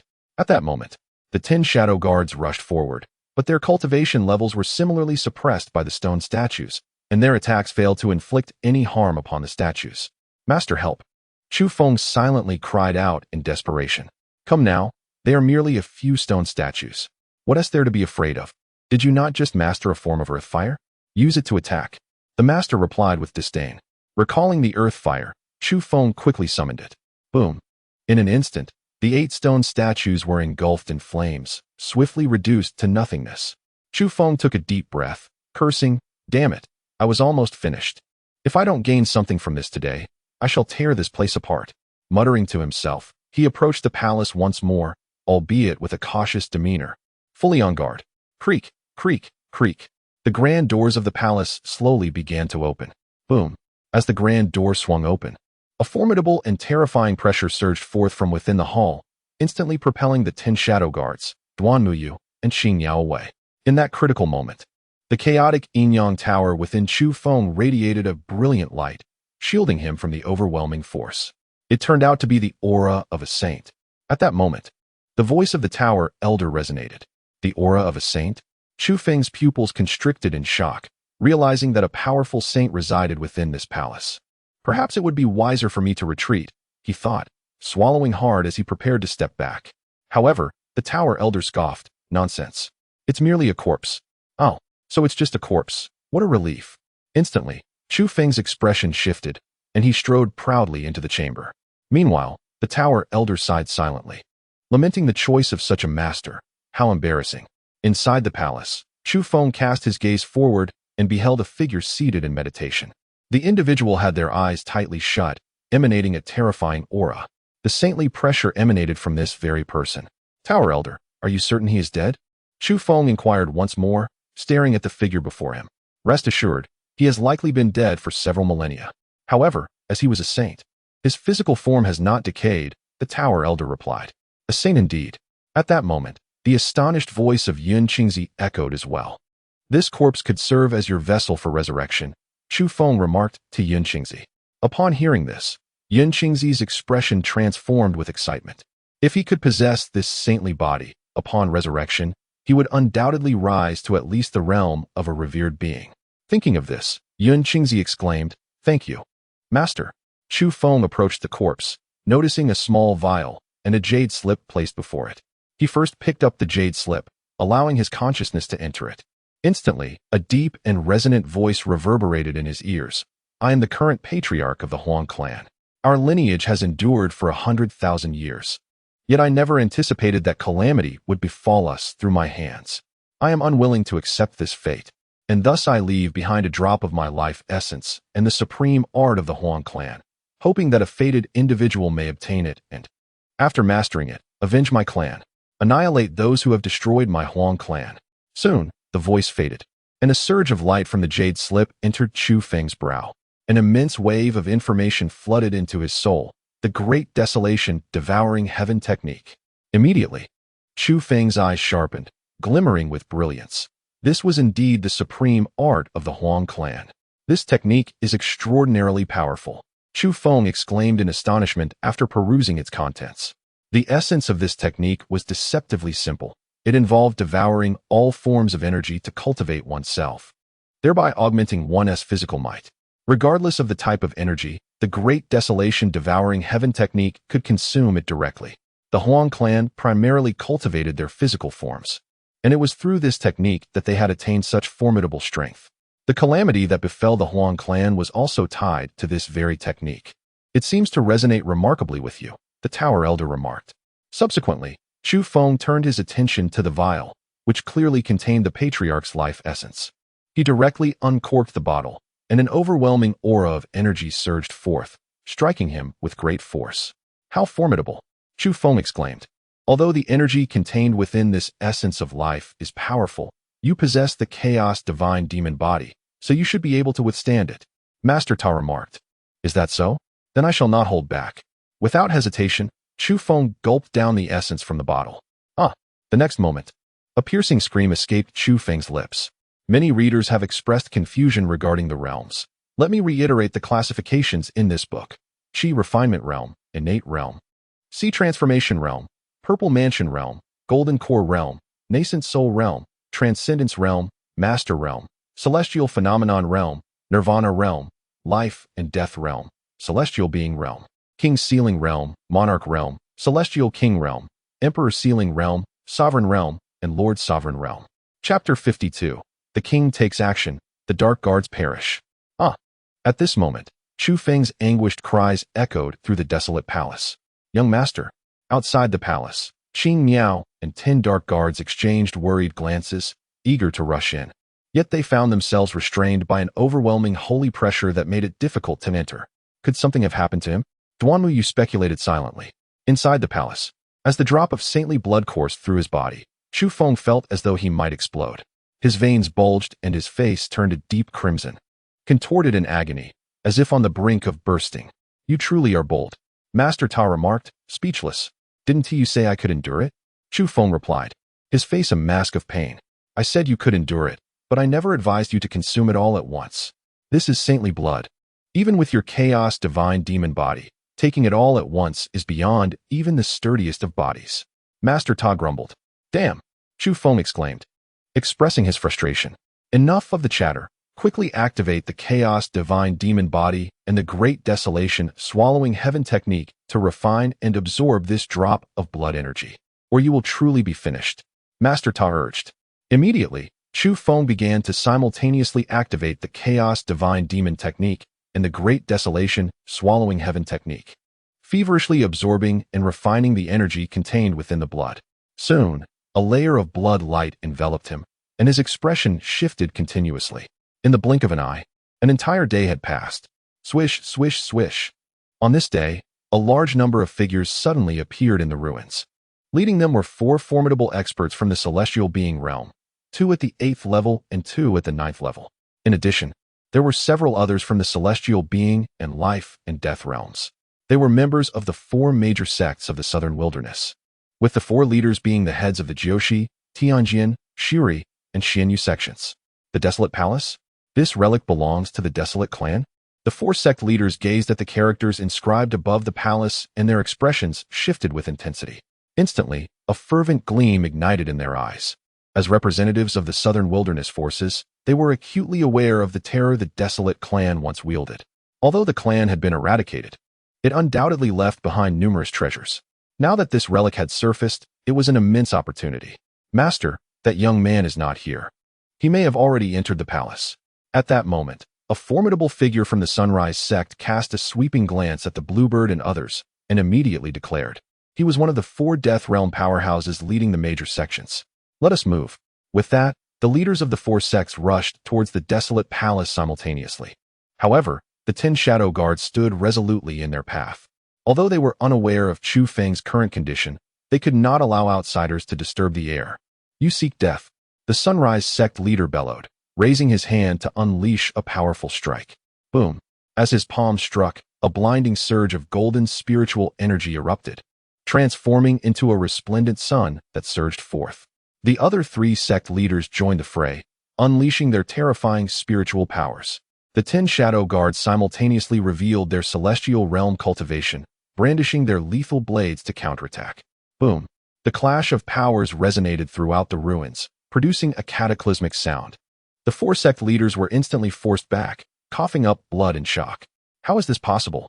They stared incredulously at the 10 shadow guards, clearly overwhelmed by their unexpected strength. Each of these 10 individuals possessed cultivation that matched their own, a realization that left them momentarily stunned. When did so many celestial realm powerhouses emerge from the southern wilderness? Is this still the southern wilderness we once knew? Who exactly are you? inquired the sole female among them, the master of the Moonlight Palace, her voice laced with an icy disdain as she regarded the shadow guards. Kill. The 10 shadow guards charged forward without hesitation. Not good. The expressions of the 4 sect leaders shifted dramatically, each deploying their ultimate techniques to fend off the assault, while additional strong practitioners from their respective sects rushed to join the fray. Boom, boom, boom. A chaotic melee ensued. Despite their numerical advantage, the 4 sects suffered catastrophic losses against the relentless assault of the shadow guards. In the blink of an eye, over half of the forces from the 4 sects lay dead, and even the sect leaders bore multiple wounds, retreating while gasping for breath, their faces etched with grave concern. As for the 10 shadow guards, they remained silent, poised to strike again, but suddenly, they halted and scanned the surroundings. A new group of individuals appeared before them. At the forefront was an imposing young man, flanked by 4 elderly figures in long robes, followed by a procession of others. The Desolate Palace? This ancient relic belongs to the Wild Clan. It is rumored that the Wild Clan possesses a supreme imperial cultivation technique. I wonder if it lies within. The young man mused as he gazed at the palace. He was none other than Shin Bufan, the esteemed disciple of the 4th elder of the Supreme Dao sect. Without hesitation, Shin Bufan approached the palace, disregarding everyone else present. Halt! The 10 shadow guards abruptly blocked his path. Step aside. Shin Bufan cast a disdainful glance at the 10, his scorn palpable. Should anyone dare to take a step closer, I will kill. One of the shadow guards coldly warned. A mere celestial realm dares to be so arrogant. One of the 4 venerable elders trailing Shin Bufan scoffed disdainfully, raising his palm and unleashing a formidable strike towards the shadow guard. Boom. As the palm struck, an overwhelming aura, surpassing that of celestial beings, erupted, causing the very fabric of space to tremble. Bang! The speaking shadow guard was instantly reduced to a gruesome pile of limbs. The king's seal? The 4 sect leaders gasped in shock, their eyes narrowing in disbelief. Meanwhile, Duanmu Yu and Qing Niao exchanged glances, their expressions shifting, while the remaining 9 shadow guards remained unfazed, resolutely standing before Shin Bufan, as if the tragic demise of their comrade had no bearing on their resolve. Are they truly unafraid of death? Then let them all perish. Shin Bufan declared coldly. Understood. The 4 outer elders from the Supreme Dao sect replied in unison, charging towards the remaining 9 shadow guards with lethal intent. Kill. The 9 shadow guards, undeterred by the threat of death, uttered a singular command and unleashed their full power. Though unmatched among celestial beings, they were still vastly outclassed by the 4 elders, each of whom had attained the king's seal level. Bang bang bang. With a series of thunderous roars, the 9 shadow guards fell one by one, yet they showed no sign of retreat, fiercely advancing toward the 4 outer elders. How had the Northern King's residents trained such fearless shadow guards? These were not mere shadow guards. They were akin to death warriors. Duanmu Yu observed with quiet astonishment. Soon, only 1 shadow guard remained alive. At that moment, Shin Bufan raised his hand, signaling the 4 elders to cease their assault. He regarded the last shadow guard, remarking, "You truly fear not for your life. Yet, given your current power, it would be a pity to die so easily. Why not submit to me? I am a member of the Supreme Dao sect, and as long as you..." Before he could finish, the shadow guard charged at him, seeking death. Shin Bufan's expression hardened as he swiftly swung a long sword, cleaving through the air. Splat! The sword cleanly bisected the shadow guard, blood splattering across the ground. A swarm of ants dares to obstruct me. With that, Shin Bufan advanced towards the palace. At that moment, Qing Yao dashed forward, blocking the entrance with a cold gaze fixed upon him. You wish to meet your end as well, little girl? Shin Bufan glanced at her dismissively. Qing Yao, come back. You are no match for him, Duanmu Yu urged, her face pale with concern. Yet Qing Yao, her demeanor resolute, responded, my life was saved by the young master. Today, I shall return the favor. Foolish girl, Shin Bufan exclaimed, immediately slicing forward with his sword. Boom. The terrifying blade of light ripped through space, hurtling towards Qing Yao, an onslaught she could not hope to withstand. She instinctively closed her eyes. Silly girl. Suddenly, a voice filled with compassion reached her ears. In the next instant, a strong arm enveloped her, followed by a chilling proclamation. Dare to harm my woman, and you seek death. Chapter 53. Those who seek to slay me shall perish. Boom. At this moment, outside the desolate hall, the figure of Chu Feng abruptly appeared. With one arm embracing the azure bird, and the other arm striking out. He instantly obliterated the sword light. Dare to touch a woman of this air? You are courting death. Chu Feng coldly admonished as he gazed at Shen Bufan. Who are you? Shen Bufan furrowed his brow, fixating his gaze on Chu Feng. Young master. Upon hearing Chu Feng's voice, the azure bird opened her eyes. Do not worry. I am here. Youth, those 10 shadow guards. The azure bird hesitated to say. Shadow guards? Chu Feng's eyes swept across the ground, quickly taking in the sight of numerous corpses. His expression darkened, and an overwhelming fury flickered in his eyes. Crack! He clenched his fist, emanating a terrifying, murderous intent akin to a bottomless abyss. The intensity of this malice sent shivers down the spines of everyone present. The 4 outer sect elders of the Supreme Path sect swiftly positioned themselves before Shen Bufan, their faces etched with vigilance as they fixated on Chu Feng, sensing the palpable aura of danger emanating from him. Those who seek to slay me shall perish. Chu Feng roared, each word punctuated with fury. Boom. In an instant, a fearsome aura, reminiscent of a deity or demon, erupted from Chu Feng as he unleashed a punch. Be careful. One of the outer elders reacted swiftly, unleashing his spiritual energy in an attempt to counter Chu Feng's strike. However, as their fists collided, the elder's pupils constricted in horror. Bang! The elder's body exploded, transforming into a mist of blood. This scene caused the remaining 3 outer elders and Shen Bufan to change their expressions drastically. Bang! Chu Feng unleashed another punch, akin to a thunderclap, reverberating through the air. Bang! The second outer elder met the same fate, his body disintegrating into nothingness. With 2 formidable King Realm experts dispatched in an instant, the atmosphere became palpably tense as Dong Muyue, the leaders of the 4 major sects of the southern wilderness, and Shen Bufan were left in a state of shock, their expressions frozen in disbelief. A King Realm expert, slain with a single punch? Is this still human? Especially for Shen Bufan, as a direct disciple of the Supreme Path sect, he had encountered numerous prodigies. Even at his young age, he had reached the Nirvana realm, capable of slaying experts of the celestial realm with the spiritual weapon at his disposal. Yet, in comparison to Chu Feng, he felt utterly insignificant. This level of combat prowess could very well rival that of the most exceptional talents within the sect. Overwhelmed by this realization, Shen Bufan was left astounded. He had never expected that his first venture outside the sect would lead him to encounter such a terrifying genius. The remaining 2 outer elders gazed at Chu Feng with trembling awe. Without hesitation, Chu Feng unleashed 2 more devastating punches. These strikes were swifter and more ferocious, akin to the fists of a deity, utterly unstoppable. Bang! Bang! With 2 thunderous sounds, the last 2 outer elders met the same grim fate, their bodies obliterated, leaving no trace behind. Gulp! Shen Bufan swallowed hard, beads of cold sweat forming on his forehead, his grip on the sword trembling. At that moment, Chu Feng's bloodthirsty gaze fixated on Shen Bufan, an aura as profound as an abyss stifling him. Step by step, Chu Feng advanced toward Shen Bufan. As he drew nearer, beads of cold sweat cascaded down Shen Bufan's forehead. Struggling against the fear that gripped his heart, he raised his sword towards Chu Feng, stammering, "Don't come any closer." I am. Before Shen Bufan could finish his plea, Chu Feng swiftly grasped the long sword from his hand, a weapon of spiritual caliber. With a swift motion, Chu Feng swung the sword, severing one of Shen Bufan's arms. Ah! Shen Bufan's anguished scream pierced the air. Almost immediately, another stroke of the sword resulted in the loss of his other arm. With relentless precision, Chu Feng continued, and within moments, both of Shen Bufan's legs lay severed, his body collapsing to the ground. With the final strike, Shen Bufan's third limb was eradicated. Aya!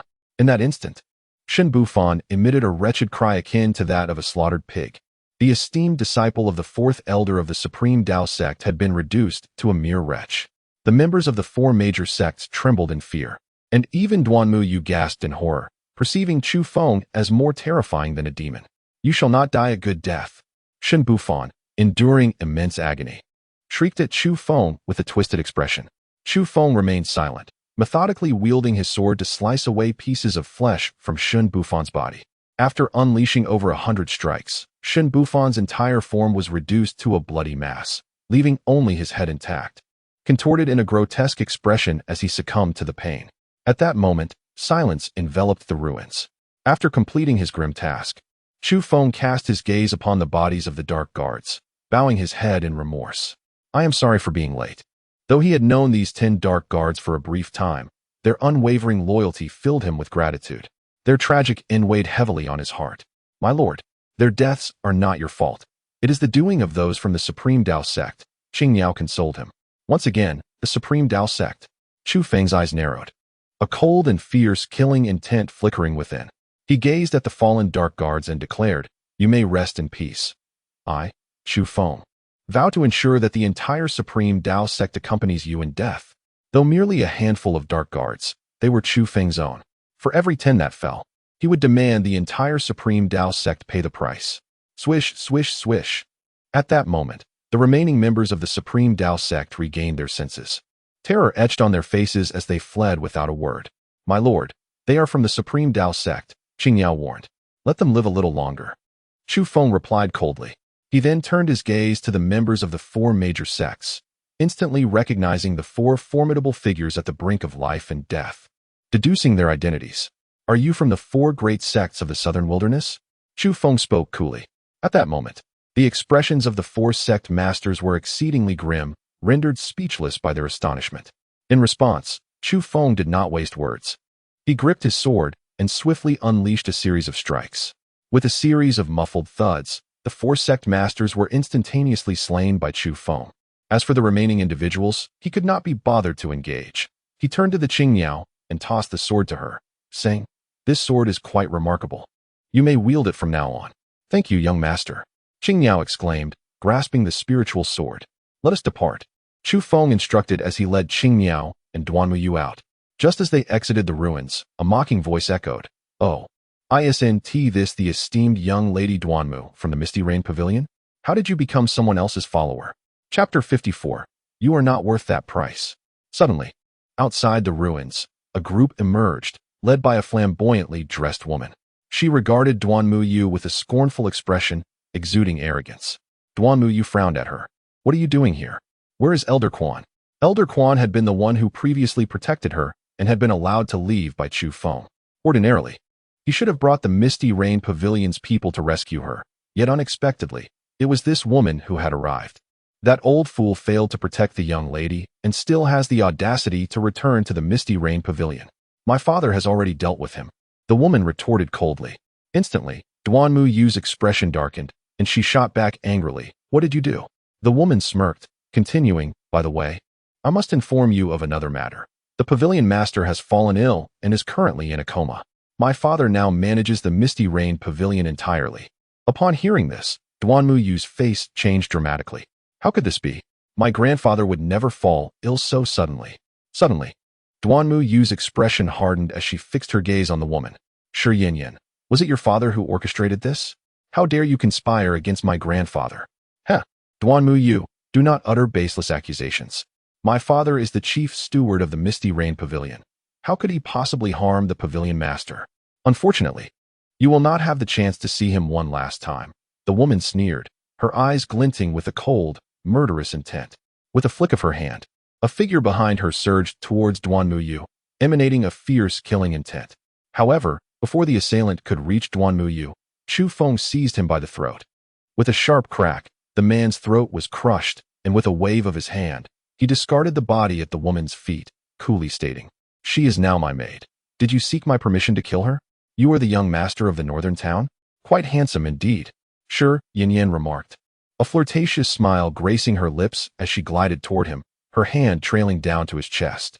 Little one, this woman has no sense of romance. If you desire, I can keep you company. Begone. I have no interest in public transport. Chu Feng replied coldly. Public transport? What do you mean? Shi Yanyan was taken aback. Such a wretched creature, riding on the backs of a multitude. Chu Feng scoffed. Boom. Shi Yanyan's expression darkened, her eyes glinting with a fierce, murderous intent. You seek death. Despite her usual frivolous demeanor, she was capable, and others dared not speak ill of her. Ailang, eliminate him, she commanded coldly. Upon her words, a figure emerged behind her, exuding a ferocious aura, lunging directly at Chu Feng. Boom. The assailant's claws, brimming with terrifying energy, tore through the space as if a hungry wolf pouncing on its prey. Unstoppable. Bang. Chu Feng retaliated with a punch, clashing with the assailant's claws. Crack. The man's hand was shattered on impact, sending him hurtling to the ground with a heavy thud. Seeing this, Shi Yanyan's expression soured. Meanwhile, Ailang rose, emitting a chilling wolf howl. His skin began to sprout a profusion of silver fur, elongated wolf fangs protruded from his mouth, and his eyes sparkled with a savage light. This is bad. He is a werewolf. Duanmu Yu's expression shifted as she warned Chu Feng. Werewolf. Chu Feng's gaze flickered as Duanmu Yu explained. Werewolves are hybrids of humans and the wolf-beast clan. Upon transformation, their combat prowess multiplies exponentially. Boom. In an instant, Ailang's physique swelled several-fold, transforming into a genuine ferocious wolf, his power reaching the 5th level of the king realm. With a tearing sound, he lunged again at Chu Feng. This strike was even more formidable, the howls of the wolf resembling sonic attacks, deafening in their intensity. A mere hybrid dares to be insolent before me. Chu Feng snorted coldly, delivering another punch. Boom. The force of this blow resonated as their attacks collided, yet Ailang's body was instantly obliterated by an indescribable brute force, splattering into a rain of blood. At present, with the aid of the chaotic divine demon body and the great desolate devouring heaven technique, Chu Feng had refined 1/10 of the ancestral blood of the leader. Though it was merely a fraction, it dramatically augmented his combat strength, even allowing his chaotic divine demon technique to ascend to the pinnacle of its first layer. This technique comprises 10 layers, each further divided into early, mid, late, peak, and perfect stages. The more layers he transcends, the greater the power unleashed by the chaotic divine demon body. Consequently, he could slaughter kings as if they were mere cattle. Shi Yanyan watched in disbelief as Chu Feng so effortlessly dispatched Ailang. This warrior had been personally sent by her father, yet he was vanquished with a single strike? Swish. Chu Feng's cold gaze fixed on Shi Yanyan, but he refrained from attacking, instead turning to Duanmu Yu. She is yours to handle. Duanmu Yu strode purposefully towards Shi Yanyan. What do you intend to do? Shi Yanyan's expression shifted slightly as she regarded Duanmu Yu. Uffed. In the next moment, Duanmu Yu raised her right hand and seized Shi Yanyan by the throat, coldly stating, "You and your father have betrayed the Misty Rain Tower. You deserve death 1,000-fold. Do you dare to kill me? My father will not let you go," Shi Yanyan lamented, her expression wrought with anguish. The other members of the Misty Rain Tower, witnessing the scene, exchanged worried glances and implored Duanmu Yu, "Miss, the Misty Rain Tower is currently under the control of Chief Shi. If you slay his daughter, he will surely seek retribution against you." Crack. Without a moment's hesitation, Duanmu Yu crushed Shi Yanyan's throat and discarded her lifeless body onto the ground, coldly declaring, "Return and inform Shi Luotian that if he dares to harm my grandfather, I, Duanmu Yu, will ensure he pays dearly." The group cast a fleeting glance at Chu Feng, their expressions flickering for a brief moment before hastily departing with Shi Yanyan's corpse. Swish. Subsequently, Duanmu Yu knelt before Chu Feng, earnestly pleading, "I beseech you, my lord, to assist me in reclaiming the Misty Rain Tower." Chu Feng regarded her with a discerning gaze, inquiring, "What benefit do I gain from aiding you?" Duanmu Yu's eyes sparkled with contemplation as she responded, "The Misty Rain Tower possesses abundant cultivation resources. Should you help me reclaim it, I can offer you a substantial bounty of such resources." At that moment, Chu Feng stepped closer, gripping Duanmu Yu's chin and coldly retorting, "Do you take me for a fool? You believe I can be swayed by mere resources?" He looked down upon her with a smirk. "What do you think I desire?" Swish. Duanmu Yu's expression shifted, her gaze wavering as she gritted her teeth. "If you assist me in reclaiming the Misty Rain Tower, I can become your woman." Huh. Chu Feng scoffed. "You are not worth such a price. I want the Misty Rain Tower." Chapter 55. The future head of the family. "I want the Misty Rain Tower." At his words, Duanmu Yu's countenance darkened significantly. "What? Are you unwilling?" Chu Feng scrutinized her, and Duanmu Yu lowered her head, saying, "My lord, the Misty Rain Tower does not belong to me. It is my grandfather's. I am not in a position to make such decisions." Unable to make decisions? What nonsense. Chu Feng snorted dismissively and left with Qingniao. Instantly, Duanmu Yu's expression shifted repeatedly. On another note, Qingniao observed Chu Feng, "My lord, are we leaving just like this? This woman is quite scheming. Let's leave her be for now. It won't be long before she returns, seeking your favor." Chu Feng merely shrugged. Soon after, the two returned to the Great Xia. As night fell, Chu Feng made his way back to the Northern King's residence. "Little Feng has returned. Let me see. Are you unscathed?" Chu Tianquang exclaimed, pulling Chu Feng close with a face full of affection. "Grandfather, I am fine." However, all 10 of the shadow guards sacrificed themselves. Chu Feng shook his head and replied, "Such is the fate of shadow guards." Chu Tianquang responded nonchalantly, pulling out a black token and handing it to Chu Feng, inscribed with the character Chu. "Grandfather, what is this?" Chu Feng took the token, astonished. "This is the head of the Chu family's command token. With this token, you can mobilize shadow guards of various ranks within the Chu family. I have already summoned a new batch of shadow guards for you to command," Chu Tianquang stated plainly. "The family command token? Shouldn't this be exclusive to the family head?" Chu Feng inquired, taken aback. "Foolish boy. You are destined to be the future head of the Chu family. Very well, go and rest properly," Chu Tianquang said with a smile as he patted Chu Feng's shoulder. Chu Feng's gaze flickered for a few seconds, and he chose not to say anything further before departing. "Father, is it not too hasty for you to bestow the master's decree upon this lad?" Chu Longxiang approached, his brow furrowed with concern. "What? Are you afraid that those people might pose a threat to Xiaofeng?" Chu Tianquang retorted. "The master's decree is in your hands. They would not dare harbor any ill thoughts. However, if it were in this boy's possession, I fear." Chu Longxiang replied solemnly. "Humph. If that group dares to lay a hand on Xiaofeng, I shall flay their skins," Chu Bahuang declared with a fierce demeanor. "Brother, worry not. Xiaofeng is blessed with fortune, having acquired the essence of a saint so swiftly, it won't be long before those people will be groveling at his feet. However, according to my calculations, there seems to be a powerful figure aiding Xiaofeng, yet I cannot discern who it is," Chu Chongqing remarked, his eyes shimmering with profound light. "Even you cannot determine who it is? Could it be someone from the divine realm?" Chu Longxiang's brow knitted in concern, but Chu Chongqing shook his head. "It does not seem so. Enough with the speculation. Regardless of who the high-ranking figure behind Xiaofeng is, as long as he means no harm to him, it is well. But should he dare to inflict any harm, he shall meet his end." Chu Tianquang's expression turned cold as he proclaimed. At that moment, within the chaotic Yin-Yang Tower, the tower spirit inexplicably sneezed, pondering, "Who is it that is thinking of me?" Meanwhile, Chu Feng arrived at his room. However, as he pushed the door open, he was taken aback to find a wooden tub filled with misty vapor, where Ji Ruxue reclined, naked, indulging in a bath. "Ah!" Upon seeing Chu Feng enter, Ji Ruxue's expression changed, and she exclaimed, "You. I'm bathing. Perfect timing, my dear wife. I shall join you," Chu Feng declared as he quickly shed his garments and leapt into the tub. Fortunately, it was spacious enough to accommodate both of them. Ji Ruxue's face turned crimson as she scolded Chu Feng. "What are you doing? Get out."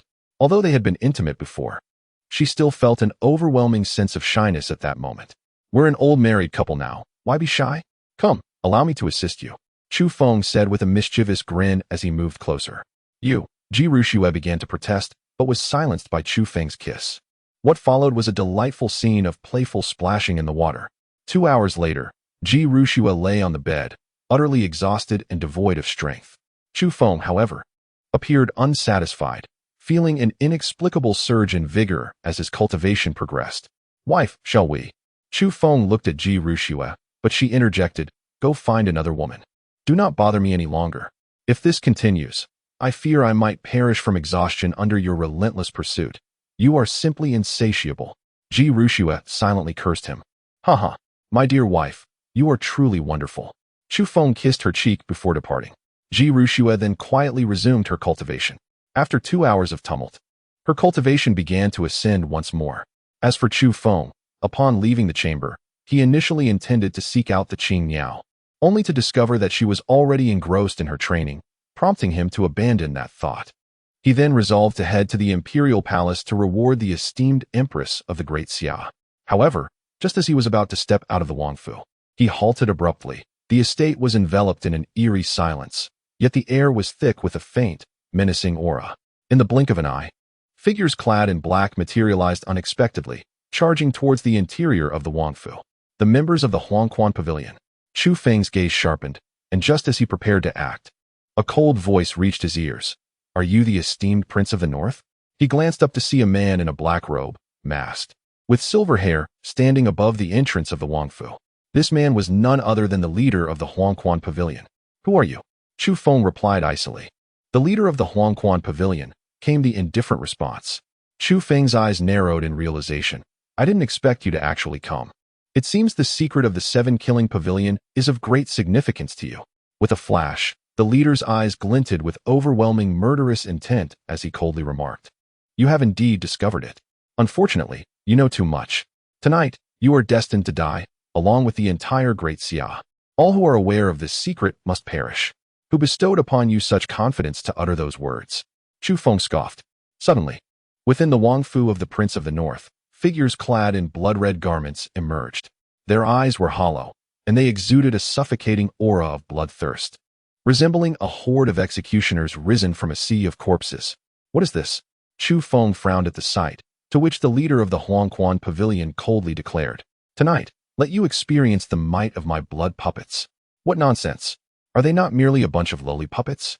How dare you flaunt such pathetic creations?" Immediately, a voice, dripping with disdain, echoed from outside the Wangfu. Chapter 56. The Return of the Sixth Uncle, Slaying the Emperor from 1,000 miles away. "What nonsense! Are they not merely a bunch of lowly puppets? How dare you flaunt such pathetic creations?" A scornful voice resounded from outside the Wangfu. With a swish, a figure stepped into the estate, casting a look of contempt at the blood puppets. The leader of the Huangquan Pavilion, incensed by this individual's audacity to belittle the blood puppets he had painstakingly crafted, glared at him coldly and commanded, "Kill."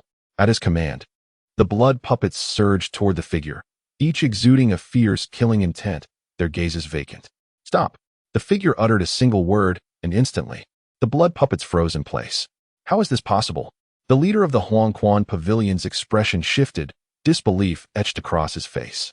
No matter how he commanded the blood puppets thereafter, it proved futile. "Kill him." The figure pointed at the leader of the Huangquan Pavilion. In an instant, the blood puppets pivoted, turning their lethal advance toward their master. With a swish, the leader's countenance paled, and before he could react, the blood puppets had already lunged at him. Bang, bang, bang. Ultimately, he had no choice but to unleash his formidable power, mercilessly slaying the blood puppets he had painstakingly crafted with his own vital essence. As these wretched creatures met their demise, the master of the Yellow Spring Pavilion fixed a frosty gaze upon him, bellowing, "Who on earth are you?" "Guess," came the man's chilling retort. With a thunderous roar, the master of the Yellow Spring Pavilion charged at him, an aura of dread and slaughter enveloping the air. His cultivation had reached the pinnacle of the 9th tier of the Sovereign King realm. "Kneel." At that moment, the man uttered 2 words, causing the master of the Yellow Spring Pavilion to uncontrollably collapse to his knees. "You." The master stared in disbelief, his eyes wide with shock. "You have a penchant for crafting puppets, do you? Allow me to let you experience what it is like to be one," the man said with a serene demeanor, his eyes shimmering with an inscrutable light, as if an invisible force was binding the master of the Yellow Spring Pavilion. "Ah, ah, ah." The master erupted in anguished screams, his mask shattering to reveal a visage contorted in agony, with the words 7 kills inscribed upon his face, unmistakably marking him as a member of the 7 Kills Pavilion. "Master." The other members of the Yellow Spring Pavilion, witnessing this scene, changed countenance and rushed towards the man. Yet, he merely cast a casual glance their way, and one by one, the assassins of the Yellow Spring Pavilion collapsed, blood streaming from their orifices, lifeless upon the ground. In mere moments, the elite forces of the Yellow Spring Pavilion lay annihilated, and after a series of heart-wrenching cries, the master's pupils became hollow, his expression vacant and dazed. "From this day forth, you shall be a puppet, understand?" The man intoned towards the master. "Yes." The master of the Yellow Spring Pavilion replied mechanically. "Sixth uncle, you are truly remarkable." At that moment, Chu Feng clapped his hands in admiration. The person before him was none other than his 6th uncle, Chu Xinghe. "Little Feng, it has been so many years, you have grown so much." Chu Xinghe smiled at Chu Feng and enveloped him in a warm embrace. "6th uncle, what techniques did you just employ? They were extraordinary. And how did that fellow become a puppet?" Chu Feng gazed at his 6th uncle, brimming with curiosity. "Haha, do you wish to learn?" Chu Xinghe replied with a grin. "Absolutely." Chu Feng responded without hesitation. "Within this lies a cultivation method. Practice diligently according to its teachings, and in due time, you shall reach such heights. Consider it a grand wedding gift from your 6th uncle." Chu Xinghe tossed a jade slip to Chu Feng. He then pointed at the master of the Yellow Spring Pavilion. "Do you intend to keep this one, or shall we dispose of him?" "6th uncle, I do prefer to keep him," Chu Feng declared. After all, he is a formidable expert at the 9th tier of the Sovereign King realm. Such talent cannot be squandered. Turning to the master of the Yellow Spring Pavilion, Chu Feng has stated, from now on, he shall be your master. Yes, master. The master of the Yellow Spring Pavilion immediately knelt before Chu Feng. At that moment, Chu Feng had glanced at the ring on Chu Feng's finger, and the entity within, Yun Qingzi, felt an overwhelming sensation of being completely seen. What terrifying mental prowess! Could he possibly be the legendary spirit sorcerer? Yun Qingzi exclaimed in shock. Suddenly, a figure appeared unexpectedly at the North Town Prince's residence. Chu Feng regarded the individual coldly and inquired, "And who might you be?" "Xue Chun, from the Loose Cultivator Alliance." The person replied indifferently. "Loose Cultivator Alliance?" Chu Feng furrowed his brow, pondering, what kind of force is this? What brings members of the Loose Cultivator Alliance here? Yun Qingzi suddenly expressed surprise. Chu Feng then asked, "Are you familiar with this Loose Cultivator Alliance?" The Loose Cultivator Alliance is an organization formed by 5 powerful loose cultivators, dedicated to recruiting martial artists without any affiliations or backgrounds. To this day, it has become the largest loose cultivator force in the Tsongshuan domain, Yun Qingzi explained. Subsequently, Chu Feng fixed his gaze on the stranger. "What is your purpose here?" "I have come on the orders of Elder Qi to annihilate the North Town Prince's residence." The man stated coldly. "When did our North Town Prince's residents become enemies with your Loose Cultivator Alliance?" Chu Feng queried in astonishment. "The Crown Prince of the Great Xia you killed was indeed a disciple of Elder Qi." The individual retorted coldly. In that instant, Chu Feng understood. The master summoned by the Crown Prince was an elder of the Loose Cultivator Alliance. Now that the truth was revealed, it was time for retribution. At that moment, a terrifying aura emanated from Xue Chun, surpassing the boundaries of the Wang realm. "You have quite the audacity to oppose my Chu family," Chu Xinghe suddenly snorted. With a wave of his right hand, Xue Chun was uncontrollably drawn before him. Then, with a swift motion, Chu Xinghe struck the top of Xue Chun's head. Xue Chun let out a piercing scream, blood pouring from his 7 orifices, leading to his immediate demise. Afterward, Chu Xinghe's eyes glimmered with a fierce light as he calmly declared, "The Loose Cultivator Alliance, Elder Qi, is it? You shall perish." His gaze hardened, and he uttered coldly.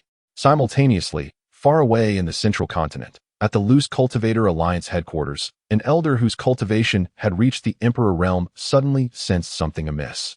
He opened his eyes wide, and an invisible force surged into his spiritual sea. In an instant, the elder felt his soul being torn apart by a terrifying power, prompting a scream of anguish. With a spurt of blood, his expression contorted in agony as blood flowed from all 7 orifices, and he slumped over, lifeless. Swish, swish, swish. At that moment, several figures appeared. Observing the elder, they cried out, "Elder Qi." Upon realizing that Elder Qi was dead, their expressions changed, revealing shock. What has transpired? Who has slain Elder Qi? This is the headquarters of the Loose Cultivator Alliance. Who could possibly kill Elder Qi here? Moreover, there are no signs of a struggle. The group was in a state of disbelief. Soon after, an elderly man with white hair entered. "Grand Elder." The assembled crowd bowed respectfully. This man was the Grand Elder of the Loose Cultivator Alliance, who approached Elder Qi's body, examined it, and then furrowed his brow, solemnly stating, "Elder Qi's soul has been shattered. He must have been attacked at a spiritual level." An attack on the soul? The crowd gasped in shock. Moreover, he was annihilated from afar, presumably by a mentalist. The Grand Elder spoke solemnly. A mentalist. Upon hearing this, the eyes of those present widened in astonishment. Chapter 57.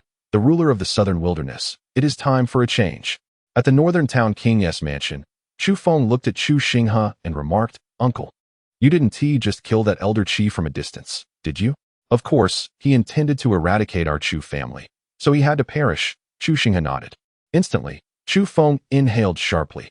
After all, the distance between the central state and the southern wilderness is vast. Yet his uncle could slay someone thousands of miles away with but a thought. How extraordinary. Meanwhile, within the ring, Yun Qingzi trembled, realizing he is indeed a mentalist. What kind of entity is this Northern Town King's mansion, harboring such formidable beings, even a mentalist? At this moment, Yun Qingzi's heart was overwhelmed with shock. A mentalist is a being even more fearsome than a martial artist, for they specialize in mental prowess. Their abilities so terrifying that a mere thought can cause one's soul to scatter.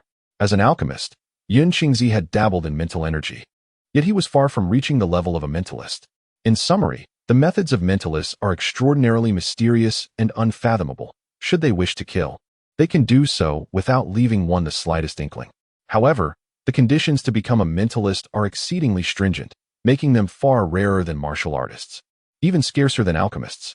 In the entire Xian domain, one could count the number of mentalists on one hand, and now, the Northern Town King's mansion surprisingly possessed such a being capable of killing from a distance of thousands of miles. It was truly astonishing. At this juncture, Chu Xinghe looked at Chu Feng and said, "If you find this unsatisfactory, Uncle can simply eliminate the entire loose cultivator alliance." Gulp. Chu Feng swallowed hard, realizing that his uncles were all quite bloodthirsty. What sort of family had he traversed into? Never mind, Uncle, one death is sufficient. Besides, with your earlier display of power, I doubt the loose cultivators would dare to act recklessly. Chu Feng hastily responded. Very well, Chu Xinghe nodded. Subsequently, this uncle went to meet Chu Tianquang, while Chu Feng departed the Northern Town King's mansion, making his way to the Imperial Palace. As for the master of the Yellow Spring Pavilion, he became his attendant. Upon arriving at the Great Xia Imperial Palace, Chu Feng was immediately greeted by a sharp voice. Chu Feng, halt. He glanced around and saw Xia Qingqing storming toward him, her face filled with fury. Are you looking to be hit again? Chu Feng retorted coldly. Chu Feng, did you kill my second brother? Xia Qingqing glared at him, accusingly. Are you referring to Xia Fan? Chu Feng scoffed, and Xia Qingqing shouted, exactly. He is my full-blooded brother. I learned that you killed my second brother and conspired with that wretched Xia Yurua to murder my father and usurp the throne. I did kill him. What will you do about it? Chu Feng directly acknowledged, casually gazing at Xia Qingqing. I shall end your life. Suddenly, Xia Qingqing drew a dagger and lunged at Chu Feng. With a resounding clap, Chu Feng effortlessly swatted her aside, sending the woman tumbling to the ground. Xia Qingqing, have I granted you too much leniency? Do you still dare to threaten me? Chu Feng remarked coldly, observing her. You scoundrel, if you possess any courage, then kill me. I shall haunt you even as a ghost. Xia Qingqing shouted at him, her expression fierce. Wanna die? It won't be that simple. Chu Feng then began contemplating ways to torment this woman. Was the young master considering how to teach her a lesson? At that moment, Xia Yurua approached, smiling faintly at Chu Feng. Do you have any clever ideas? Chu Feng turned to Xia Yurua, who leaned closer and whispered a few words in his ear. Instantly, his expression shifted. This. Xia Yurua, with a bewitching smile, inquired, does the young master not wish to experience the thrill of a three-way battle? Upon hearing this, Chu Feng smirked, looking at Xia Yurua with intrigue. You certainly know how to play. What are you planning? Xia Qingqing observed the two conspiring and felt an ominous premonition. Subsequently, Xia Yurua waved her hand, seizing Xia Qingqing and leading her towards the palace. It was only when Xia Qingqing found herself lying on the bed that realization dawned upon her. Her expression changed, and she yelled at Xia Yurua in anger. Xia Yurua, how could you? Qingqing, dear auntie is doing this for your own good. In the current status of the young master, not everyone is qualified to receive his favor, Xia Yurua replied calmly. Chu Feng, do you dare? Xia Qingqing glared at him, furious. What is there that this young master dares not do? Chu Feng retorted nonchalantly. He had the audacity to sleep with the illustrious empress. What was a princess of the great Xia worth? Subsequently, everything proceeded to the crux of the matter. The palace resonated with a melodic symphony, lingering in the air like an echo. In the depths of the Xian domain, where darkness reigned, an enraged voice erupted. Huang Quan is utterly useless, incapable of resolving even a royal dynasty's affairs. My lord, what shall we do next? Another voice inquired. Now that Huang Quan Pavilion has been destroyed, we fear the secrets of the 7-kill pavilion have been compromised. At this moment, another voice interjected. The master's revival requires time. The existence of the 7-kill pavilion must remain concealed from the outside world. Immediately inform Feng Sha and Hua Sha. Instruct them to head to the South Wilderness. Eliminate the Northern Town Prince's estate, and finding Sha, he must not come to any harm. The furious voice resounded once more. Understood. Another voice responded. At the headquarters of the Smoke and Rain Tower within the Xian domain, a man with hawk-like eyes bellowed. What? Yan Yan is dead? That cursed Duan Muyu. I shall ensure you have no place to rest in death. Dispatch someone immediately. Spare no effort to find Duan Muyu and bring her back. And that so-called Northern Town young master, kill him and anyone associated with him. At this moment, The furious man was none other than Luotian, the grand overseer of the Smoke and Rain Tower. Subsequently, he entered a concealed chamber where an elderly man was suspended, his peepa bone pierced, and his body drenched in blood. This man was none other than Duanmu Shan, the grandfather of Duanmu Yu. Old fool, are you still unwilling to surrender the key to the Misty Rain Tower? Luotian remarked coldly as he gazed at Duanmu Shan. You shall never obtain the key in this lifetime, Duanmu Shan replied, his eyes opening to meet Luotian's frigid stare. With a resounding slap, Luotian struck Duanmu Shan's face, his expression darkening. You old wretch, do not presume that I cannot deal with you. Once I capture your precious granddaughter, we shall see if you comply. Should you dare to harm Xiaoya, I shall ensure that you pay dearly, even if it costs me my life. Duanmu Shan retorted, his gaze seething with fury. Humph, await your fate.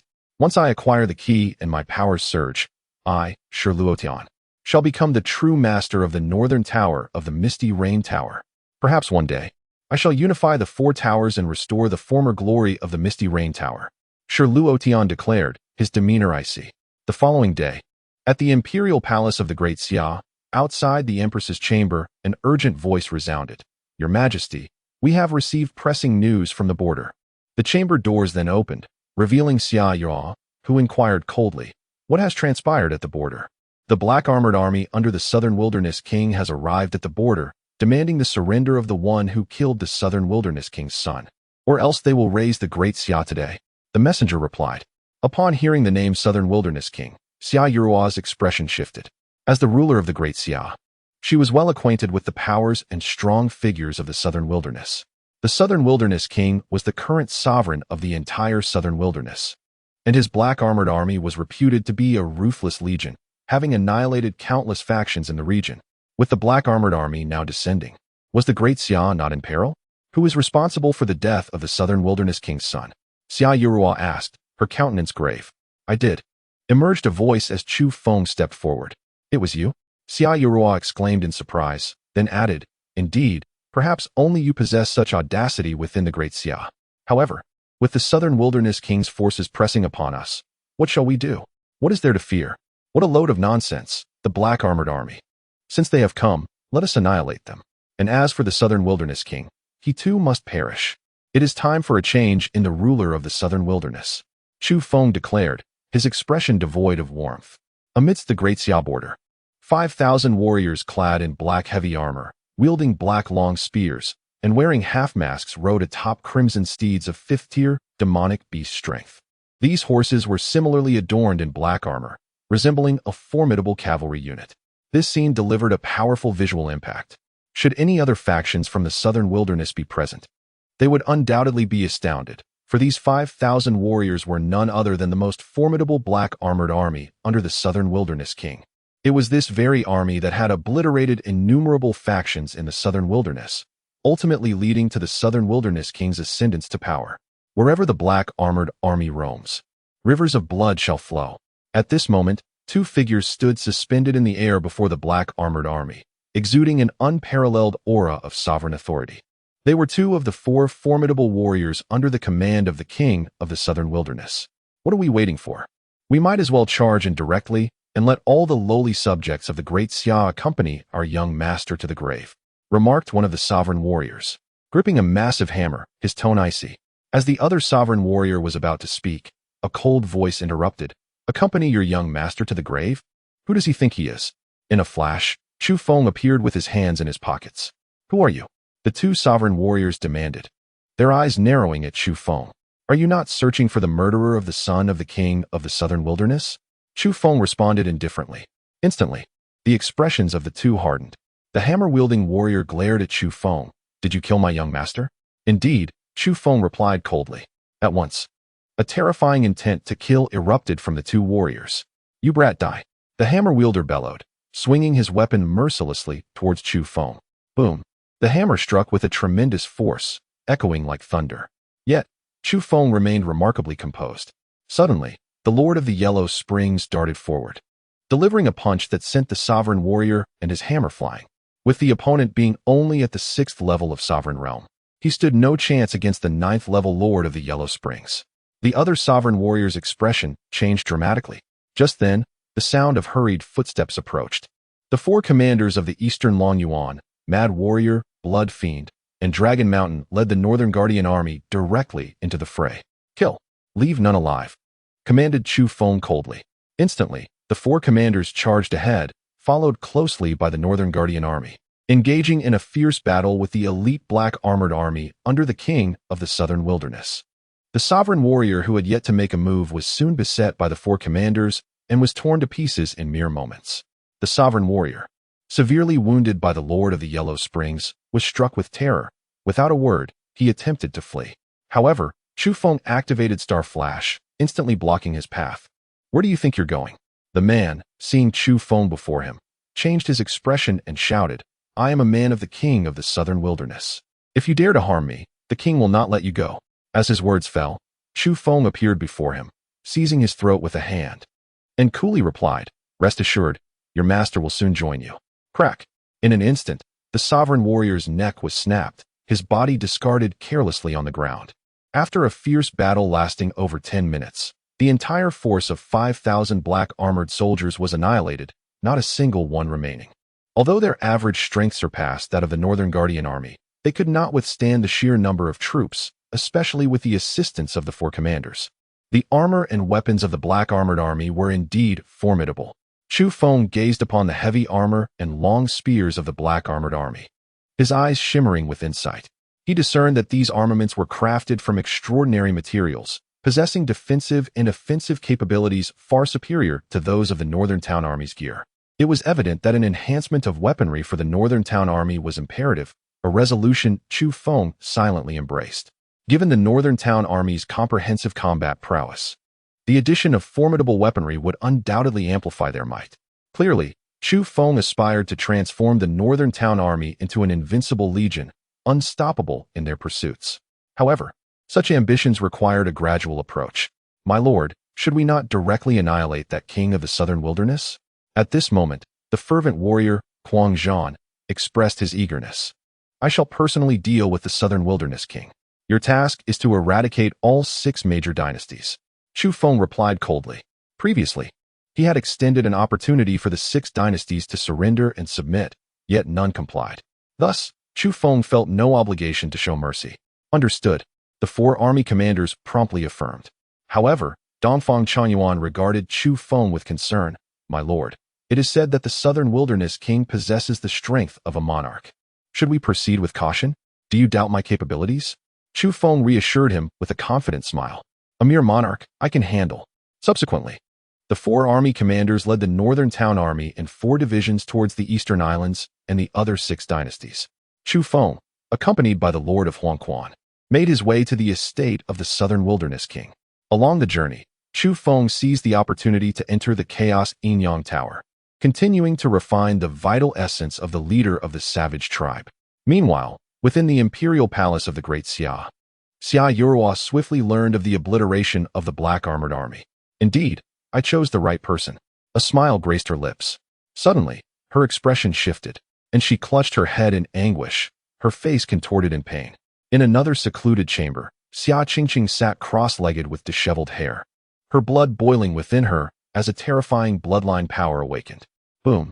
In the next moment, an overwhelming force erupted from Xia Qingqing, propelling her cultivation from the innate realm directly into the golden core realm, achieving 3 breakthroughs in succession.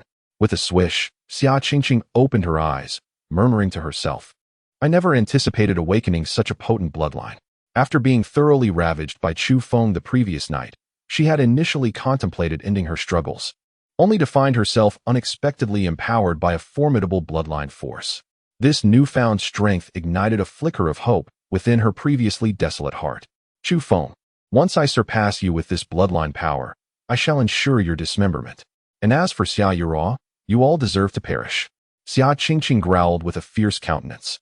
She then embarked on a frenzied training regimen, unaware that Chu Feng's singular encounter with her had inadvertently fostered her rise. In the Southern Wilderness, at the residence of the Southern Wilderness king, the sovereign was clad in a dragon robe, his expression dark and brooding as he sat. Before him, a middle-aged man savored his tea. "Do you aspire to compel me to submit to your authority?" The Southern Wilderness king remarked coldly, fixing his gaze upon the man. "Indeed, Our sovereign's prowess has reached unprecedented heights, and the Celestial Dragon Dynasty is no longer content with merely the eastern territories. Thus, we have resolved to expand our dominion. The first target of the Celestial Dragon Dynasty is none other than the Southern Wilderness. Should you, the Southern Wilderness King, choose to yield to our dynasty, you shall be granted the title of Lord of the Southern Wilderness, serving as our appointed guardian of the region. However, should you refuse, our dynasty will have no choice but to seize the Southern Wilderness by force, the middle-aged man stated, placing his teacup down with an air of indifference. As he spoke those final words, an unseen aura irradiated from him, causing the Southern Wilderness King's expression to shift. This man's cultivation was on par with his own, if not superior. Truly, the foremost dynasty of the Eastern realm. The Southern Wilderness King's heart raced, his gaze flickering with uncertainty. Just as he pondered whether to submit to the Celestial Dragon Dynasty, a thunderous voice echoed from outside. Southern Wilderness King, come out and face your demise. Chapter 59, The Celestial Dragon Dynasty. Outside the Southern Wilderness King's estate, Chu Feng arrived aboard a flying beast, with the Lord of the Yellow Spring standing behind him. He shouted directly at the residents, Southern Wilderness King, emerge and meet your end. This proclamation startled everyone within the estate. Suddenly, two of the four formidable warriors under the Southern Wilderness King appeared, their cold stares fixed upon Chu Feng. Such audacity, to be so brazen in this place. Boom. One of the warriors raised his hand, unleashing a palm strike towards Chu Feng. Kill. Chu Feng uttered a single word, and in an instant, the Lord of the Yellow Spring vanished from sight. In the next moment, before the warrior's attack could reach Chu Feng, blood erupted from his throat. His eyes widened in disbelief as he instinctively clutched his throat, revealing his incredulity. With a thud, the warrior's lifeless body collapsed to the ground, reduced to a mere puddle of flesh. The remaining warrior's pupils constricted as he prepared to speak, but a glint of cold light flashed before him. With a swift motion, the Lord of the Yellow Spring dispatched him as well, leaving no opportunity for retaliation before he too fell to the earth, lifeless. Their cultivation levels paled in comparison to that of the Lord of the Yellow Spring, rendering them incapable of mounting any defense. Well done, Chu Feng applauded, clapping his hands. At that moment, the Southern Wilderness King burst forth, and upon witnessing the two corpses on the ground, his countenance darkened, and a tempest of fury ignited in his eyes. Boom! A pressure that transcended the realm of kings erupted, causing the air within a 100-mile radius to feel as though it had solidified, enveloped by an invisible force of nature. This overwhelming aura instilled in Chu Feng a profound sense of oppression. Was this the might possessed by a sovereign? His gaze flickered with intensity. Upon reaching the pinnacle of kingship, the alignment between oneself and the heavens attains a higher echelon, thereby enabling one to harness the forces of nature to subdue their adversaries.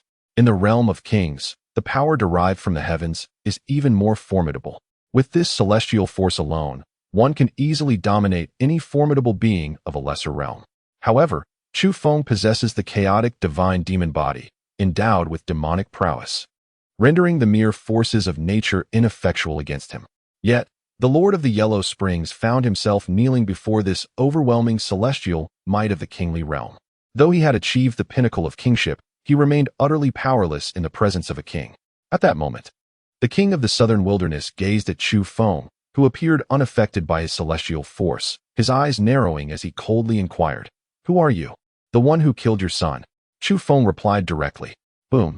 A wave of even more terrifying might erupted from the Southern Wilderness King, compelling all within a 1,000-mile radius to kneel, gasping for breath. His eyes gleamed with a fierce murderous intent as he fixed his gaze upon Chu Feng. "You are the one who killed my son." "Indeed." Chu Feng nodded. "I feared your son would be lonely in the underworld, so I have come to escort you to join him." Seeking death, the Southern Wilderness King roared in fury, his eyes radiating boundless malice as he raised his fist and struck towards Chu Feng. Boom! As the punch was unleashed, the space warped, and a terrifying energy surged forth, causing Chu Feng to feel an overwhelming sense of suffocation. Yet, he remained remarkably composed. He waved his hands, and the earth fire within him surged forth instantly. Anger burning lotus. Chu Feng clasped his hands together, exerting all his effort to compress this earth fire. He unleashed the ultimate technique from the burning art, the anger burning lotus. Boom! In the blink of an eye, the earth fire transformed into a fiery lotus, which Chu Feng propelled forward. This fiery lotus collided with the southern wilderness king's attack. Boom, boom, boom. In an instant, an unceasing cacophony of explosive sounds erupted. The fiery lotus detonated like a nuclear bomb, its cataclysmic force tearing apart the surrounding space. A towering inferno of energy surged forth, forming a colossal mushroom cloud. Following this, a sound of spitting blood resonated. A figure plummeted from the sky, crashing to the ground in a frenzy of blood. It was none other than the southern wilderness king, now charred black, his garments incinerated, blood dripping from his mouth, and a massive gaping wound in his chest. With even his heart visible, this fiery lotus had dealt a devastating blow to this kingly realm powerhouse. Huff! At this moment, Chu Feng took a deep breath, exclaiming, "The anger-burning lotus is indeed formidable." Cough! Cough! Cough! The southern wilderness king coughed, his breath weak, blood continuously flowing from his chest. "Southern wilderness king, go down and accompany your son," Chu Feng said, his gaze sharpening as he prepared to bring an end to the ruler of the southern wilderness. However, at that moment, a voice emanated from within the mansion. Who would have thought that a genius would emerge in the southern wilderness at this time? A middle-aged man from the celestial dragon dynasty emerged, his gaze fixed upon Chu Feng, eyes glimmering with intensity. The king of South Wilderness, upon witnessing this figure, hastily exclaimed, "If you can assist me in eliminating him, I shall pledge my allegiance to the celestial dragon dynasty." With a swift glance at the king, the middle-aged man scoffed. "A defeated pawn has no right to negotiate with me." In an instant, he raised his hand and shattered the king's skull with a single strike. This scene left Chu Feng momentarily stunned. The aura of danger radiating from the middle-aged man was far more formidable than that of the king. "Who are you?" Chu Feng inquired. "Allow me to introduce myself. I am the envoy of the celestial dragon dynasty from the eastern region," the man stated plainly. "The celestial dragon dynasty?" Chu Feng furrowed his brow and turned to Yun Qingzi, asking, "Are you familiar with this dynasty?" The celestial dragon dynasty is the preeminent imperial power of the eastern region, boasting a lineage steeped in history and profound heritage, and can rightfully be regarded as one of the most formidable forces in the East. It is said that the ancestors of the celestial dragon dynasty were a fusion of human and dragon bloodlines. Thus, members of the royal family possess a chance of awakening draconic lineage. The current emperor is rumored to have awakened a trace of dragon blood, rendering his combat prowess unparalleled. Yun Qingzi elaborated. "Another hybrid?" Chu Feng muttered, to which the envoy responded directly, "I have come on behalf of the celestial dragon dynasty, which intends to seize South Wilderness, seeking the king's subservience. However, it appears that you, sir, are the most prominent figure in South Wilderness at present. Should you choose to submit to the celestial dragon dynasty, we could." Before he could finish, Chu Feng interrupted, "You intend to conquer South Wilderness?" "Indeed. My sovereign desires the celestial dragon dynasty to become the foremost dynasty of the Xian domain, and South Wilderness is the first step in our expansion," the envoy declared. Chu Feng coolly replied, "South Wilderness does not belong to your celestial dragon dynasty. Return and inform your sovereign that should he dare to set foot in South Wilderness, I shall ensure he does not return." Upon hearing this, the envoy solemnly stated, "You are unaware of the might of the celestial dragon dynasty, are you? I care not for your so-called might. Should you dare to step foot in South Wilderness, I shall show no mercy." Chu Feng retorted with an impassive demeanor. "Arrogance." The envoy's expression turned icy as he waved his hand, attempting to seize Chu Feng. In an instant, a blinding cold light flashed, severing the envoy's right arm. "Ah!" he cried out in agony. Accompanying his pained wail, a figure clad in black suddenly appeared, his expression devoid of warmth, wielding a dark blade that emanated an intense chill. "Who are you?" Chu Feng asked the newcomer. "I am Coldblade, the leader of the yellow-tiered Dark Guards, here to pay my respects to the young master." The figure knelt before Chu Feng, proclaiming, "I apologize for my tardiness. I beseech the young master to forgive me." Chu Feng smiled slightly. "You arrived just in time." At that moment, the furious envoy exclaimed, "I am the envoy of the celestial dragon dynasty. How dare you harm me?" With a mere glance, Chu Feng displayed disdain, while Lung Feng's gaze sharpened, ready to strike down the envoy. Yet, Chu Feng interjected, "Spare his life." He turned to the envoy and coldly declared, "Return and inform your emperor that in the southern wilderness, there shall only be one dynasty, and that is the great Xia Dynasty. Should the celestial dragon dynasty dare to intrude upon the southern wilderness, I shall slay them in droves." Upon hearing Chu Feng's menacing words, the envoy was taken aback. staring at him in disbelief. You are from the great Xia Dynasty? Chu Feng asserted. Remember, I am Chu Feng, the heir of the northern protectorate of the great Xia. Depart. The envoy, clutching his severed arm, fled in utter disarray. Subsequently, Chu Feng turned his gaze toward the estate of the southern wilderness king and coldly ordered, kill them all, leave not a single one. Understood. Lung Feng nodded.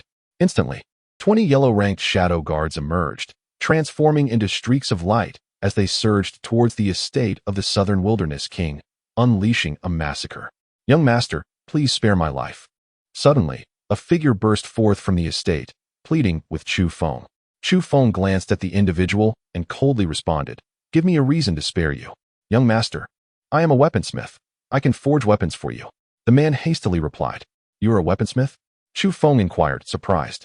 A weaponsmith is one who specializes in crafting weapons in this world, whether mundane, spiritual, or even divine treasures. However, akin to alchemists, weaponsmiths are exceedingly rare, especially those capable of crafting high-grade weapons, making them coveted by various factions.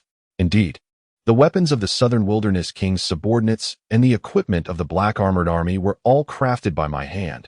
The man continued. What is your name? Chu Feng asked. I am called Yin Shiqi. Then, Chu Feng questioned, what grade of weapons can you forge? I can forge 3rd grade spiritual weapons, and I have a 50% success rate for 4th grade spiritual weapons. Yin Shiqi declared, you can forge 3rd grade spiritual weapons? You possess some skill. Chu Feng exclaimed in astonishment.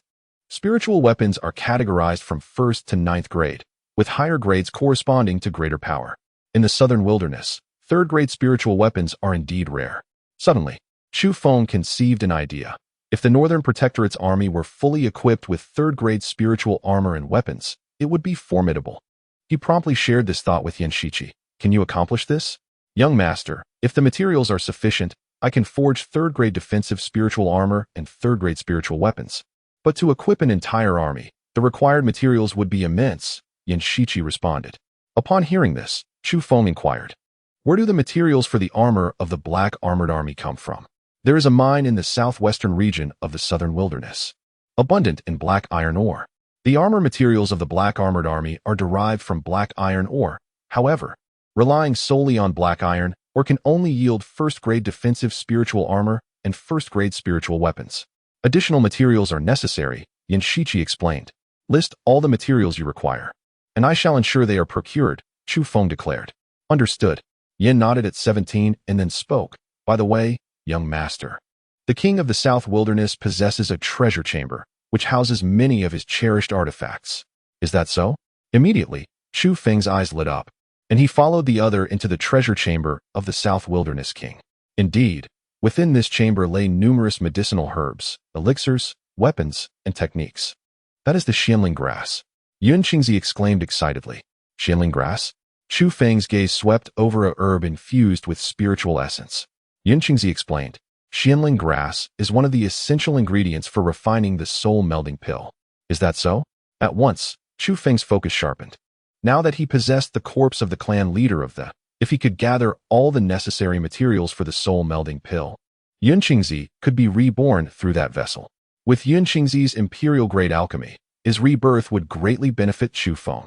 Subsequently, Chu Feng collected everything from the treasure chamber into the Chaos Yin-Yang Tower. He then discovered a black token within the chamber, inscribed with a grand character, Song. What is this? Chu Feng picked up the token for inspection, but found nothing peculiar. Could this be the Song Xianling? Yun Qingzi suddenly exclaimed in astonishment. Song Xianling? What is that? Chu Feng inquired with curiosity. Long ago, a supreme being emerged in the Song Xian domain, ruling it with unparalleled might, and was known as the Master of Song Xian. Later, this master ventured beyond the domain in search of a breakthrough opportunity, but returned gravely injured and soon perished. However, before his demise, he stored all his legacies and treasures in a secret realm, and the key to this realm was divided into 10 pieces, scattered throughout the Song Xian domain. Yun Qingzi explained in detail.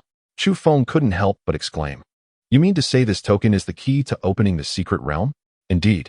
This Song Xianling is one such key to unlock the master of Song Xian's secret realm. However, this is only one of the 10. Only by gathering all 10 Song Xianlings can one access that realm and obtain the master's legacy and treasures. Upon hearing this, Chu Feng's expression flickered as he asked, "Is what you say true?" "Young master, this legend has been passed down for ages. Its authenticity remains a mystery, as the 10 Songxianlings have never been gathered together." After pondering for a few seconds, Chu Feng decided not to dwell on it further and stored the token away. After thoroughly plundering the South Wilderness King's treasure chamber, Chu Feng did not leave. Instead, he took out the jade slip given to him by his sixth uncle. He was greatly intrigued by his sixth uncle's remarkable abilities, and since he had some free time, he intended to learn. After all, a multitude of skills never weighed one down. Buzz. Subsequently, Chu Feng focused his consciousness on the jade slip, and as his awareness made contact with it, the jade slip trembled and emitted a radiant light that enveloped him instantly. The next moment, Chu Feng felt darkness enveloping him, and he fainted. Chapter 61, Starry Sky Refining Technique. Where am I? At this moment, when Chu Feng opened his eyes again, he wore a bewildered expression. Now, he unexpectedly found himself amidst an infinite expanse of starry skies. "Master Ta?" Chu Feng called out urgently, yet his voice met with silence. Even the presence of Yun Qingzi eluded him. What in the world is this cursed place? Chu Feng's brow furrowed deeply, his countenance darkened with distress. Suddenly, a hum resonated through the cosmos, and streams of starlight materialized, rushing towards Chu Feng and flooding into his mind. In an instant, he felt an overwhelming surge of information swell within his brain. With his eyes tightly shut, he began to digest this newfound knowledge. After what felt like an eternity, he opened his eyes and murmured, "The stellar spirit refinement technique." The vast reservoir of information he had received was a method for cultivating mental strength, known as the stellar spirit refinement technique. Upon perusing its introduction, Chu Feng was astounded. This technique allowed one to communicate with the myriad stars in the cosmos using their own mental energy, ultimately enabling mastery over each individual star. At that moment, with just a thought, one could command countless celestial bodies. Is this stellar spirit refinement technique not utterly extraordinary? Chu Feng couldn't help but exclaim in awe. The ability to command billions of stars with mental prowess was simply unparalleled. At that moment, Chu Feng also comprehended the capabilities possessed by his sixth uncle. He was a practitioner of mental arts, a mentalist. A mentalist cultivates mental strength and, through their techniques, can not only kill from a distance, but also directly manipulate the soul of their adversary, rendering them a mere puppet. However, in comparison to the stellar spirit refinement technique, these so-called mental arts were pathetically weak. Just imagine, during a battle with an enemy, with a mere thought, one could summon a multitude of stars to attack. The imagery was utterly breathtaking. Excitedly, Chu Feng began to cultivate the stellar spirit refinement technique. Meanwhile, in the southern wilderness, fierce battles erupted between the Northern Defense Army and the 6 great dynasties. Under the onslaught led by the commanders of the 4 legions, the 6 great dynasties fell one after another. In the eastern realm, within the Tianlong dynasty, the return of an envoy nursing a severed arm incited the fury of the dynasty's ruler. He had never anticipated that a mere small dynasty from the southern wilderness would dare to be so audacious as to harm his envoy. A blatant affront to the Tianlong dynasty. Summon General Yuan at once. Command him to lead 50,000 Tianlong troops to the southern wilderness and annihilate the great Xia Dynasty. Capture the great Xia Emperor and that so-called heir of the northern defense. The emperor declared, "I want everyone to witness the fate of those who oppose the Tianlong dynasty." Thus, the emperor of Tianlong issued the command, and soon, 50,000 elite Tianlong troops, personally led by General Yuan Tua, set forth towards the southern wilderness.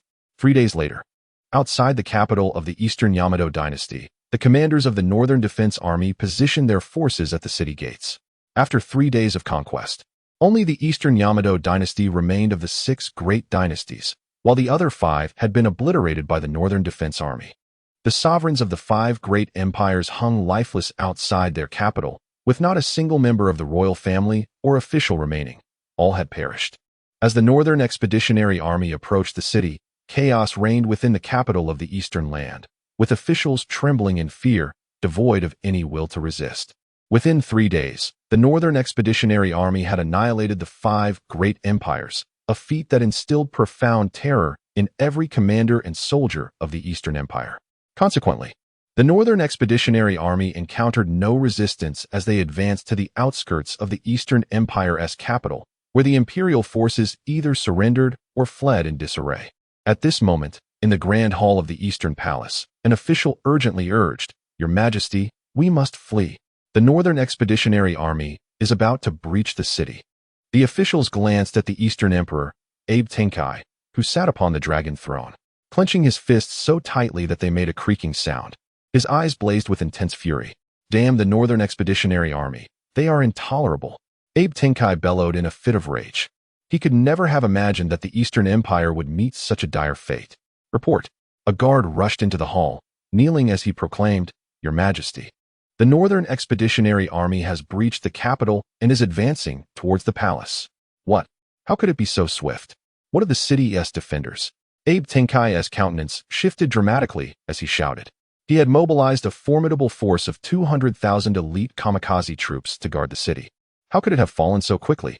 Even if one were to slaughter pigs, it would be inconceivable to dispatch 200,000 in such a brief span. The guard lowered his head and replied, "The commander of the kamikaze troops personally opened the city gates and led the troops in surrender." "Scoundrel!" Upon hearing this, Abe Tenkai spat a mouthful of blood and fury. "The Northern Expeditionary Army has invaded. We must flee." At this, the officials, upon hearing of the Northern Expeditionary Army's incursion, disregarded Abe Tenkai entirely and scattered in a desperate bid for survival. "You worthless fools!" Abe Tenkai fumed at the sight of the fleeing officials. Meanwhile, Dongfang Chanyuan and his companions led the Northern Expeditionary Army to the gates of the Eastern Palace, shouting, "Kill!" At their command, the Northern Expeditionary Army surged into the palace. Boom! Just then, a thunderous sound erupted from deep within the palace. Following this, a blinding pillar of blood soared into the sky, standing like a crimson column between heaven and earth. "What is this?" Dongfang Chanyuan and his companions exchanged alarmed glances at the unfolding spectacle. Subsequently, the blood-red pillar vanished, revealing a long blade shimmering with a crimson hue, emanating an eerie and malevolent energy. At that moment, many soldiers of the Northern Expeditionary Army, gazing upon the blade, felt as if they had been transported to a blood-soaked realm, with countless vengeful spirits clawing towards them. "Ah! Ah! Ah!" They let out blood-curdling screams. Their faces contorted in agony as they fell to the ground, lifeless. "This is dire." The expression on Dongfang Chanyuan's face shifted dramatically as he commanded, "Everyone, heed my words. Bow your heads and do not gaze upon that blade." In an instant, the soldiers of the Northern Defense Army dutifully lowered their heads. Meanwhile, Longshan intoned gravely, "This sword harbors a spiritual assault." Suddenly, a chilling, piercing laughter echoed through the air. The cursed blade had finally emerged. The day when our Eastern Dawn Empire would dominate the southern wilderness was nigh. At that moment, a white-haired elder rushed forth, his eyes fixated on the long sword, his demeanor brimming with exhilaration. This man was none other than the ancestral patriarch of the Eastern Dawn Empire. "Patriarch, you have finally appeared," Abe Tianhe exclaimed, his voice filled with fervor at the sight of the elder.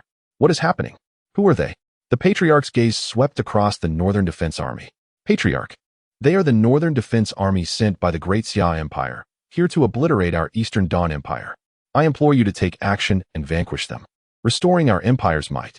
Abe Tianhe knelt, his expression one of utmost reverence. Upon hearing this, the patriarch's countenance darkened as he fixed his gaze upon Dongfang Chanyuan and his companions. "You dare to seek the annihilation of our Eastern Dawn Empire? How audacious!" he proclaimed. "Today, I shall commemorate the emergence of the cursed blade with your blood." As his words fell, the patriarch waved his right hand, summoning the blood-red long sword into his grasp. "Die!"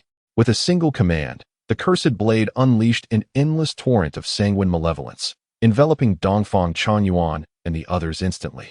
This malevolence was terrifyingly potent, suppressing their very cultivation and launching a spiritual assault upon their souls. All, as the blood malevolence invaded, many soldiers of the Northern Defense Army found their eyes turning crimson, breaths quickening, and faces contorting in agony. They appeared as if driven mad, wildly swinging their blades at their comrades. At this moment, the four army commanders were channeling all their strength to resist the onslaught of the cursed blade, their expressions grim as they observed the plight of the Northern Defense Army. Despite their formidable prowess, they were not spiritual practitioners and thus found themselves unable to counter the spiritual assault, barely managing to defend against it. "All of you shall perish." In the next instant, the patriarch of the Eastern Dawn Empire charged forward with the cursed blade, swinging it directly at the four army commanders. With a resounding crash, the patriarch's strike coalesced into a blood-red blade of light, stretching dozens of yards, imbued with spiritual force, and aimed ferociously at the four commanders. Damn it! At this moment, the four commanders' faces darkened, their eyes ablaze with fury. They prepared to ignite their powers and confront the threat. However, just then, a cold voice resonated like thunder. "Those who wish to kill me, have you obtained my consent?" It was the young master. The expressions of Dongfang Chanyuan and the others brightened with hope. Immediately, a terrifying force descended from the heavens, shattering the blood-red blade of light upon impact. Even the patriarch of the Eastern Dawn Empire was sent flying, crashing to the ground and spitting blood. Subsequently, the endless bloodthirsty aura dissipated into nothingness. And soon the disoriented soldiers of the North Town Army, seemingly under some form of control, regained their composure, gasping for breath. At that moment, a figure stood before the four commanders. It was Chu Feng. "Young master." Immediately, Dongfang Chanyuan, Guangzhan, Shualuocha, and Longshan knelt down, expressing their regret. "Young master, we apologize for our incompetence. We have brought you shame. Rise, there is no blame to be placed upon you," Chu Feng replied calmly, his gaze sweeping towards the Eastern ancestor. "I never imagined you would forge such a wicked weapon. Young master, this blade harbors immense resentment and malice, infused with the forces of primal yin and yang, likely crafted from the blood of countless innocent boys and girls." At this moment, Yanshichi approached Chu Feng, casting a grave look at the sinister blade. His words ignited a fury within Chu Feng and the four commanders. To use the blood of innocent children to forge such a malevolent weapon was utterly inhumane. Crack! Chu Feng clenched his fists, the sound echoing ominously, his eyes glinting with murderous intent as he glared at the Eastern ancestor. "You deserve to die?" He charged forward, delivering a powerful punch. Whoosh! The Eastern ancestor's expression shifted dramatically as he swiftly swung the wicked blade towards Chu Feng, simultaneously unleashing a mental assault. Instantly, Chu Feng found himself besieged by countless vengeful spirits seeking his life. Umph! He let out a heavy snort, an invisible surge of mental power erupting forth, annihilating the vengeful spirits in an instant. Splatter! The Eastern ancestor spat out a mouthful of blood, his eyes wide in disbelief as he looked at Chu Feng. "You!" Bang! Before he could utter another word, Chu Feng's fist shattered his skull, blood splattering everywhere. Ancestor! A nearby Abe Tianha, witnessing the demise of his elder, cried out in anguish.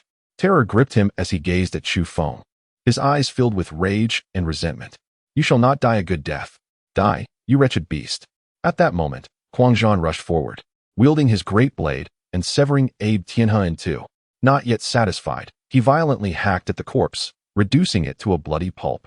At this juncture, Chu Feng regarded the wicked blade, grasping it firmly, and was immediately enveloped by its dense aura of resentment and malice. "Rest in peace." He summoned the earthly fire, fervently incinerating the blade until it was reduced to nothingness.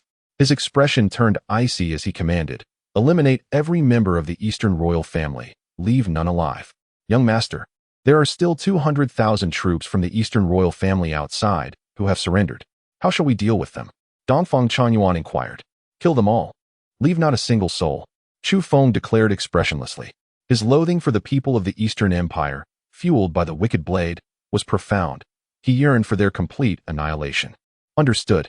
The four commanders nodded and commenced their frenzied slaughter. "Young man, there exists a promising physique within this palace. Do not let it go to waste." At that moment, the voice of Master Tower echoed. "Huh." Chu Feng was taken aback and, following Master Tower's guidance, arrived at a chamber. Within the chamber, there curled a young woman who appeared to be no more than 18 or 19. She possessed beguiling fox-like eyes, exuding an enchanting allure. Yet her bright gaze was filled with panic and innocence, resembling that of a sheltered maiden. "Master Tower, what kind of constitution does she possess?" Chu Feng inquired. "She is an innate charming body," Master Tower replied. Intrigued, Chu Feng asked, "What is an innate charming body?" "An innate charming body is a special constitution that captivates the hearts of others. However, her innate charming body has yet to awaken. Once it does, every movement she makes will radiate allure, causing men to unwittingly fall under her spell and become her playthings," Master Tower explained. "Is it truly so formidable?" Chu Feng expressed his astonishment. "Hee hee, lad, consider yourself fortunate. If you manage to win her over, it will bring you unexpected advantages. Master Tower chuckled, but his laughter sent a chill down Chu Feng's spine. What advantages? Chu Feng could not help but ask, yet Master Tower ignored him. Turning to the young woman, Chu Feng inquired, "Who are you?" "I am a concubine of the Emperor of the Eastern Realm." She trembled as she replied, lowering her head. "A concubine?" Chu Feng was taken aback, casting a scrutinizing glance at her. "Are you jesting? You are clearly untouched." "I was only just summoned to the palace and have not yet been favored," the young woman answered nervously. "Fortunately, you have not been wasted." Chu Feng scoffed, eyeing her. "What is your name?" "My name is Daji," she replied. "Daji? That name is quite fitting." Chu Feng smiled gently. "Come with me." Daji looked at Chu Feng, who smiled back. "What? Are you afraid? Will you kill me?" Daji asked. "As long as you obey me, I shall not harm you." Daji nodded blankly. "All right." And then she rose to follow Chu Feng out. Subsequently, Chu Feng escorted Daji directly out of the capital of the Eastern Realm, heading towards the Great Xia. Meanwhile, the capital was engulfed in endless slaughter, blood staining the entire city. Several hours later, Chu Feng returned to the capital of Great Xia, accompanied by Yin Shiqi and Daji. Just as he was about to enter the northern prince's manor, when a shout suddenly rang from behind him. "Young master, save me." Due to plot requirements, the name of the protagonist's sixth uncle has been changed to Chu Xingha, with all else remaining unchanged. I apologize for any inconvenience this may cause. Chapter 63, Secrets Exposed. "Young master, save me." Just as Chu Feng was about to step into the manor, a cry resounded from behind him. He turned around and saw a woman, pale and gasping for breath, rushing towards him before collapsing onto the ground. At that moment, a group of individuals appeared, their icy gazes fixed upon the woman, one of whom coldly remarked, "Miss, you cannot escape." This woman was none other than Duan Muyu. Immediately, they approached Duan Muyu, who suddenly turned to Chu Feng, her eyes filled with a plea. "Young master, I am willing to comply with your terms. I earnestly request your support." "Young master?" At that moment, the leader of the group, hearing Duan Muyu's words, cast a sharp glance at Chu Feng. "Are you the esteemed young master of the northern town?" Chu Feng chose to ignore him, focusing instead on Duan Muyu. "Are you certain?" "Yes, I am willing to accept your terms, provided you assist me in reclaiming the Misty Rain Tower. From henceforth, the Misty Rain Tower shall be at your command." Duan Muyu spoke earnestly. Hearing this, the leader let out a cold laugh, looking at Duan Muyu with disdain. "Miss, you truly are desperate, placing your hopes on such an inexperienced youth to help you regain the Misty Rain Tower. It is utterly ludicrous." Silence. Chu Feng's expression turned icy. "Ling Feng, eliminate them all." Whoosh. As soon as the words left his lips, Ling Feng, who had been concealed in the shadows, instantly appeared, transforming into a streak of shadow that shot forth with incredible speed. Before the group could react, blood gushed from their necks, their eyes widening in shock as they collapsed to the ground, lifeless. Duan Muyu gazed at Ling Feng, her heart racing, silently contemplating the number of formidable experts concealed within the northern town prince's residence.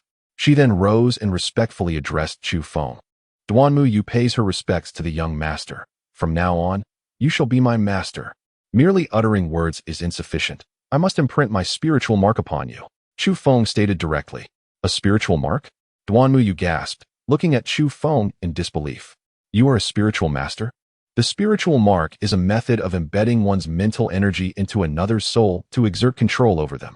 Such a technique is only possessed by legendary spiritual masters. "Indeed," Chu Feng affirmed. At that moment, Duan Muyu's pupils constricted, deeply shaken. She never anticipated that Chu Feng was also a spiritual master. It was a revelation that had been well concealed. Having cultivated the stellar refinement technique, Chu Feng had officially entered the ranks of spiritual masters. Whether it was due to the formidable nature of the technique or his innate superiority as a transmigrator, within a mere 3 days, he had not only become a spiritual master but had ascended to the celestial tier. Spiritual masters are classified into 4 levels: Earth, Heaven, Mysterious, and Fantastic, with the next tier being the royal level. The speed of his advancement would undoubtedly provoke envy among other spiritual masters, driving them to despair. This comparison is simply infuriating. Subsequently, Chu Feng imprinted the spiritual mark upon Duan Muyu. Although she was reluctant, knowing that her life and death would now rest entirely in Chu Feng's hands, she felt she had no choice but to rely on him. "Young master, when shall we head to the Misty Rain Tower?" Duan Muyu inquired. "Why the rush? Do you not understand the current situation at the Misty Rain Tower? Going now would be akin to courting death, Chu Feng retorted dismissively. Suddenly, a chilling wind swept through, causing an inexplicable shiver. Young master, be cautious, Ling Feng suddenly warned. Clang. Immediately, a resonant clang of metal striking metal echoed. A figure clad in green abruptly materialized beside Chu Feng, brandishing a sharp blade intended for a lethal thrust. However, it was deftly intercepted by the weapon wielded by Ling Feng. Boom. At that moment, a fireball descended from the heavens, hurtling toward Chu Feng. He retaliated with a powerful punch, shattering the fireball upon impact, though the force of the explosion sent him reeling backward. In the instant the fireball disintegrated, a blazing blade shot forth from its remnants, aimed directly at Chu Feng's vital points. Star flash. Chu Feng vanished from his location in the blink of an eye, leaving the wielder of the fiery blade to grasp at thin air. This individual, donned in a crimson robe and masked, exuded an intensely searing aura. Swish, swish, swish. Concurrently, a cadre of masked figures cloaked in black appeared outside the Northern King's residence, emanating a chilling malevolence, each armed with dark blades, their powers all surpassing the celestial realm. This spectacle left Chu Feng, who was observing from a distance, astonished. He gazed at the two assailants and inquired, "Who are you?" "Surrendering Xia, and we may grant a swifter death to those within the Northern King's residence." The one clad in crimson responded coldly, his aura rapidly surging. In an instant, he unleashed his kingly prowess, mirrored by the figure in green, who similarly erupted with kingly might. They were none other than the fire killer and wind killer dispatched by the Seven Kills Pavilion. Xia? Chu Feng raised an eyebrow, scrutinizing the duo. "Are you agents of the Seven Kills Pavilion?" "Kill." Fire killer replied indifferently. Instantly, the masked figures in black transformed into harbingers of death, charging toward the Northern King's residence. "Kill." Ling Feng echoed, initiating his own assault. Whoosh, whoosh, whoosh. In an instant, 300 figures clad in black materialized. Upon their arrival, they exhibited terrifying prowess, swiftly dispatching the Seven Kills Pavilion members with ruthless efficiency. This scene caused both Fire Killer and Wind Killer's eyes to widen in disbelief. The two figures surged forth, aiming for Chu Feng. Whoosh. Yet, at that moment, Ling Feng positioned himself before them. The two attackers launched themselves at Ling Feng. Whoosh. Cold and indifferent, Ling Feng swung his sword, devoid of any intricate techniques, merely a singular stroke. Yet, this strike resembled a flash of lightning, astonishing in its swiftness. In an instant, the advance of Fire Killer and Wind Killer faltered, abruptly halting. They stared wide-eyed at Ling Feng. Thud, thud. In the next heartbeat, a crimson line erupted from their throats, rapidly expanding. Within seconds, their heads tumbled to the ground. How could Ling Feng possess such strength? Chu Feng mused internally. Two formidable kingly adversaries dispatched in an instant. Such prowess was astonishing. Meanwhile, the cadre from the Seven Kills Pavilion was eliminated en masse by the 300 black-clad figures, with not a single opportunity for retaliation. Ling Feng, are they all hidden guards of the Huang rank from the Chu family? Chu Feng inquired. Indeed, master, Ling Feng affirmed with a nod. Beside him, Duanmuyu was utterly astonished. All 300 individuals were, in fact, the hidden guards of the Northern King's manor. 300 formidable beings, each surpassing the celestial realm. What an extraordinary concept. Even within the realms of Yinyu Tower, one would be hard-pressed to find such a formidable assembly. And this was merely a contingent of covert guardians. Gulp. Duanmuyu silently swallowed, her heart overwhelmed with an indescribable shock. Goodness. Just how many experts does the Chu family conceal? Even Chu Feng couldn't help but exclaim in wonder. At that moment, the figure of Chu Bahuang appeared, casually remarking, "Xiao Feng, are you done? If you are, come in for dinner." "Oh," Chu Feng replied, following his fourth uncle to the dining hall of the manor. There, he found Chu Tianquang, Chu Longxiang, Chu Changxing, Chu Xinghe, and Ji Ruxue all seated. "Grandfather, father, second uncle, sixth uncle, wife," Chu Feng called out in succession. "You rascal, how many people have you stirred up outside, causing our manor to be in disarray every day?" Chu Longxiang glared at Chu Feng. In response, Chu Feng shrugged his shoulders. "You can't blame me. They came looking for trouble. What can I say? Your son is simply too handsome, inciting envy." Just as Chu Longxiang was about to erupt, Chu Tianquang chuckled. "He speaks the truth. My little Feng is extraordinarily handsome, surely attracting envy. But fret not. Those individuals are merely a bunch of clowns. Leave them to the hidden guards to handle. Xia Feng, your immediate priority should be to hasten the process of giving your grandfather several great-grandchildren, expanding our Chu lineage. You've been married for quite some time now, and there has been no progress. Upon hearing this, Chu Feng's face flushed with embarrassment, while Ji Ruxue turned crimson. Grandfather, having children is not like eating a meal. It cannot be rushed. It takes time. You see, Chu Feng quickly interjected. Grandfather, I am not ready for children yet. Ji Ruxue suddenly spoke. Why not? Chu Tianquang inquired, looking at Ji Ruxue, to which she replied, I still have unfinished business to attend to. Chu Tianquang said nothing further. And soon after, they finished their meal, with Ji Ruxue and Chu Feng departing. Is Ji Ruxue's reluctance to have children related to that Yaoji empress from the Kunlun realm? Chu Tianquang suddenly pondered. Most likely, she was betrayed by her own sister and forced to reincarnate, harboring thoughts of vengeance. That's why she hesitates to have children so soon. Chu Chongxing commented indifferently. Had Ji Ruxue been present, she would surely have been taken aback, for her most significant secret was known to all within the Chu family. At that moment, Chu Bahuang snorted, that Yaoji empress, I shall go and deal with her immediately. Then, my niece-in-law can rest assured and have children with Xia Feng. Achoo! Simultaneously, within a sacred palace of the Kunlun realm, a woman of enchanting beauty and regal demeanor suddenly sneezed, her heart racing inexplicably. What is happening? She furrowed her brows and spoke in a low voice. Could it be that woman is still alive? Chapter 64. Becoming the master of the Zhongshuan domain. Within the Northern King's mansion, upon hearing the words of Chu Bahuang, Chu Xinghe nodded in agreement. You speak truly, fourth brother. However, why should you intervene for a mere female emperor? Allow me to handle this matter. You need not fret. Some grievances must be avenged personally to alleviate the burdens of the heart. We shall refrain from meddling in this affair. Chu Chongxing remarked with a profound gaze. Yet, the concern lingered. Their niece-in-law had only just begun her cultivation anew, and her return to her former peak was uncertain. What if, when the time came for vengeance, she found herself unable to contend with that woman? Chu Xinghe expressed his worry. What is there to fear? There is still that young man, is there not? If he cannot even protect his own wife, he is unworthy to be my son, Chu Longxiang. Chu Longxiang retorted coldly. Sixth brother, cease your worrying. Eldest brother has bestowed the Dragon Elephant Order upon his daughter-in-law, and second brother has even gifted her the treasured Longevity Sutra. With these two artifacts, not even a female emperor, nor a being from the divine realm, could pose a threat to our niece-in-law. Chu Bahuang chuckled. The Dragon Elephant Order? The Longevity Sutra? Chu Xinghe's countenance shifted in astonishment as he looked at Chu Longxiang and Chu Chongxing. Eldest brother, second brother, your generosity knows no bounds. It seems I, as the sixth uncle, must also contemplate a worthy gift for this niece-in-law, lest I lose face. Enough. Let the young couple handle their affairs.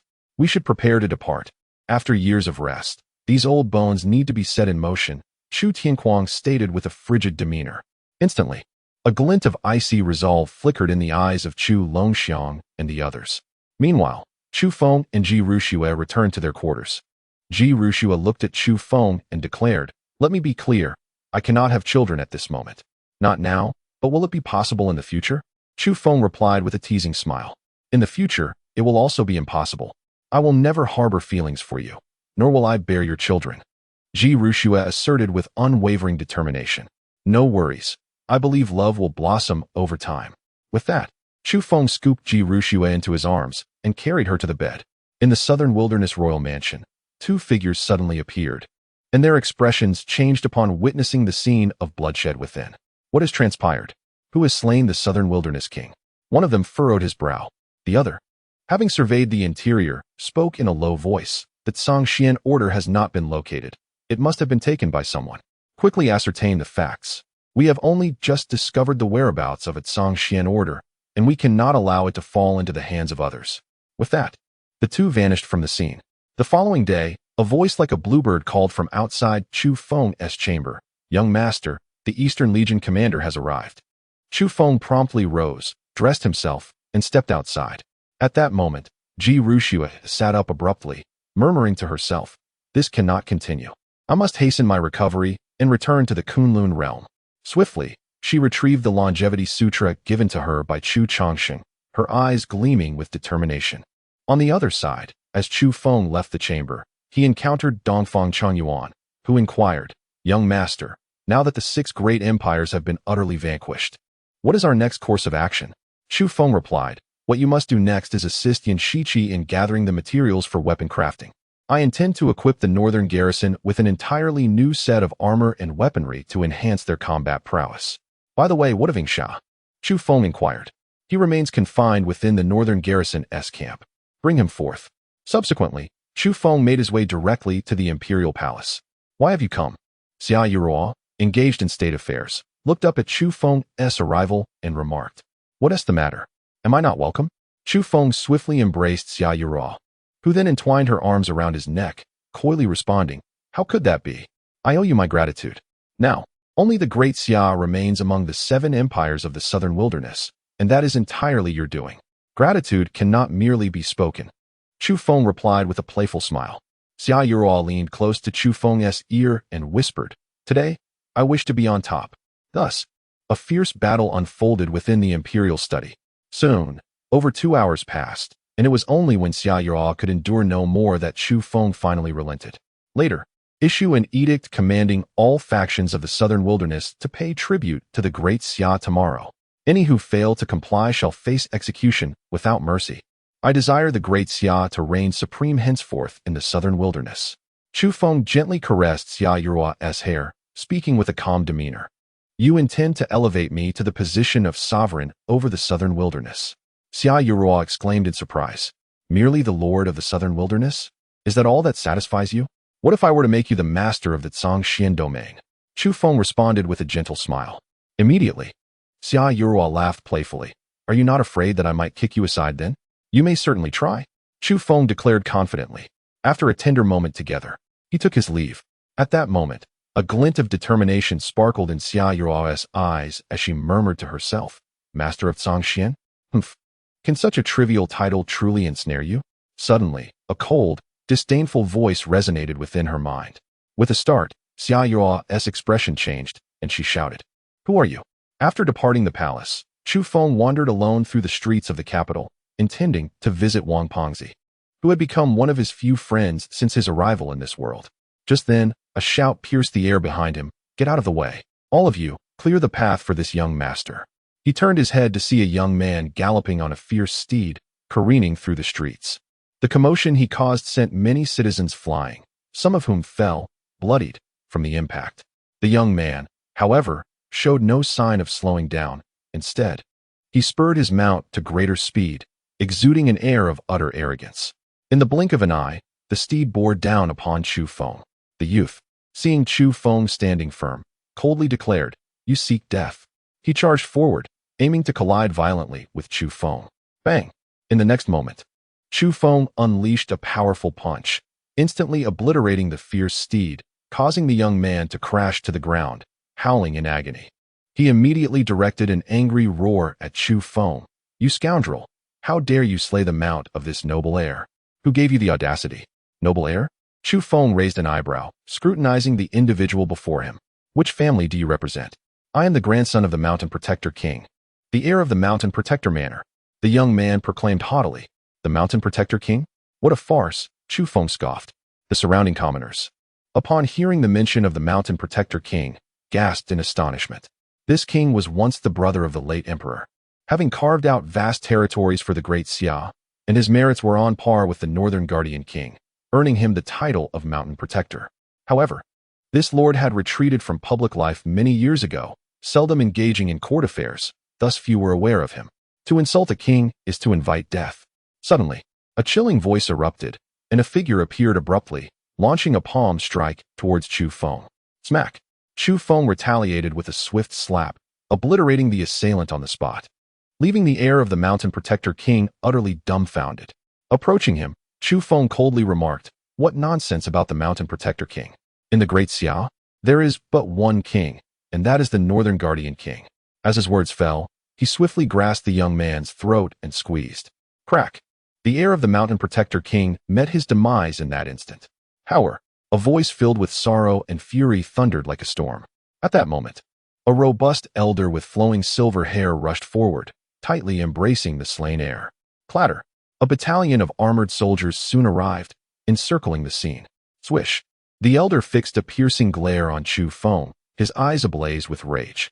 You dare to kill my grandson? Who are you to presume to be the so-called mountain protector king? Chu Feng cast a fleeting glance at him. Impudence. How dare you show such disrespect to a king? Seize him. The soldiers were prepared to apprehend Chu Feng, but at that moment, Coldblade, leading a group of shadow guards, appeared and swiftly dispatched the soldiers. Swish. The elder, witnessing this, fixed a frigid stare on Chu Feng. What manner of person are you, to act so brazenly in the capital? Me?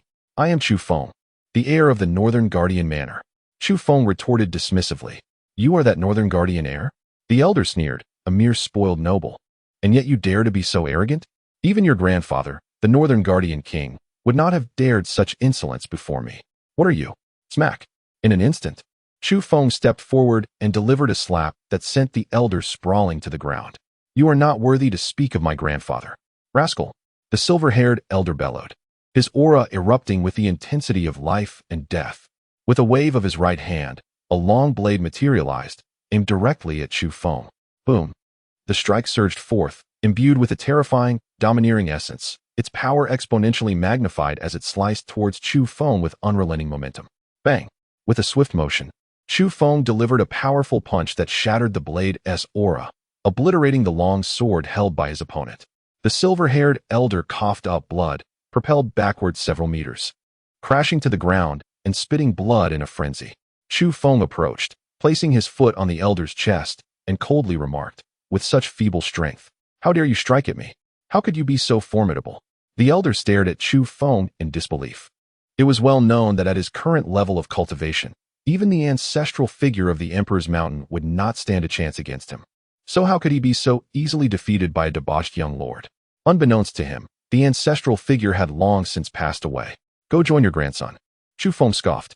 The elder exclaimed, You cannot kill me. I am the uncle of the current empress, a royal protector appointed by the Grand Emperor.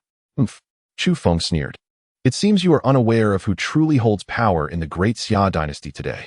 With those words, the royal protector's expression darkened as he retorted, I am now a member of the Ba Dao clan, here on official business. If you slay me, you will jeopardize critical matters for the Ba Dao clan, and they will not spare you. No clan will save you. Chu Feng resolved to crush the man beneath his foot. However, at that moment, the figure of Xia Qinshan appeared, addressing Chu Feng. I implore you, young lord, spare my brother's life. He has just returned to the capital and knows nothing of the situation. He has merely offended you. I, an old man, apologize on his behalf. Is that not the former emperor? Some citizens recognized Xia Qinshan, astonished to see him bowing in apology to Chu Feng. The common folk of Great Xia were oblivious to the events at the Emperor's Mountain, unaware that Chu Feng was the one who wielded true authority over the dynasty. Brother, the royal protector called out to Xia Qinshan. Yet, as he spoke, Chu Feng crushed his head underfoot. Xia Qinshan's countenance darkened as he witnessed the demise of his only brother, a fleeting glimmer of murderous intent flickering in his eyes. Anyone who seeks to kill me must perish, Chu Feng stated coldly. Indeed, young lord, Xia Qinshan replied, his head bowed as he suppressed his murderous thoughts, only to hear a voice in his ear, including you. With a crack, Chu Feng crushed Xia Qinshan's throat, and the elder, wide-eyed, gazed at him in shock. Did you think I was unaware of your murderous intent? Chu Feng replied coolly, having become a master of mental arts, his observations exceptionally keen. Although Xia Qinshan had concealed his murderous intent well, it had not escaped Chu Feng's notice. Naturally, he would not spare someone who harbored such intentions against him. Moreover, he had previously spared the elder in hopes of having him assist Xia Yuru in stabilizing the political landscape. However, with the imperial power firmly in Xia Yuru's grasp, this old man was now of no further use. With a casual gesture, Chu Feng discarded the corpse of the former emperor onto the ground. The gathered citizens stood in stunned silence. Unperturbed by the gazes of the crowd, Chu Feng proceeded to the Wang family tavern. Wang Shu, where is the fat man? He inquired, directing his question at Wang Dalong. The young master, Wang Dalong, hesitated to speak, for Wang Panji's true name was Wang Buer. What is wrong with Panji? Chu Feng inquired, noticing the change in Wang Dalong's expression. Subsequently, Wang Dalong led Chu Feng into a room where Wang Panji lay on the bed, his complexion pale and his demeanor exceedingly frail. Panji. Chu Feng rushed forward to examine him, his expression darkening instantly. Wang Panji's entire body was a wreck. His bones were shattered, and his meridians and dantian lay in ruins. His injuries were 100-fold more severe than when he had been at the Misty Rain Tower. It was no exaggeration to declare that Wang Panji had become a mere shell of a man. At that moment, upon hearing Chu Feng's call, Wang Panji slowly regained consciousness. "Panji, what on earth happened? Who has done this to you?" Chu Feng questioned with a grave tone. "I apologize, young master. I have shamed you once more." Wang Panji murmured weakly. "What transpired?" Chu Feng pressed coldly, while Wang Dalong interjected. All of Buer's injuries were inflicted by those from the Drunken Immortal Tower. Drunken Immortal Tower? Chu Feng recalled Wang Panji mentioning this establishment, reputed to be the finest tavern in the southern wilderness, renowned for its exquisite brews. Previously, Buer had sought to acquire their secret brewing recipes, but was rebuffed by the tavern's staff. What was meant to end there escalated when the tavern master's brother took matters into his own hands and dealt such a grievous blow to Buer. Wang Dalong's fury was palpable. How dare they harm my brother in such a manner? Chu Feng's expression turned icy. "Panji, take these medicinal herbs and elixirs. Once I have avenged you, I shall tend to your wounds." He handed a collection of spiritual herbs and elixirs to Wang Panji before departing without a word.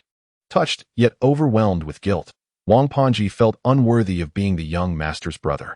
Previously, both he and Chu Feng had been considered weak. But now Chu Feng had emerged as a prodigy while he remained a target for bullying. This engendered a profound sense of inferiority within Wang Panji, leading him to believe he was unworthy of such camaraderie. If only I could cultivate. A glimmer of determination ignited in Wang Panji's eyes. In that moment, an intense desire for strength surged within him. He yearned to grow powerful, to earn his place beside the young master and not be a burden. Suddenly, a symbol manifested on his forehead, resembling that of a mythical beast, while a fierce light flickered in his eyes. In an instant, a terrifying force of devouring energy surged within him, consuming the essence contained within the spiritual herbs and elixirs bestowed by Chu Feng. At that moment, Wang Panji's eyes widened in astonishment. Meanwhile, beneath a mysterious abyss lies a cave shrouded in darkness, where a colossal beast sprawls like a small hill. Its body is enveloped in formidable black scales, each reflecting an eerie luminescence. Is it finally awakening? At this moment, the beast opens its cavernous maw, emitting a deep and hoarse growl, as its lantern-like eyes snap open, revealing a gluttonous glint. Buzzing sounds reverberate through the cave as enigmatic runes materialize, converging upon the beast in an attempt to subdue it. "Damn it! Just wait. Soon you shall no longer be able to confine me." A thunderous roar echoes through the abyss. Chapter 66. The rules of the Drunken Immortal Pavilion. In the heart of the southern wilderness lies a city known as Southern City, the most ancient of its kind in the region. This area is a no-man's land, free from the dominion of any faction, existing in splendid isolation. Within Southern City stands an imposing and magnificent pavilion, its sign emblazoned with the words Drunken Immortal Pavilion. This establishment is renowned as the foremost tavern in the southern wilderness. Since its inception, the pavilion has captivated countless wine enthusiasts with its exquisite brews, drawing them back time and again. Each day, the Drunken Immortal Pavilion is filled to capacity. At this moment, a group of patrons within the pavilion engages in spirited conversation over their drinks. Have you heard? The Empress of the Great Xia has issued a decree, summoning all leaders of the southern wilderness to pay tribute in the capital tomorrow. Tribute? Isn't that merely a guise for subjugating all forces in the southern wilderness to the Great Xia? Indeed, the decree states that any who fail to comply shall face death without mercy. How arrogant of the Great Xia! They seek to rule over the southern wilderness. A wave of murmurs ripples through the crowd. True, the Great Xia is audacious, yet they command an invincible northern army, having obliterated 6 major dynasties and instilling fear in the southern wilderness. With the mysterious death of the southern wilderness king and the demise of the leaders of the 4 major sects, who remains to resist the Great Xia? By tomorrow, we shall all become subjects of the Great Xia. At this juncture, one patron scoffs. Humph, no matter how formidable the northern army may be, do they dare to act recklessly in Southern City? You seem to hold the northern army in disdain. Suddenly, a cold voice cuts through the air. The scoffing patron nonchalantly retorts, "What is so impressive about the northern army?" Boom. At the utterance of those words, the patron's head explodes in a gruesome spectacle. The sudden turn of events leaves the other patrons in shock. The atmosphere shifts as they gaze upon the lifeless body, their expressions transforming into one of disbelief. Someone dared to commit murder within the drunken immortal pavilion? Are they mad? The rules of the pavilion are strict. No violence is permitted, and violators face certain death. Many unruly patrons have met their end here for causing trouble. As the crowd scans the room, they discover a young man standing behind the deceased. And it is none other than Chu Feng. Have you killed someone? At this moment, the onlookers gazed at Chu Feng with astonishment. This fellow harbored disdain for the Northern Army. He deserved to die. Chu Feng merely curled his lip, casting his gaze upon the others who had been discussing moments ago. It seems you all have no intention of submitting to the great Xia, do you? If you refuse to yield, then meet your demise. As soon as his words fell, a figure materialized, cold blade, swiftly dispatching the entire group. In an instant, the air within the drunken immortal pavilion was saturated with the stench of blood. Who dares to create a disturbance in the drunken immortal pavilion? Do they seek death? Suddenly, a cold snort echoed through the room. A young man, appearing to be in his 20s, emerged, fixating his icy glare upon Chu Feng and Cold Blade. Concurrently, a cohort of martial artists, all above the Nirvana realm, appeared abruptly, encircling the two. At this juncture, Chu Feng coldly inquired, "Who is the brother of the proprietor of the drunken immortal pavilion?" "I am he. And who might you be?" The young man looked down upon Chu Feng with an air of arrogance. Swish. Chu Feng turned his gaze upon him. "Did you not previously cripple someone? You refer to that fat waste? That fool had the audacity to seek the brewing formula of the drunken immortal pavilion. Naturally, I had to teach him a lesson." The young man scoffed dismissively, then regarded Chu Feng. "What? Are you here to avenge that fool?" Smack! Chu Feng unleashed a slap that sent the young man crashing to the ground. Gush! The young man spat a mouthful of blood. Glaring furiously at Chu Feng, "You!" Before he could finish, Chu Feng advanced and crushed one of his legs beneath his foot. "Ack!" The young man shrieked in agony. Witnessing this, the guards of the drunken immortal pavilion charged at Chu Feng, only to be met by a cadre of hidden guards who brandished their blades with lethal precision. In the blink of an eye, the guards fell lifeless to the ground. At this moment, Chu Feng continued to pulverize every bone in the young man's body, causing him to writhe in unbearable pain. His cries echoing through the air. "Stop!" Suddenly, an enraged voice rang out. A woman clad in yellow, her features exquisite, descended from the upper floor, glaring furiously at Chu Feng. "Do you know where you are?" Chu Feng cast a sidelong glance at her. The drunken immortal pavilion. According to the rules of the drunken immortal pavilion, those who cause trouble here shall be met with no mercy. As her voice trailed off, the woman leaped forth, akin to a fluttering butterfly, launching a palm strike at Chu Feng. Her cultivation had reached the 9th level of the celestial realm. Bang! In response, Chu Feng countered with a kick, sending the woman flying, crashing through several tables before landing on the ground, blood spilling from her lips. The onlookers murmured among themselves, noting that this fellow truly lacked the sensibility to cherish the delicate and beautiful. Meanwhile, Chu Feng continued to methodically crush the bones of the young man beneath his feet. This scoundrel had shattered Wang Fatty's bones, and Chu Feng intended to make him repay the debt 100-fold. In no time, the drunken immortal pavilion was filled with anguished wails of despair. "Brother!" The woman in yellow, witnessing her brother endure such torment, felt her eyes blaze with fury as she fixed her gaze on Chu Feng. "You shall not have a good end." Without a second thought, she charged at Chu Feng once more. Boom! Unbeknownst to her, she had employed some arcane technique to forcibly elevate her cultivation to the 1st level of the king realm. Nonetheless, with a mere flick of his right hand, Chu Feng seized her by the throat, rendering her immobile. "It appears you are eager for death," he remarked coldly. The woman in the yellow robe fixed her gaze intently on Chu Feng. "Then perish." At that moment, an icy, merciless command echoed from outside the tavern. "Release her." Crack! Simultaneously, a sharp sound of bones fracturing reverberated through the air. Chu Feng crushed the neck of the woman in yellow and casually discarded her body at the tavern's entrance. Just then, a woman clad in blue and white, with her long hair elegantly tied back and delicate features resembling frost, entered the tavern. Upon noticing the corpse of the woman in yellow on the ground, her already frigid expression grew even colder, and an overwhelming chill enveloped the establishment. Instantly, the temperature within the intoxicated immortal tavern plummeted below freezing, leaving everyone present with the sensation of plunging into an icy abyss. A chilling voice reached Chu Feng's ears. "Did I not instruct you to release her?" "I did let her go," he retorted. "You never specified whether alive or dead." Chu Feng cast a sidelong glance at the woman, inwardly thinking, this woman is indeed icy. However, her figure appeared rather appealing. At this moment, Chu Feng's eyes roamed over her curvaceous form, eliciting a soft click of his tongue. His gaze caused the chill emanating from her to drop several degrees. Boom. In an instant, the woman struck towards Chu Feng with a powerful palm.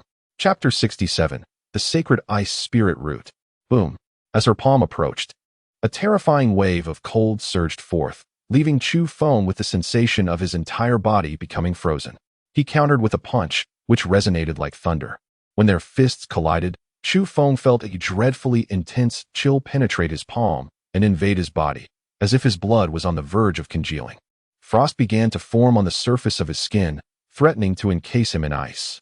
He hastily summoned the fire within him, expelling the frigid energy and forcing the woman to retreat. Damn! Chu Feng could not help but exclaim in surprise, looking at her with disdain. You truly are an ice block. You nearly froze me to death. The woman's expression remained icy as she unleashed an even more terrifying aura of frost, striking again with another palm, the Ice Soul Palm. With this strike, she executed a celestial tier martial art, instantly elevating her combat prowess to a formidable level. A wave of extreme cold spread throughout the tavern, swiftly encasing everything in a layer of frost. Chu Feng felt the intense chill seep into him, causing him to shiver involuntarily. He coldly snorted, Today, let us see whether your ice is more formidable or my fire. Inferno of anger. Without hesitation, Chu Feng unleashed the earth fire, simultaneously executing the technique of Wrathful Flame Lotus once more. In an instant, a fiery lotus erupted forth, colliding with the opponent's palm, resulting in a deafening explosion. A tempest of energy surged forth, obliterating the entire drunken immortal building, while the patrons within were violently hurled outside, scattering like leaves in a storm, many of them spewing blood, and some weaker souls perishing instantly. This sudden upheaval startled the entire South City, leaving the onlookers in stunned silence as they beheld the ruins of the once grand establishment. Amidst the debris, Chu Feng emerged, and Cold Blade rushed to his side, inquiring, Young master, are you unharmed? I am fine, Chu Feng replied, shaking his head and taking a deep breath, his gaze fixed ahead. At that moment, a stirring from the ruins caught his attention, revealing a woman crawling out, her complexion pale, blood trickling from the corner of her mouth, her breath labored, and her attire tattered, revealing much more than intended. This woman, known as Bai Ming Shuang, fixed her icy gaze upon Chu Feng, her eyes filled with a fury that seemed to have endured for a millennium. What? Do you dare to defy? Chu Feng challenged coldly. Without uttering a word, Bai Ming Shuang retrieved several elixirs, consuming them swiftly, her injuries mending rapidly, and a chilling long sword materializing in her grasp. Instantly, an intense coldness enveloped her once more. Is this never-ending? Chu Feng's expression hardened, intent on ending her life. However, at that moment, the voice of Tower Master resonated, Young man. This woman possesses a sacred ice spiritual root and wields the Xianbing sword body. Such a remarkable constitution should not be squandered. Sacred ice spiritual root? Xianbing sword body? Chu Feng was taken aback, scrutinizing the woman before him. He had not anticipated her formidable prowess. The sacred ice spiritual root alone was astonishing, indicative of a potential for greatness. As for the Xianbing sword body, though he lacked comprehensive knowledge, it was undoubtedly significant. Suddenly, Bai Ming Shuang lunged at Chu Feng with her sword, its blade sheathed in frost, freezing the very air as it passed. Humph! Chu Feng reacted swiftly, grasping her sword with his right hand. Startled by his audacity, Bai Ming Shuang's eyes gleamed with cold light as she attempted to sever his hand, but was left stunned the next moment. Chu Feng's grip was as unyielding as steel. The blade could not even breach the surface of his skin. Unbeknownst to her, Chu Feng possessed the chaotic divine demon body, rendering him impervious to her weapon's harm. With a powerful tug on the sword, Bai Ming Shuang found herself uncontrollably drawn toward him. Before she could react, Chu Feng seized her throat, lifting her effortlessly. Woman, my patience has its limits. Do not compel me to strike. Had it not been for Tower Master's intervention, he would have long since ended her life. However, Bai Ming Shuang's piercing gaze remained fixed on Chu Feng, radiating an intent to kill, as if she longed to flay him alive. In response, Chu Feng ceased his verbal sparring and swiftly raised his other hand to strike. Yet, his target was not her face, but rather another sensitive area. Bai Ming Shuang's expression shifted, disbelief flooding her features as she stared at Chu Feng. You. She gritted her teeth, summoning all her strength to exclaim. The fact that a man had dared to strike her there, especially in such a public setting, was an egregious affront to her pride, as she had always held herself in high regard and harbored disdain for men. At that moment, her eyes blazed with fury, as if they could ignite flames, and she was poised to unleash her secret techniques, determined to expend her energy in a desperate fight against Chu Feng. Yet just then, Chu Feng struck again, an electrifying sensation coursing through Bei Mingshuang's body, causing her to involuntarily shudder. What? Chu Feng was taken aback by the expression on the woman's face when suddenly a soft sigh resonated.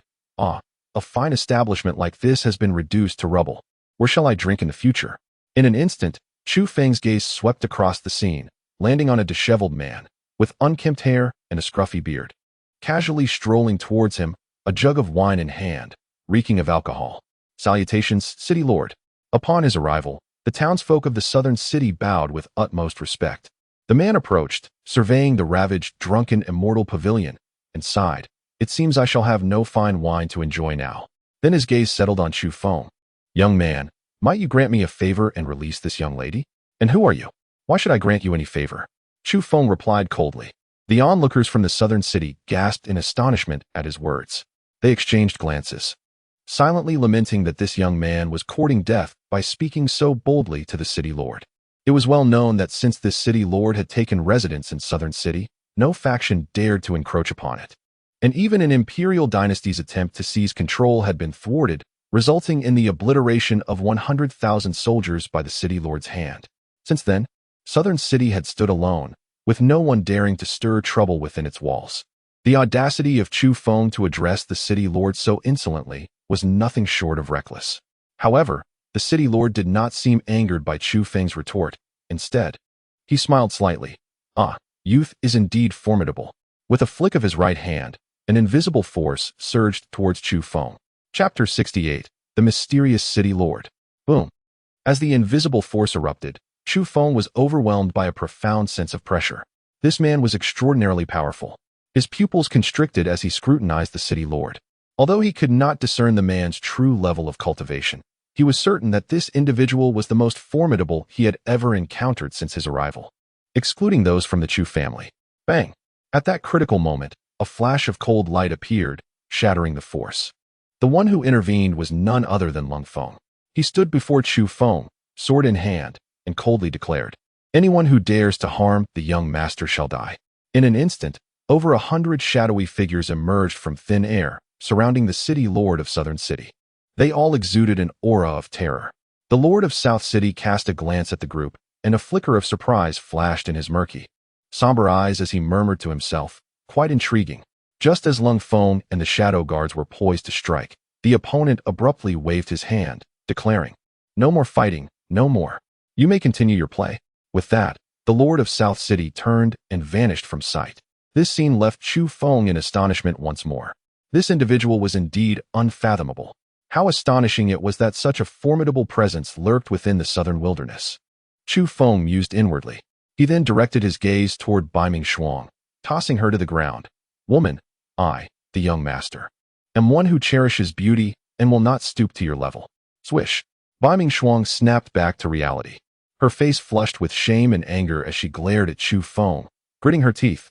"I will kill you." She was about to erupt, but Lung Feng swiftly placed his sword against her neck, while the other shadow guards moved in to restrain her. What a fiery temper! Chu Feng smirked, glancing at Lung Feng. Is there a way to seal her cultivation? Indeed. Lung Feng nodded and immediately acted to seal her powers. Bai Mingshuang fixed her icy gaze on Chu Feng. "If you wish to kill me, then do so. I shall await you on the road to the underworld. My life is long yet." Chu Feng scoffed lightly. "You destroyed the drunken immortal pavilion and killed its people. Your master will not let you off easily." "Oh, so you have a master behind you."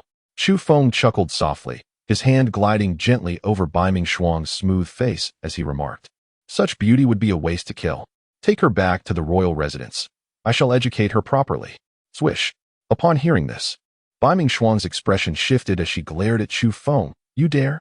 There is nothing that the young master of Jinbei dares not to do." Subsequently, Chu Feng and his entourage departed South City, returning to the Great Xia In a corner of South City, the Lord sat, his gaze flickering, the young master of Jinbei. How fascinating. Suddenly, he clutched his chest, revealing a look of anguish. He hastily grabbed a nearby wine jug and took several swigs of strong liquor, seemingly seeking to dull the pain within him. In the capital of the great Xia Dynasty, Chu Feng, upon returning, inquired of Yun Qingzi, "Is there a pill that can heal the injuries of the fat man?" "Master, I can indeed concoct a pill to mend his bones and meridians. But only a royal-grade alchemist can create a pill for his shattered dantian. Alas, I am but a remnant soul now. I fear I cannot produce it," Yun Qingzi replied. Immediately, Chu Feng's expression darkened. Then first concoct the pill to restore his bones and meridians. After speaking, he made his way to Wang's tavern to inform Wang Fatty of the revenge he had secured, and subsequently to have Yun Qingzi prepare the pill. However, upon arriving at Wang's tavern, he learned from Wang Dalong that Wang Fatty had entered seclusion. Wang Fatty is in seclusion? What does that mean? Chu Feng asked, perplexed. I am not entirely certain. Shortly after the young master departed, Buer claimed he could heal his own injuries and requested an abundance of cultivation resources. Just now, he sent word that those resources were insufficient and urged me to prepare another batch. Wang Dalong remarked, "What on earth is he up to?" At that moment, Chu Feng wore a puzzled expression, while the voice of Master Tower echoed, "It seems he is beginning to awaken." Awaken? What does that mean? Chu Feng was taken aback, and Master Tower continued, "I previously mentioned that this chubby fellow is no ordinary person. Now that he is starting to awaken, you need not worry about his physical condition. In due time, you shall witness his formidable prowess. However, what he currently requires most are abundant spiritual stones, elixirs, and medicinal herbs. The more cultivation resources he possesses, the more terrifying he will become." Master Tower's words made Chu Feng realize that this chubby fellow was indeed extraordinary. Damn it, why are all the people around me so secretive about their capabilities? Chu Feng inwardly lamented. Clearly, he is the one who has traversed realms. How come everyone around him is so impressive? Subsequently, Chu Feng gathered all the cultivation resources he had and handed them to Wang Dalong. "Take these resources to the chubby fellow. Tomorrow, I will arrange for another batch of cultivation resources to be delivered." "Thank you, young master." Wang Dalong immediately expressed his gratitude. "The chubby fellow is my brother. There is no need for formality. If he requires anything, come to me at once," Chu Feng instructed before returning to the Wang residence. Soon after, he encountered Dongfang Changyuan, who appeared pale and evidently injured. "You are hurt. What happened?" Chu Feng's expression changed. Dongfang Changyuan knelt on the ground and said, "Young master, I am sorry. That shadow killer was rescued by someone." "Rescued by someone?" "Yes, I was escorting that shadow killer back to the Wang residence, but halfway through, a mysterious powerhouse injured my subordinate and rescued the shadow killer. It seems the formidable members of the Seven Killers sect are not few." Chu Feng mused quietly, then remarked, "It matters not. If they have taken him, then so be it. Originally, I intended to utilize my mental prowess to probe the shadow killer's mind and discern the circumstances of the Seven Killers sect. Now that he has been rescued, it is of little consequence. If the Seven Killers sect seeks revenge, they will undoubtedly take further action. It appears the Seven Killers sect is poised to re-emerge, and I fear that Songxian domain may soon be engulfed in a storm of bloodshed," Yun Qingzi remarked, "regardless of the turmoil they incite. As long as it does not affect me, I care not. Otherwise, when the time comes, it will not just be the Seven Killers.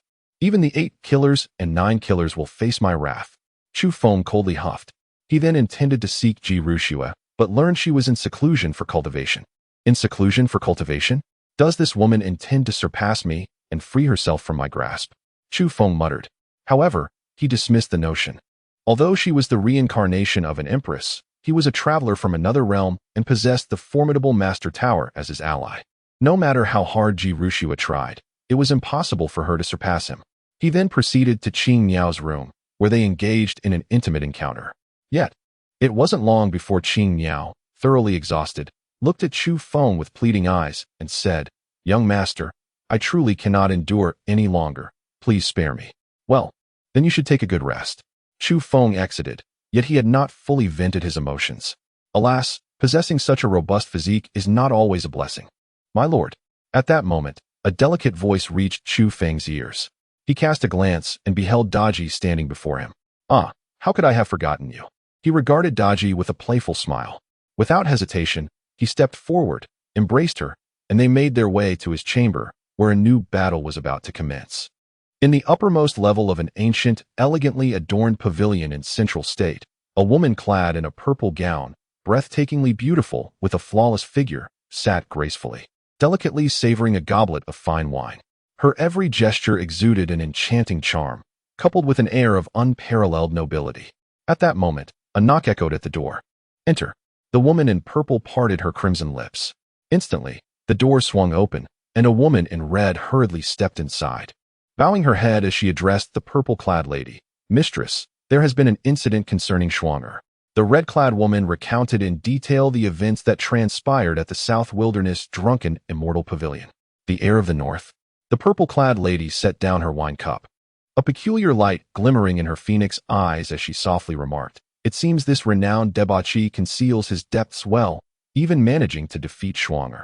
"Mistress, now that Schwanger is in his grasp, should I lead a party to rescue her?" inquired the red-clad woman. Before she could finish, the purple-clad lady smiled gently. "Allow me to pay him a visit. I am quite eager to meet this heir of the North." The following day, at the North King's Manor, Chu Feng emerged from Daji's chamber, while within, Daji lay in deep slumber after a night of tumult. Perhaps due to her constitution, she possessed a resilience that surpassed even Qing Miao and Ji Ruxue, enduring an entire night of Chu Feng's fervent pursuits. "My lord." At that moment, Duanmuyu appeared, respectfully addressing Chu Feng, though her appearance bore dark circles, indicative of her fatigue and lack of rest. "What troubles you? Did you not sleep well?" Chu Feng queried. Astonished at her condition, Duanmuyu's lips twitched as she thought, "How could I possibly have rested well with the ruckus you caused all night?" It turned out that Duanmuyu's chamber was adjacent to Daji's, and the sounds of passion that reverberated through the walls had rendered her unable to find sleep, leaving her in a state of inner turmoil throughout the night. Yet, she dared not voice her discomfort, instead awkwardly replying, "It's nothing. Perhaps I experienced a bit of insomnia last night." "Oh, then you should catch up on your sleep," Chu Feng remarked casually. "Yes, my lord." Duanmuyu nodded, her gaze lingering on Chu Feng when a sudden flutter coursed through her heart. For reasons unknown, today, Chu Feng exuded an inexplicable allure that stirred a hint of affection within her. This sensation was peculiar, leaving Duanmuyu feeling somewhat bewildered. Could I possibly be falling for him? Impossible. How could that be? I merely wished to reclaim the Misty Rain Tower with his assistance. Thus, she promptly dismissed such thoughts. At this moment, Chu Feng had already arrived at the imperial palace. Today marked the day when various powerful factions from the southern wilderness came to pay tribute to the great Xia Dynasty. He was eager to observe how many factions had arrived and how many had not. Those who failed to attend would certainly need to be dealt with. Chapter 69. Tribute from all sides. The Dragon of Heaven strikes.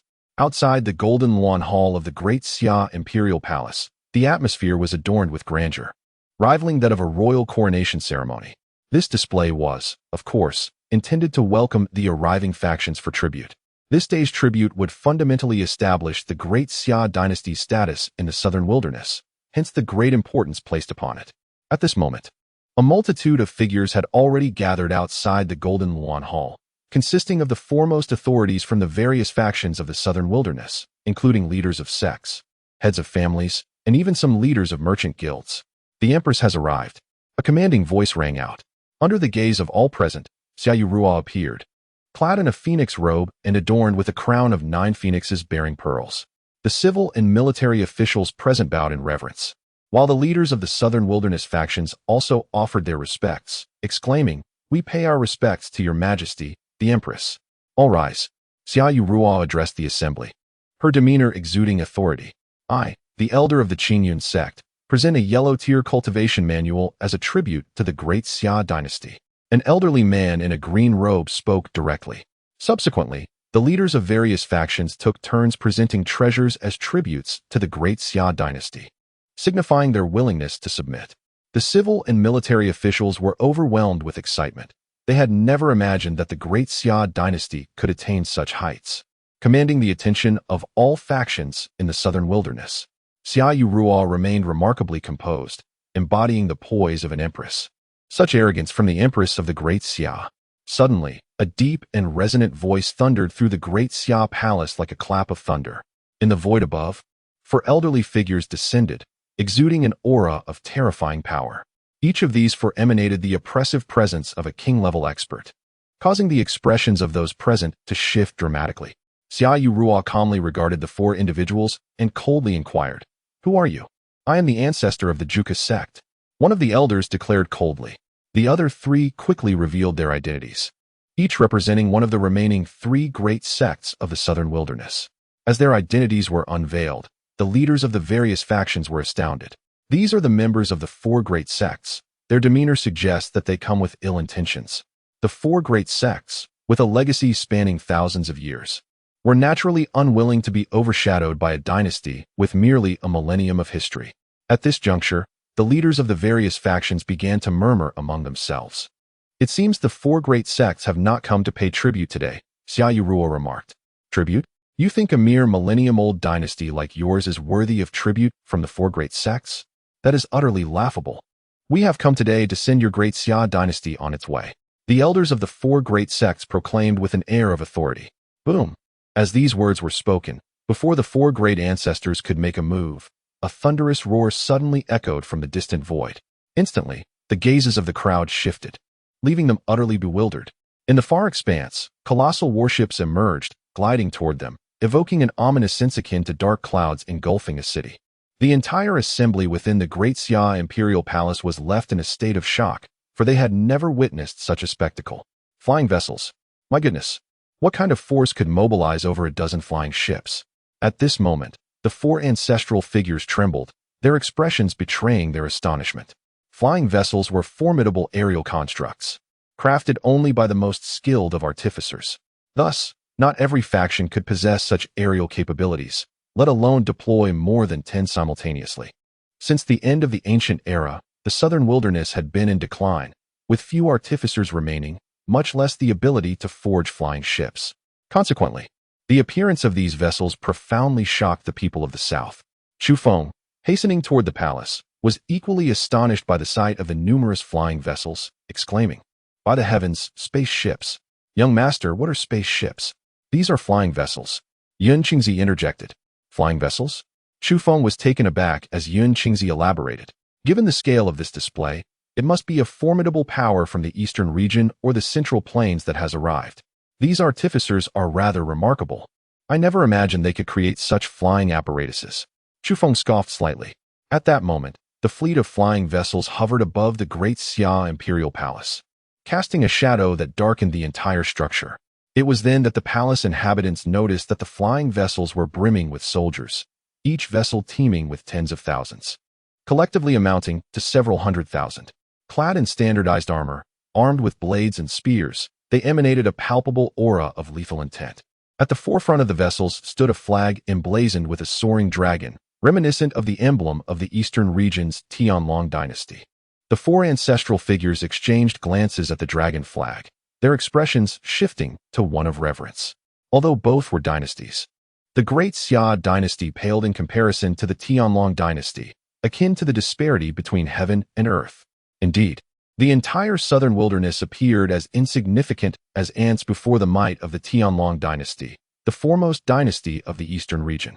Furthermore, the eastern region was a place of great significance within the Zhongshuan domain, far beyond the decayed southern wilderness.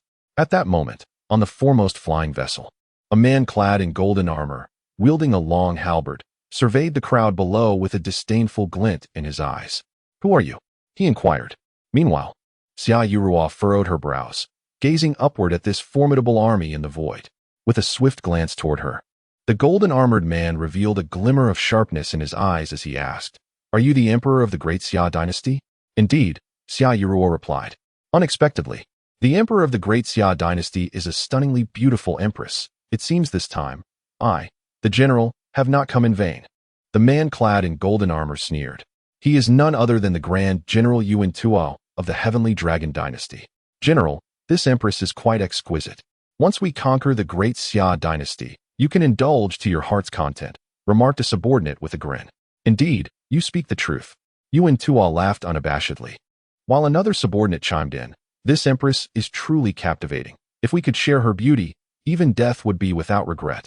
Haha, all of you who have fought alongside me, Yuan Tuo, through thick and thin, How could such a delightful opportunity be denied? Line up and take your turns.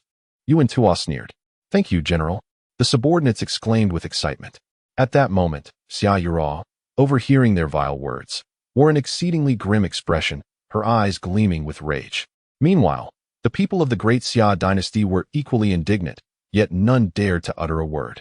Suddenly, a voice of fury resounded like thunder. Line up, you scoundrels. Boom. In an instant, a fiery lotus appeared out of thin air, hurtling towards the flying vessel occupied by Yuan Tuo and his men. Chapter 70. The Diamond Breakthrough. The giant emerges. Boom.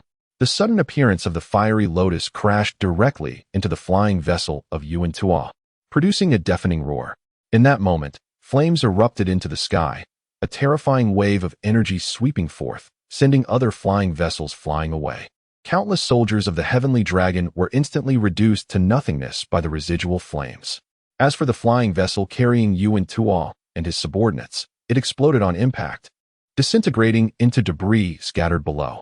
Except for Yuan Tuo and a few of his officers, the tens of thousands of soldiers aboard were obliterated before they could even let out a cry of despair. This sudden turn of events left everyone present momentarily stunned. Shortly thereafter, Chu Feng staggered forward, waving his right hand. The ground fire transformed from the fiery lotus returning to him. With a cold voice, he commanded, "What nonsense is this heavenly dragon dynasty? Kill them all, leave not a single one." Whoosh, whoosh, whoosh. Instantly, the cold blade and 300 shadow guards revealed themselves, charging towards the soldiers of the heavenly dragon in the other flying vessels. Even the master of the Yellow Spring Pavilion appeared, unleashing his full cultivation at the 9th level of the King Realm, embarking on a killing spree. In the blink of an eye, a massacre erupted in the skies above the capital of the Great Xia. Damn it! At this moment, Yuan Tuo, regaining his composure, wore a face as dark as ink, his eyes flashing with unending fury as he glared at Chu Feng. With a cold sweep of his long halberd, he declared, "Damn ants, perish." Boom.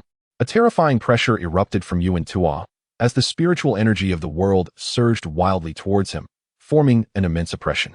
His cultivation had reached the 7th level of the King Realm, significantly surpassing that of the Southern Wilderness King. Boom. In the next moment, Yuan Tuo vanished, his long halberd swinging fiercely toward Chu Feng.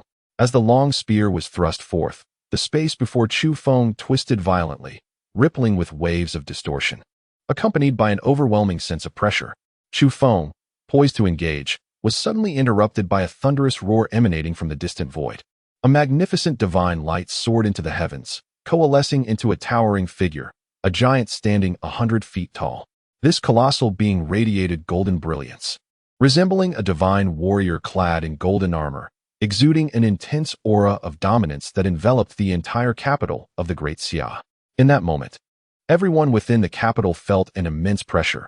Even Yuan Tu found himself momentarily stunned, his gaze drawn to the distant giant, his expression shifting to one of astonishment as he exclaimed, "Is that a Dharmakaya?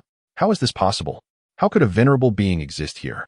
At that moment, Yuan Tu's heart surged with tumultuous waves, disbelief flooding his eyes. The Dharmakaya can only be comprehended by those who have transcended the monarch realm and entered the venerable realm. Yet how could such a being possibly exist in the southern wilderness? It was simply inconceivable.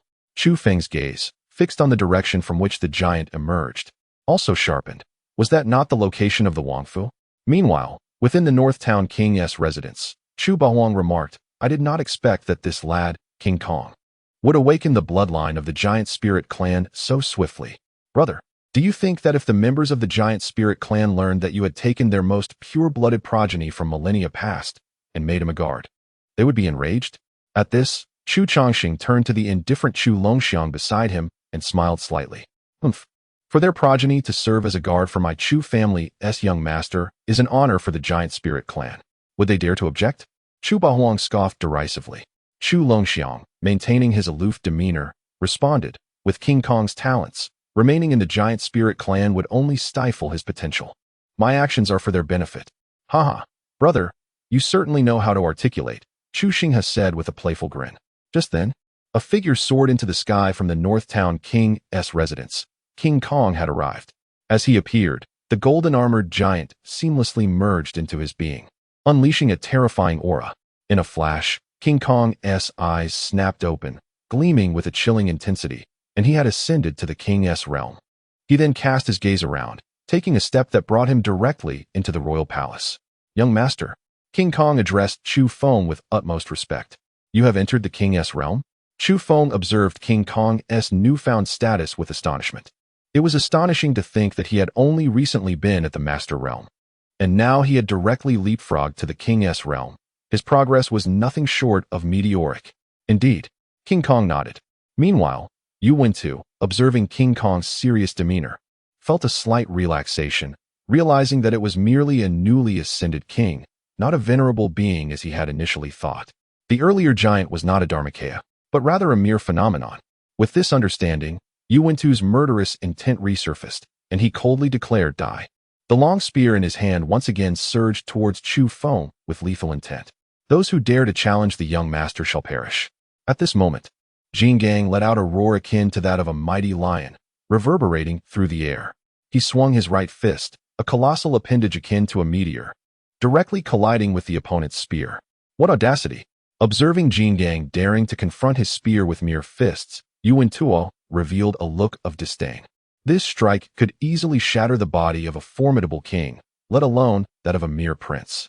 Yet, in the next instant, Yu Wentuo found himself taken aback. As Jingang's fist met the spear, rather than witnessing his fist being pierced, a resounding crack echoed. Subsequently, the spear in Yu Wentuo's hand was reduced to a heap of debris. At that moment, Yu Wentuo was left dumbfounded. This was a 7th-grade spiritual weapon. How could it be obliterated by a single punch? Before he could comprehend, Jingang's fist, akin to a relentless tide, surged towards him. Whoosh! Yu Wentuo's expression shifted dramatically as he hastily summoned all his spiritual energy to defend himself, simultaneously invoking the might of heaven and earth to suppress his foe. However, all of this proved futile before the might of Jingang's fist. Boom! Jingang's punch, like a force of nature, shattered Yu Wentuo's every defense, ultimately striking his chest with a deafening crash. Yu Wentuo's eyes widened in disbelief as he gazed at Jin Gang, about to utter a word, only to have his body explode into a mist of blood, leaving no trace behind. In that moment, silence enveloped the scene. Everyone, eyes wide, stood frozen in shock. Even Chu Feng was taken aback. To decimate a 7th-level king at the onset of the Prince Realm, such prowess in combat was not to be underestimated. Goodness, how is it that each person beside me is more formidable than the last? Am I still the protagonist? Chu Feng mused inwardly. "General." At that moment, Yu Wentuo's subordinates cried out in anguish. They then roared, "Kill! Avenge the general!" Boom!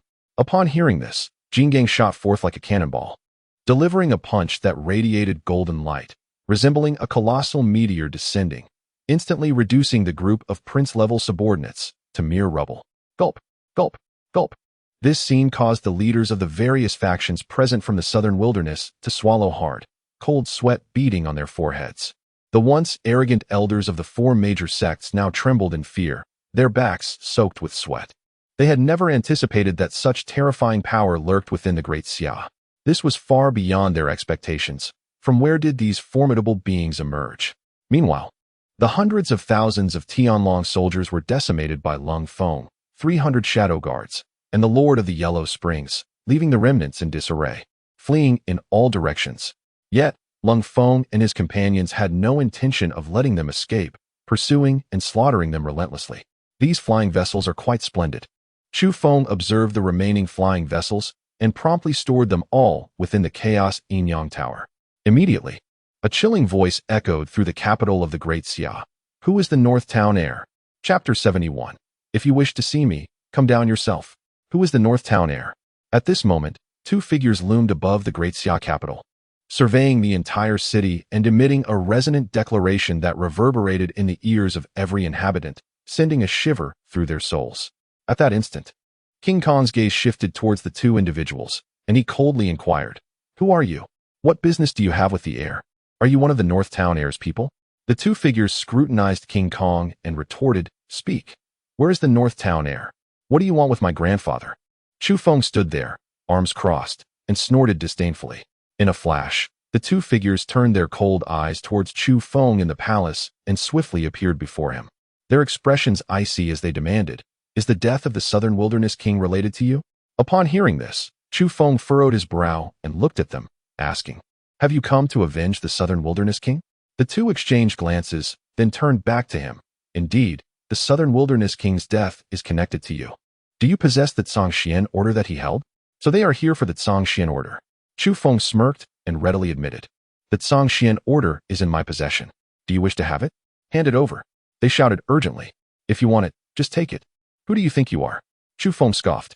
Seeking death. One of them's expression grew cold, a malevolent aura emanating from him as he lunged towards Chu Feng with a clawed hand. Boom. At that moment, King Kong flashed in front of Chu Feng and delivered a punch, clashing forcefully against the assailant's claw. With a sickening crunch, the man's claw shattered under King Kong's blow, causing him to stagger back, pain etched across his face. The other figure's expression changed as he glared at Chu Feng. Who are you to dare oppose my blood god sect? Blood god sect? What is that? Chu Feng scoffed, while Yun Qingzi, hidden within his ring, felt a jolt of realization. They are from the blood god sect? Do you know of the blood god sect? Chu Feng inquired. The blood god sect is a premier sect in the Zhongxian domain, yet it is notorious for practicing malevolent techniques, earning it the nickname evil sect. Members of the blood god sect are exceedingly brutal and strike mercilessly, ensuring that all who oppose them meet a torturous end. Yun Qingzi explained, then added, they are seeking the Zhongxian order. Could they possibly possess other Zhongxian orders?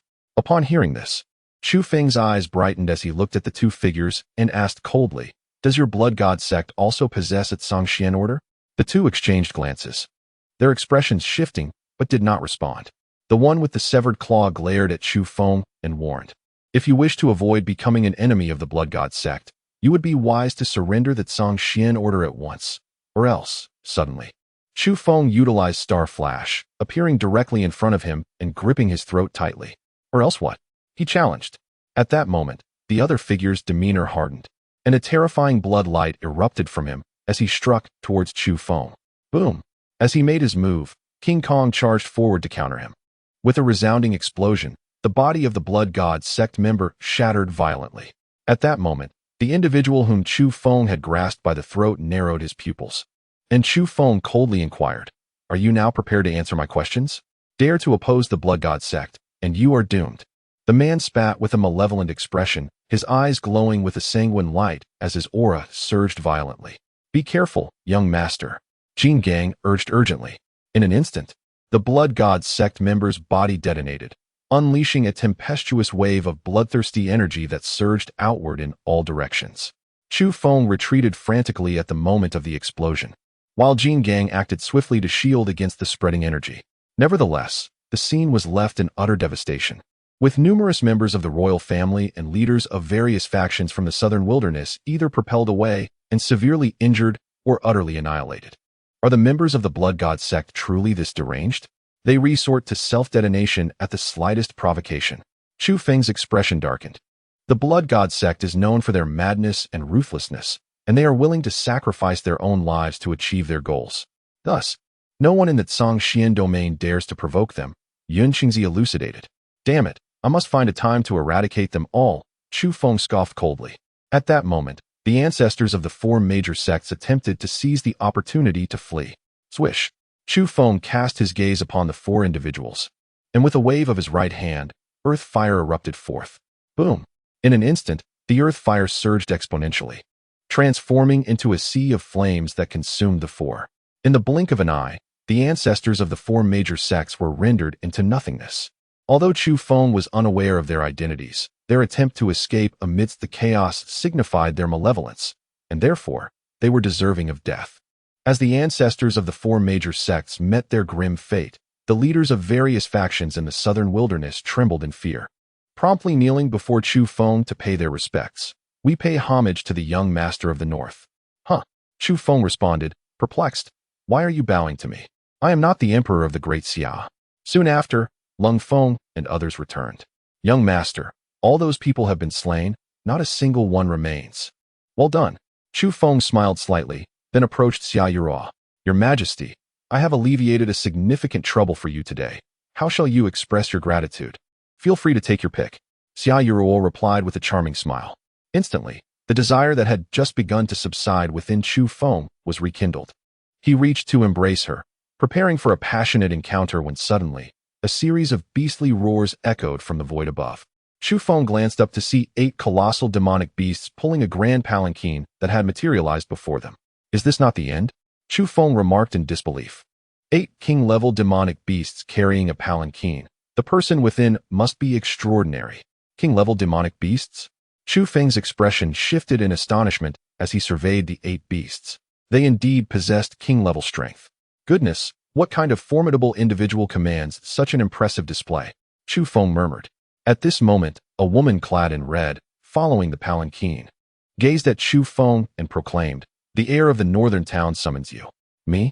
Chu Feng raised an eyebrow, channeling his spiritual sense to discern the identity of the occupant within the palanquin, only to discover an invisible force surrounding it, obstructing his probing. If the heir seeks to know my identity, it would be better to come forth and converse. A woman's voice emanated from within the palanquin. If you wish to see me, then come down yourself. Chu Feng retorted unceremoniously. Chapter 72, The Master of Drunken Immortals. Entrapped in a mirage. As soon as Chu Feng uttered these words, a profound silence enveloped the scene, as if the very air had stilled. The red-clad woman's expression hardened, her eyes gleaming with a chilling light, radiating an intense heat as if threatening to incinerate the void. Just as she prepared to strike at Chu Feng, a woman clad in purple emerged from the palanquin. Her face was veiled, but her captivating eyes held an enchanting allure. "Master," the red-clad woman addressed the purple-clad figure with respect. Chu Feng, intent on discerning her true visage, found that a barrier obscured his mental probing, rendering him unable to penetrate the veil. "Interesting indeed," suddenly remarked the voice of the Tower Master. "Could she possess a unique constitution?" Chu Feng inquired. "You will find out soon enough," the Tower Master replied enigmatically, leaving Chu Feng somewhat exasperated. At that moment, the purple-clad woman gracefully floated in the void, her exquisite form swaying before Chu Feng. "Is it you who desires to see me?" Chu Feng assessed her from head to toe, internally acknowledging her commendable figure. "Likely a beauty. I am Zixuan, the master of the drunken immortals. Today, I am fortunate to finally meet the legendary heir of the northern town." She spoke softly, her violet-hued pupils emanating an entrancing glow that evoked a sense of surrender. Gradually, Chu Feng felt his consciousness begin to dissolve as the woman approached him, her delicate hand caressing him, producing an intoxicating sound that resonated to his very core. "My lord, allow me to serve you well." At that moment, Chu Feng noticed numerous beauties surrounding him. Some were massaging him, others offering him wine, while a few danced gracefully, creating a scene replete with joy and splendor. Immersed in this enchanting atmosphere, Chu Feng succumbed to delight, his expression betraying sheer ecstasy. "My lord, do you enjoy this?" the purple-clad woman whispered softly in his ear, to which he nodded eagerly. "I do. I truly do." Suddenly, a chilling command resonated deep within his soul. "Awaken." The Tower Master's icy voice thundered. Boom. Chu Feng's mind erupted with clarity, his previously hazy gaze suddenly igniting with brilliance, causing the alluring beauties around him to vanish without a trace. At this moment, the purple-clad woman remained before him, her expression beneath the veil revealing shock, her spirit shaken. "An illusion," Chu Feng stated coldly, fixing his gaze upon her. He has now become a master of mental arts, naturally aware that certain individuals possess the ability to employ illusions, ensnaring others within phantasms, leading them to complete subjugation and ultimately reducing them to mere puppets under the puppeteer's control. Just moments ago, he had fallen prey to such an illusion, crafted with remarkable finesse. After all, considering Chu Feng's current mental prowess, ordinary illusions would scarcely affect him. Had it not been for the timely intervention of Master Tower, he might have been utterly ensnared by this woman. Contemplating this, a glint of murderous intent flickered in Chu Feng's eyes.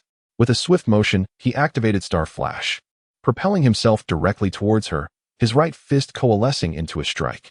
In response to his punch, the woman in purple merely waved her hand lightly, causing Chu Feng to be compelled to retreat uncontrollably. "Young master." At this moment, both King Kong and Cold Edge wore grim expressions as they surged towards the woman. However, an invisible aura emanated from her, suppressing both Cold Edge and King Kong. This scene startled Chu Feng. He had not anticipated her strength to be so formidable. "Young man, this woman is beyond your current capabilities to contend with, unless your esteemed family members intervene," Master Tower's voice resonated.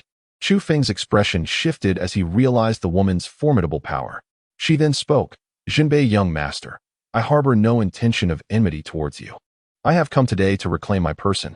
Are you referring to that cold woman? Chu Feng retorted coldly. Indeed, her name is Baiming Shuang. She is under my protection. I have come today to take her back. As for your destruction of the South Wilderness drunken immortal pavilion, I can overlook it, the woman in purple stated directly. Overlook it? Your drunken immortal pavilion harmed my brother. What does the destruction of your establishment amount to? Chu Feng scoffed icily. As for that ice-cold woman, she resides within the Jinbei Wangfu. Should you wish to take her, you may do so at your convenience. Master, I shall retrieve Shuanger, the woman in red exclaimed, setting off towards the Jinbei Wangfu. Yet, the very next moment, a cold voice echoed from within the Jinbei Wangfu. Get lost. With a whoosh, the woman in red was immediately struck by an invisible force, sent flying and spitting blood. In an instant, the woman in purple's expression changed.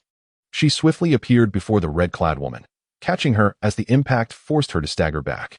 Cough, cough, cough. The woman in red turned pale, coughing violently. Liuli. The woman in purple hastily produced several pills for her to consume. At this juncture, the woman in purple narrowed her eyes, fixating on the Jinbei Wangfu, her gaze flickering with intensity. Do you still wish for more? Chu Feng sneered upon witnessing this. The woman in purple turned her gaze towards him. I did not expect such a formidable ally hidden behind you. No wonder you act with such impunity. What? Do you look down upon this young master? Believe it or not, I can make you submit and call me daddy. Chu Feng retorted without hesitation. In response, the woman in purple's face, partially concealed by her veil, flushed slightly. Her eyes twinkled, and rather than displaying anger, she regarded Chu Feng with a gentle smile. Is that so? Then I shall await your arrival. Subsequently, the lady in purple escorted the woman in red back to the carriage, where the 8 formidable beasts harnessed to it emitted a piercing cry before departing from the scene. Young man, this woman holds you in disdain. Do you not intend to have your uncles subdue her and give her a thorough thrashing? The voice of Master Tower echoed. Chu Feng scoffed. Such an arrogant woman must be conquered by my own prowess. That is where the true excitement lies. Just wait. It won't be long before she obediently submits beneath me. With such ambition, it is no wonder she is the mistress of my Master Tower, he chuckled. Meanwhile, within the carriage, the injuries of the woman in red gradually healed. She gazed at the woman in purple and apologized. I am sorry, my mistress. It is of no concern. This has nothing to do with you. I never anticipated that such a formidable opponent lurked within the northern town princess residence. The eyes of the woman in purple flickered with intensity. The woman in red inquired, Mistress, are you not a match for her either? In that instant, the expression of the woman in purple hardened as she replied, I cannot be certain. In fact, I do not even know what my opponent looks like. The royal residence is shrouded in an invisible barrier that isolates any form of power. Upon hearing this, the woman in red was greatly astonished. She had not expected that even in this humble southern wilderness, there existed individuals that even her mistress could not contend with. No wonder this northern town young master is so arrogant, daring to speak ill of my mistress. If given the chance, I shall certainly teach him a lesson, she declared vehemently. However, Shuang will temporarily remain unharmed. After all, she belongs to that family. We must return, and once I locate that item, I shall rescue Shuang. The image of Chu Feng flickered in the mind of the woman in purple, her beautiful eyes shimmering with an unusual brilliance. Chapter 73. The top of the hidden dragon list. Chu Feng of the southern wilderness. In the imperial palace of the great Xia, within the empress's chambers, after several hours of tumult, Chu Feng placed a gentle kiss on Xia Yurua's face before taking his leave. Xia Yurua, feeling utterly drained, gradually regained her strength after a significant passage of time. At this moment, a cold, furious voice reverberated in her mind. Did I not make myself clear? Why do you continue to devote yourself to this man? He is mine. Why should I not surrender myself to him? Xia Yurua replied with an indifferent demeanor. You immediately. The voice in her mind erupted with rage, retorting coldly, he is unworthy of you. Whether he is worthy or not is not for you to decide. I am the rightful owner of this body. Xia Yurua responded without reservation. How dare you defy me? Suddenly, a look of anguish crossed Xia Yurua's face as she pressed her hands tightly against her head, appearing to be in great distress. Meanwhile, Chu Feng had returned to the northern town princess residence, where Chu Bahuang approached him. Little Feng, who is that woman? Should I have my fourth uncle capture her for you? No need, fourth uncle. I shall deal with her personally when the time comes. Chu Feng replied with a slight smile. All right, take this. If you encounter anyone you cannot handle in the future, Simply channel a bit of power into it. And whoever it is shall kneel before you and beg for mercy. Chu Bahuang presented a jade pendant to Chu Feng. Thank you, fourth uncle. Chu Feng promptly stowed away the jade pendant, a crucial safeguard for his life. He then proceeded to the chamber where Bei Ming Shuang was imprisoned. So, how do you find the Northern King's residence? He inquired. Listening to Chu Feng's words, Bei Ming Shuang regarded him with an icy demeanor, her haughtiness unwavering. Still so frigid are we? Do you honestly believe your master can come to your rescue? Let me tell you, she has arrived, but now she has departed. Upon hearing this, Bei Ming Shuang's expression hardened as she fixed her gaze on Chu Feng. Impossible. If my master had come, you would not still be alive. Believe it or not, it's of no consequence. The prospect of your master saving you is utterly non-existent now. You have two choices, either submit to being my maid or face death. Chu Feng replied indifferently. Become your maid? Not a chance. Only my master is deserving of that title in this life. You are unworthy. Bei Ming Shuang retorted coldly. How proud you are. Chu Feng smirked wickedly, a glint of cunning in his eyes that sent a shiver down Bei Ming Shuang's spine. What do you intend to do? Without delay, Chu Feng pressed Bei Ming Shuang against a nearby table and unleashed a forceful slap. Instantly, her delicate face flushed crimson, and she bit her lip to stifle her cries. But ultimately, the overwhelming sensation caused her to emit a soft whimper. As Chu Feng's assault continued, Bei Ming Shuang trembled violently, her lips pressed tight, her gaze becoming unfocused, and her entire being felt a wave of weakness and numbness wash over her. Soon, she uttered in a feeble voice, "Stop, please." The once proud Bei Ming Shuang had yielded, fearing what further actions might ensue. Are you willing to acknowledge me as your master now? Chu Feng inquired, arching an eyebrow. Bei Ming Shuang clenched her teeth, her mind a battleground of indecision. Seems you have not yet had your fill of punishment, he declared, raising his hand once more. Bei Ming Shuang hurriedly replied, I am willing. Then relinquish your soul. I shall imprint upon you my spiritual seal. Chu Feng stated directly. Eventually, Bei Ming Shuang surrendered her soul, permitting him to inscribe the spiritual mark upon her. Ah, now you are behaving, Chu Feng remarked with a gentle smile, subsequently allowing Lung Feng to release her cultivation seal before departing. Watching Chu Feng's retreating figure, Bei Ming Shuang bit down hard, her eyes shimmering with a cold light. An aura of extreme chill enveloping her as she vowed, I will certainly kill you. Meanwhile, Chu Feng returned to his chamber and entered the first layer of the Chaos Yin-Yang Tower to continue refining the Xuanwu blood essence and the saintly blood. At that moment, within the confines of the first layer, torrents of elemental powers surged forth, flooding into Chu Feng's being. In the eastern domain, the Tianlong Dynasty. What? All dead? Upon learning of the demise of Yuan Tuo and the 50,000 soldiers of the Tianlong army, the Emperor of Tianlong was left utterly dumbfounded. The officials present, both civil and military, were equally astonished. This was the first time since the establishment of the Tianlong dynasty that they had suffered such a grievous blow, especially from a dynasty they had deemed insignificant. Damn it, how could a barbaric realm's dynasty possibly annihilate my Tianlong dynasty's 50,000 troops? The Emperor of the Heavenly Dragon exclaimed in disbelief. In his eyes, the southern wilderness was merely a desolate land inhabited by savages, unworthy of his regard. Thus, he found it utterly implausible that the great Xia Dynasty could vanquish the 500,000 troops of the Heavenly Dragon. If such a claim were true, what honor would remain for the Heavenly Dragon Dynasty? Your Majesty, should we procure intelligence regarding the great Xia Dynasty from the Star Moon Tower? After all, General Yuan and his army are indeed dispatched to confront the great Xia, and it stands to reason that others would not engage them unless it pertained to the great Xia, the Chancellor of the Heavenly Dragon Dynasty remarked. After pondering for a few moments, the Emperor replied, Very well, let us first acquire information about the great Xia Dynasty from the Star Moon Tower. I must uncover the identity of the mastermind behind this affair. A week later, in the central region of the Middle State, a grand city stood tall, at the heart of which loomed an octagonal pavilion reaching a height of 100 meters, adorned with the characters Star Moon Tower, exuding an aura of enigma. At that moment, a new list was unveiled from the pavilion. Look, the Star Moon Tower has released the latest rankings of the Hidden Dragon list. I wonder who will claim the top position this time. Historically, those who ascend to the first place often secure a spot among the top 10 of the Azure Sky Talents list. A multitude of individuals gathered outside the Star Moon Tower, their faces alight with excitement as they gazed upon the list. On this list, 10 illustrious names were inscribed in golden letters. As the crowd scanned the name at the pinnacle, they were all rendered speechless.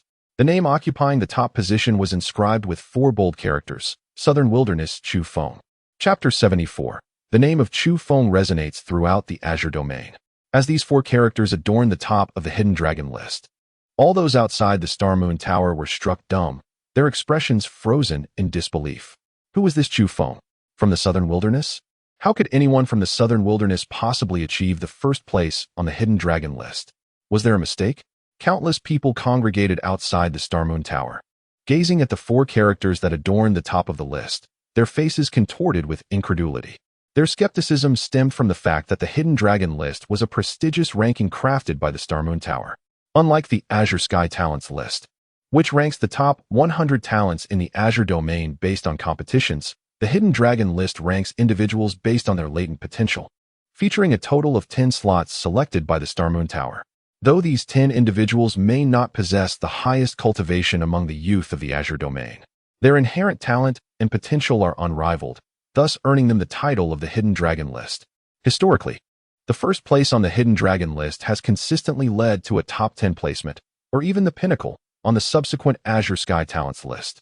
Consequently, the champions of the Hidden Dragon list have predominantly emerged from the elite prodigies of the Eastern region or the major powers of the Central State, with no talents from the Northern Frontier or the Western Desert ever having reached the summit of the Hidden Dragon list. How could one possibly emerge from the long-neglected Southern Wilderness, a place that had not seen a single contender enter the top 100 of the Azure Sky list for generations, to claim the title of the Hidden Dragon list champion? To comprehend the significance of the presence of Chu Feng among the other 9 esteemed individuals on the Hidden Dragon ranking, one must recognize that they are all renowned prodigies from the Central Plains and the Eastern Territory. Among them, 2 exceptional talents hailing from the Western Desert and Northern Border have already made their names resoundingly known, dominating their respective regions. Yet, the figure of Chu Feng from the Southern Wilderness had remained shrouded in obscurity, unheard of until now. This prompted skepticism among many present, questioning whether the star-picking tower had erred in its judgment. At that moment, a figure emerged from the star-picking tower, addressing the assembly. The Hidden Dragon ranking has been meticulously compiled and published by our star-picking tower based on a multitude of intelligence reports, and there shall be no errors. This proclamation sent a wave of astonishment through the crowd. If the star-picking tower affirmed this, it implied that the talent and potential of this Chu Feng from the Southern Wilderness indeed surpassed that of all other prodigies. I wish to procure information regarding Chu Feng. So do I. Consequently, a throng of individuals surged towards the star-picking tower, eager to acquire insights about Chu Feng. These seekers swiftly uncovered his identity and the comprehensive accounts of his exploits in the Southern Wilderness, detailed to the last nuance. Among these accounts were tales of him marrying the most beautiful woman of the great Xia, slaying a prince on his wedding day, vanquishing a noble, confronting the 6 great empires, breaching the ruins of the Southern Wilderness, slaying the king of the Southern Wilderness, demolishing the drunken immortal pavilion, and defeating the general of the Heavenly Dragon Empire, all documented with precision. Upon reviewing this information, the crowd erupted in astonishment, their hearts profoundly shaken. They had not anticipated the emergence of such a prodigy from the Southern Wilderness, particularly one who was previously regarded as a wastrel son with a defective spiritual root, and yet had achieved such formidable feats in a remarkably brief period, an utterly incredulous transformation. Before long, the news of a prince of the Southern Wilderness claiming the top position on the Hidden Dragon ranking spread rapidly throughout the Central Plains, inciting a stir. In the Xia Academy, Chu Feng from the Southern Wilderness? How could he possibly ascend to the pinnacle of the Hidden Dragon ranking? Exclaimed Su Tian's junior sister, her disbelief palpable upon hearing the news. No wonder even Master Fu met his demise in the Great Xia. This young man has concealed himself so deeply, her father remarked, his expression grave. What shall we do now, father? Can we simply overlook Master Fu's death and the enmity with senior brother Su? The young woman voiced her frustration. Do not fret. With the unveiling of this Hidden Dragon ranking, he has become the target of many. Those who seek his life will surely number in excess of 2 hands, the man replied with a cold snort. Suddenly, within a certain area of the Xia Academy, a thunderous roar erupted, unleashing a terrifying aura of bloodline awakening. His bloodline has awakened, the man observed, his gaze sharpening with excitement. Simultaneously, within the supreme Tao sect. Chu Feng from the southern wilderness. The fourth elder uttered these words with a chilling tone, his eyes glinting with a fierce, murderous intent. He was evidently aware that the one who had slain his disciple and 4 outer sect elders had now ascended to the top of the hidden dragon ranking. This young man must not be allowed to live, the fourth elder declared, his eyes narrowing as he issued a kill order. Within the ranks of the blood god sect, one could hear a voice laced with fury and coldness. To think that a mere top figure on the hidden dragon ranking dares to kill members of my blood god sect. He possesses quite the audacity. Bring him back. I shall make him aware of the consequences of opposing the blood god sect. Subsequently, the matter of the hidden dragon ranking surged forth with thunderous momentum to the eastern territories, northern borders, and western deserts, inciting a wave of astonishment. The name of Chu Feng resounded throughout the azure profound domain. He became the focal point of attention for various factions, particularly the other 9 prodigies suppressed beneath him in the hidden dragon ranking, who regarded him as their greatest rival. Even the other formidable contenders of this year's Azure Profound Prodigy ranking set their sights on this dandy heir from the southern wilderness, considering him a worthy competitor. Achoo! At that moment, Chu Feng, who was still cultivating within the Chaos Yin-Yang Tower, unexpectedly sneezed. What was this? Who was thinking of me? Chu Feng sniffed and muttered to himself. He then resumed his cultivation. 3 days later, a thunderous roar erupted from the Chaos Yin-Yang Tower. Chu Feng was enveloped in a dazzling display of golden, green, blue, red, and brown light. These 5 colors then converged, ultimately forming 5 luminous orbs within his dantian. Chu Feng's cultivation officially ascended to the celestial realm. Although his combat prowess had previously allowed him to contend with those in the king and even monarch realms, he had not yet broken through to the celestial realm. With a swift motion, Chu Feng opened his eyes, gazing at the 5 orbs within him, puzzled. What are these? This is the essence of the 5 elements. The voice of the tower master echoed. The essence of the 5 elements? Chu Feng was taken aback. And the tower master continued. Indeed, the power of the 5 elements is the foundation of all forces in the universe. And the essence of power is the most primal form of strength. However, at present, you cannot fully master the essence of the 5 elements. You must continuously absorb the power of the 5 elements and comprehend their true meaning before you can wield the essence of their power. Once you can control one type of elemental essence, you will surpass this dimension. If you master all 5, you will be capable of reigning supreme even in the divine realms. Listening to the Tower Master's words, Chu Feng was greatly astonished and asked, where does this essence of the 5 elements originate? Naturally, it resides within the first layer of the Chaos Yin-Yang Tower. While each of the other 8 layers contains different types of elemental essence, as long as you are strong enough, you can master them all. Swish, swish, swish. Upon hearing this, Chu Feng's expression changed repeatedly. If the powerful beings from various realms were to learn of this, they would likely be rendered speechless. One must understand that elemental essence is a rare existence in the world. Countless mighty figures have spent their entire lives without ever qualifying to obtain a single type of elemental essence. Yet within the Chaos Yin-Yang Tower, there exists such an abundance of it. This is truly infuriating. By the way, Tower Master, what is the divine realm? Chu Feng inquired with curiosity. That is a place you cannot yet aspire to reach. In due time, when your strength grows, you will understand. With that, Chu Feng ceased to ask further questions and exited the Chaos Yin-Yang Tower. Boom, boom, boom. Upon his emergence, he immediately sensed a surge of terrifying auras erupting from the outside world. Chapter 75. If he is your friend, I shall save his life. In the heart of the grand capital of the Great Xia, a gathering of over a dozen formidable warriors, each surpassing the realm of kings, hovered in midair, exuding a terrifying pressure. At the forefront stood a man adorned in a resplendent python robe, radiating an aura of unparalleled nobility, his cultivation having reached the 9th level of the king realm. Beside him, a retainer coldly inquired, "Where's the North Town heir, Chu Feng?" This question reverberated throughout the entire capital like a solemn bell, causing all within the city to lift their gazes towards the void, their hearts trembling in trepidation. In an instant, Chu Feng appeared before the assembly, his form flickering into existence as he coldly queried, "Who are you?" The man clad in the python robe scrutinized Chu Feng with piercing eyes, assessing him from head to toe. "Are you the one who murdered the general of the Heavenly Dragon Dynasty, the top ranked on the hidden dragon list?" he asked. Chu Feng silently muttered to himself. Top ranked on the hidden dragon list? What nonsense is this? He then fixed his gaze on the man, remarking icily, "You are from the Heavenly Dragon Dynasty, here for revenge, I presume?" "I am the prince of the Heavenly Dragon Dynasty," the man declared directly, "and I have come today on the orders of our emperor to recruit you." "Recruit me?" Chu Feng was taken aback, and the man continued, "Indeed, our emperor is magnanimous. He has stated that as long as you are willing to pledge your loyalty to the Heavenly Dragon Dynasty, the matter of your killing our general and slaughtering our army will be forgiven." Huh. Upon hearing this, Chu Feng let out a cold laugh and replied, "Does he think he can simply disregard it? Has he sought my consent?" The prince, perplexed, inquired, "What do you mean by that?" "Tell your so-called Heavenly Dragon Emperor to wait. It won't be long before I personally annihilate your dynasty." Chu Feng retorted icily. His ambitions extended far beyond the southern wilderness, and the Heavenly Dragon Dynasty was next on his list for conquest.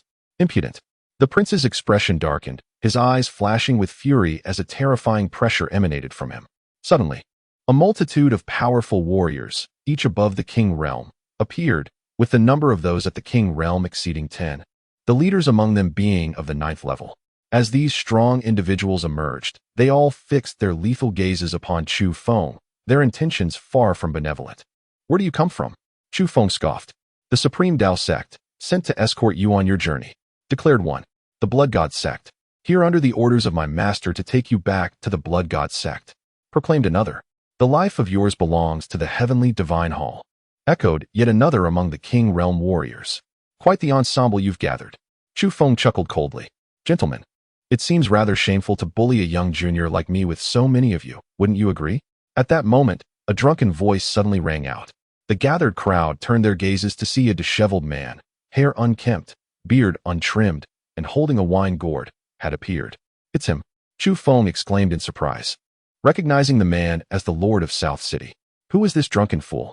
"Begone," scoffed the King Realm warrior from the Blood God sect. "Oh, such a temper.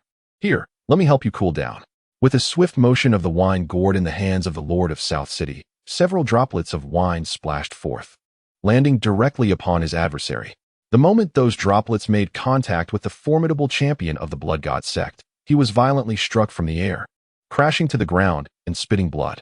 This spectacle caused the onlookers to change their expressions, revealing a palpable gravity in their gazes directed at this individual. Truly, he was enigmatic beyond comprehension. Chu Feng mused to himself, realizing that with mere droplets of wine, one could severely wound a powerhouse of the 9th realm. Such strength was undoubtedly extraordinary. "Are you a celestial king?" At that moment, the leader of the Heavenly Temple's champions fixed a solemn gaze upon the Lord of South City. "Celestial king? That was a long time ago," the Lord of South City sighed. "I hail from the central hall of the Heavenly Temple. Do you know the fate that befalls those who oppose us?" The champion of the Heavenly Temple spoke coldly. "Alas, you are quite verbose." The Lord of South City shook his head, and with a flick of his wrist, more droplets of wine shot forth from the gourd, transforming into water arrows that sped towards the group. Instantly, the members of the Heavenly Temple, the Supreme Dao sect, and the Prince of End were all compelled to defend themselves, only to be sent hurtling backward, each one coughing up blood. Afterward, the wine gourd settled back in the hands of the Lord of South City, who tilted his head back and gulped down several mouthfuls, lamenting, "What a pity. Such exquisite wine, and I shall have no chance to savor it again." Suddenly, pain etched across his features as he began to cough violently. "Are you all right?" Chu Feng inquired, concern evident in his voice. The Lord of South City flashed a grin. "I have but a few days left to live, yet you, my young friend, have achieved quite the notoriety." "Achieved notoriety? What do you mean?" Chu Feng asked, perplexed. "He is injured." At this moment, the champion of the Heavenly Temple, having consumed several medicinal pills, fixed a chilling gaze upon the Lord of South City. The others, equally engaged in healing their internal wounds with elixirs, also focused intently on the Lord of South City. Clearly, they had realized from his cough that he was indeed wounded, and significantly so. Having just been humiliated, they were unwilling to depart without retribution. "Though my days are numbered, I still possess the strength to eliminate a few of you. Are you certain you wish to test that?" The Lord of South City cast a sidelong glance at the group. Swish, swish, swish. Upon hearing those words, the group found themselves ensnared in a moment of hesitation and conflict. A mere swarm of ants. Perish. A cold voice suddenly rang out. Boom. In an instant, The space surrounding the group warped and shattered, and the terrifying turbulence of the spatial rift engulfed them entirely. The next moment, the space returned to normal, yet the group had vanished without a trace. Swish. This scene caused the Lord of South City's pupils to contract, realizing, to manipulate space, could it be? Just then, a man clad in gray robes appeared silently. He regarded Chu Feng with a tender expression. Little Feng. Uncle Wu. Chu Feng exclaimed in surprise, recognizing the man as his esteemed Uncle Chu Xiandao. Chu Xiandao gazed at Chu Feng and smiled faintly. It has been quite a while since we last met. The little boy from before has grown into a fine young man and even tied the knot. Congratulations are in order. However, I regret that I could not attend your wedding due to prior obligations. It's quite all right, Uncle Wu. If necessary, I can always marry again in the future. And you can attend then, Chu Feng replied with a gentle smile. Haha, that sounds good. You are the sole heir of the Chu family in this generation. It is only natural for you to take several wives and expand our lineage. Chu Xiandao chuckled heartily, then turned his gaze towards the Lord of Nanqing, inquiring, Are you a friend of my little Feng? The question caught the other party off guard, leaving him momentarily puzzled. Chu Feng then asked, Uncle Wu, why do you ask that? If he is your friend, I shall save his life. Otherwise, I shall not bother, Chu Xiandao replied nonchalantly. Chapter 76. The Poison of Soul Devouring. The Qiankuan Pill Formula. Can you truly save me? The Lord of Nanqing asked, astonished as he looked at Chu Xiandao. Your foundation has been damaged, and you are afflicted with the poison of soul devouring. Yet, you have managed to endure until now. You are indeed a tough character, Chu Xiandao observed calmly. Upon hearing Chu Xiandao's words, the Lord of Nanqing's expression shifted, his eyes widening in shock. He had not anticipated that the other party could discern his condition at a glance, even identifying the soul-devouring poison. Is it truly the poison of soul-devouring? Yun Qingzi's surprised voice echoed. What sort of poison is that? Chu Feng inquired with curiosity. Yun Qingzi explained. The poison of soul-devouring is something I have only encountered in an ancient text. It is said to have been concocted by a poison master from ancient times. Once this poison enters the body, it relentlessly devours the victim's spiritual energy and the essence of their flesh, ultimately reducing them to mere bones. Although it does not claim a life immediately, it inflicts ongoing torment, leading to a painful demise, and is nearly impossible to cure. Such a trivial poison. Chu Xiandao dismissed with disdain, as if the ancient toxin held no significance in his eyes. Chu Feng's gaze shifted, and he remarked, Uncle Wu, if you can cure this poison, why not save him? Although he is not exactly my friend, he did assist me just now. Very well. Chu Xiandao nodded in agreement. With a flick of his right hand, a sphere of light emerged and was immediately infused into the Lord of Nanqing's body. Boom. The Lord of Nanqing's expression changed, and he closed his eyes tightly as the sphere transformed into a mysterious force, surging through his meridians as if purifying his body. After a brief moment, the mysterious energy dissipated, and the Lord of Nanqing's eyes suddenly opened, sparkling with brilliance. He then examined his body, astonished. Has my poison of soul devouring truly been neutralized?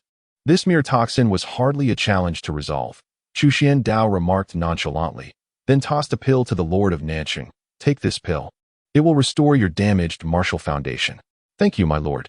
The Lord of Nanqing said with a serious expression, bowing respectfully to Chu Xiandao. Do not thank me. Rather, express your gratitude to young Feng. Were it not for his request, you would not have been worthy of my intervention. Chu Xiandao replied coldly. At that moment, the Lord of South City cast his gaze upon Chu Feng and knelt halfway to the ground, expressing, Shen Tianjun is eternally grateful to the young master for today's kindness, a debt I shall never forget. If you wish to show your gratitude, then allow me to serve as your guard. Chu Feng responded directly, very well. Shen Tianjun's eyes gleamed with determination as he proclaimed, indeed. Shen Tianjun pays his respects to the young master. Observing Shen Tianjun's decisiveness, Chu Feng was taken aback. With your cultivation level and the poison you bear, your status must be significant. Are you truly willing to recognize me as your master? Shen Tianjun's gaze flickered for a moment before he self-deprecatingly smiled. That is but a tale of the past. Were it not for the young master, I would have long since turned to dust. To acknowledge the young master as my master is my honor. You certainly possess a discerning nature, Chu Xiandao remarked with a gentle smile, while Chu Feng inquired, and who was it that inflicted this soul-devouring poison upon you? In an instant, as the topic arose, a fierce killing intent erupted from Shen Tianjun's eyes. which he swiftly suppressed with a few deep breaths. It matters not. That is all behind me, and I prefer not to dwell on it, he said, shaking his head. What did you mean when you said I have become famous? Chu Feng queried. Do you not know, young master? You have ascended to the pinnacle of the Zhaixing Tower's Qianlong list, now renowned throughout the Zhongshuan domain, Xin Tianjun explained. The Zhaixing Tower? The Qianlong list's top rank? What do these even mean? Chu Feng's expression was one of confusion. Xin Tianjun elaborated. The Zhaixing Tower is the most enigmatic establishment within Zhongzhou, reputed to possess a formidable intelligence network and even the ability to divine secrets. Any information you seek can be purchased there for a price. The tower has established the Qianlong list, which selects the 10 individuals with the greatest potential within the Zhongshuan domain. Those who ascend the Qianlong list invariably shine in the Zhongshuan talents competition and become the focus of widespread attention, especially the first rank, which has historically been the center of interest within the Zhongshuan domain. Just a few days ago, the Zhaixing Tower released the latest Qianlong list, and the individual in first place is you. Upon hearing Xin Tianjuan's explanation, Chu Feng was astonished. He was still in the southern wilderness, yet he had gained fame in Zhongzhou. Moreover, he had claimed the coveted first position on the Qianlong list.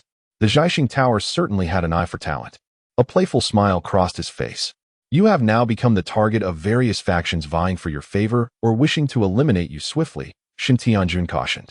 A mere swarm of ants, not worth my concern, Chu Xiandao replied dismissively, then turned his gaze to the ring on Chu Feng's hand, stating, Xiaofeng, the soul within your ring must be an alchemist, correct?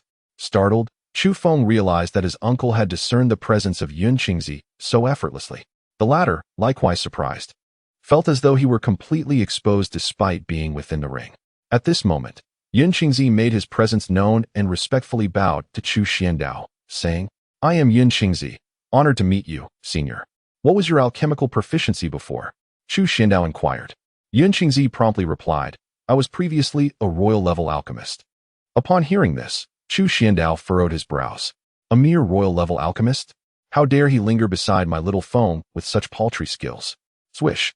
At this remark, Yun Qingzi felt an acute embarrassment. He had never anticipated that he, a distinguished alchemist of his generation, would be subjected to such derision. It is worth noting that even in the formidable land of Zhongzhou, royal-level alchemists are exceedingly rare. Moreover, he is among the elite of them. Had it not been for prior upheavals, he would likely have ascended to the esteemed rank of a revered alchemist by now. Not even reaching the level of an imperial alchemist is utterly pathetic. Chu Xiandao shook his head and pointed at Yun Qingzi's soul form. Boom! In that instant, a torrent of immense information surged within Yun Qingzi's spirit. Once he assimilated this knowledge, his expression was one of unparalleled excitement. This is the Qiankuan Danjue, a method of alchemy offered by a presumptuous alchemist who challenged me and failed. Though it is rather ordinary, it should suffice for you to break through to the rank of an imperial alchemist. As for whether you can ascend to higher echelons, that will depend on your own comprehension, Chu Xiandao remarked with a slight smirk. Gulp. This statement caused Yun Qingzi to swallow hard. A method capable of enabling an alchemist to attain imperial status was deemed merely average by the other party. Such a claim would likely be met with disbelief. After all, since ancient times, the Zhongshuan domain has seen neither an imperial alchemist nor even a holy-level alchemist. Furthermore, from Yun Qingzi's perspective, this method was not merely a means to achieve imperial rank. The profound techniques and formulations it contained opened a gateway to a new realm. At this moment, Chu Feng looked at his fifth uncle with curiosity and asked, Fifth uncle, are you an alchemist? I've dabbled in various disciplines, including alchemy, to some extent, so I can be considered a modest alchemist, Chu Xiandao replied nonchalantly. If the alchemists who had previously challenged him were to hear this, they would likely be infuriated to the point of spitting blood. He then turned to Chu Feng and said, By the way, little Feng, this is my wedding gift for you. With that, Chu Xiandao waved his hand, and a vibrant green light surged directly into Chu Feng's body. Boom!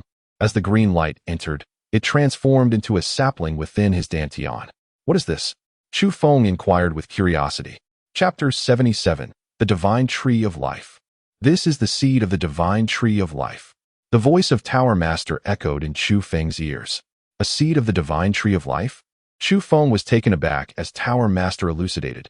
Indeed, the Divine Tree of Life is one of the 3 sacred trees of the divine realm, and its most remarkable attribute is the bestowal of immense vitality. Now that you possess this seed, once it nurtures and grows within you, you will be able to harness a continuous flow of life force.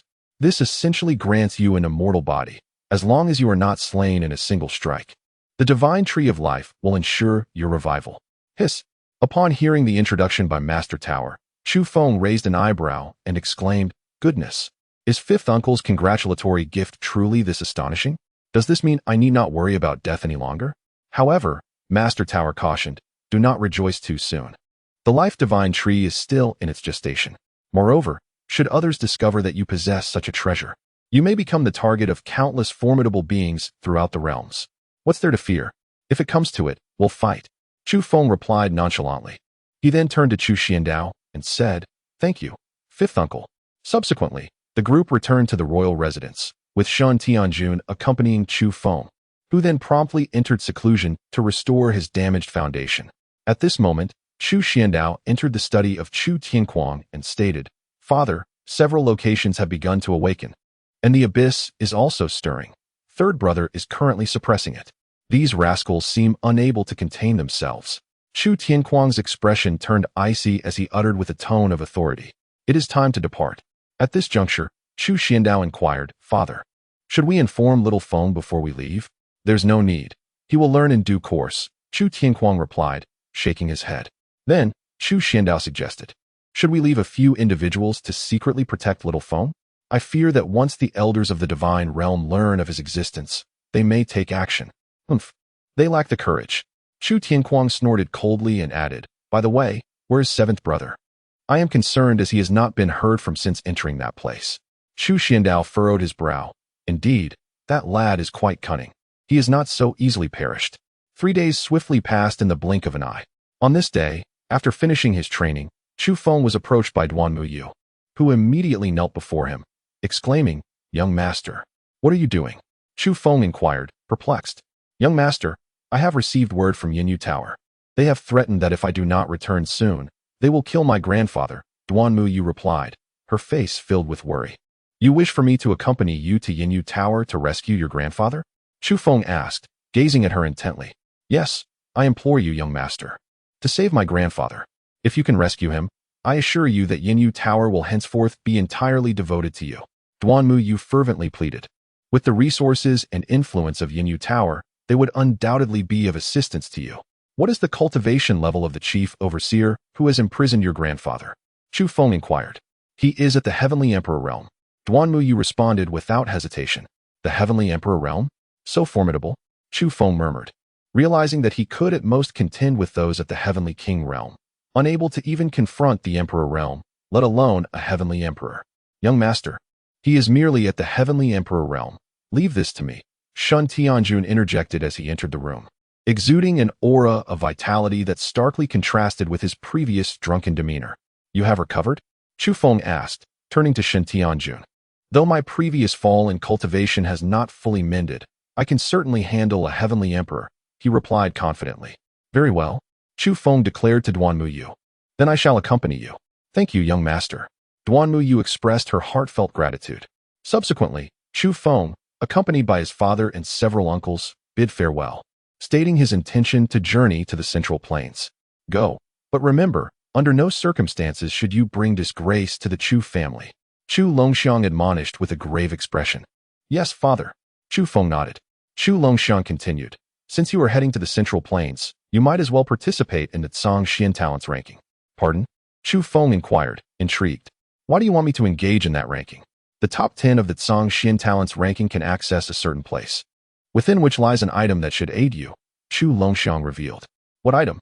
Chu Feng gazed curiously at his father, who shot him a stern glance. "You will know once you step into that place. Why ask so many questions now?" "All right." Chu Feng acquiesced and turned to leave. At that moment, Chu Changsheng looked at Chu Longxiang and remarked, "Brother, do you wish for him to acquire that item?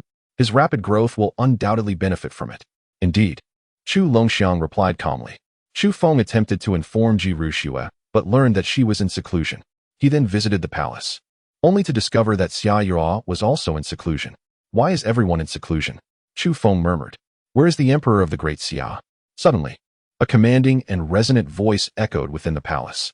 With a swift motion, Chu Feng's gaze fell upon a figure clad in black robes. "Who are you?" Chu Feng asked coldly. The figure in black scrutinized him. "Are you the emperor of the great Xia?" "No," Chu Feng replied icily. "I do not wish to hear nonsense. I seek the emperor of the great Xia." The black-robed figure retorted frostily. "I do not want to hear any idle chatter. State your purpose, or face death." Chu Feng's expression turned frigid, an aura of chilling murderous intent enveloping him. Has the Ba Dao clan not appeared for ages? Is the South Wasteland so audacious now? The black-robed figure glared at Chu Feng with icy eyes. "Ba Dao clan." Chu Feng raised an eyebrow. "Is that person known as the Mountain King one of yours?" "You know the Mountain King?" The black-robed figure asked coldly. "Of course, I was the one who killed him," Chu Feng scoffed. "So it was you who eliminated the Mountain King, hindering our Ba Dao clan's grand plans. You shall pay for this." The black-robed figure's eyes narrowed, and a long blade materialized in his hand, aimed at Chu Feng. With a thunderous roar, the blade was unleashed, releasing a torrent of domineering blade intent, accompanied by a furious blade aura. "Get lost." Chu Feng raised his hand and delivered a punch, shattering the blade aura, causing the assailant to stagger back, blood spilling from his mouth. At that moment, the countenance of the black-robed figure shifted. "Who are you?" "I am Chu Feng." "You are the one who ranks first on the Qianlong list, Chu Feng?" The black-robed figure's pupils constricted as he fixed his gaze upon Chu Feng. "It seems I have truly gained notoriety," Chu Feng mused, lightly touching his nose with a smile. "Indeed, you have become quite famous, but unfortunately, your time to perish has arrived." Suddenly, a cold, merciless voice reached Chu Feng's ears. The realms depicted in this book include Qi Refinement Realm, Innate Realm, Transformation Sea Realm, Purple Mansion Realm, Golden Core Realm, Nascent Soul Realm, Transcendence Realm, Master Realm, Celestial Phenomenon Realm, Nirvana Realm, Life and Death Realm, Celestial Human Realm, King Sealing Realm, Sovereign Realm, Heavenly King Realm, Emperor Sealing Realm, Emperor Realm, Celestial Emperor Realm, Sovereign Lord Realm, Honorable Realm, Earthly Honorable Realm, Celestial Honorable Realm, Supreme Realm, Quasi-Saint Realm, Saint Realm, Great Saint Realm, Saint Monarch Realm, Saint King Realm, Saint Honorable Realm, Saint Ancestor Realm, Quasi-Imperial Realm, Imperial Realm. Chapter 78, The Origin Realm, 9 Domains. Your time of demise has arrived. At this moment, a chilling voice of impending execution echoed in Chu Feng's ears. Suddenly, a terrifying oppressive force descended, enveloping the space and manifesting an overwhelming might. Chu Feng cast a glance and beheld a middle-aged man clad in a cloak, stepping through the air with a fierce gaze and an aura of lethal intent. With each step he took, the void trembled violently, an invisible force bearing down on Chu Feng. Instantly, Chu Feng's eyes narrowed, feeling an immense pressure that caused him to stagger backward. Heavenly King Realm. Chu Feng's expression hardened as he fixed his gaze upon the figure. Clearly, this individual was a formidable presence of the Heavenly King Realm. "Who are you?" Chu Feng inquired coldly. "I am the Tempest Heavenly King of the Celestial God Palace," the man declared, revealing his identity, then continued frostily. "The messenger I dispatched to the southern wilderness branch of the Celestial God Palace was slain by you, was it not?" With a glance, Chu Feng retorted. "So that was the power of the Heavenly King I felt back then. It belonged to you. Since our Celestial God Palace entered the Azure Profound Domain, we have never suffered such a grievous loss, and the culprit is a mere youth. No wonder you have been ranked first on the potential dragon list by the Star-Picking Tower." The Tempest Heavenly King regarded Chu Feng with a cold indifference. "Enough of this idle chatter. If you wish to fight, then let us engage rather than prattle on." Chu Feng scoffed dismissively. Boom! In that instant, the Heavenly King thrust his hands forward, conjuring a terrifying tempest that surged toward Chu Feng, obliterating the very air in its wake. However, before the storm could reach Chu Feng, it was annihilated by a single punch, delivered by none other than King Kong. Soon after, the figures of Cold Edge and Shun Tianjun emerged, forming a triangular encirclement around the Tempest Heavenly King. The Tempest Heavenly King's expression shifted significantly as he regarded the trio, coldly demanding, "Who are you? Leave one alive." Chu Feng merely smirked. Bang! In an instant, King Kong launched a punch at the Tempest Heavenly King. The Tempest Heavenly King's pupils constricted as he swiftly hurled his palms forward, unleashing a barrage of wind blades that tore through the fabric of space. Yet, under King Kong's punch, the wind blades were reduced to mere dust. King Kong's strike forced the Tempest Heavenly King to stagger back. blood spurting from his mouth. Uffed. At that moment, Cold Edge darted forward, his sword slicing through the air and tearing a massive gash across the Tempest Heavenly King's back, blood gushing forth. Damn it! The Heavenly King's expression darkened, realizing he had underestimated the number of skilled combatants surrounding the Northern Guardian's heir. With no time to ponder further, he turned to flee. Boom! As a result, Shin Tianjun hurled the wine gourd in his hand with great force, striking the body of the Wind King and sending him crashing to the ground. With a thud, the Wind King fell heavily, spewing blood uncontrollably. At that moment, Chu Feng approached him, placing his foot upon the Wind King's abdomen, shattering his dantian in an instant. With a gasp, the Wind King coughed up another mouthful of blood, his cultivation rapidly retreating like a receding tide, rendering him utterly incapacitated. At this moment, the once mighty king glared at Chu Feng, his eyes filled with uncontainable fury. Chu Feng, however, offered no words, directly channeling his mental energy to search the Wind King's soul. A piercing scream escaped the king's lips as he writhed in agony. Soon, the soul-searching concluded, leaving Chu Feng pale and visibly fatigued. "My lord," Jin Gang expressed his concern. "I am fine." Chu Feng responded with a deep breath, shaking his head. This was his first attempt at soul-searching, and he hadn't anticipated such a drain on his mental fortitude. Had his mental strength not been substantial, he might have been unable to perform the search at all. Upon completion, the Wind King's pupils were vacant, his expression one of stupor. The soul of one subjected to such an ordeal suffers tremendous damage. Some may become imbeciles, while others may lose their very essence. In this case, the Wind King had been reduced to a fool. Who would have thought the Celestial Palace was so formidable? Chu Feng mused quietly. From the soul search, he discovered that the Celestial Palace was indeed teeming with powerful individuals, with at least dozens of kings of similar caliber to the Wind King, who was considered the weakest among them. Furthermore, there were numerous formidable beings above the king level, with the leader of the Celestial Palace reputedly having reached the esteemed rank of Venerable. The terrifying Celestial Palace in the Zhangxian domain was but a branch of the true Celestial Palace, a colossal entity within the Yuan realm. The Yuan realm, as it was known, was the name of their world, divided into 9 domains, with the Zhangxian domain being merely one of them. In that moment, Chu Feng truly grasped the terrifying scale of this world. Even the powerful Zhangxian domain constituted only 1/9 of it. The reason the Celestial Palace had ventured into the Zhangxian domain was in pursuit of a certain treasure originally brought back by the Lord of Zhangxian. And after his demise, it was concealed within his secret realm. For years, the Celestial Palace had been seeking 9 Zhangxian tokens, intending to gather them to access the secret realm of the Zhangxian Lord. What sort of treasure could possibly warrant the attention of such a colossal force? At this moment, Chu Feng was filled with curiosity regarding the treasure brought back by the Zhangxian Lord. According to the information gleaned from the fallen king, the Lord of Zhangxian had returned gravely injured due to this very treasure. With a swift motion of his right hand, Chu Feng summoned flames from the earth, incinerating the Wind King into nothingness. However, he first seized the king's storage ring, thoroughly depleting its resources. As the Wind King met his tragic end, the Celestial Palace was instantly informed of the occurrence. The Wind King has perished? At this moment, within a palace of the Divine Temple, several figures sat in meditation. "Let us set him aside for now. I have just received news of another Zhangxian order," one of them spoke coldly. "Where?" the others inquired, their expressions shifting. The individual replied directly, "Within the Shangguan clan of the Central Continent, in the palace of the Great Xia." After eliminating the Wind King, Chu Feng's gaze turned towards the black-clad figure of the Ba Dao clan. The countenance of this individual was now fraught with dread, his body trembling. He had only just stepped into the realm of kings, yet he had witnessed firsthand the gruesome demise of a kingly powerhouse. How could he not be alarmed? "Tell me, what is the origin of your Ba Dao clan? What are your intentions here?" Chu Feng demanded, his tone icy. Chapter 79, The Heist. As Chu Feng's inquiry resonated, the black-clad figure of the Ba Dao clan shuddered and hastily began to explain. From his account, Chu Feng learned that the Ba Dao clan was originally a hidden family within the Zhangxian domain, boasting a lineage that spanned millennia.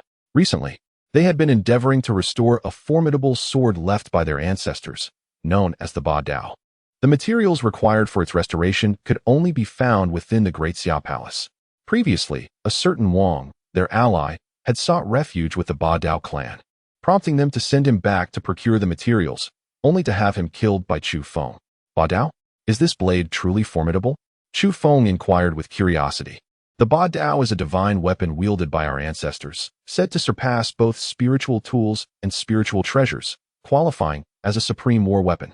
The black-clad man responded. A supreme war weapon? How astonishing! Chu Feng exclaimed, taken aback. Above the spiritual tools lie spiritual treasures, and above those, the supreme war weapons, which can only be wielded by those of the supreme realm. A supreme war weapon can effortlessly slay any formidable opponent beneath the supreme level. It was indeed unexpected that the weapon of the Ba Dao clan's ancestors was such a magnificent artifact. What materials are required? Chu Feng then inquired, subsequently summoning the chief steward of the Great Xia Palace to procure the necessary materials. Before long, the steward retrieved the components needed for the restoration of the Ba Dao. The black-clad man gazed at the materials with fervent intensity. Chu Feng then collected the materials, regarding the man coldly. If you desire these components, send your clan's leader to negotiate with me. Of course, should you wish to resort to force, I am more than prepared. With that, the black-clad figure departed in haste. Lung Feng, arrange for 100 shadow guards to be stationed within the palace. Chu Feng commanded, his gaze fixed on Lung Feng. Though the northern town army safeguarded the capital, it was not sufficient against top-tier forces. As he prepared to leave the southern wilderness, he knew he must leave some individuals behind to prevent any further disturbances. Once these arrangements were complete, Chu Feng took a moment to rest before embarking with his companions on the flying vessel procured from the Xia Dynasty, setting course for the central continent. This time, he brought along Cold Front, King Kong, and Shin Tianjun, as well as the remaining 200 shadow guards. Of course, there were also Qing Niao, Daji, Baiming Shuang, and Duan Muyu. As for the reason for bringing the women along, in Chu Feng's words, a noble heir such as himself could not possibly travel without a few women to attend to him. In the eastern realm, within the Tianlong Empire, the tragic death of Prince Duan had utterly enraged the emperor of Tianlong. Damn that northern town heir. I had intended to grant him an opportunity due to his formidable talents, but he proves to be so ungrateful. The emperor's eyes gleamed with a fierce, murderous intent. Your Majesty, we have just received word that the Great Xia Empire harbors a dragon vein. Moreover, the Tianqi sect had previously dispatched individuals to seize it, but unfortunately, they failed. A figure appeared before the emperor, delivering the news. Is what you say true? The emperor questioned, narrowing his eyes. Absolutely true, the figure affirmed. The Tianqi sect is aware of the dragon vein, yet has chosen not to report it. What does their leader intend? Does he aspire to seize the dragon vein and become the true dragon's son, thus surpassing me? How dare they disregard my authority? They all deserve to perish. I demand the annihilation of the Tianqi sect and everyone from the Great Xia Empire. The emperor roared. After nearly half a day's flight, Chu Feng finally reached the boundary between the southern wilderness and Zhongzhou. They soon officially entered Zhongzhou's territory, yet this was merely the border, and they were still far from the central region. We have flown for so long. Let us find a place to rest, Chu Feng suggested nonchalantly. Although Duan Muyu was anxious to rescue her grandfather, she dared not voice her concerns at that moment. Suddenly, a thunderous roar erupted from the front. Robbery. A flying vessel appeared, adorned with a skull flag, occupied by a group of fierce and menacing individuals. At the forefront stood a one-eyed man, his face twisted in malice, wielding a massive blade. This vessel forced Chu Feng and his companions to a halt. Robbery? Chu Feng exclaimed in astonishment. Indeed, hand over all the cultivation resources you possess. And as for the women, they will be taken back for our brother's enjoyment. We will also seize this vessel. The one-eyed man declared coldly. Are there bandits in this fantastical world too? Chu Feng couldn't help but scoff. Are you all frozen in place? Do you not understand my words? Do you wish to die? The one-eyed man, seeing that Chu Feng and his companions remained motionless, brandished his blade and leaped onto their vessel, revealing his cultivation at the 5th level of the King realm, while his band of robbers charged forward. Are you certain you wish to rob us? Chu Feng raised an eyebrow, unimpressed. Of course. Hand over all your cultivation resources immediately, or beware that I shall dismember you. The one-eyed man threatened arrogantly, pointing his blade at Chu Feng. In the blink of an eye, Chu Feng appeared before him, his right hand grasping the man's throat, lifting him effortlessly while sneering. With such feeble strength, you dare to call yourself a bandit? Preposterous. The expressions of the other bandits shifted dramatically as they prepared to retaliate, only to be met by the charge of 200 hidden guards. In an instant, A deluge of blood filled the air, and the bandits were slaughtered before they had a chance to defend themselves. The one-eyed man stood in shock, unable to fathom the terrifying prowess of these individuals from the southern wilderness. They had previously ambushed unsuspecting travelers without encountering formidable opponents, for it was widely known that warriors from the southern wilderness were lacking in strength. Today, however, they had met their match. The one-eyed man hastily exclaimed, "Boy, I am from the Skeleton Society, and my brother is the leader. If you dare to harm me, the Skeleton Society will not let you go." The Skeleton Society? Chu Feng's eyes gleamed as he tossed the man to the ground, coldly commanding, "Lead me to your Skeleton Society." "You wish to go to the Skeleton Society?" The one-eyed man was taken aback by Chu Feng's words. "Indeed. Lead the way swiftly," Chu Feng replied with a disdainful snort. Although the one-eyed man was uncertain of Chu Feng's intentions, he complied, muttering to himself, "This fool knows not the peril he faces. Once we reach the Skeleton Society, it shall be his end." Within half an hour, Chu Feng and his companions arrived at a towering mountain, where a stronghold stood adorned with a skeleton flag, clearly the lair of the Skeleton Society, exuding the essence of a bandit stronghold. "Robbery," Chu Feng declared upon entering the lair. "What?" The one-eyed man was momentarily stunned. This audacious individual had dared to announce a robbery within the bandit's den. At that moment, a voice resonated in Chu Feng's mind. "Ah, this bandit nest harbors a girl of remarkable fortune." Chapter 80. A Heart of 7 Apertures. Within a chamber of the Skeleton Society's stronghold, a woman clad in white sat bound, her exquisite beauty untouched by makeup, her skin smooth and fair as snow, her features remarkably delicate, radiating a youthful glow. Despite her perilous predicament, she emanated an air of tranquility and grace. Before her stood a burly man, his face adorned with stubble, his eyes glinting with malice as he leered at her with wicked desire. "Hee, this is the first time I have encountered such a captivating beauty. Tonight, I shall savor her essence," he leered. With that, he extended his claw-like hand towards the woman, but suddenly, the door to the chamber burst open, and a figure stumbled in, breathless, exclaiming, Boss, it's bad. You dare to interrupt my pleasure." The man struck the intruder across the face, coldly demanding, "Speak. What is it?" "Boss, someone has invaded our Skeleton Society to rob us." The man was struck down to the ground, trembling as he spoke. "What? A robbery? Are you jesting with me? We are the robbers. Who dares to rob us?" he bellowed. He was not mistaken. At that moment, Chu Feng entered, speaking in a nonchalant manner. Suddenly, the man turned sharply towards Chu Feng, his expression darkening. "You, boy, are you the one attempting to rob my Skeleton Society?" "Indeed." Chu Feng nodded and declared, "Hand over all your cultivation resources. You seek death." The leader of the Skeleton Society's countenance darkened, a chilling murderous intent flashing in his eyes.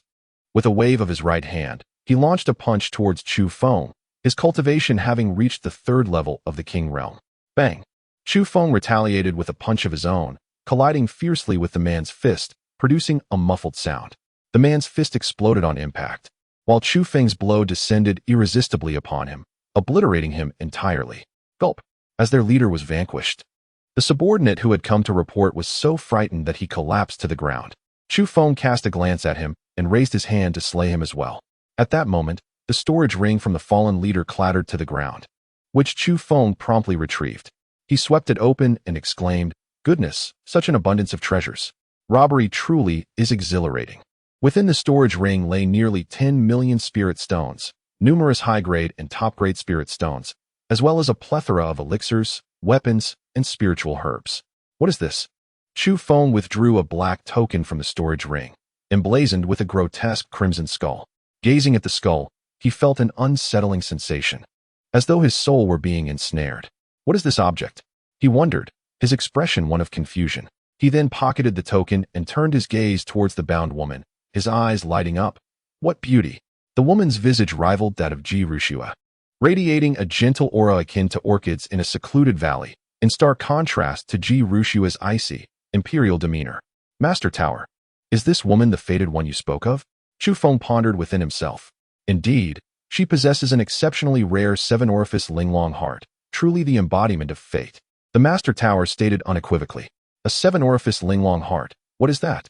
Chu Feng queried, his expression momentarily frozen in surprise. The Master Tower elaborated. "Anyone possessing a 7-orifice linglong heart is innately intelligent, with an unimaginable capacity for comprehension. For such individuals, no realm can hinder them. As long as they have sufficient energy, they can continuously break through. They grasp any technique effortlessly and even comprehend the Tao far beyond ordinary mortals. Is that so? Isn't that akin to having a cheat? Chu Feng murmured to himself. He then scrutinized the woman, thinking, yet she appears to be an ordinary person, not even at the chi refinement stage. That is because her 7-orifice Linglong heart has been sealed by someone, preventing her from cultivating. Sealed? Who did that? Chu Feng furrowed his brow, perplexed, uncertain. Yet this seal may indeed be a blessing for her. Otherwise, should the news of the 7 apertures heart be leaked, she would surely invite endless peril upon herself. Listening to Master Tower's words, Chu Feng questioned, why?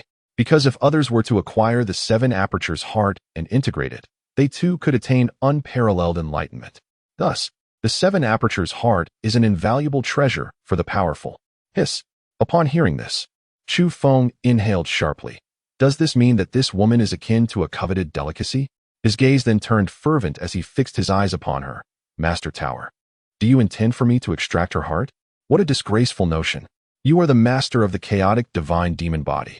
How could you stoop to such ignoble acts? Master Tower scoffed. Simply ensure you bed her. At once, Chu Feng inwardly scoffed. That too seems rather unsavory.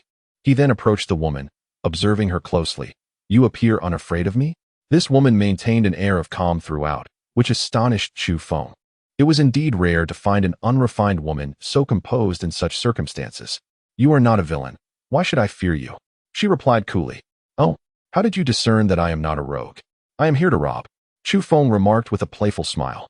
Because you lack the aura of a villain. She answered. Oh, and what does a villain's aura entail? Chu Feng inquired with curiosity. Villains, upon first seeing me, wish to possess me, she replied. Haha. Then you have misjudged, for I indeed wish to possess you. Chu Feng chuckled lightly, waving his hand to sever the ropes binding her wrists. The woman then rose and bowed before Chu Feng. I am Shangwan Wanner. Thank you, young master, for your rescue. Quite profound. As she bowed, a glimpse of the abyss subtly unfolded before Chu Feng, prompting him to exclaim in awe.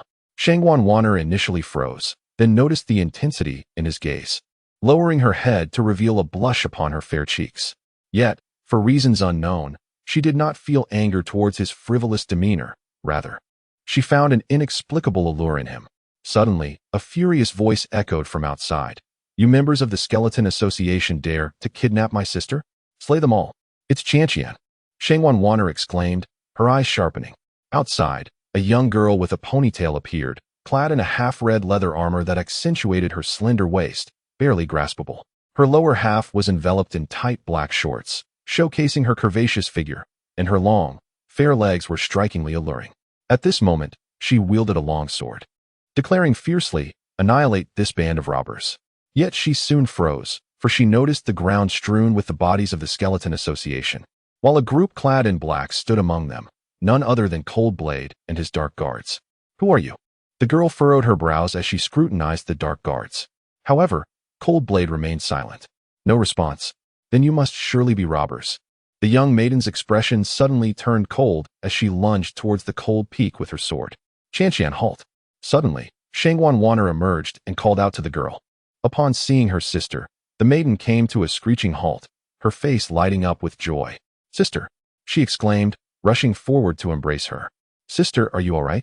I am fine, thanks to this young gentleman who saved me, Shangwan Wanner said, pointing at Chu Feng standing nearby. Huh, you saved my sister? The maiden gazed at Chu Feng, astonished. Does it not seem so? Chu Feng smirked, surveying the girl from head to toe, and muttered, for one so young. She has developed quite well, though her bosom is a tad lacking. Who are you calling lacking? Hearing Chu Feng's words, the girl raised an eyebrow and glared at him, her anger flaring. She despised comments about her modesty. What? Can I talk about my small chest? But I possess a legendary technique, the Dragon Claw, which can enhance one's bosom through massage. Care to give it a try? Chu Feng grinned mischievously. Rogue. Shangwan Chanqian's face flushed with anger as she immediately swung her sword towards Chu Feng. No. Witnessing Shangwan Chanqian's attack, Shangwan Wanner's expression shifted, and she was about to call out a warning, but it was too late. Chu Feng slightly tilted his body, effortlessly evading the strike.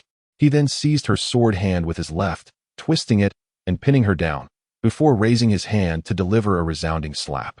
The sharp sound echoed. "You may have a small chest, but your rear is rather ample," Chu Feng remarked with a smirk. Beside them, Bai Mingxuang recalled a similar encounter she had endured at his hands, her cheeks flushing as she lowered her head, muttering, "Rogue." Initially stunned, Shangwan Qianqian soon erupted in fury. "You scoundrel! How dare you strike me? You were about to kill me. What is wrong with retaliating?" Chu Feng replied nonchalantly, his hand delivering another unrelenting slap.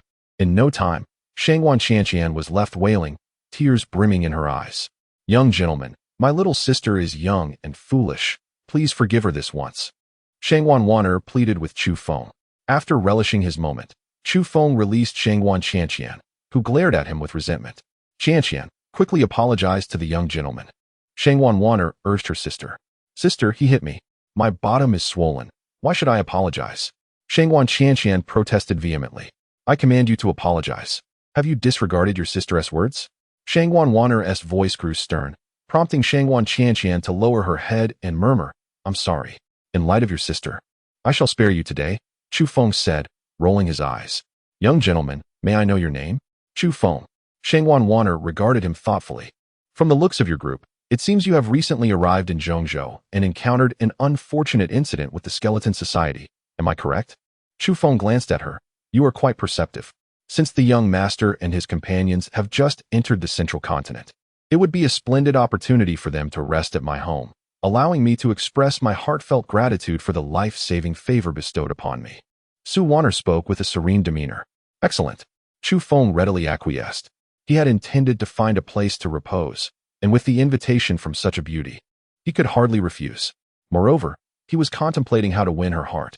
Although he had previously taken a forceful approach with Ji Ruxua, she was, after all, his spouse, and thus the situation with Su Wanner, who had no ties to him, would render any coercion particularly egregious. Perhaps he could repay her life-saving kindness with his affection? Chu Feng mused quietly. "Young man, do not overthink it. As per Master Tower's counsel, simply seize both sisters without hesitation," Tower Master solemnly advised. "Seize both sisters? Master Tower, you are truly shameless," Chu Feng exclaimed, his expression darkening. At that moment, Su Qianqian whispered to her sister, "Sister, I sense this fellow is not a good person. What if he brings danger into our home?" "Fear not," Su Wanner replied with a gentle smile. Subsequently, Chu Feng and his entourage followed the sisters to their family estate. During the journey, Chu Feng gleaned a measure of knowledge about the central continent from Su Wanner. The expanse of the central continent was vast, encompassing an area 4 times that of the southern wastelands. Aside from the central sacred grounds, the remainder was under the dominion of the 4 great empires, each with a legacy spanning nearly 10 millennia, deeply rooted with immense power, even more formidable than the eastern region's Heavenly Dragon Empire. The Su family, to which the sisters belonged, was a noble lineage within the Ming Dynasty, one of these 4 great empires. An hour later, the group arrived at an ancient city, where a magnificent architectural complex lay in the southeastern section, marking the location of the Su family. Shortly thereafter, they entered the Su residence, with the 200 concealed bodyguards lurking in the shadows. "Master of the Su family, it is abundantly clear what I desire. Not only do I wish to marry your eldest daughter, but I also intend to take your second daughter as my own." Suddenly, a haughty voice echoed within the Su residence. This proclamation reached Chu Feng and the others, leaving the Su sisters momentarily stunned. "Young man, observe. Others are already coveting these sisters. Why do you hesitate?" Tower Master's voice resounded. At that moment, Su Qianqian dashed into the hall, her gaze sweeping the room until she spotted a lavishly dressed young man seated, immediately drawing her sword and pointing it at him. "Who are you to desire my sister and me? What gives you the right?" "Qianqian, you must not speak disrespectfully to the young master," a middle-aged man seated in the main position exclaimed, his expression darkening. "Impudence!" The young man's imposing companion glared, ready to retaliate against Su Qianqian, but was halted by the young man himself. With a smile, the young man regarded Su Qianqian. "You must be the second daughter of the Su family. Your temper is indeed fiery. However, I find such a spirited little pepper quite intriguing. It makes for an engaging challenge." Seeking death. Upon hearing this, Shangwan Qianqian's eyes gleamed with cold resolve as she struck at the young man with her sword. Bang! The robust man immediately countered with a powerful palm strike that shattered the sword in Shangwan Qianqian's grasp, sending her reeling backward. The strong man then cast a frosty glance at the middle-aged man seated at the head of the table. Shangwan Xiong, does your family dare to rebel? How audacious to attack my family's heir. Please, young master, do not be angry. My daughter, the man at the head of the table began to plead. But before he could finish, the young man sneered. This girl had the audacity to attempt to assassinate me. Guards, take her back to the palace. I shall teach her a lesson. Please, young master, my sister, Wanner, offers her sincerest apologies. I implore you to spare her, Shangwan Wanner interjected, stepping forward to bow in contrition before the young man. You are Shangwan Wanner, indeed a beauty of remarkable grace, a worthy figure on the list of beauties in Zhongzhou. The young man gazed at Shangwan Wanner with fervent admiration, unable to resist reaching out to caress her fair visage. However, at that moment, a hand unexpectedly emerged, seizing the young man's wrist and crushing it with a vice-like grip. Ah! A piercing scream erupted. Young master. The robust man's expression shifted dramatically as he glared at the hand's owner, Chu Feng. How dare you harm my family's heir? You possess an audacity most brazen. The robust man rebuked Chu Feng. And what of it? I too am an heir. Chu Feng retorted dismissively. You are an heir? Which royal house do you represent? The robust man inquired, his brow furrowing. I am Chu Feng, the heir of the northern town prince's residence. Chu Feng declared with haughty pride. The northern town princess residence? The robust man faltered, taken aback. Is there such a prince in the great Ming Dynasty? I've never heard of it. How dare you impersonate an heir? Who claimed I was an heir of the great Ming Dynasty? Chu Feng scoffed. I am the heir of the northern town prince's residence of the southern wilderness, great Xia Dynasty. Southern wilderness? Great Xia Dynasty. The robust man's expression shifted in astonishment, while the young man exclaimed, a mere heir from a trash dynasty in the southern wilderness dares to act grandly before me? You are utterly oblivious to your own mortality. Teach this scoundrel a lesson. As the young man bellowed, the robust man lunged at Chu Feng. However, the instant he moved, a glint of cold light flashed, and in a heartbeat, a blood arrow erupted from the robust man's throat, his head rolling to the ground as blood gushed forth. Swish! The sight sent the young man retreating in shock. At that moment, the cold blade was in hand as the sword wielder spoke. Young master, shall we kill him? Do you dare threaten my heir? The young man gasped, his pupils dilating. I am the heir of the Pingxi prince's residence. My father is the Pingxi prince of the great Ming Dynasty. You dare lay a finger on me? Chu Feng curled his lips and unleashed a powerful slap. Bang! In an instant, the heir of the Pingxi Wangfu had his head shattered, blood splattering everywhere. This gruesome scene caused Shangwan Qianqian, who stood nearby, to shudder, nearly retching. Despite her fiery temperament, quick to draw her sword at the slightest provocation, she had never witnessed such a bloodstained spectacle, and a hint of trepidation flickered in her gaze as she looked at Chu Feng. You killed the son of the Pingxi Wang? At this moment, Shangwan Xiong trembled, staring in disbelief at Chu Feng as he beheld the young man's tragic death. Is there a problem?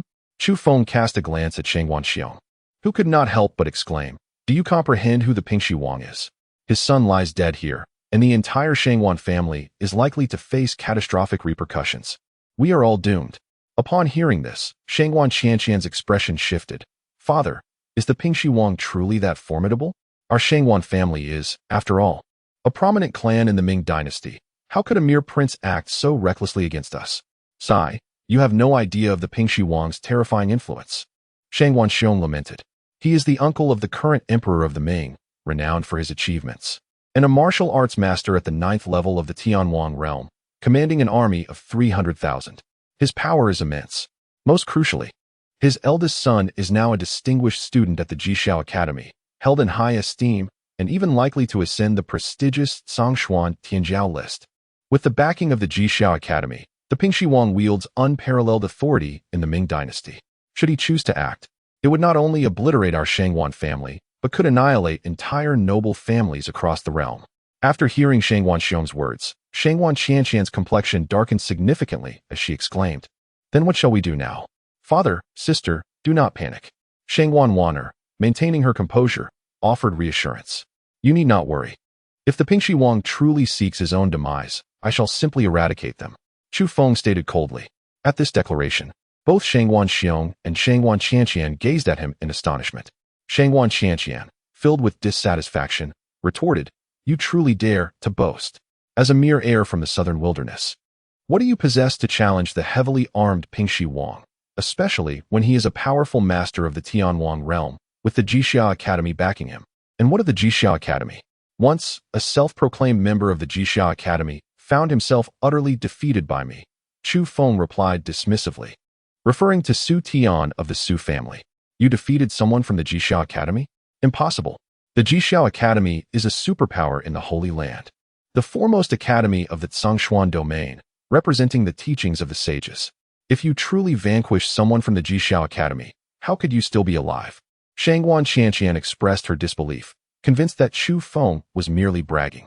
Chu Feng merely smiled gently, choosing not to elaborate. At that moment, Shangguan Wanner interjected, "Young master, regardless of the circumstances, this matter originated from our Shangguan family, and we cannot allow it to implicate you.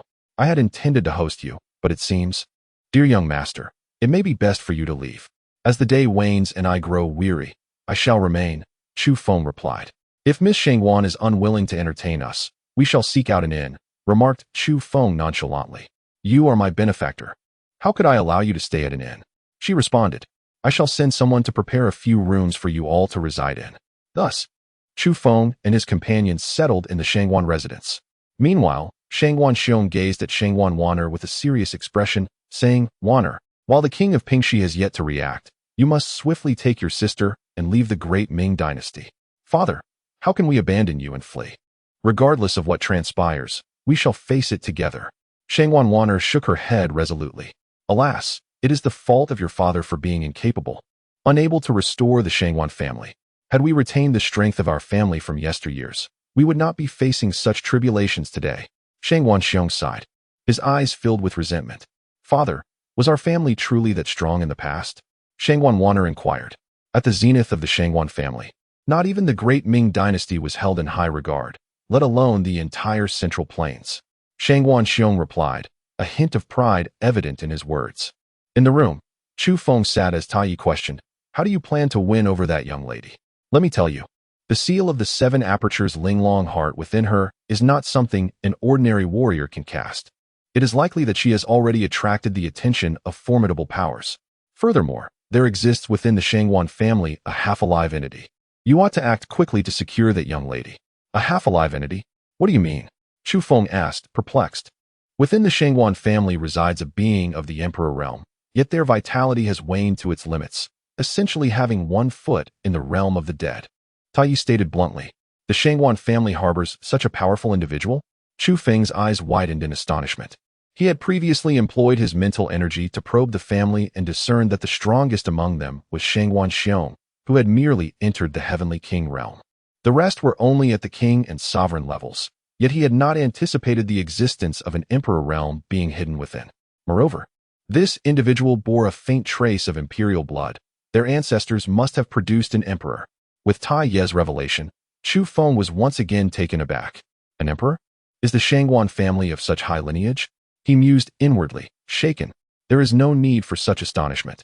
The imperial bloodline within them has thinned to the point of being nearly ineffective, clearly having languished for a long time, Tai Yi clarified. As night fell, a knock echoed from the room where Chu Feng resided. "Are you resting, young sir?" Upon opening the door, he found Shangguan Wanner standing outside.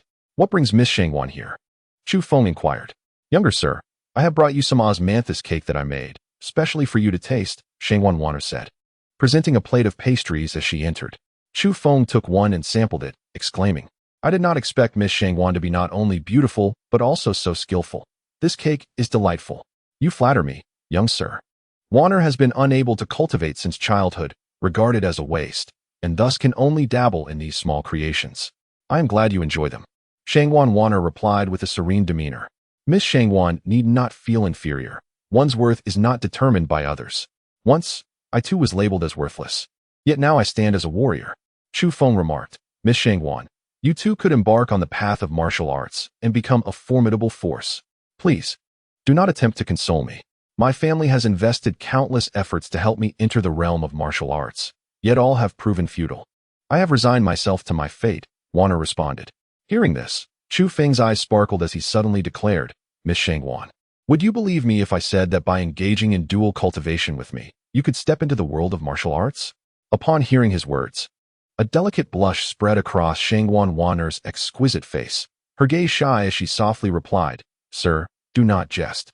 Coughing awkwardly, Chu Feng admitted, "My previous statement may have been somewhat abrupt, but I speak the truth.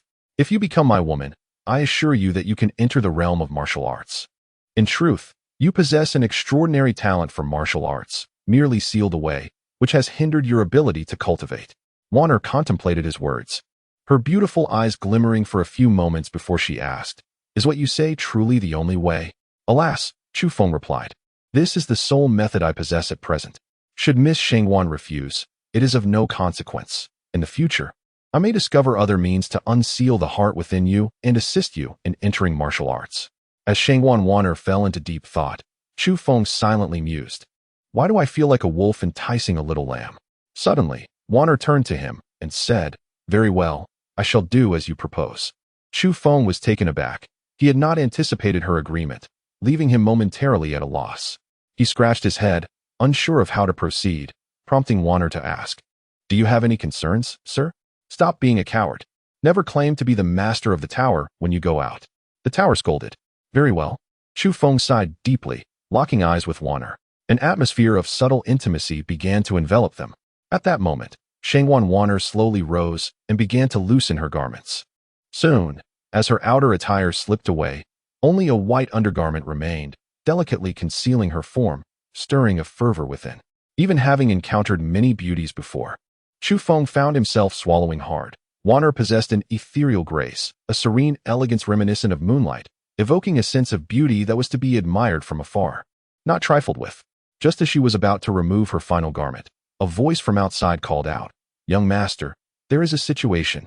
As Chu Feng's expression shifted, he addressed Miss Shangguan Wan'er, instructing her to dress properly before he exited the room, with Lung Feng waiting outside. "What transpired?" Chu Feng inquired, reporting to the young master. "A group of mysterious individuals have invaded the Shangguan residence, unleashing a massacre," replied Lung Feng. Upon hearing this, Chu Feng furrowed his brows. "People from the Pingxi Wang?" "It does not appear so." Lung Feng shook his head, prompting Chu Feng to stride towards the front courtyard. In the front courtyard of the Shangguan estate, a group of figures clad in armor and wielding sharp blades stood ominously, surrounded by the fallen guards of the Shangguan family. "Are you sent by the Pingxi Wang?" Shangguan Xiong, accompanied by several high-ranking members of the Shangguan family, confronted the intruders with a grave tone. "Pingxi Wang, we are from the Heavenly Divine Hall," replied the leader of the group, a man with a sword, in a cold demeanor. Upon hearing the name Heavenly Divine Hall, Shangguan Xiong's countenance changed, and the others in the Shangguan family turned pale, their bodies trembling. The Heavenly Divine Hall was notorious for its ruthless assassins, instilling fear even in the heart of Central State, with the four great dynasties holding them in utmost dread. The Shangguan family has never had any dealings with the Heavenly Divine Hall. I beseech you to enlighten us on how we have offended you." Shangguan Xiong said humbly and respectfully. "Hand over the Zhongshuan order." The leader commanded sharply. Shangguan Xiong's expression shifted in shock. He had not anticipated that they were after the Zhongshuan order. Years prior, his father had unexpectedly obtained one and entrusted it to him, urging him to seek out the remaining orders. Collecting all 9 would grant access to the treasures of the Zhongshuan Lord, potentially restoring the Shangguan family's former glory. Yet, he was astonished that the Heavenly Divine Hall was aware of their possession of one. The Shangguan family possesses a Zhongshuan order? Just as Chu Feng emerged, he expressed a hint of surprise upon hearing this. At that moment, Shangguan Xiong pleaded, "My lord, the Shangguan family holds no such order. Perhaps you are mistaken? How dare you persist in your defiance? It seems you hold the Heavenly Divine Hall in contempt." The leader of the Heavenly Divine Hall bellowed, "Kill them all. Leave not a single one alive." Instantly, the members of the Heavenly Divine Hall charged towards the Shangguan family members present. As Chu Feng prepared to intervene, an overwhelming aura erupted from the depths of the Shangguan estate. The sudden surge of energy caused the Heavenly Divine Hall's members to change their expressions. An elderly man, stooped and with hair as white as snow, emerged. His face was lined with wrinkles, and he radiated a palpable aura of death, resembling a man on the brink of passing. "Is this the powerful sovereign that Tower Master spoke of?" Chu Feng murmured, observing the old man. It was evident that this individual's life force was on the verge of depletion, likely to perish within half a month. Is there no hope for him? Chu Feng inquired with curiosity.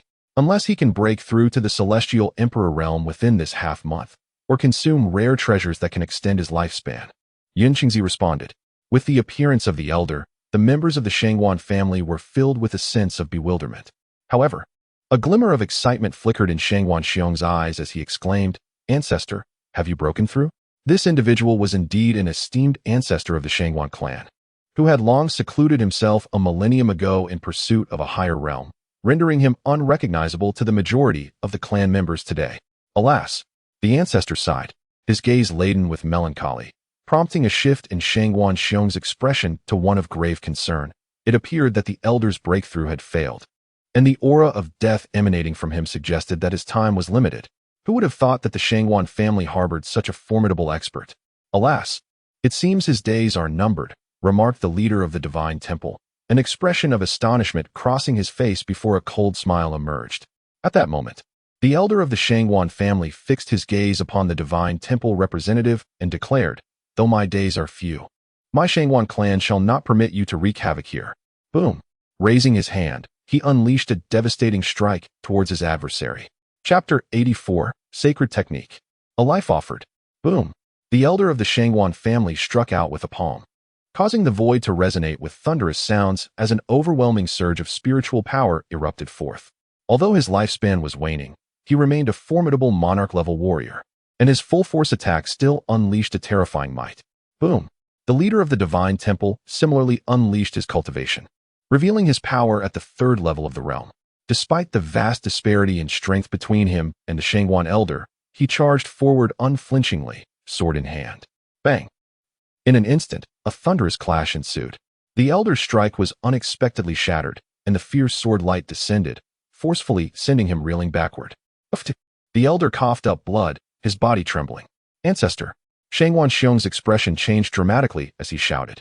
The elder, raising his gaze to scrutinize the sword in his opponent's hand, spoke gravely, "A spiritual treasure."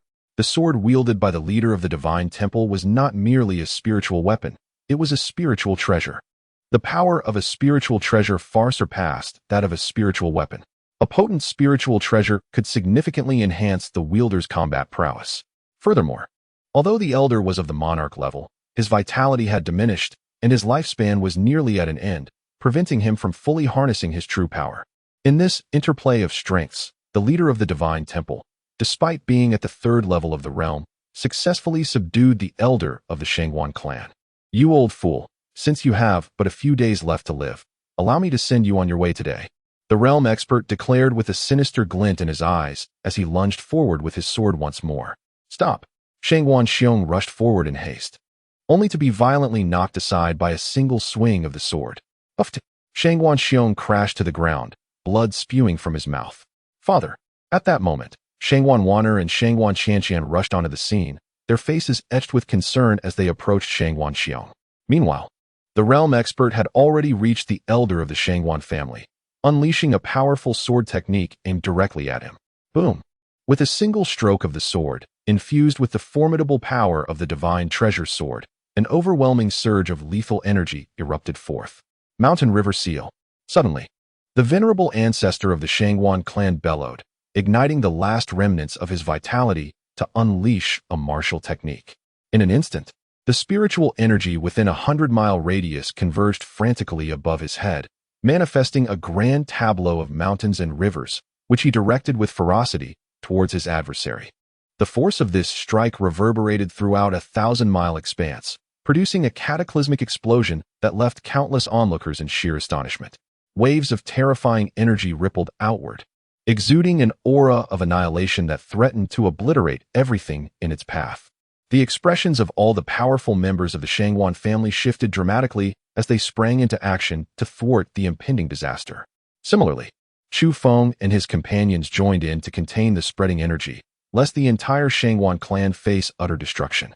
The formidable energy unleashed persisted for over 10 minutes before finally dissipating. The venerable ancestor appeared, half kneeling on the ground, his complexion ashen and devoid of color, his breath feeble, and the deathly aura surrounding him intensified, as if he were on the brink of passing into the next realm. Meanwhile, the powerful figure from the divine temple, who had reached the emperor's realm, was sent flying, crashing to the ground while violently coughing up blood, mixed with fragments of shattered organs. Cough, cough, cough. The leader of the divine temple coughed, his eyes fixed incredulously on the venerable ancestor.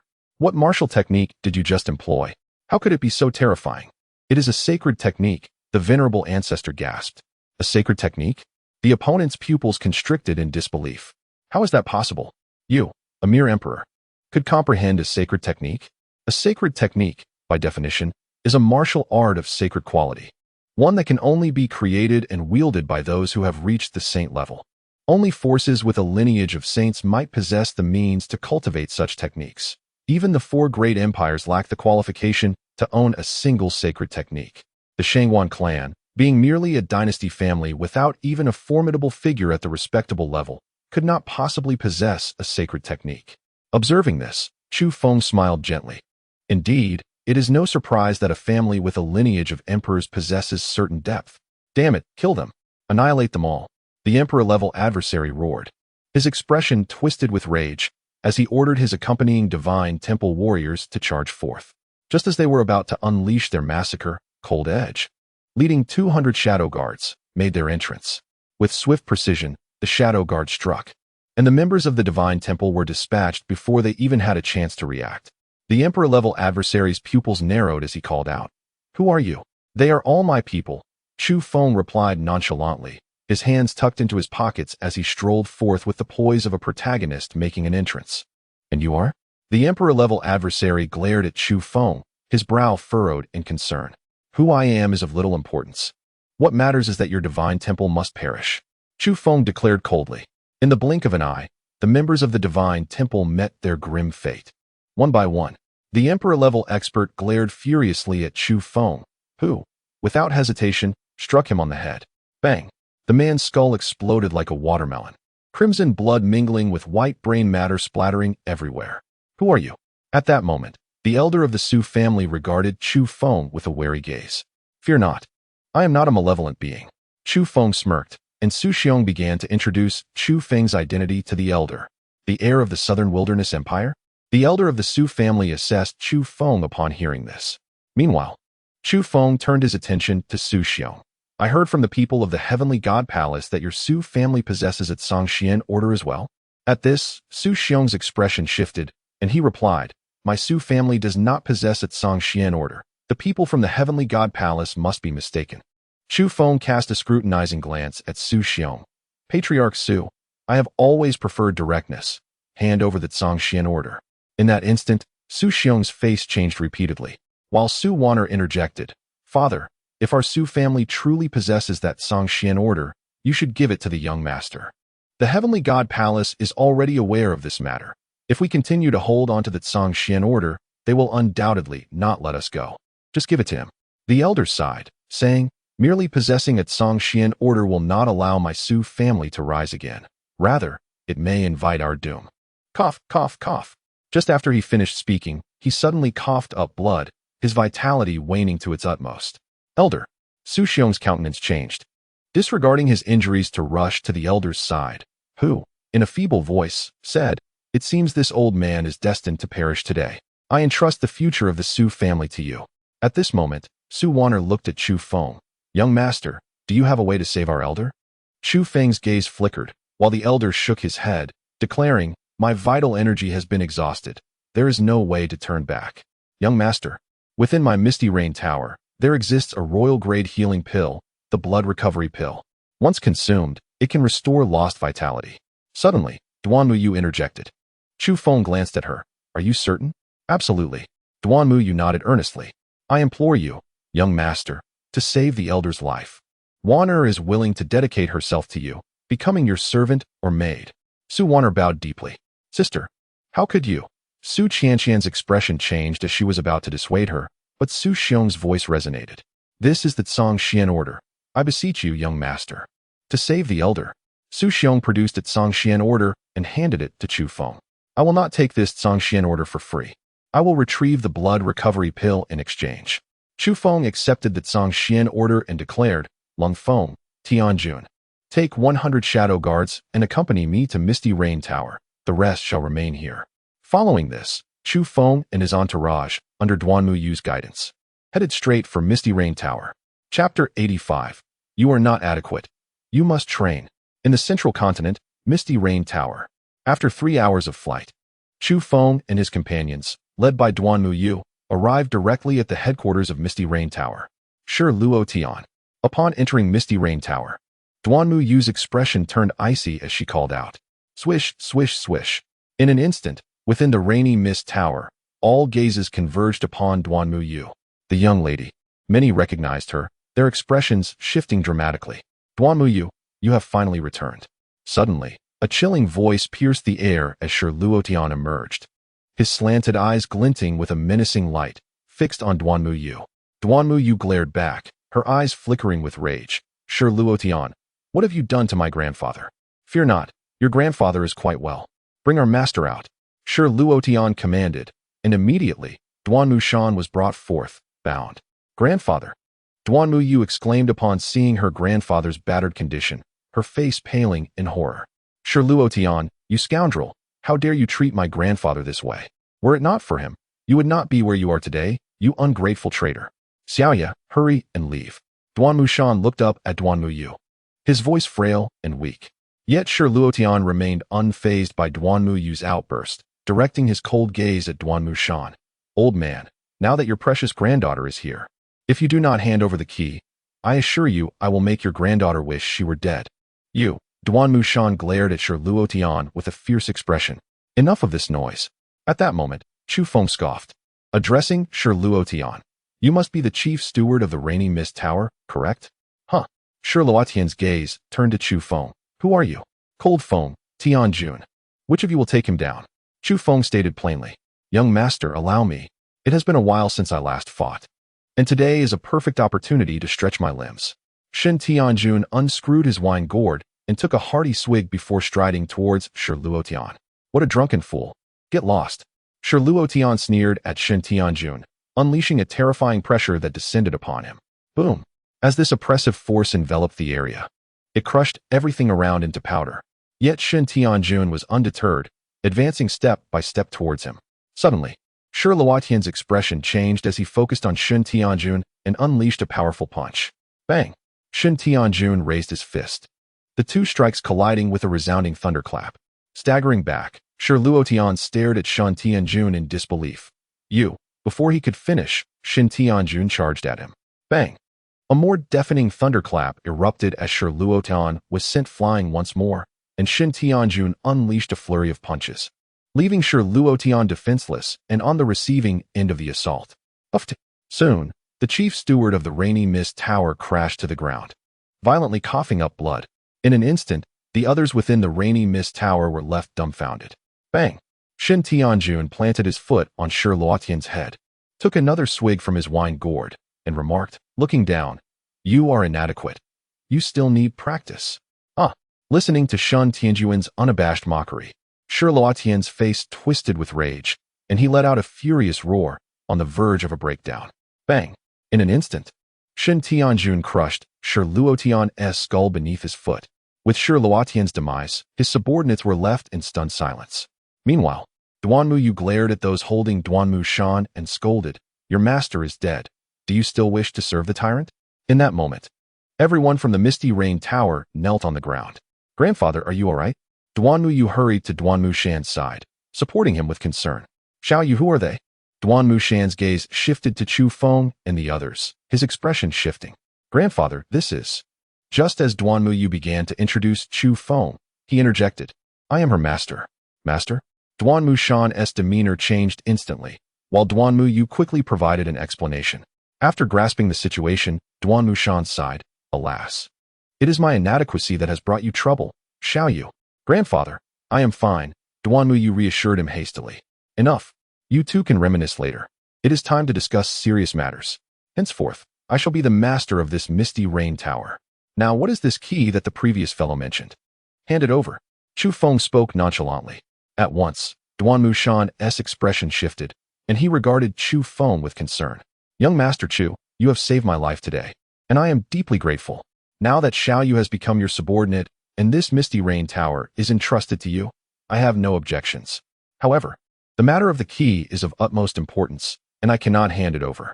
With a cold glint in his eye, Chu Feng shot him a piercing glance. Do you think I jest with you? Duanmu Yu, sensing the tension, was about to speak when Chu Feng silenced her with a sharp command. Silence.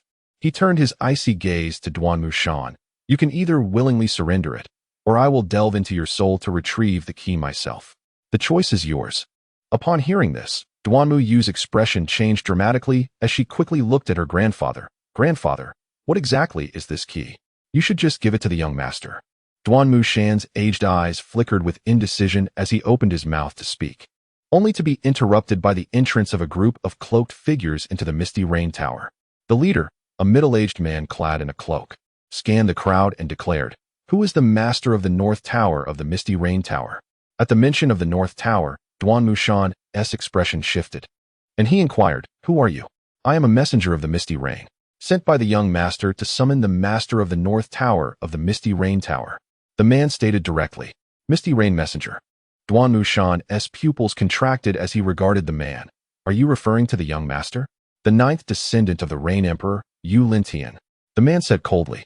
Immediately, Duanmu Shan trembled, his eyes filled with shock. The man then turned his gaze to Duanmu Shan. Could it be that you are the master of the North Tower of the Misty Rain Tower? Duanmu Shan, master of the North Tower of the Misty Rain Tower, pays respects to the Misty Rain Messenger. Duanmu Shan knelt in reverence. Master of the North Tower of the Misty Rain Tower, heed my command. The middle-aged man began to deliver his message, but Chu Feng's voice unexpectedly interrupted. Hold on. Now, this Misty Rain Tower belongs to me. Do you have something to say? The man turned to Chu Feng, raising an eyebrow. Who are you? Are your ears deaf? Did you not hear what I just said? Chu Feng coldly snorted. Insolence. How dare you be disrespectful to the Misty Rain envoy? At that moment, a cloaked figure behind the middle-aged man glanced up and coldly reprimanded. Suddenly, blood splattered from the man's throat as Lung Feng stood before him. Indifferent, those who disrespect the young master shall die. With a thud, the cloaked figure, whose throat had been slit by Lung Feng's sword, collapsed to the ground, eyes wide open in death. At that moment, the Misty Rain envoy displayed a look of astonishment and suddenly shouted at Lung Feng. How dare you? Before he could finish his words, Lung Feng swung his sword toward him. Swish. The strike was swift, fierce, and precise, leaving no room for response. The Misty Rain envoy's pupils narrowed as he unleashed a powerful palm strike to block the blow. Stumbling back, he spat out a mouthful of blood, shock evident on his face as he stared at Lung Feng. Who are you? The Misty Rain envoy asked, his expression darkening. Do you not understand human speech? I said, I am now the master of this Misty Rain Tower. Chu Feng replied, casually sitting on a nearby chair, crossing his legs and observing the exchange. Swish. The Misty Rain envoy turned to Duanmu Shan. What is the meaning of this? My apologies, envoy. Duanmu Shan quickly began to explain. Upon learning the circumstances, the Misty Rain envoy fixed his gaze on Chu Feng. In that case, you are now the master of the North Tower of Misty Rain. So why do you not kneel and accept the young master's decree? Young master? What nonsense is this? Chu Feng scoffed. At this moment, Duanmu Shan addressed Chu Feng. In truth, the Misty Rain Tower we currently stand in is merely a part of the greater Misty Rain Tower. The true Misty Rain Tower originates from the Lingyu, one of the 9 domains of the original realm, and is divided into 4 towers, east, west, south, and north. However, a millennium ago, the then master of the Misty Rain Tower met a tragic fate, and other forces in the Lingyu seized the opportunity to attack, resulting in significant losses to the Misty Rain Tower, ultimately leading to its disintegration. The masters of the 4 towers fled with their forces, and at that time, the master of the North Tower came to the Zhangxian domain. I had no idea the Misty Rain Tower had such a grand background. Chu Feng smiled lightly after hearing Duanmu Shan's account. He then turned to the Misty Rain envoy. Who is this young master you speak of? The young master is the bloodline heir of the Misty Rain Tower's master who fell a millennium ago.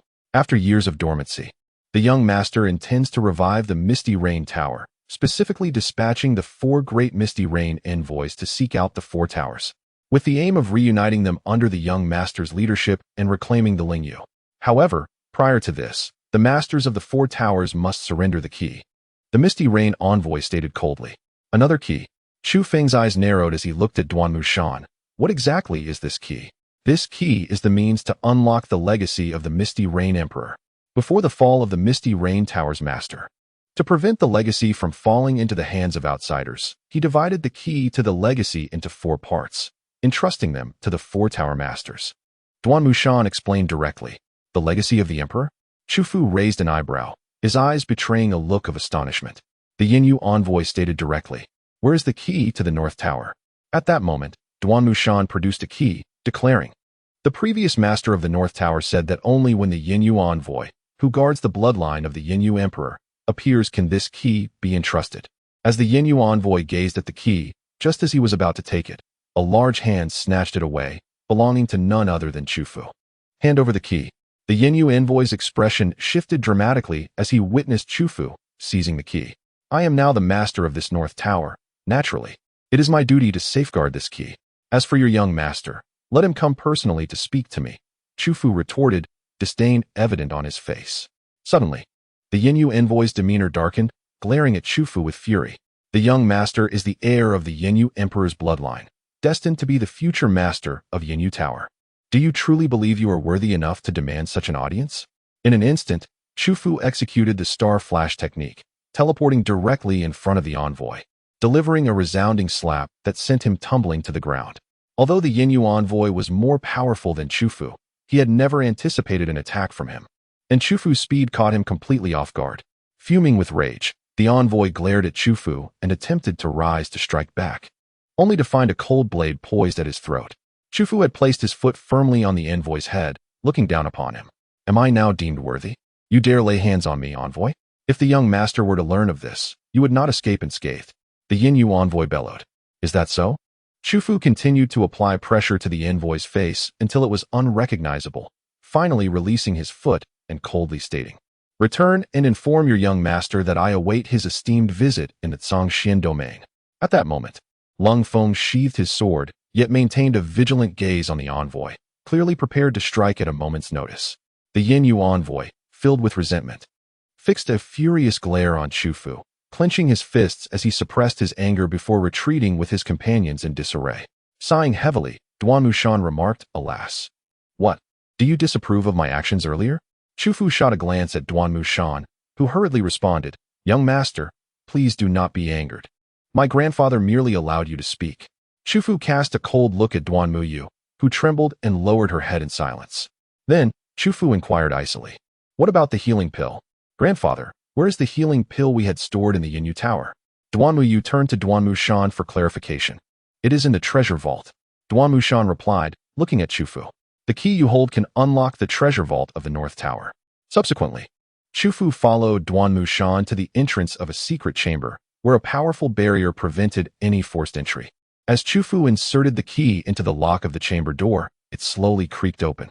An overwhelming surge of spiritual energy rushed forth. "My word! Such an abundance of treasures!" Chu Fu exclaimed, his astonishment evident as he beheld the riches within the vault. Elixirs, pills, martial techniques, cultivation methods, and weapons. An abundance of resources for cultivation can be found here, accompanied by an impressive accumulation of spiritual stones. In comparison, the treasure pavilion of the Southern Wilderness King pales into insignificance. "Your Misty Rain Tower is indeed affluent," Chu Feng exclaimed. "The Misty Rain Tower specializes in resource transactions. Without sufficient resources, how could it thrive?" Duan Mushan spoke solemnly. "Celestial Soul Flower." At that moment, the soul of Yun Qingzi suddenly burst forth from the ring, gazing excitedly at a particular elixir. "What?" Both Duan Muyu and Duan Mushan were taken aback at Yun Qingzi's reaction. "What is it?" Chu Feng inquired. "Young master, that elixir is one of the ingredients for crafting the soul fusion pill. We only need the blood jade grass to complete the concoction. However, the soul fusion pill is a soul-attributed elixir. To refine it, a high-grade alchemy furnace is essential. Alas, the furnace I possessed was seized by that rebellious disciple." Yun Qingzi's eyes flickered with intensity. Chu Feng turned to Duan Mushan. "Do you have blood jade grass and a high-grade alchemy furnace?" Duan Mushan shook his head. Blood jade grass is a rare spiritual herb, and such treasures are seldom encountered. As for high-grade alchemy furnaces, they should be available within the alchemy sect or among the prominent alchemical factions in the Holy Land. What is the alchemy sect? The alchemy sect is the foremost alchemical sect in the central continent. Most spiritual instruments and treasures in the region are crafted there, Duan Mushan elucidated. It seems I must pay a visit to the alchemy sect, Chu Feng murmured to himself. Suddenly, a peculiar sound emanated from within Chu Feng's body. Chapter 87. The Destruction of the Shangwan Family. At that moment, an unusual sound resonated from within Chu Feng. He hastily examined himself, discovering that the seed of the life divine tree was glowing with a verdant light, exuding a powerful devouring force. In the next instant, the energy essence contained within the numerous top-tier spiritual herbs in the treasury surged towards Chu Feng, subsequently absorbed by the life divine tree seed. Witnessing this, Chu Feng's eyes widened in astonishment. The seed of the life divine tree requires the consumption of vast quantities of heavenly materials and earthly treasures to mature swiftly. The elder explained. In the blink of an eye, more than half of the spiritual herbs in the treasury withered, their energy essence entirely consumed by the life divine tree seed. The seed began to sprout branches, emanating a faint aura of life. At this moment, Duanmu Shan, Duanmu Yu, and Yun Qingzi were all rendered speechless, their expressions a mix of disbelief. They gazed at Chu Feng, astonished. How could this young man forcibly absorb such an abundance of elixir energy? How is this possible? Just how many secrets does he conceal? Yun Qingzi pondered, secretly astonished. He realized that the more time he spent with Chu Feng, the more enigmatic he became. At this point, Chu Feng thought to himself, so, I must seek out vast quantities of heavenly materials and earthly treasures for the life divine tree seed to devour? Indeed, it would be best to acquire sacred medicines, imperial medicines, and immortal medicines, these precious treasures. At that time, the seed of the tree of life would grow at an accelerated pace. Master Tower stated directly, sacred medicine, imperial medicine, celestial medicine, are these truly within my reach? Chu Feng's lips twitched, his expression darkening. What is there that cannot be done? If necessary, I could plunder all the sacred lineages or those powerful emperors. In response, Master Tower expressed his indifference. Chu Feng silently acknowledged that this Master Tower indeed held him in high regard. Subsequently, he gathered all the treasures from the hidden vault, including the healing elixir. At that moment, Duanmu Shan could no longer contain himself, exclaiming, if you take away all these resources, the Misty Rain Tower will cease to function properly. I couldn't care less. Chu Feng scoffed and departed. Alas, I feel I have let down the old master. Duanmu Shan shook his head and sighed, suddenly appearing decades older. At that instant, Duanmu Yu's eyes sparkled, and she declared, Grandfather, rest assured, I will not allow the Misty Rain Tower to fall. Chu Feng and his companions then returned to the Shangwan family, and by the time they arrived, it was already the following day. Upon entering the Shangwan estate, Chu Feng's expression shifted dramatically. The Shangwan family had been reduced to ruins, with severed limbs strewn about and blood staining the ground. The air was thick with the stench of blood, lingering ominously. Young master, look, Lung Feng suddenly called out, and as Chu Feng cast his gaze, he discovered a complete corpse, none other than the elder of the Shangwan family. Gazing at the elder's lifeless body, Chu Feng's countenance darkened like ink. After a thorough investigation, it became evident that every member of the Shangwan family had perished here. Young master, we have not found the bodies of the King Kong, the Azure Bird, Daji, or the two young ladies of the Shangwan family, though the majority of the 100 Dark Guards' corpses have been located. Lung Feng reported to Chu Feng, his eyes glinting with a fierce killing intent. Those Dark Guards were his subordinates, and their gruesome deaths filled him with rage. Such a tremendous uproar could only have been caused by a powerful figure of at least the Emperor's realm. At this moment, Shen Tianjun speculated, the Divine Hall? Or perhaps the Prince of Pingxi? A chilling glimmer flickered in Chu Feng's eyes. Such a significant disturbance could not have gone unnoticed by others in the city. I shall seek someone to inquire. Shen Tianjun promptly departed.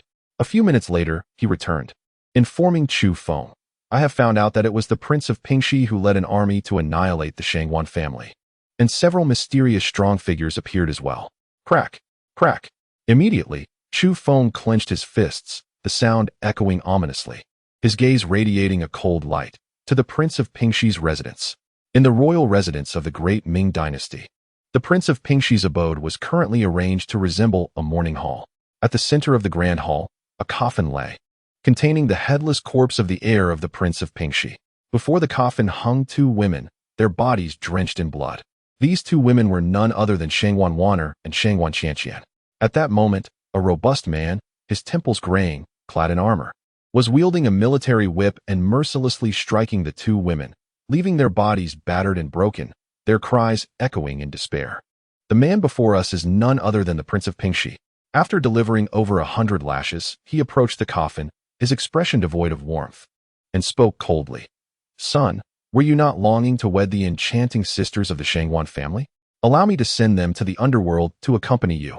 With a swift motion, the prince's eyes gleamed with a bloodthirsty chill as he fixed his gaze upon the two women suspended before him. My son perished because of you sisters. Now, you shall descend to hell and serve him well. With a flick of his military whip, he ensnared the sisters by their throats, their faces contorting in suffocation, rapidly turning crimson. Suddenly, a surge of sword energy shot forth, cleaving the military whip asunder, granting the sisters a moment to gasp for breath. Who dares? The Prince of Pingxi's countenance darkened as he bellowed. At that moment, Chu Feng and his companions descended from the heavens, landing within the prince's estate. In an instant, soldiers and formidable warriors of the estate surrounded Chu Feng and his entourage. Kill them, leave none alive. Chu Feng's expression was frigid, devoid of any superfluous words. Instantly, Lung Feng, Shen Tianjun, and the remaining shadow guards surged forth, unleashing a massacre upon those within the prince's estate. Who are you to challenge the Prince of Pingxi? The prince's demeanor shifted to one of grave intensity as he fixed his gaze upon Chu Feng, emanating an overwhelming pressure of the Heavenly King realm. With a swift motion, Chu Feng summoned a fiery lotus, propelling it towards his adversary. The explosion that ensued echoed like thunder. The entire hall of mourning transformed into ruins, engulfed in raging flames as the very essence of the prince was consumed by the fiery lotus. Meanwhile, at the moment of the fiery assault, the Shangwan sisters were whisked away by Chu Feng, who utilized the star flash technique to protect them from the impending inferno. As the energy of the fiery lotus dissipated, it returned to Chu Feng's being. Within the remnants of the once grand hall, a series of coughs emerged. The silhouette of the Prince of Pingxi materialized, half kneeling upon the ground. His hair and body charred, blood trickling from his lips, his pallor ashen, presenting a sight of utter disarray. Scoundrel! The prince's rage ignited upon witnessing the devastation of the hall, his son's coffin reduced to mere ashes by the fiery lotus. His eyes blazed with an inferno of wrath. I shall have your life. With a sudden roar, the prince unleashed a torrent of spiritual energy, wielding a formidable ninth-grade spiritual weapon. He cleaved it towards Chu Feng. With that strike, a blade of light, stretching several dozen feet, tore through the air, aimed directly at Chu Feng. In response, Chu Feng activated the chaotic divine demon technique, radiant with divine light, and retaliated with a single, powerful punch. The force of his fist shattered the lengthy blade of light, and soon, his fist collided with the prince's great sword with a resounding impact. With a single strike, the Prince of Pingxi was sent reeling backwards for several dozen meters, while Chu Feng staggered back 2 steps. The strength of the Heavenly King realm is indeed formidable. Chu Feng scoffed. This opponent had initially suffered a blow from his furious lotus technique, yet was still able to unleash such tremendous combat prowess. Indeed, it was impressive. Though one must also consider the enhancement afforded by the 9th-grade spiritual weapon he wielded. Again, Chu Feng bellowed, charging forward once more, wildly swinging his fists. The Prince of Pingxi, wielding his blade, relentlessly slashed out. At that moment, Chu Feng, unarmed, engaged in a fierce battle with the prince, and neither side employed any techniques, relying solely on raw power to collide. Amid this chaotic clash, the great desolation swallowing heaven's technique within Chu Feng began to operate, feverishly refining the essence of the Xuanwu blood and the blood of the tribal chief within him. In such a frenzied state of combat, the rate of refinement for these 2 drops of essence increased dramatically. Boom! Another thunderous sound erupted, causing the Prince of Pingxi to be propelled backward. While Chu Feng's internal energy surged, the refined blood energy flooding through his entire being. Chu Feng roared, his cultivation rapidly ascending. Heavenly Man Realm, 2nd level, 3rd level, 4th level, 5th level. In the blink of an eye, Chu Feng's cultivation soared to the 7th level of the Heavenly Man Realm before finally stabilizing. He was actually at the Heavenly Man Realm? At that moment, the Prince of Pingxi gasped, watching Chu Feng's breakthrough with disbelief in his eyes. He had always assumed that their realms were equal, both being heavenly kings, only to realize that Chu Feng was, in fact, 3 major realms beneath him. Was he even human? To battle across realms within the same tier is already the mark of a genius. To transcend a major realm in combat is to be considered a prodigy among prodigies. As for battling across 3 major realms, he had never heard of such a feat. Even the celebrated talents on the Xian talent list could hardly achieve such a thing, could they? The Prince of Pingxi, about to inquire about Chu Feng's identity, suddenly found Chu Feng employing the star flash technique, instantly appearing before him and delivering a powerful punch. Immediately, the prince raised his 9th-grade spiritual blade to defend. Bang! Chu Feng's fist struck the blade, producing a deafening roar. A torrent of overwhelming force surged from the blade into the prince's body. Crack! Crack! In an instant, the arm holding the blade was shattered by the impact, causing his entire body to sink downwards. Kneeling on the ground, his internal organs shattered, blood spewing forth. Die! Chu Feng clenched his fist, preparing to strike again toward the prince's head. Stop! Suddenly, a deep voice commanded from outside. An invisible surge of spiritual power rocketed toward Chu Feng, its speed unparalleled. Bang! Chu Feng's fist, aimed at the prince, abruptly turned to confront this incoming spiritual force. Staggering back several dozen steps, he found himself pushed back. Lord Young Master! Young Master! At this moment, the Cold Front and Shun Tianjun approached Chu Feng, their gazes sweeping towards the exterior of the royal mansion. A group of soldiers clad in armor and wielding swords surrounded a resplendently dressed youth, accompanied by an elderly man whose cultivation had reached the 7th level of the emperor's realm. The 4th prince, the king of Pingxi, glanced at the youth, followed by a fit of coughing that expelled a mixture of blood and organ fragments. The youth, witnessing the king's injury, hurriedly approached him. Uncle, are you all right? He then cast a cold glare at Chu Feng, commanding with an air of authority, how dare you lay hands on a royal of the great Ming Empire? Do you hold the law of the Ming in such contempt? Depart, or I shall slay you alongside him. Chu Feng, maintaining an impassive countenance, retorted. You cannot protect his life. Presumptuous! The youth shouted coldly. As long as I am present today, none of you shall dare to harm my uncle. To which Chu Feng replied coolly, his life is beyond your protection. Arrogant! Guards, seize him. The soldiers charged towards Chu Feng. Boom! Shin Tianjun unleashed a terrifying aura, sending the soldiers flying. In a flash, the elderly man of the 7th level of the emperor's realm struck, but he was met with a swift stroke from Cold Front, severing his throat. His eyes widened in shock as he clutched at his throat, gasping for words that would not come. With a thud, his lifeless body fell to the ground, eyes unblinking. The youth, witnessing this, felt his pupils constrict, his expression contorted in horror. Your Highness, flee! The king of Pingxi urged as Chu Feng advanced. Do not worry, he would not dare harm you. The youth scoffed dismissively. I am the 4th prince of the great Ming Empire. On this territory, who would dare touch me? Though aware of Chu Feng and his companion's formidable strength, he felt no fear. Who would dare challenge him in the great Ming? Crack! In the next moment, a resounding snap echoed. Chu Feng stood before the youth, unhesitatingly seizing his throat and crushing it. The 4th prince's eyes widened in disbelief as he attempted to utter something, but found himself voiceless. Bang! Chu Feng casually discarded the prince's corpse to the ground, like a lifeless dog. His once proud identity now rendered utterly insignificant before Chu Feng. You dare to slay the 4th prince? Aren't you afraid of the wrath of the great Ming Empire? The king of Pingxi gasped, fixing his gaze on Chu Feng. Wrath? What of it? Chu Feng responded, indifferent.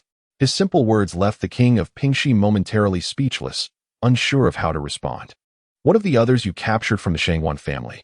Where are they? Chu Feng inquired, fixing his gaze on the king of Pingxi. Today, I have fallen into your hands. Kill me if you wish. I know nothing of the others, the king replied defiantly. Observing the king's obstinacy, Chu Feng coldly remarked, do you think your silence will keep me in the dark? Slap. He directly summoned his spiritual power to forcibly search the soul of the king of Pingxi. Instantly, the king of Pingxi let out a heart-wrenching scream, his face contorted in agony. Shortly thereafter, after the soul's search, he collapsed to the ground, blood oozing from his 7 orifices. At this moment, Chu Feng also appeared pale, looking utterly exhausted. It seemed that his spiritual power required further enhancement. Taking a few deep breaths, Chu Feng secretly murmured to himself.